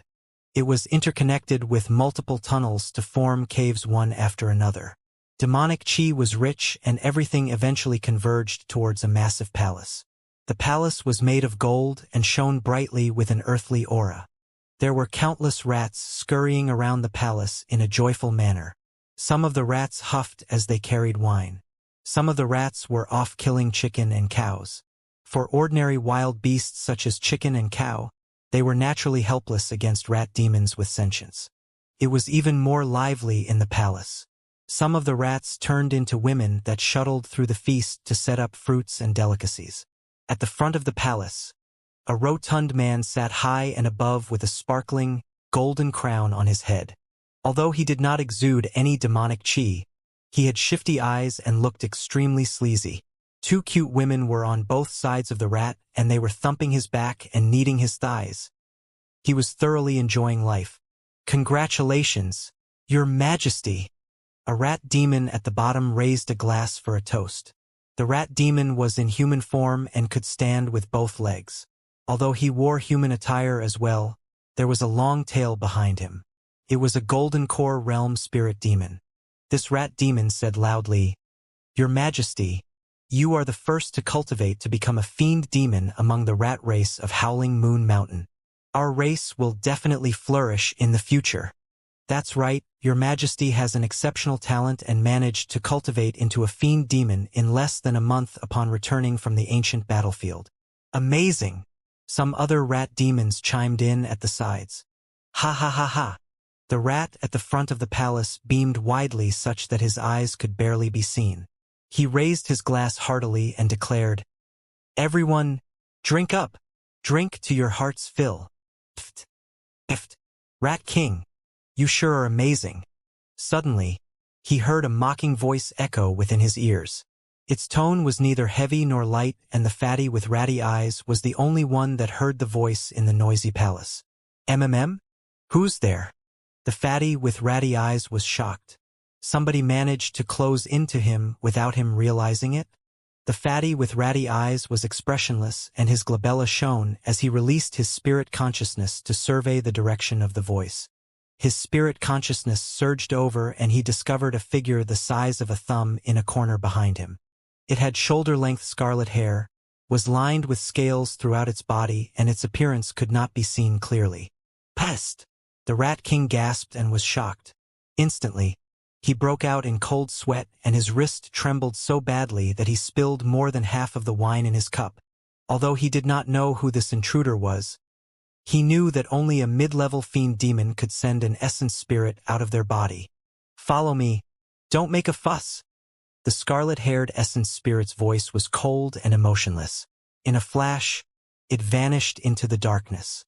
The fatty with ratty eyes grumbled internally. In Howling Moon Mountain, only the two territorial lords could roam with their essence spirits. However, he knew that the essence spirits of the two territorial lords did not look like this. In other words, this mid-level fiend demon was not someone from Howling Moon Mountain. He would most likely die if he followed this man. However, if he did not, this essence spirit was enough to kill him as well. If he implicated his entire race here because of this, they would die for nothing. At that thought, the fatty with ratty eyes squeezed out a faint, bitter smile. He pushed away the two women beside him and said with a tragic courage, "Everyone, please continue. I am too drunk to carry on, so I'll make a move first." The Rat King slumped his head in despair the moment he left the tunnels. The scarlet-haired essence spirit before him flickered faintly but did not go too far. The Rat King did not dare to escape either and could merely follow along, sighing constantly in misery. "Sigh, to think that I would meet with something like this the moment I cultivate to become a fiend demon. The heavens sure are jealous of the talented. Is this mid-level fiend demon from Cyclone Cave or Black Sand Ridge? What a bummer. I'm not even a protector of Howling Moon Mountain. Why did it come to look for me?" The Rat King was uneasy and fearful the entire journey. After an hour, the scarlet-haired essence spirit at the front stopped. "Go on inside." The scarlet-haired essence spirit pointed to a cave not far away and said indifferently. The Rat King felt that the voice sounded familiar. However, he was completely overwhelmed by fear at that moment and could not think properly.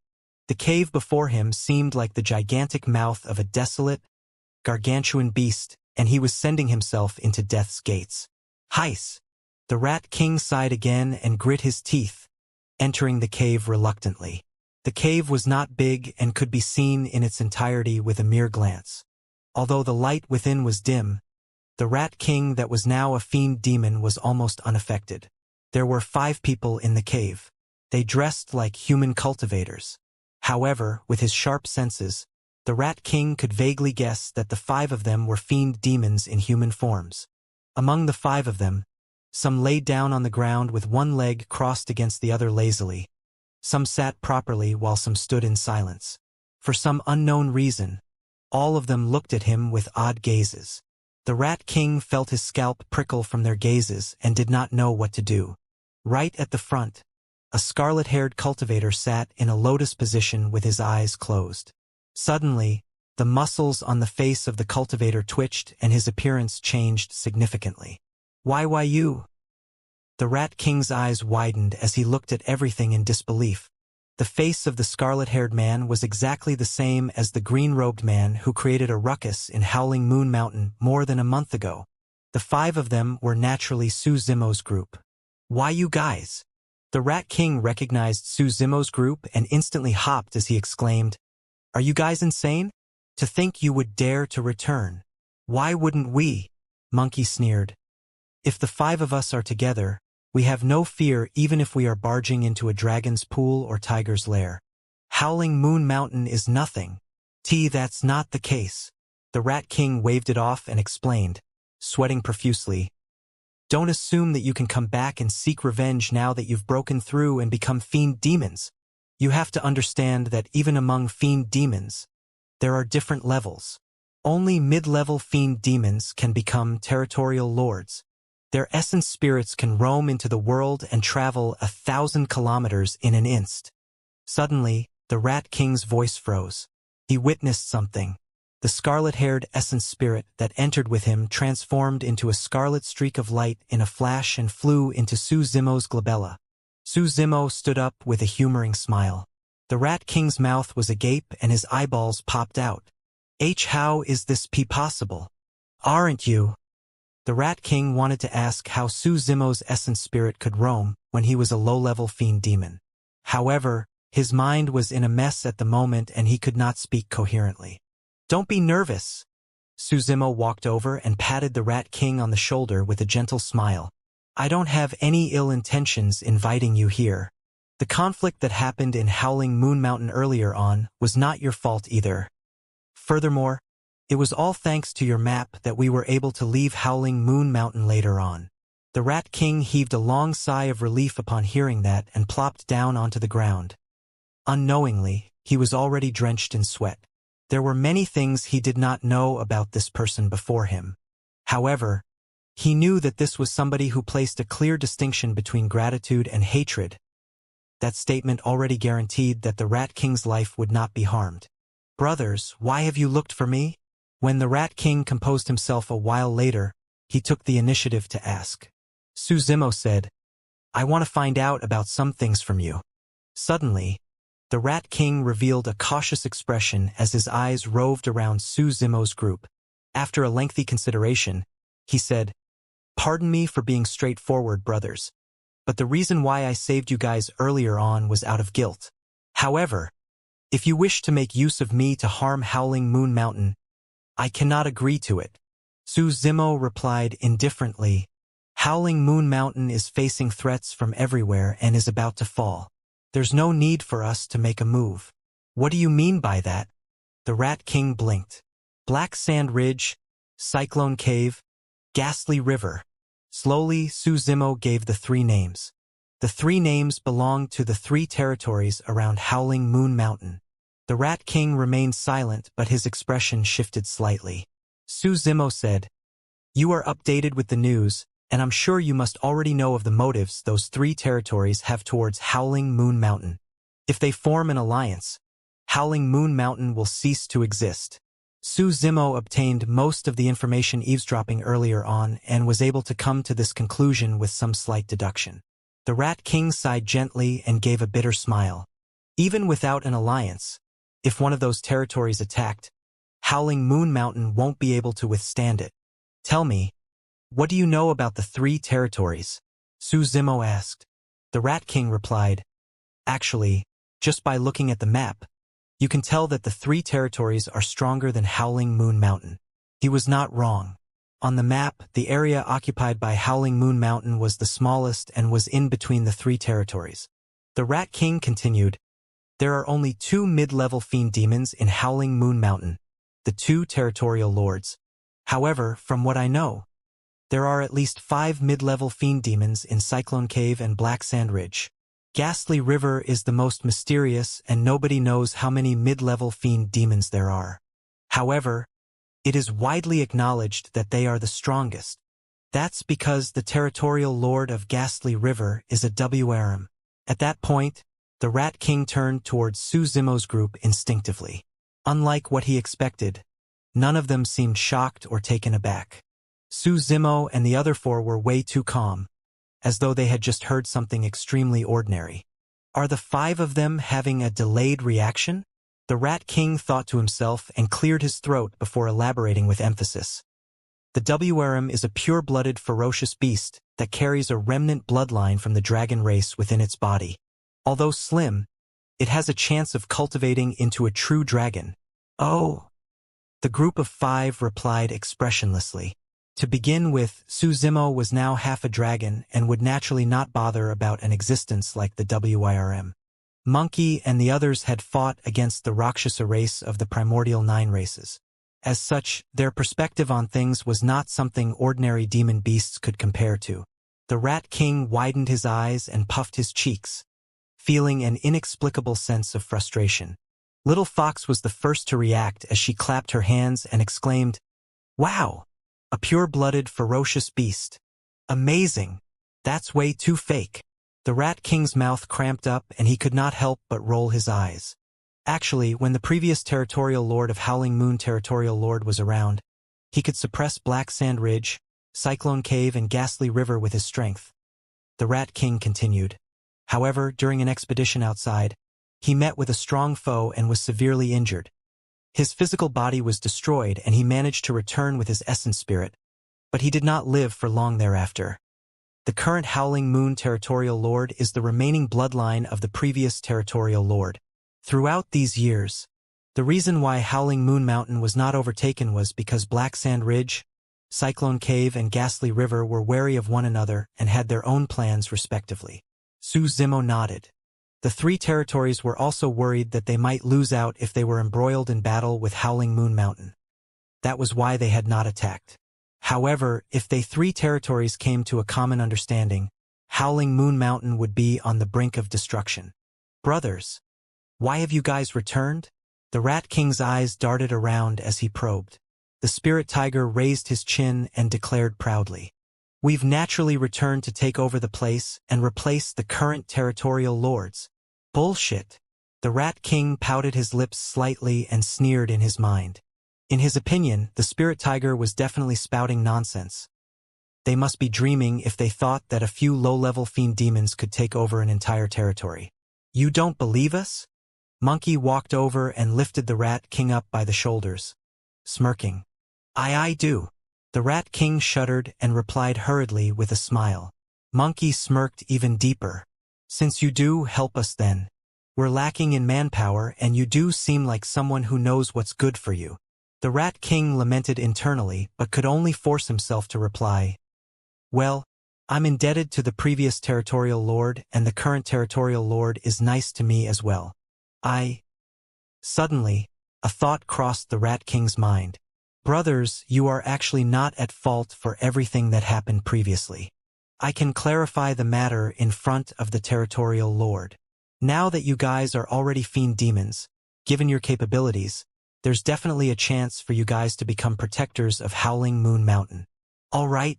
Suddenly, Su Zimo spoke. "We'll trouble you then." All right." The Rat King patted himself on the chest and declared loudly, "Don't worry, everyone. I'll try my best to help you guys plead for mercy. Our territorial lord is a wise man and will definitely not be calculative over what happened previously." Su Zimo nodded. "All right, you can head back." The Rat King froze slightly. They were letting him off just like that? He had not expected everything to proceed so smoothly. The Rat King froze for a brief moment but snapped out of it swiftly. He said with cupped fists, "Brothers, please wait here for my favorable reply. I'll return as soon as I can." He turned and left the cave, vanishing into the darkness before long. "First, we're letting him off just like that?" The Spirit Tiger scratched his head and said in a deep voice, "This rat seems shifty and dishonest. What if he brings a group of people and encircles us instead? Su Zimo replied pensively, let's see what their decision will be. 10 days later, within the cave, Su Zimo, who was originally in quiet meditation, opened his eyes and a divine flash of light flickered briefly. Before long, Monkey, the spirit tiger and Monkey stirred awake from their cultivations as well. The rat is back? Monkey's ears twitched. He seems to be the only one. Su Zimo nodded and rose with a look of relief in his eyes. Although he did not know what the territorial lords thought, he knew that the rat did not backstab them at the very least. Before long, the Rat King burrowed into the cave and rubbed his palms with a huge grin. Hee, thankfully things worked out well. Brothers, follow me to meet the territorial lord. All right, Su Zimo agreed to it. Amazing, the Rat King praised. Brothers, don't think too much about it. After all, the position of a protector is dignified and the territorial lord wishes to meet you guys in person before he can make the decision. That's for sure. Su Zimo nodded. Thereafter, Su Zimo's group of 5 left the cave with the Rat King and headed to the center of Howling Moon Mountain. With the lead of the Rat King, their journey was mostly without obstacles despite some slight dangers. Before long, they arrived at a cave in the center of Howling Moon Mountain. The spirit tiger and little fox were extremely curious and looked all around them the entire journey. Su Zimo's expression was calm. His essence spirit roamed to this place 10 days ago, so everything was not new to him. Brothers, follow me. The Rat King led the way into the cave, and Su Zimo's group of 5 followed close behind to enter. The moment they entered the cave, their vision lit up. The cave abode was extremely spacious, and gigantic pearls the size of fists were adorned on the walls on all 4 corners. They shone brightly and looked majestic. The spirit tiger's eyes lit up, and he wished that he could take off all the night luminance beads and keep them for himself. Insolent! Suddenly, a voice hollered. Everyone turned towards the voice. Not far away at the front, a black-faced burly man sat in a crude position in the manor. He was expressionless as he gazed at them. Su Zimo had seen this person before and naturally knew that this was Howling Moon Mountain's territorial lord, Black Wolf. A lady with a white shawl sat at the bottom left of Black Wolf quietly without raising her head at all. This was Howling Moon Territorial Lord's Deputy Territorial Lord, Chan Rui. However, neither of them were the ones that hollered earlier on. A muscular man stood behind Black Wolf. His eyes resembled bronze bells, and he was burly and muscular at more than 10 feet tall. Bronze-colored muscles that resembled rocks bulged up one after another on his exposed arms. The burly man shouted again with a rumbling aura. Why aren't you guys heading over to greet the 2 territorial lords? The Rat King said softly in a flustered manner. That's the leader of Howling Moon Mountain's protectors, Bronze Bull, and he's the strongest in combat. Brothers, it's best not to offend him. Monkey had a proud expression and pouted his lips. Su Zimo's group of 5 did not move. Bronze Bull's gaze froze up and he was angered. Right as he was about to flare up, Black Wolf that sat at the front waved it off. Bronze Bull panted heavily and endured it for the time being. However, he glared at Su Zimo's group of 5 with an unfriendly expression. The moment Su Zimo's group of 5 entered the cave abode, Black Wolf had been sizing them up with a frightening gaze. He was a mid-level fiend demon and a territorial lord.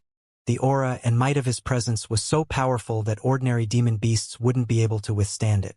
Most of them would kneel on the ground and take the initiative to greet him. However, he could not see any bit of fear from the faces of the 5 people before him. Even though they were up against 2 territorial lords. Even though they were facing 2 mid-level fiend demons. It was especially the case for the scarlet-haired man leading them. This man had a composed expression and calm gaze without any bit of uneasiness and even dared to meet Black Wolf's gaze. Interesting. Black Wolf laughed internally. Even Chan Rui raised her head and took a special glance at Su Zimo. You dare to come knocking on my doors even after killing 2 of my protectors? Aren't you afraid I'll kill all of you? A moment later, Black Wolf spoke slowly with a bright gaze. Instantly, the atmosphere turned murderous. Before Su Zimo could react, The Rat King was the first to be startled and said hurriedly, "Territorial Lord, didn't we agree earlier to let bygones be bygones? Why you?" Black Wolf had a cold gaze and said coolly, "I'm reneging on my words. You have an issue with that." The Rat King was speechless and sweat rolled down his forehead profusely. Instantly, the tension in the cave abode became repressive. A murderous aura spread. Bronze Bull twisted his neck and smirked sinisterly at Su Zimo's group. A single order from Black Wolf was all he needed to lunge forward. Chan Rui did not raise her head and said nothing the entire time. However, unknowingly, two curved sabers as thin as cicada wings had appeared in her hands. They were almost transparent and exuded a frosty aura. Black Wolf was silent and glared at Su Zimo fixedly. To his surprise, even after he revealed his clear killing intent, this man was still expressionless the entire time. His eyes resembled a deep ocean that was totally unmoved. "Aren't you afraid?" Black Wolf raised his brow. Su Zimo merely smiled nonchalantly. "If you wish to kill us, why would you need to lure us here? All right." Suddenly, the killing intent on Black Wolf's face dissipated, and he nodded with a faint smile. "Everything aside, the fact that you dare to come to my cave abode, that boldness alone triumphs every other protector of Howling Moon Mountain." The Rat King was stunned. Bronze Bull was equally stumped. Su Zimo was the only one with a calm expression, as though he had expected this. "I heard about everything that happened previously. Although my fiend demons were in the wrong previously, you still killed many demons and 2 protectors under my lead," Black Wolf said with a deep voice. "You can be a protector of Howling Moon Mountain, but bear in mind that you carry a sin, so you will have to give your best in the future." "That's for sure." Before Su Zimo could reply, the Rat King chimed in with a wide beam. "Territorial Lord, isn't this a little too hasty?" Bronze Bull was indignant and glanced askance at Su Zimo's group as he could not help but say, "This man has clearly just broken through and looks so young. How experienced can he be?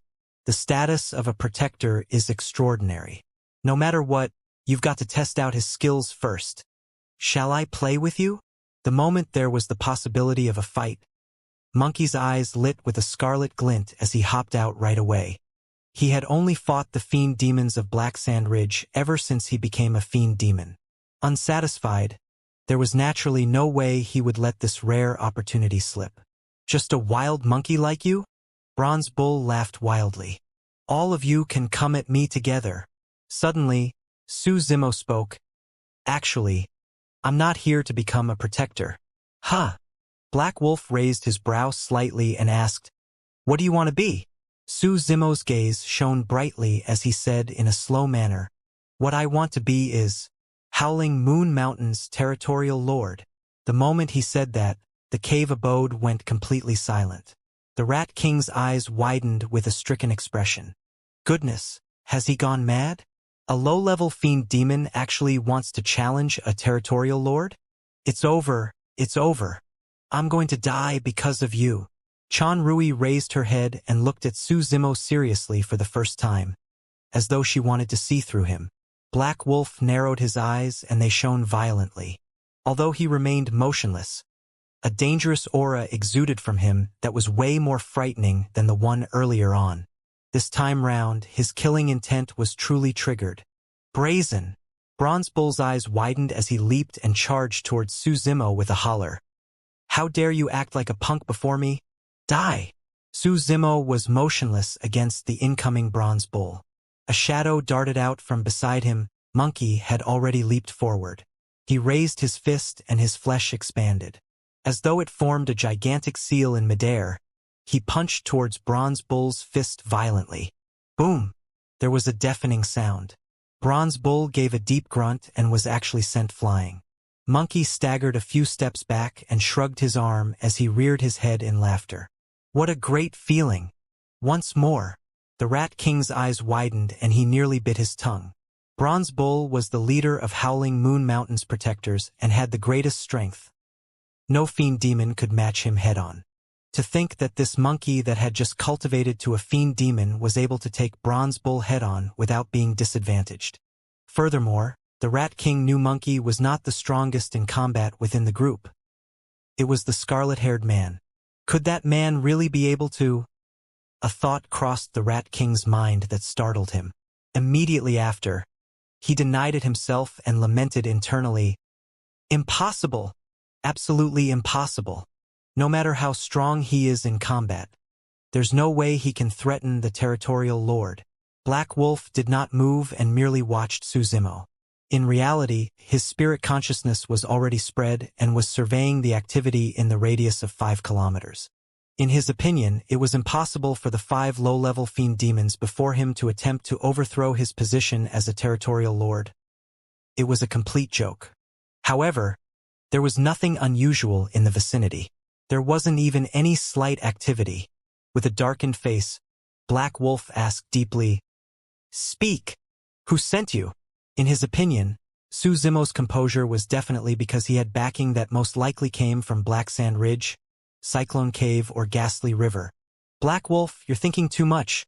Suzimo smiled with a deep gaze and said idly, as though he had read Black Wolf's thoughts, "I'm not from Black Sand Ridge, Cyclone Cave, or even Ghastly River. It's just the 5 of us brothers here." Black Wolf grinned as well, revealing a row of sharp, pearly white fangs. "Interesting.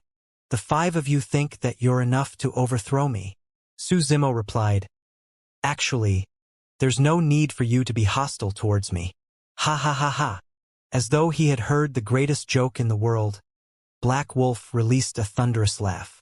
"You came knocking at my door to provoke me, and yet you expect me not to be hostile?" Suzimo nodded and said matter-of-factly, "That's because I'm saving and helping you at the same time by becoming the territorial lord of Howling Moon Mountain." "What do you mean?" Black Wolf retracted his smile and asked expressionlessly. "Black Sand Ridge, Cyclone Cave, and Ghastly River has coveted Howling Moon Mountain for a long time. If they form an alliance, Howling Moon Mountain will be destroyed instantly," Suzimo said indifferently. "From what I know, Cyclone Cave has been itching to make a move. A few days ago, they even sent a few fiend demons to spy, but 2 of them were killed by you." Black Wolf's expression changed and his eyes flashed with a hint of disbelief.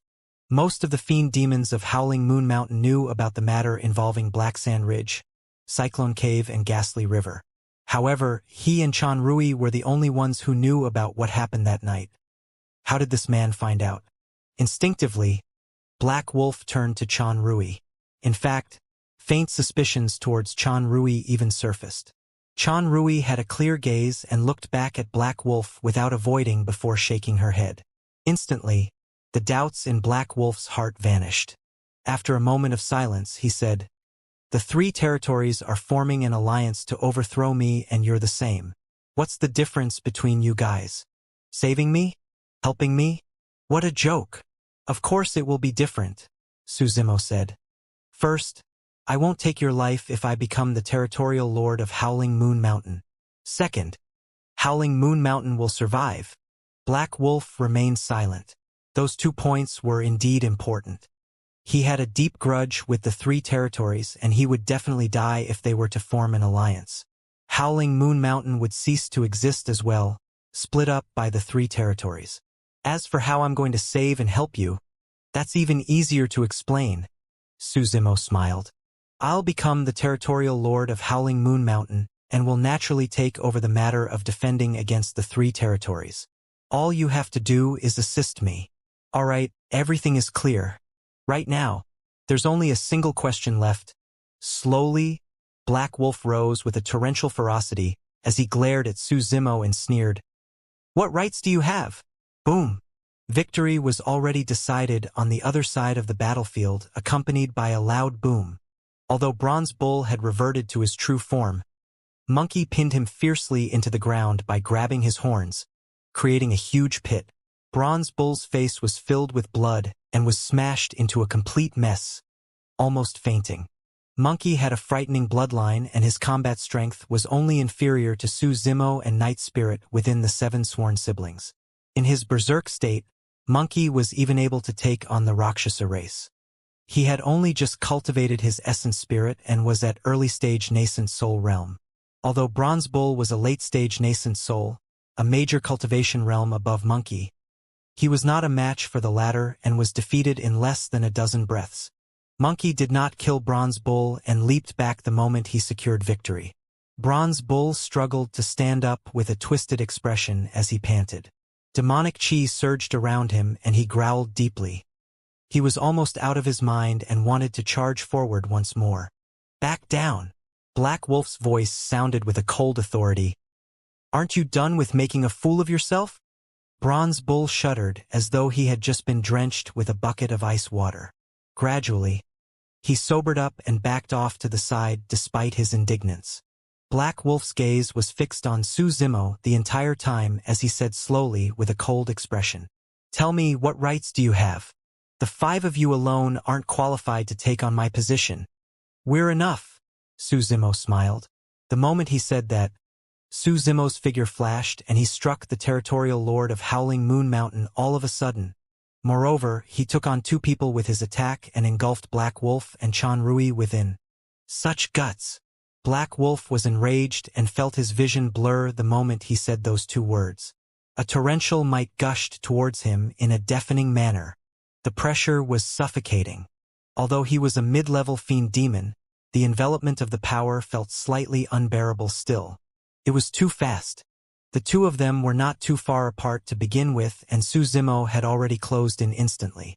In fact, Black Wolf thought that he was hallucinating. He seemed to have heard the sound of tsunamis that shook his mind. What's this demonic art? It's making me hallucinate.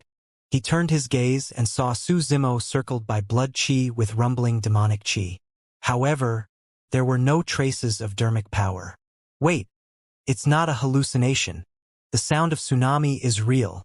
In a flash, Black Wolf sobered up and thought of a possibility as he exclaimed, Tsunami blood! Although demons placed emphasis on the cultivation and quality of one's bloodline, only few of them could cultivate to the realm of tsunami blood. Black Wolf did not have time to take out any weapons and could only prop up his arms in defense. Bang! Su Zimo's fist struck the intersection where Black Wolf's arms crossed, and the dull sound of defeat echoed. Ugh! Black Wolf grunted and staggered in retreat. His arm's hand gone completely numb. However, Su Zimo did not retreat at all and even had strength remaining to fight Chan Rui. Black Wolf was shocked. He was a mid-level fiend demon and a territorial lord, a full major cultivation realm higher than this person before him. He had many years more to temper his body using dermic powers as well. Even so, his bloodline and physique could not defend against the charge of this person. What a terrifying burst power! On the other side, Chan Rui burst in retreat. Thankfully, she had already withdrawn her dermic weapons before this and wielded them in her hands. Su Zimo charged over and Chan Rui's eyes squinted slightly. With a tremble, her curved sabers cut an arc through the air, creating 2 cold beams that slit towards Su Zimo's wrist instantly. The speed of the 2 slashes was extremely fast. Coupled with Su Zimo's overwhelming aura and force, Chan Rui believed that even a mid-level fiend demon won't be able to dodge. This is for the best. I'll sever one of your wrists to teach you a lesson. That was what Chan Rui thought. Unexpectedly, Su Zimo did not dodge at all. He flicked his finger gently against the 2 incoming cold beams. A few fingernails flicked out with a chilling aura and struck the 2 cold beams precisely like sharp blades. Clang! Clang! Sparks flew along with 2 crisp sounds. Chan Rui whined and her curved sabers were repelled from her hands. Her palms had split open. The Rat King stood at the side and his beady eyes widened in disbelief. He had considered the possibility that Su Zimo's combat strength would be extraordinary. However, he had not expected Su Zimo to gain the upper hand even in a 1 versus 2 situation. Black Wolf and Chan Rui were mid-level fiend demons after all and regained their composure swiftly, merely flustered for a split second. Both of their figures retreated at almost the same time. Lad, you are strong in melee combat. However, it's not enough if you intend to merely rely on that to overthrow my position as a territorial lord. Black Wolf's glabella shone and he hollered deeply, Watch out! No matter what, Su Zimo was formidable in melee combat.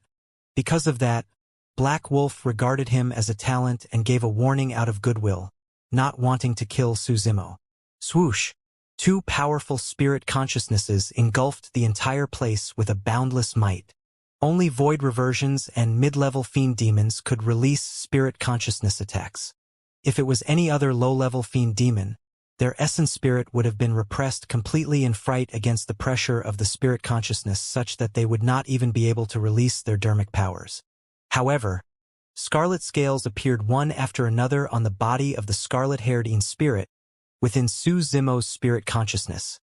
He was able to deflect the incoming spirit consciousness. He was completely unaffected even against the envelopment of the spirit consciousnesses of two territorial lords. Fufu, there's no need for both of you to show mercy. I won't be taken down by a mere spirit consciousness attack. Suzimo chuckled and dashed towards Black Wolf and Chanrui in huge strides. Both Black Wolf and Chanrui frowned. Neither of them wanted to kill Suzimo. That was why they did not release their essence spirit secret skills. The killing power of essence spirit secret skills was extremely terrifying and was something that the essence spirit of low-level fiend demons could not defend against. If they could not defend against it, their essence spirits would be destroyed and they would die on the spot. However, both of them had no other choice. Roar! In midair, a terrifying spirit consciousness fluctuation burst forward. The tremendous spirit consciousness materialized into a pitch-black murderous wolf that lunged in Suzimo's direction with an open mouth. OM! On the other side, Chanrui's spirit consciousness split into two in midair and turned into two cold beams that arrived instantly. The attacks of both essence spirits had descended. Suzimo slowed down as well with a grim expression. Those were essence spirit secret skills and could not be compared with spirit consciousness attacks. If he handled them the wrong way and his essence spirit was damaged, it might leave an injury that could not be healed. He was a low-level fiend demon at nascent soul realm after all. He did not dare to be careless against an attack of this level. Prior to this, he had only experienced the might of the two essence spirit secret skills once from a distance. However, that experience could not be compared to the current situation where he was directly involved. Instantly, a thought crossed Suzimo's mind. Even if his essence spirits were to fuse and release a spirit consciousness attack, it would be difficult for him to defend against these two essence spirit secret skills. If Suzimo did not understand Black Wolf and Chanrui's capabilities and received essence spirit secret skills from them all of a sudden, he would have been flustered. However, prior to this, he roamed with his essence spirit and witnessed the might of their essence spirit secret skills. As such, he had already thought of a way to deal with them. With a single thought from Suzimo, rays of golden light extended from his left wrist in a saintly and flawless manner, creating an indestructible barrier around him. Boom! Clang! Clang! In midair, when the Black Wolf materialized from spirit consciousness, and the two curved sabers that were as thin as cicada wings slashed the barrier, a deafening boom echoed. The golden barrier trembled and a series of ripples appeared. It managed to defend against the two essence spirit secret skills completely. This, Black Wolf and Chanrui were shocked.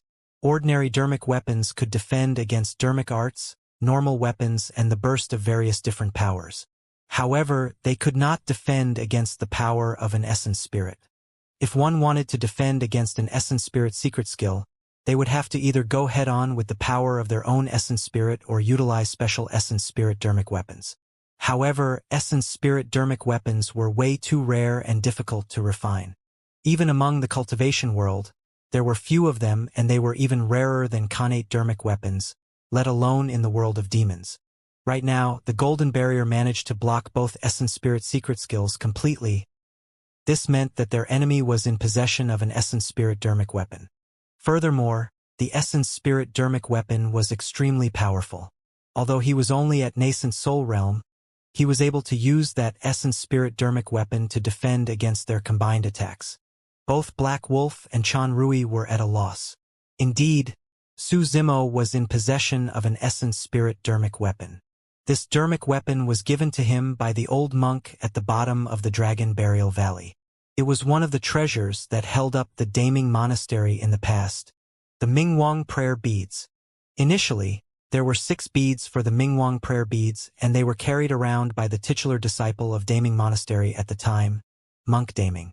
However, as the sands of time passed, Monk Daming's demise resulted in the scattering of the Mingwang prayer beads. Right now, it was incomplete with only 4 prayer beads. Even so, the 4 Mingwang prayer beads were not to be underestimated.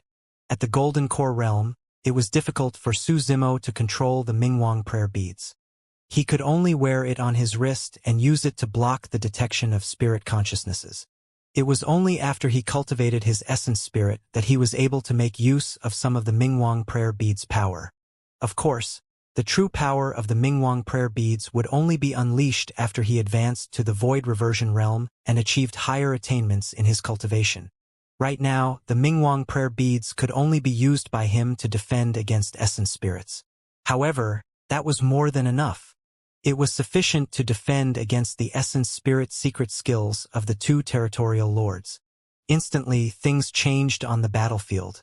The fact that Black Wolf and Chan Rui's essence spirit secret skills were rendered useless meant that they would have to endure Su Zimo's torrential and suffocating melee combat attacks. Bang! Bang! Bang! Bang! There was a series of deafening sounds. Shadows fluttered in a dizzying manner. In less than 10 breaths, Black Wolf and Chan Rui were sent flying as they smashed onto the stone walls behind them heavily, sliding down in a slow manner. Su Zimo stood opposite them not far away quietly with a clear gaze. His attire was tidy and prim, as though he had not moved at all. It was a complete defeat. Black Wolf and Chan Rui had pale expressions and felt like their bones were about to split. However, they grit their teeth and did not make any sound. Both of them looked at Su Zimo with conflicted expressions. They were both smart and could clearly sense that this man had shown mercy earlier on. Otherwise, given his capabilities, it would have been extremely to him to kill them off once he had the advantage earlier on. Suddenly, Black Wolf thought of something that sent his heart racing. If he had truly reneged on his words earlier and ordered for this man to be killed, he would have been a corpse lying on the ground at this moment. His mercy towards Su Zimo was in fact mercy for himself.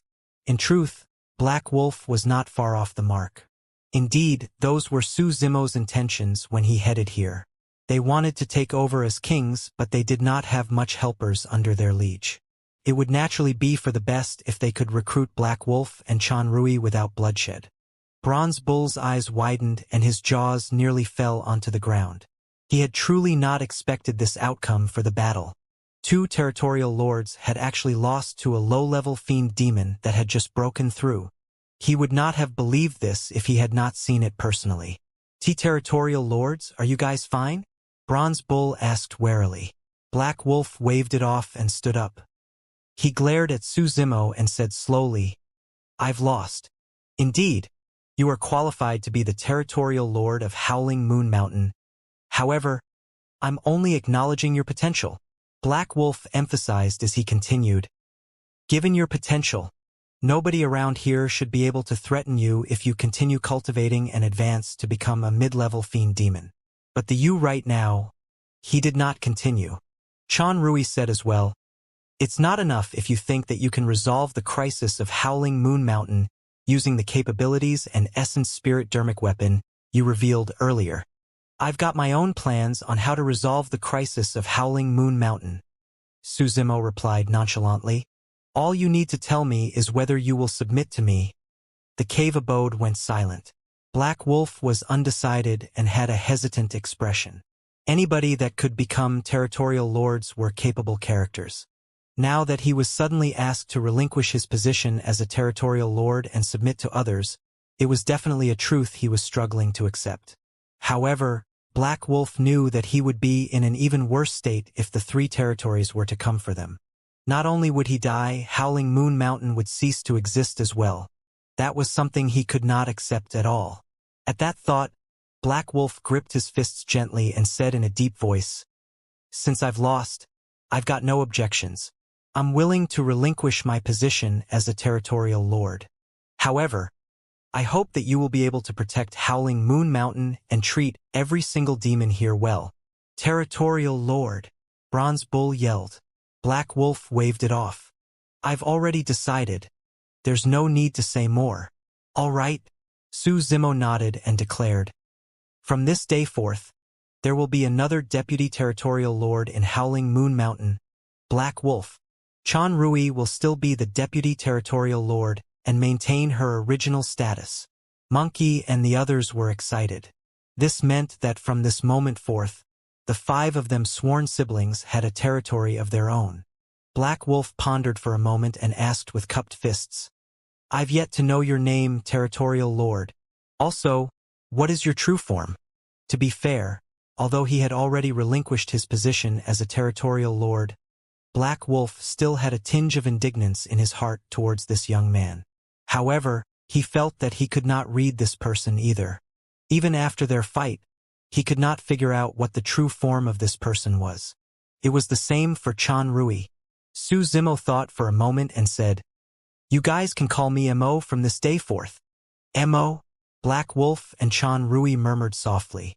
Compared to human cultivators, demons were much more easygoing with their names.